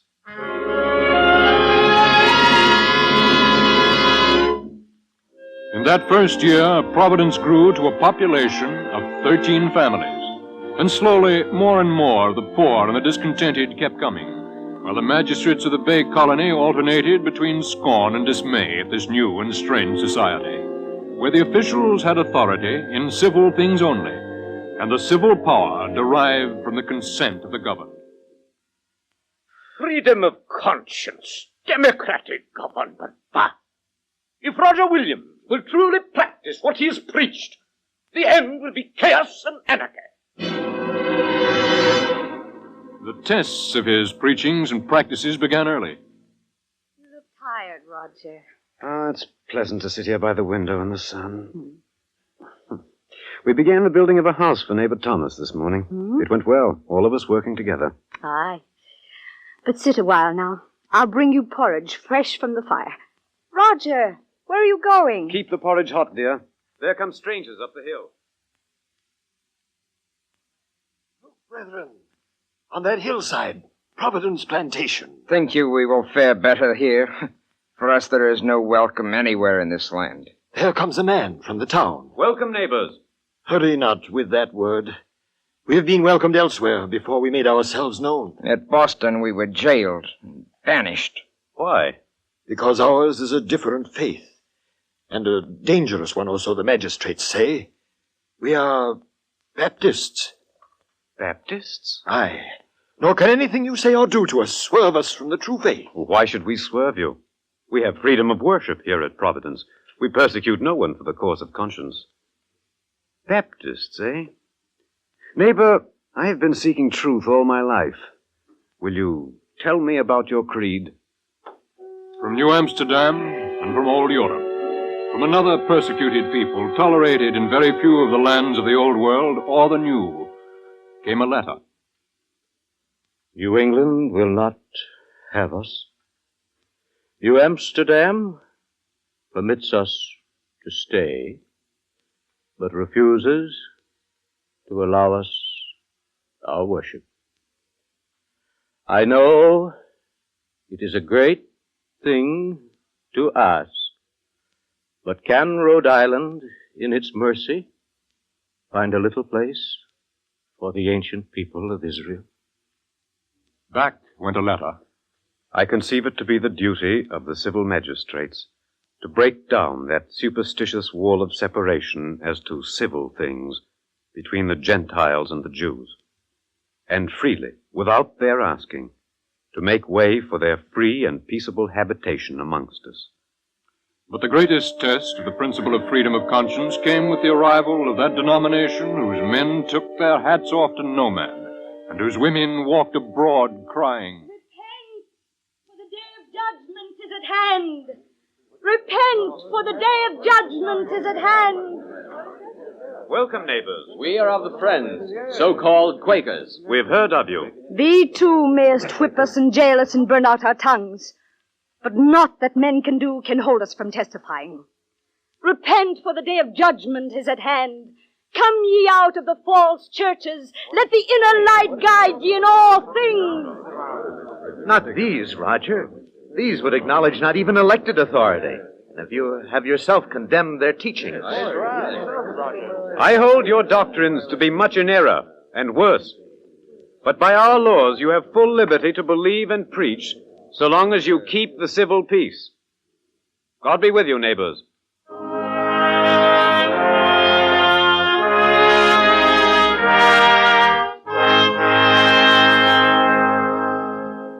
It was not easy to break down old attitudes, old habits, even among those who professed the new beliefs. In the second year of the founding, in the house of Joshua Verrin, who had brought his wife down from Salem.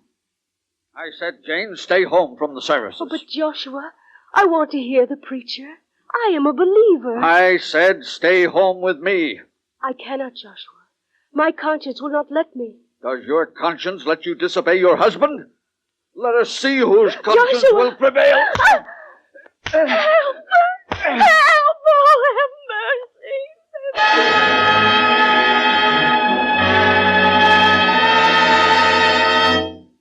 Joshua Verrin, the freeholders of Providence sitting here as a court have heard the evidence and have seen the bruised body of the victim of your actions. For the past 12 months, you have not attended any religious services, and no one has molested you for it. You have had full liberty of conscience. Yet you have sought by force to restrain your wife's liberty of conscience. Neighbor Verrin, the majority of this court have cast their vote to suspend your liberty of voting until such time as you shall agree not to break the covenant for freedom of conscience. The years rolled on, through harmony and dissension, through hard times and good. And then when Roger Williams was an old man, he came forward one day before his people. Well, beloved neighbors and friends, we have come a long way since that day when I, with 5 men, first stood on this hillside and looked out upon virgin wilderness. The wilderness has blossomed, and the fruits thereof are sweet. Aye, we have had contentions, and we shall have more. But in our colony of Rhode Island, each man may own his own land. No man oppresses his brother. The people rule. The laws and functions of office are written in our covenant. Truly we may point out to others, as we have written, all men may walk as their consciences persuade them, every one in the name of his God. Roger, here's a letter for you. Thank you, dear. Roger, it's been a long time since I've seen that smile on your face. Who's the letter from? From the government of Massachusetts Bay. And what do they want with you now? Oh, nay, Mary, you do them wrong. We've come a long way, dear. Roger, what is that letter? They ask my help, Mary. Nay. Aye, it's the truth. They fear an alliance of the Wampanoag Indians and the Narragansetts for war against them. They ask me to intercede, to persuade my old friends the Narragansetts not to join with the Wampanoags. I must have some food packed, Mary, and a thick blanket. We have come a long way. Then they have ended your banishment. Why, no, Mary. The letter says nothing of that. They want my aid, not my companionship. I wonder, will they ever permit me to go back?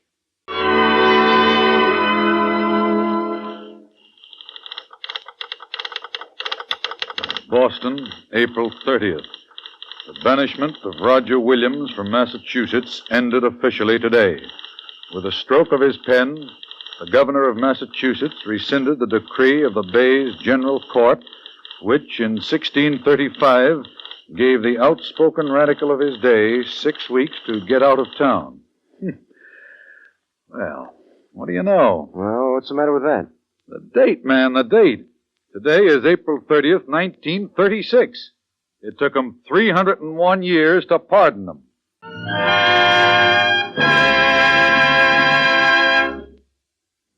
The NBC University of the Air has brought you Chapter 9 of the historical series We Came This Way. Next week, We Came This Way will present the story of Voltaire. A handbook containing background information with suggestions for further reading is now in publication. We shall be happy to send you at cost this valuable We Came This Way handbook, especially written for the current series. Send 25 cents to cover the cost of printing and mailing to We Came This Way, Post Office Box 30, Station J, New York 27, New York. Tonight's script was written by Bernard Rhines and directed by Ira Avery. The original music is composed by Leo Kempinski and conducted by Milton Catons. The parts of Roger and Mary Williams were played by Alexander Scorby and Charlotte Holland. Narrator was John W. Vandercook. This is the National Broadcasting Company. From New York, where the American stage begins, NBC presents Best Plays with John Chapman. Best Plays, a series of hour-length dramas based on famous theatrical books begun by the late Burns Mantle. Now edited by the distinguished drama critic of the New York Daily News, John Chapman. Now, speaking in New York, Mr. Chapman. Our play this evening, Uncle Harry, was one of Broadway's best plays 10 years ago. The title might suggest that it's a nice, pleasant family comedy about a jolly old uncle whom everybody loves, but the facts are different. Our Uncle Harry hates being called uncle and is far from jolly. In fact, he's I mustn't get ahead of the story. You'll find out. Back in the season of 41 and 42, we had two extraordinary and skillful thrillers. Patrick Hamilton's Angel Street, which was played recently on this radio series, and Thomas Job's Uncle Harry. Thomas Job was born in Wales, went to school with another playwriting Welshman, John Van Druten, and came to this country in 1925 to teach English in a Minnesota college. This college made him head of the drama department, and he began writing plays so that his students would have something to produce and act. Later, he taught playwriting at Carnegie Tech. His first Broadway success was Barchester Towers, and then came Uncle Harry. For our performance now, we have in the title role Joseph Schildkraut, who starred in the original Broadway production. Starring with him this evening is Agnes Moorehead, who recently has been touring the country with Charles Laughton, Charles Boyer, and Cedric Hardwick in Shaw's Don Juan in Hell. Since Mr. Schildkraut and Miss Moorehead are in Hollywood, we'll take you out there for the performance, and I'll sit here in New York and listen. The opening scene is the back corner of the tavern bar in a small Canadian town. The time is somewhere around the early 1900s. Here you are, sir. Mild and bitter. Thank you. There you are. Thank you, Mr. Jenkins. Now under the firm is Up Jenkins. It's just a little joke we have. Up and coming, eh? Doesn't take you long to catch on, sir. Yes, you've got to be up and coming these days. Otherwise, where are you? In the soup. Right. It's the same in everything. Politics, business, even murder. You've got to act quick and thoughtful, or you're in trouble. I take this Tompkins fellow in the newspaper here. Murdering his wife that way. Oh, yeah, see, you went wrong there. Oh, no. It was disposing of the body. That's where he went wrong. He hesitated about the head. Result? Here. Prisoner pays the supreme penalty. Yes, hang by the neck. Not up and coming, huh? Hanged, eh? Beg pardon? Hanged, I said. This Tompkins fellow here must be satisfied. Murderers must be hanged to be satisfied, sir. You see, murderers, like artists, must be hung to be appreciated. Well, I don't agree with you, sir. A murderer owes it to himself to lie low. Yes, and that's the paradox of it. It's really very, very sad, you see, because murder is a beautiful art. What? That is, if you look at it properly. Tell me, sir, did you ever read about the Quincy case? Quincy. A few years ago, wasn't it? That's right. Settled just like that, if I remember. So they say, but they're wrong, very wrong. You don't say. Would you care to hear the real story? Do you know it? Oh, yes. Better than anyone. As a matter of fact, Harry Quincy lived right here in this town, you know. Oh? Yes, with his 2 sisters, Letty and Hester. Unmarried, all of them. The parents died and left them a legacy. Not much, you understand, but enough to keep them in comfort, if they lived together. Now, note that, sir. Please note that. If they lived together. Makes for a bit of a situation, huh? Precisely. Oh, Albert. Yes, sir. Another mild and bitters for this gentleman, please. Oh, yes, sir. I say, the bartender seems a bit frightened of you. Naturally. Why naturally? Because I'm the murderer. What? Oh, don't be alarmed. Don't be alarmed, sir. I'm quite harmless. Why are they letting you run around loose? Because of the cunning ways of God. I am trying to circumvent them, sir, through you and through thoughtful men like you. Oh, I tell lots and lots of people. What are you trying to get out of it? I want the world to know me for what I am. And then perhaps Letty will let me be. Letty? Don't be impatient, sir. Please don't be impatient. I'll explain it all. Just follow my story closely, and you will see how success, like a curse, has a curious way of coming home to roost. Well, it all began one afternoon at our house. My sisters were serving tea. More tea, Lucy, dear. No, thank you, Hester. Show my sister your ring, Lucy. Did you see it, Letty? 3 rubies. I saw it. They're small, but there are 3 of them. It's such a lovely setting, too. Don't you think so, sister? Makes the stones look so much bigger. How old is your fiancé, Lucy? 38. He's a widower. Any children? Not yet. Oh, you are a caution, Lucy. Imagine what a surprise this will be to Brother Harry. You don't know how much it bothered Harry when he had to break off his engagement to you, Lucy. Well, I'm glad to take a load off his conscience. I said to Harry at the time, if that girl doesn't sue you for breach of promise, Harry, she's a saint, that's all. If I'd sued anyone, Letty, it would not have been Harry. Oh, I know what you're thinking, Lucy, that it was Hester and I who influenced Harry to break off, but I assure you it was all between you and Harry. Well, anyway, I suppose you're glad you waited now that you found Mr. Waddy. George Waddy. Oh, yes. Waddy. Well, after all, home's the best place for Harry. Yes, that's what you said at the time. Did I? Well, doesn't that show you now? Yes, it showed me at the time, too. Oughtn't we to serve, Hester? Without Harry? Well, the tea's almost cold. Besides, I'm sure Lucy has to run. Oh, that must be Harry now. I'll let him in. It's my turn to greet him. Oh, Hester. Well, here I am at last. Whew, this rain. You forgot to wear your galoshes. Oh, so I did. Oh, well, never mind now. We've a visitor. A surprise. Really? Who is it? Come in and see. All right. You've got me all excited now. Hello, Lucy. Hello, Harry. Well, after all these years. 3, 4 in March. I've missed you, Lucy. Oh, catch me believing No, that. honestly, I did. There's another surprise. Tell him, Lucy. By all means. Well, I hardly know how to She's start. engaged.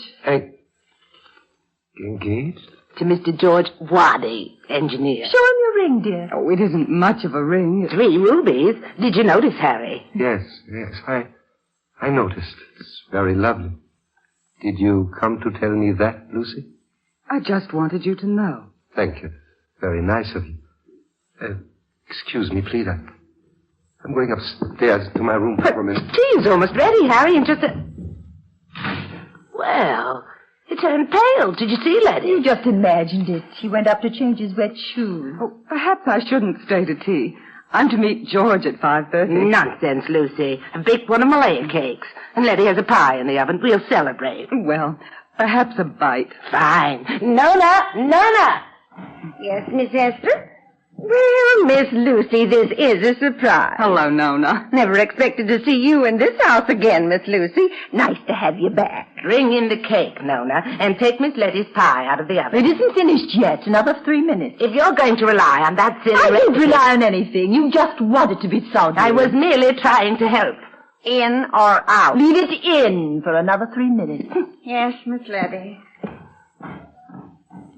Well, here's Harry coming down again. Harry, why did you put on that old tweed suit? Oh, I thought I'd like a change. That suit's much too young for you. It doesn't fit. Well, I put on a pound or two since then. Besides, it smells of mothballs. Letty. Miss Letty, you better come look at this pie before it burns. You see? It will not burn. Come along and I'll show you. I imagine Harry and Lucy have some things to say to each other anyway. You would think I wouldn't think this hard. Did you come to gloat, Lucy? Only to clear the air, Harry. Thank you for wanting to do that. I'd like to be friends. Oh, all is forgiven, eh? Yes. You don't have anything to forgive me for? Don't I? No, you know I wanted to marry you. Oh, but not enough to give up Hester and Letty. And all these years I thought that... So have I. Thank God it's over. Yes. Time is a great healer, eh? So is another man. So you did come to gloat after all. Jealous? Well, what do you think? Do you blame me? Lucy. Harry, what are you trying to do? Trying to make you remember. Harry, Lucy. please. Lucy. Harry. Lucy. Oh, Harry. Not so easy to forget, is it, Lucy? No. Lucy, darling. See, the sugar's coming out through the ground. See, take it out. No, I won't. You must wait till the first. How can you be so stupid? It's going to burn. This is my pie or yours. The Dark Sisters, they go on and on like that all the time. Harry. Yes? If it weren't for Hester and Letty, Yes? perhaps... Oh, nothing. What do you mean, perhaps? Would you come back to me if it weren't for those two? Would there be any you to come back to? It would be the same all over again. Oh, no, Lucy, not this time. No. You've been spoiled too much living with two older sisters. I don't believe you could live as a man ought to. You're too used to being smothered. But if I could, Lucy, if I... Don't torture yourself, Harry. Letty and Hester are eternal. Oh, they're my sisters, not my keepers. Aren't they? Why do you suppose they've nicknamed you Uncle Harry? They don't even admit to themselves that you're their brother. You're the only man in their lives, and they're as jealous of each other as two thieves. Lucy, you still haven't answered my question. If it weren't for Hester and Letty, would you marry me? I mean, George or no George? I mean, would you, Lucy? That, Uncle Harry, is a leading question. That's all I wanted to know, Lucy. Well, the pie is finished now. We can all sit down and eat. Lucy, you look all hot and bothered. Has Harry been teasing you? He's an awful tease. Yes, isn't he? Have a piece of my layer cake, Harry. You'd better not, dear. You know your digestion. It won't hurt him a bit. Here. Just a little piece, Harry. Thank Lucy, you. dear, you haven't told us all the gossip about Mr. Waddy. She was just beginning to tell us when you came in, Harry. I see. Well, he came here on construction work. The new bridge at Torrance. I told you he was an engineer, didn't I? Well, it just moved like lightning. What? The bridge? The engagement. He took me home a few times in his automobile. Next thing I knew, I was telling him that if he was going to behave like that, he'd better ask Father. That's all there was to it. These lightning wooers aren't very imaginative, are they, Lucy? George just doesn't sit around being nice. He gets things done. That's one on you, Harry.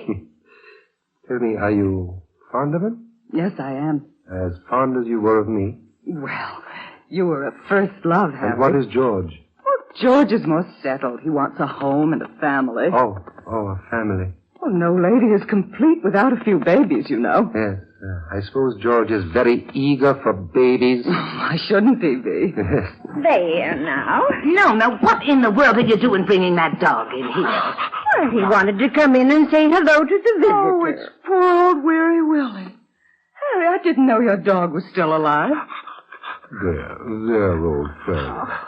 There, how are the poor ears today? Hey, don't touch him. He's infested. Oh, poor old fellow. Yes. You're getting so old your head waggles all the time. No, get him out of here. He's doing no harm. Oh, isn't he dying on his feet and us in the middle of our tea? Well, it's not his fault if he's old and feeble, then. Oh, he smells. Take him back in the kitchen, Lola. Yes.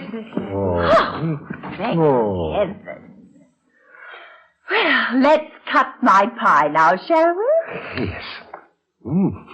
Oh, this smells good, Letty. It may be a bit soggy. Letty wasn't sure about the time. It will not be soggy. Lucy? Thank you. Harry. Thank you. I won't let you eat it, Harry. It's canned gooseberries. How dare you take his plate? You never consider his health. Don't be childish. You're just jealous. He hardly touched your cake. He enjoyed my father. Ladies, please.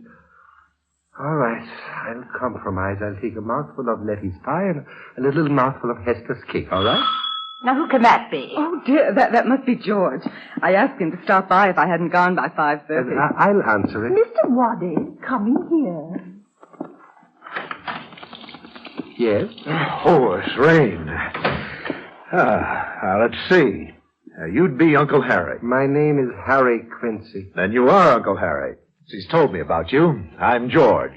George Waddy. Oh, please come into the living room, Mr. Waddy. Oh, thank you. Oh, Lucy, Mr. Waddy's here. Oh, darling, how nice of you to come. I hope I'm not intruding, but we did have a 5:30 date. Let's have a kiss for George, huh? There. Oh, he's so possessive. Yes. Mr. Waddy, may I present my sisters? This is Hester, and this is Letty. How do you do? How do you do? I've heard so much about you all from Lucy, especially about Uncle Harry here. Yes, I was afraid of that. Well, on the contrary, I owe you a great deal. Well, I'm very glad to meet the better man. Won't you have some tea, Mr. Waddy? I'd like to, but afraid I can't. Little girl here and myself have a busy schedule. George is taking me shopping for a trousseau. Just something simple, of course. I'll bet it will be. When is the big event, Mr. Waddy? It'll be soon. Make no mistake about that, Lucy. George believes in getting things done. Yes, I do. And we'd better get your things and be off. Oh, before you go, Lucy, here's a little package of something that I'd like you to have. Well, how very nice of you. What is it? I tell you, but George would be furious. Me? Furious? Why? Not really furious, just in a nice sort of way. Oh, Letty, what is in that package? Oh, no, Harry. Let her open it privately. Well, now, we just can't stand here all day deciding. Open it when you get home, Lucy. Goodbye, Miss Letty. Goodbye. Miss Hester. Goodbye. Goodbye, Uncle Harry. Goodbye, Mr. Waddy. Goodbye. Lucy, I hope you'll remember what we spoke about a little while ago. Oh, yes, of course I will. That's fine. Well, goodbye. Goodbye, Harry. Goodbye. A nice little fellow, that Uncle Harry. Thank you very much, Mr. Waddy. Temper, Harry. Well, what right has that big You ought to blundering... be sorry for him. Lucy's idea of a husband is a man who spends half his time getting increases in salary and the other half kissing her and so forth. Yeah. I'm going into the kitchen to help Nona with the dishes. You coming later? In a minute. You can talk to Harry later. Hester, Yeah, you go along, Hester. I want to say something to Letty. Very well. But hurry. We've only 4 hands between us, you know. Let's see what you have to talk about anyway. Oh. Sometimes I think it's such a pity about Hester. Mm-hmm. She doesn't understand you the way I do. That's right. I suppose it's because she's older. We can't blame her. No, for heaven's sake, let's blame nobody. She doesn't know what it is to be together, like us. Yes, darling, isn't it wonderful? Well, we're pretty well off, Hester or no Hester. Father knew what he was doing when he left us just enough to stick together. Letty? Father was a great one for the family. Letty. What is it, darling? Tell me, dear, what was in that package? Package? Yes, the one you gave to Lucy. Oh, nothing important. I just gave her back her old letters. My letters. Well, Harry, dear, you won't want them any more, will you? Will you, dear? No, why should I? It'll show her we're done with her for good, won't it? Unquestionably. You're cross with me, aren't you? Oh, please don't be cross with me. I couldn't bear it. It was nasty of me, I know. Horrid, but I knew you'd understand, and I just had to do it. Yeah. It's all right, isn't it, Harry? Yes. Yes, it's all right. Good. Letty, are you coming? In a minute. Well, hurry up, won't you? Have to cook Willie to eat something. No one eat else. Oh, that stupid old dog. She treats it like an invalid. Well, it's too old and sick to be treated any other way. Be better off out of its misery. Oh, nonsense, Letty. It only... Letty? You know, perhaps you're right. Perhaps you're right at that. Of course I'm right. The animal does nothing but suffer and smell up the house. Of course, Hester would boil. Well, let her boil. You know, we could do it so that she didn't even know. A little secret between just you and me, Letty. That would be fun. Well, hardly fun. Well, it's better than letting it suffer. But how does one go about it? Well, I don't know. Poison, I guess. Yes, poison will be the quickest, and Hester will never know. Chloroform? Oh, no, not chloroform. He'll struggle too much with that. No, I think hydrocyanic acid will do it. What's that? Oh, something very quick. Same thing as prussic acid. Oh, would it hurt? Oh, no. Over like that. Ooh. Letty, suppose you get some downtown tonight, Tonight? Well, it's no use prolonging it, dear. Once you decide to do a terrible thing like this, the best way is to get it over with before all sorts of doubts begin to trouble you, you know. Very well. Can you buy it just like that? Oh, no. I tell you have to sign for it. Oh. You go to Ben, he's a friend of mine, and tell him what you need it for, and you have to sign my name. After all, he sings over at the Bluebell Tavern with Albert and me. Yes, Ben would give it to me. I'll go right away. Then I won't have to help wash the dishes. Sneak out, eh? Server, right. I'll just get my coat now. Letty, are you coming? I'm going to the druggist. Harry is out of cough mixture. We just bought some. Well, he needs some more. You know he can't sleep without it. You're just trying to get out of doing this. Well, I'll help later. Leave some. Very well, I will. I'm going now, Harry. Yes? Harry, how much shall I get? I tell you, just tell Ben what you want it for, and Letty, ask for a good, strong dose. Oh, very well. I shan't be long. Running away like a spoiled child. Well, you know Letty's emotional. You know what the trouble is. She doesn't understand people like you and me, Harry. Yeah. Yes, I suppose you're quite right, Esther. You're quite well. Guess I'll be going now. Going? Yes, to the Bluebell Tavern. It's Wednesday. Oh, I wish you wouldn't go to that place. Besides, it's pouring out. Yes, I know. I'm not keen about going myself. I tell you the truth, that the boys need somebody to sing with them. I can't let them down. Harry. Yes? When are you going to stop being a little martyr to everyone? Soon. Very soon now, Hester. No one gives a decent person a thank you for everything you do. That's right, Hester. Sometimes I think you've got to be a real devil to make people esteem you. What are you looking at me like that for? Nothing. Just taking a good look at you. You're such a big, live woman. Don't be a fool, Harry. What in heaven's name is there to laugh at? When the rain rains and the goose winks, little knows the gosling what the goose thinks. Good night, Hester.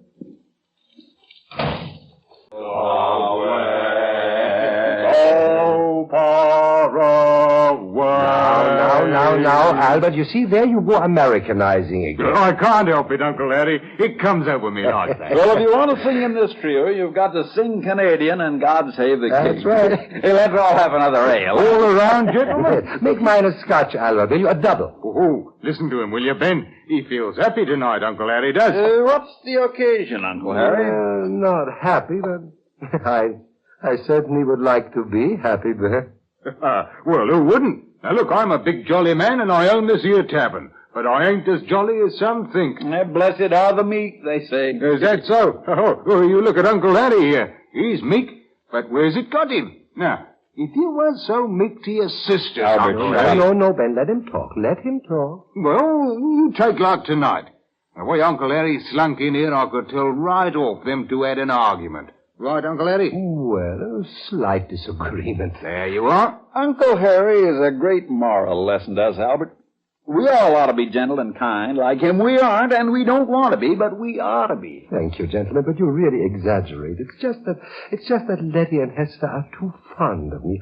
I suppose Letty shouldn't have said what she did. Oh, what did she say? Well, she said this afternoon that one of them was enough to look after me. Now, you see, that hurts Hester. She really said that? Mm-hmm. Yeah. I hope she isn't planning to play Lucretia Borgia. What does that mean? What? Letty was in my drugstore only this evening buying some poison. She what? Well, didn't you know? She signed your name. Signed my name? What in the world did she get? Prussic acid. Prussic acid? Ooh. I suppose she wanted to clean some clothes or something, eh? That's a good one. One whiff of that stuff and poof. Oh, as deadly as all that, huh? The best you can say for it is that it's quick. It may pinch him a bit at first, but old Weary Willie won't suffer long. Wait a minute. You mean my dog? Well, I thought you knew about it. What? She said something ran out of his ears all the time. But that's all wrong, Ben. That's all wrong. What? I'm... Nothing. You're sure she knows what she's doing? I suppose so. She might have told me, though. Well, that's the sad part about dogs. They die. Say, Ben, what does this stuff do to humans? Plenty. Prussic acid unites with the hemoglobin in the blood to the exclusion of the oxygen. Hey, that's bad, eh? Causes suffocation. Oh. I saw a case of prussic acid poisoning once, and it wasn't nice. A human case? It had been human. Oh. Oh, well, now, here, that's enough of this. I didn't come here to talk business. Let's have another ale and sing out. I'm awfully sorry, gentlemen. I don't think I'll sing any more tonight. Oh, but Uncle Harry, it's only 9 o'clock. Yes, and we need somebody to sing with us. I'm sorry, Albert. I don't feel very well tonight. Must be the whiskey, maybe. You and Albert carry on alone, Ben. Well, Uncle Harry, if you aren't feeling well... Yes. Good night, gentlemen. Oh, good night, Uncle Harry. Ben, what sort of stuff did you say Letty got? Prussic acid. Prussic... And it kills dogs. It kills anything. Thank you. Good night, gentlemen. Well, now. You know, Albert, I wouldn't be surprised if Letty Quincy was going to kill that dog behind the poor chap's back. He didn't seem to know much about it. Well, he never knows much about anything those two are up to. You should have seen Sister Letty buying the stuff. Sly as if she had murder up her sleeve. Wouldn't even talk to my partner. Nothing would do, but she had to see me personally. Well, I wonder why he left early. Oh, too much whiskey, maybe. Oh, now, whiskey has its faults, Ben, but one thing it don't do is to make a man go home early.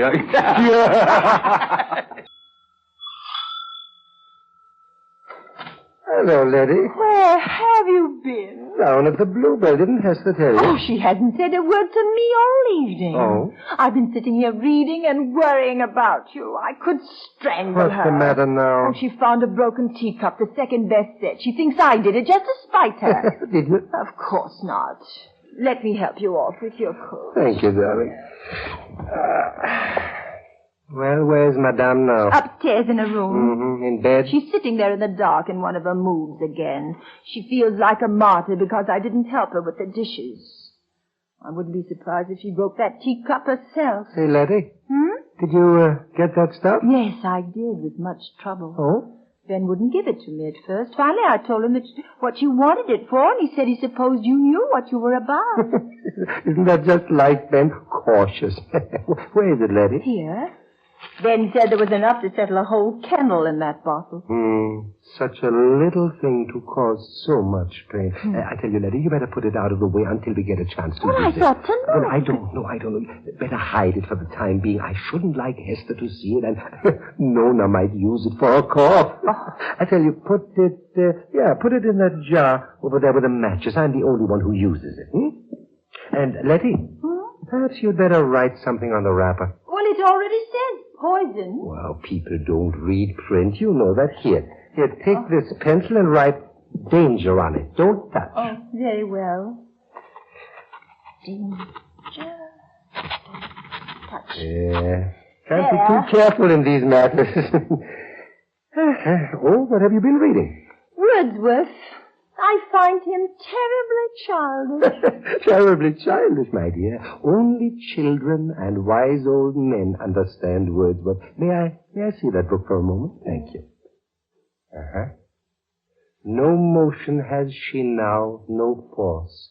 She neither hears nor sees. Roll round in earth's diurnal course with rocks and stones and trees.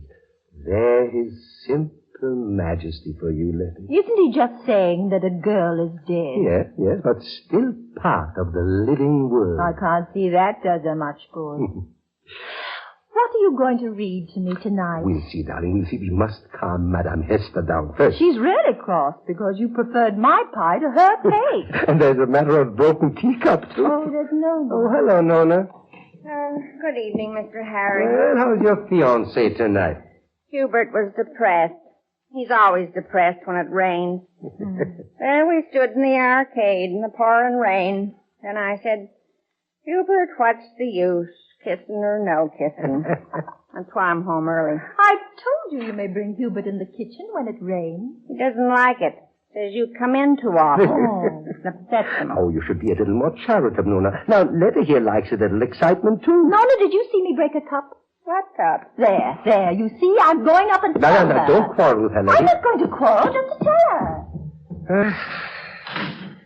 Well, what's the trouble now? Oh, I don't know, Nona. Some small disturbance. Not again. Don't criticize, Nora.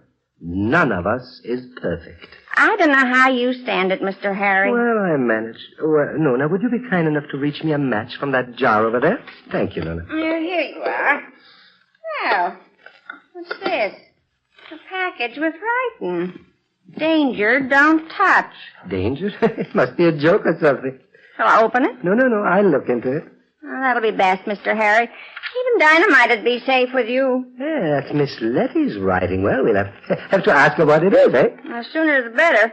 I don't mind the danger part. It's the don't touch that bothers me. Put it back. Here comes Miss Letty. Hester decided to come down. Nona. Yes, Miss Letty? Did I just see you looking inside that match jar? What if I did? I didn't like you prying. I've been in this house 30 years, and I've been in the matchbox before. Leave it alone. I don't see why you snap at It's none of your business. No. Ladies, now, please. Let's all have a cup of hot cocoa to settle our nerves, eh? How about you, Letty? Very well. And you, Hester? I suppose if the head of the house here is having some ice cream. I am not the head of the house, and you know it. Well, you certainly are. All I ask is... All right, that's enough. That's enough.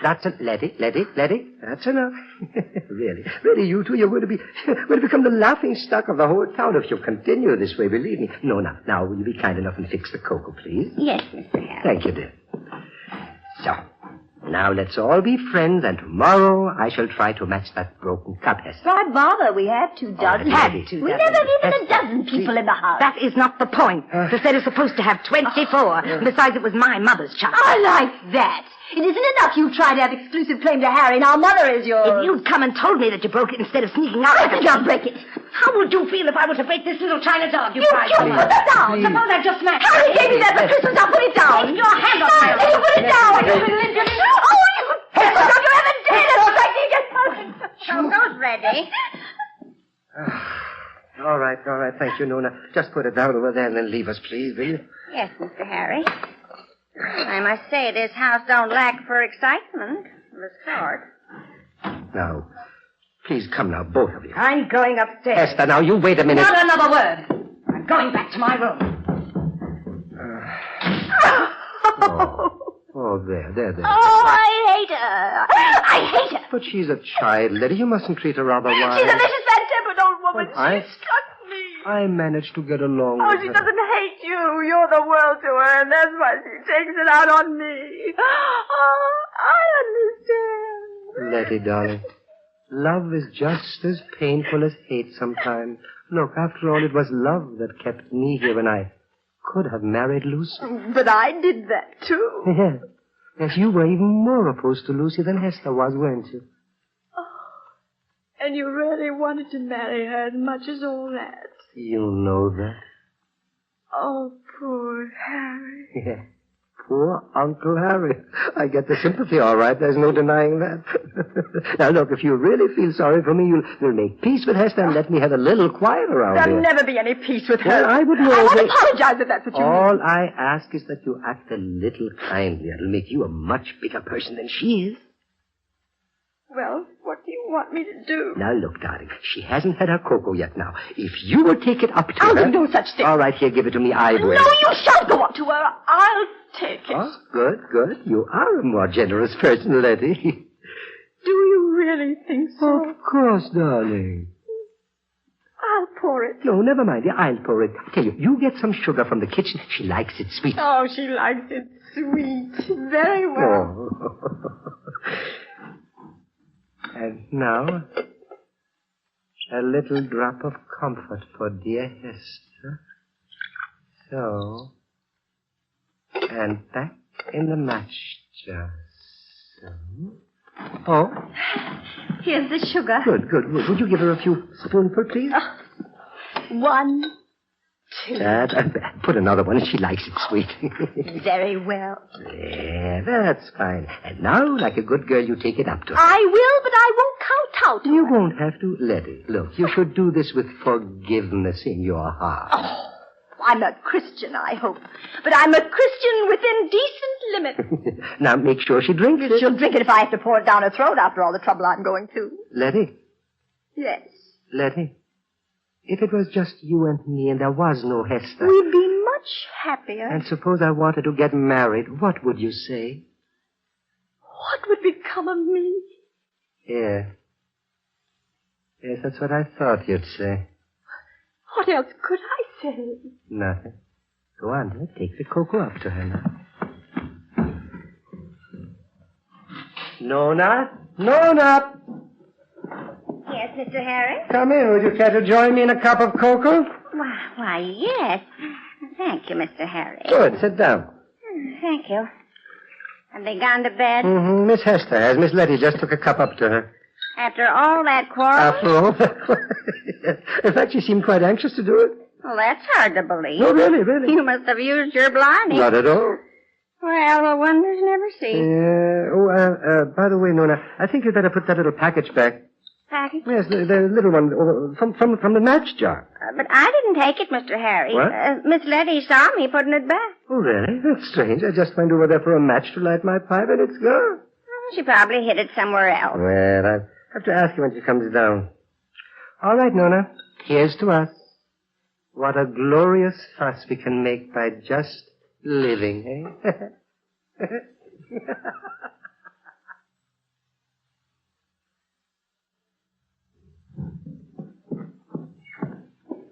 That you, Letty? Yes. Well, did she drink it? No. What? She said she'd wait until she's finished the story she's reading. Well, it'll get cold. But she likes it cold. Shall we have ours now? Yes, darling, we've earned it. I shall sit next to you. Oh, this is so cozy and peaceful. Would you read to me, Harry? Certainly. I tell you, let's find something appropriate for her. I'll never humiliate myself again by giving in to her like that. You won't have to. Imagine her lying up there now, triumphant. Imagine her reaching for her cup of cocoa victoriously because you brought it to her. Harry, you're acting very strangely. Am I? No. Now, let's see. What shall I read? Aha. Here's something very appropriate. The Funeral Dirge from Shakespeare's Cymbeline. Fear no more the lightning flash, nor the dreaded thunderstorm. Fear not slander, censure rash. Thou hast finished. That's Hester. No need to hurry. She's ill. She may need... She needs nothing anymore. How can you stand there like that? Hester is dead. What? You see this? The poison. Oh, Harry. Harry, you didn't use it. You didn't. You, Coco, you gave her. Oh, Harry. Harry, you murdered her. She was never any use. You'll be hanged. I don't think I'll be hanged. Harry! Harry, what are you saying? Harry, where are you going? Upstairs, just to look at her. Oh, I don't believe it. Coming? Mr. Harry, Miss Letty. Oh, she's dead. I saw her on the floor. No, are you sure she's dead? Oh, I won't ever forget her face, not ever. It was no illness that took her off, and you can't tell me it was. It was that poison. That poison Miss Letty was trying to hide from. No, you're insane. I'll tell them. Don't think I won't tell them. No, I didn't kill her. I swear to you, I didn't kill her. It's Harry. Tell her, for God's sake, tell her what happened. I didn't... I'm afraid she's right, Letty. You see, Letty, the way it is.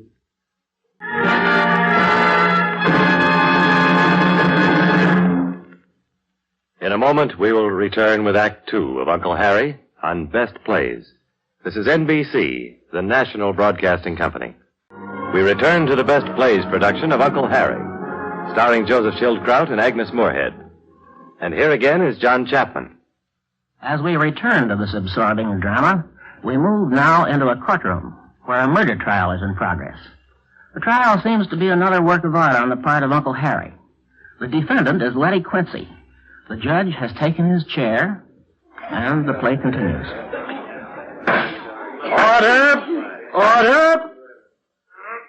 Ladies and gentlemen of the jury, you have heard the evidence presented by the Crown and the defense.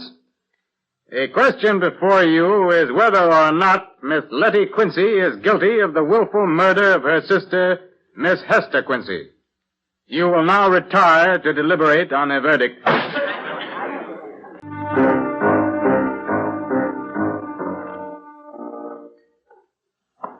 Hello, Albert. Hello, Ben. Jury returned yet? Not yet. Just came over for a quick glass of ale. Not much doubt about the verdict, though. Bet you the price of your ale, they'll say she's guilty. Oh, you catch me trying to weigh me profits. I'll bet you they'll take more than an hour, though. You've got to give them time to have a cup of tea and make it look like they was arguing. You're on. They won't be another 10 minutes. Yeah. Bad business hanging a woman. You know, she hadn't tried to put the blame on Uncle Larry. I'd be sorry for her. Hey, how did it feel up there on the witness stand, Ben? How did I do? Oh, you spoke up right smart when you told how guilty she looked when she bought the stuff from her. Well, I wanted to help poor Uncle Harry as much as I could. Well, he didn't need no help. Every time he tried to help his sister, he put his foot in it worse. Like when he said she tried to be nice to Esther, and the maid telling right after us how they was arguing with slapping and everything. Now, I tell you... Here he comes. Well, how are you, old man? You, managing all right, Uncle Larry? Thank you. I'm well, gentlemen. Very well. Have they brought in the verdict? Yes. I'm afraid they have. Oh. What was it? Guilty. Guilty of murder.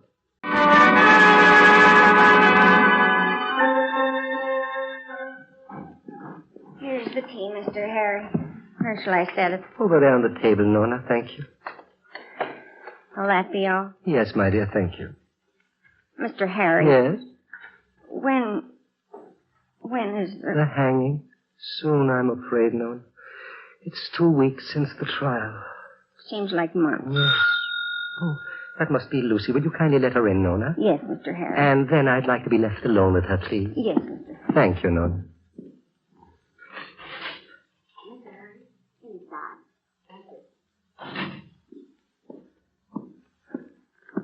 Hello, Harry. Lucy, you came after all. Yes.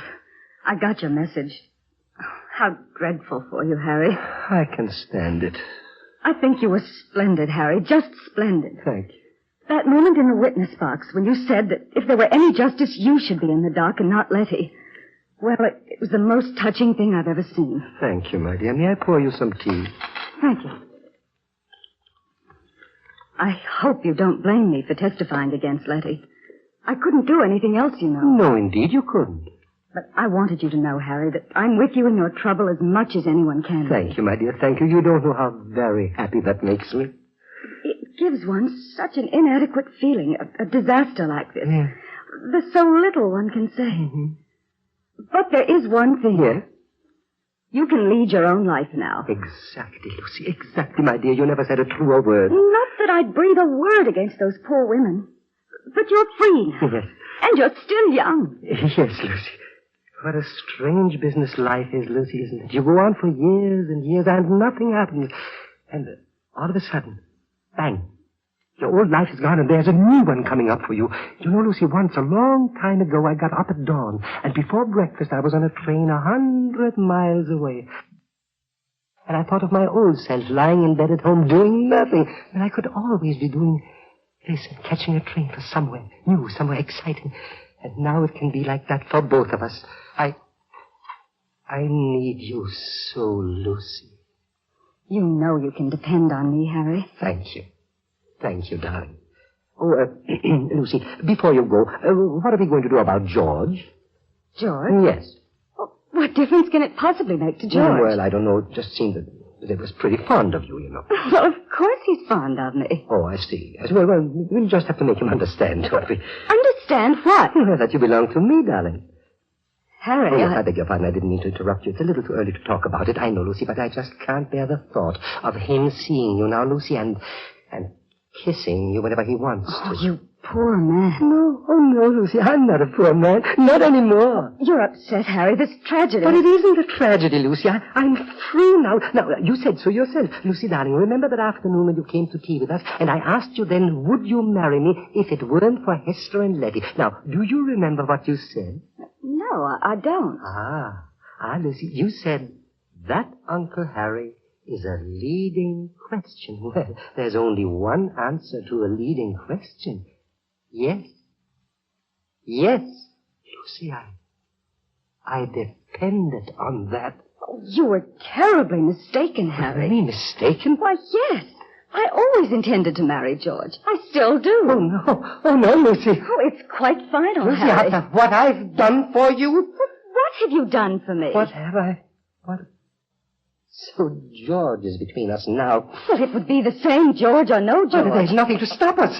Oh, yes, there is. What, Lucy, what in heaven's name? Murder. Murder? Haven't you ever heard that it isn't the person who gets hanged that suffers most? It's his family. Well, I see. You mean the grief? No. The disgrace. Disgrace? They have to live with the murder. But it isn't my fault if Letty goes and murders her. It doesn't matter whose fault it is.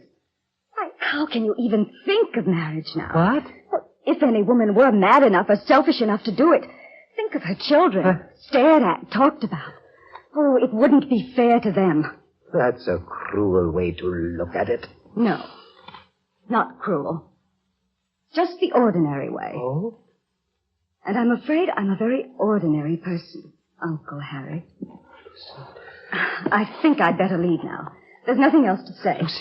Lucy, can't I see you again? No. Lucy, please stay with me. Don't leave me alone. It's no use, Harry. Goodbye. Lucy, please. Lucy!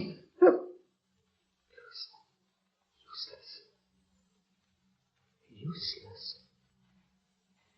So it was all useless, Uncle Harry.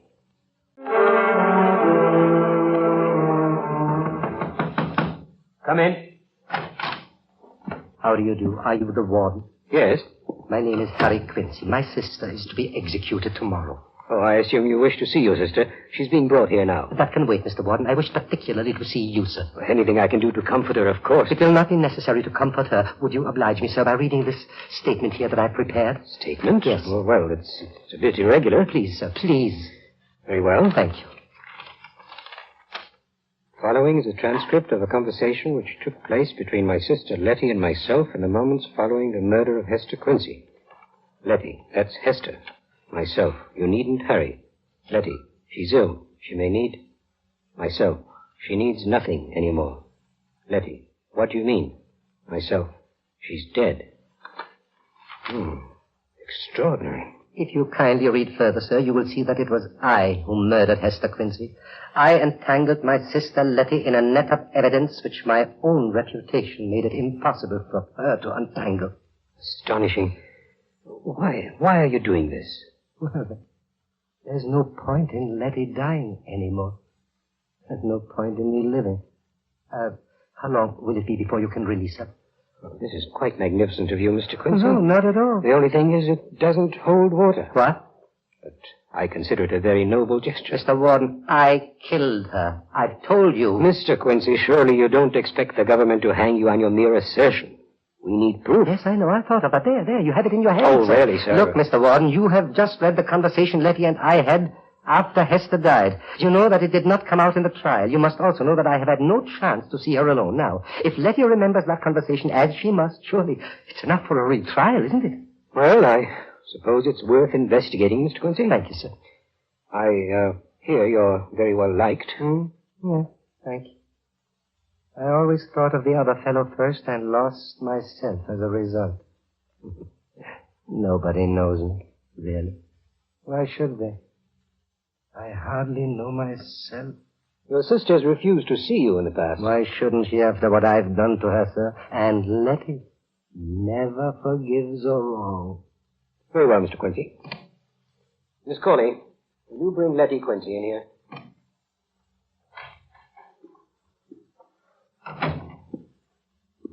Hello, Letty. Hello, Letty. Sit down, Miss Quincy. Thank you. Could I sit in the armchair by the fire, please? That one looks very comfortable. Of course. I'd almost forgotten what it was like to sit in an armchair. I was going to ask if I could have an armchair in my room tonight. It's true, isn't it, that you can ask for anything in reason on your last night? There's going to be no last night for you, Letty. Mr. Warden, I would prefer not to speak to this man. He's wicked beyond belief. Miss Quincy, you maintained during the trial that your brother was responsible for the crime? Yes, I did. No one believed me. They'll believe you now, Letty. Can't he let me be? One moment, Miss Quincy. Do you still say your brother is guilty? Yes. Then you will be interested to know that he has confessed. What? I've told them that I did it, Letty. You're cleared. Oh. Not quite cleared. There are some points. I wrote down our conversation after Hester was found. All you have to do, Letty, is to recall it and you're free. Not free, but it would create a reasonable Let doubt. me understand. You say you killed Hester? But I told you I just wanted to know. So you think you can free me now? That is up to you, Miss Quincy. Mr. Warden, could I speak to my brother alone? Yes, but you may not discuss the transcript. You have my word. You have 3 minutes. Thank you. Very well. Well, Harry, what are you up to now? Just trying to save your life. It must Letty. be a bit dull for you at home these days. I read in the papers that Lucy married George Rhode. Yes, she did. A fair-weather friend. I always said so. Well. Look, Letty, you're wasting time. Didn't get much for your trouble, eh? I don't care much now. Oh, so that's why you're here. Can't live without her.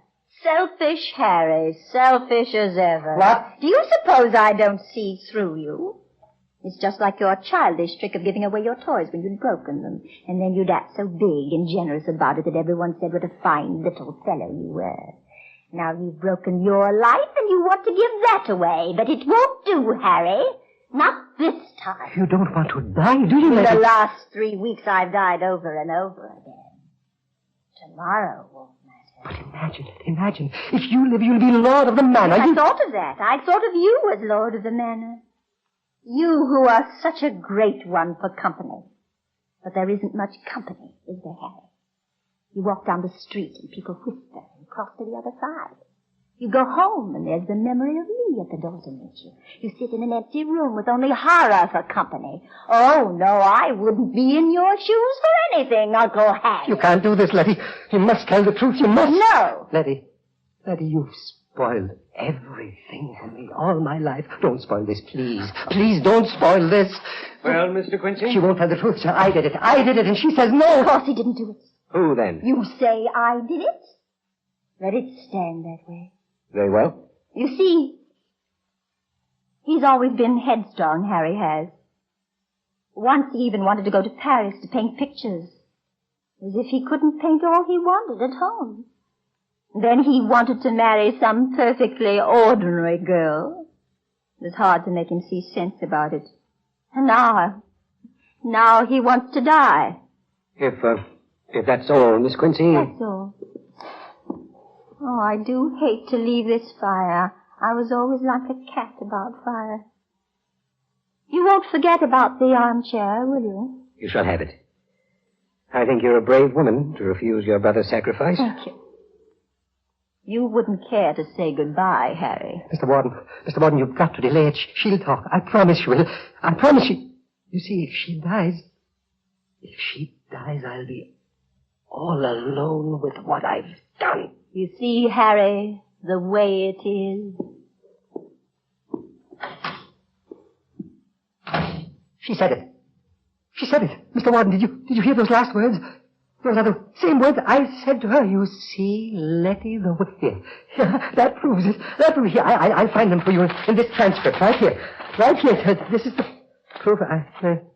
I'm sure I put these words down. Maybe I didn't think it important enough, but I did say them. I swear, Mr. Warden, I swear. Please. I did it.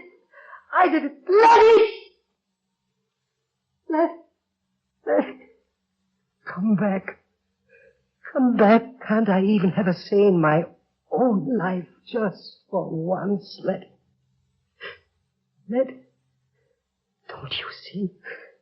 Don't you see what you've done to me? You better pull yourself together, Mr. Quincy. Here, drink this. That's better. You'll be all right. Yes, Sister One, I'll be all right. Huh? I'll be all... But I'll tell the whole world myself from now on. Everyone, and someday somebody will believe me. Someday I will be free of her yet. They say murder will out, eh? But not my murder. Not Harry Quincy's murder. I'm not good enough. Not even good enough for that.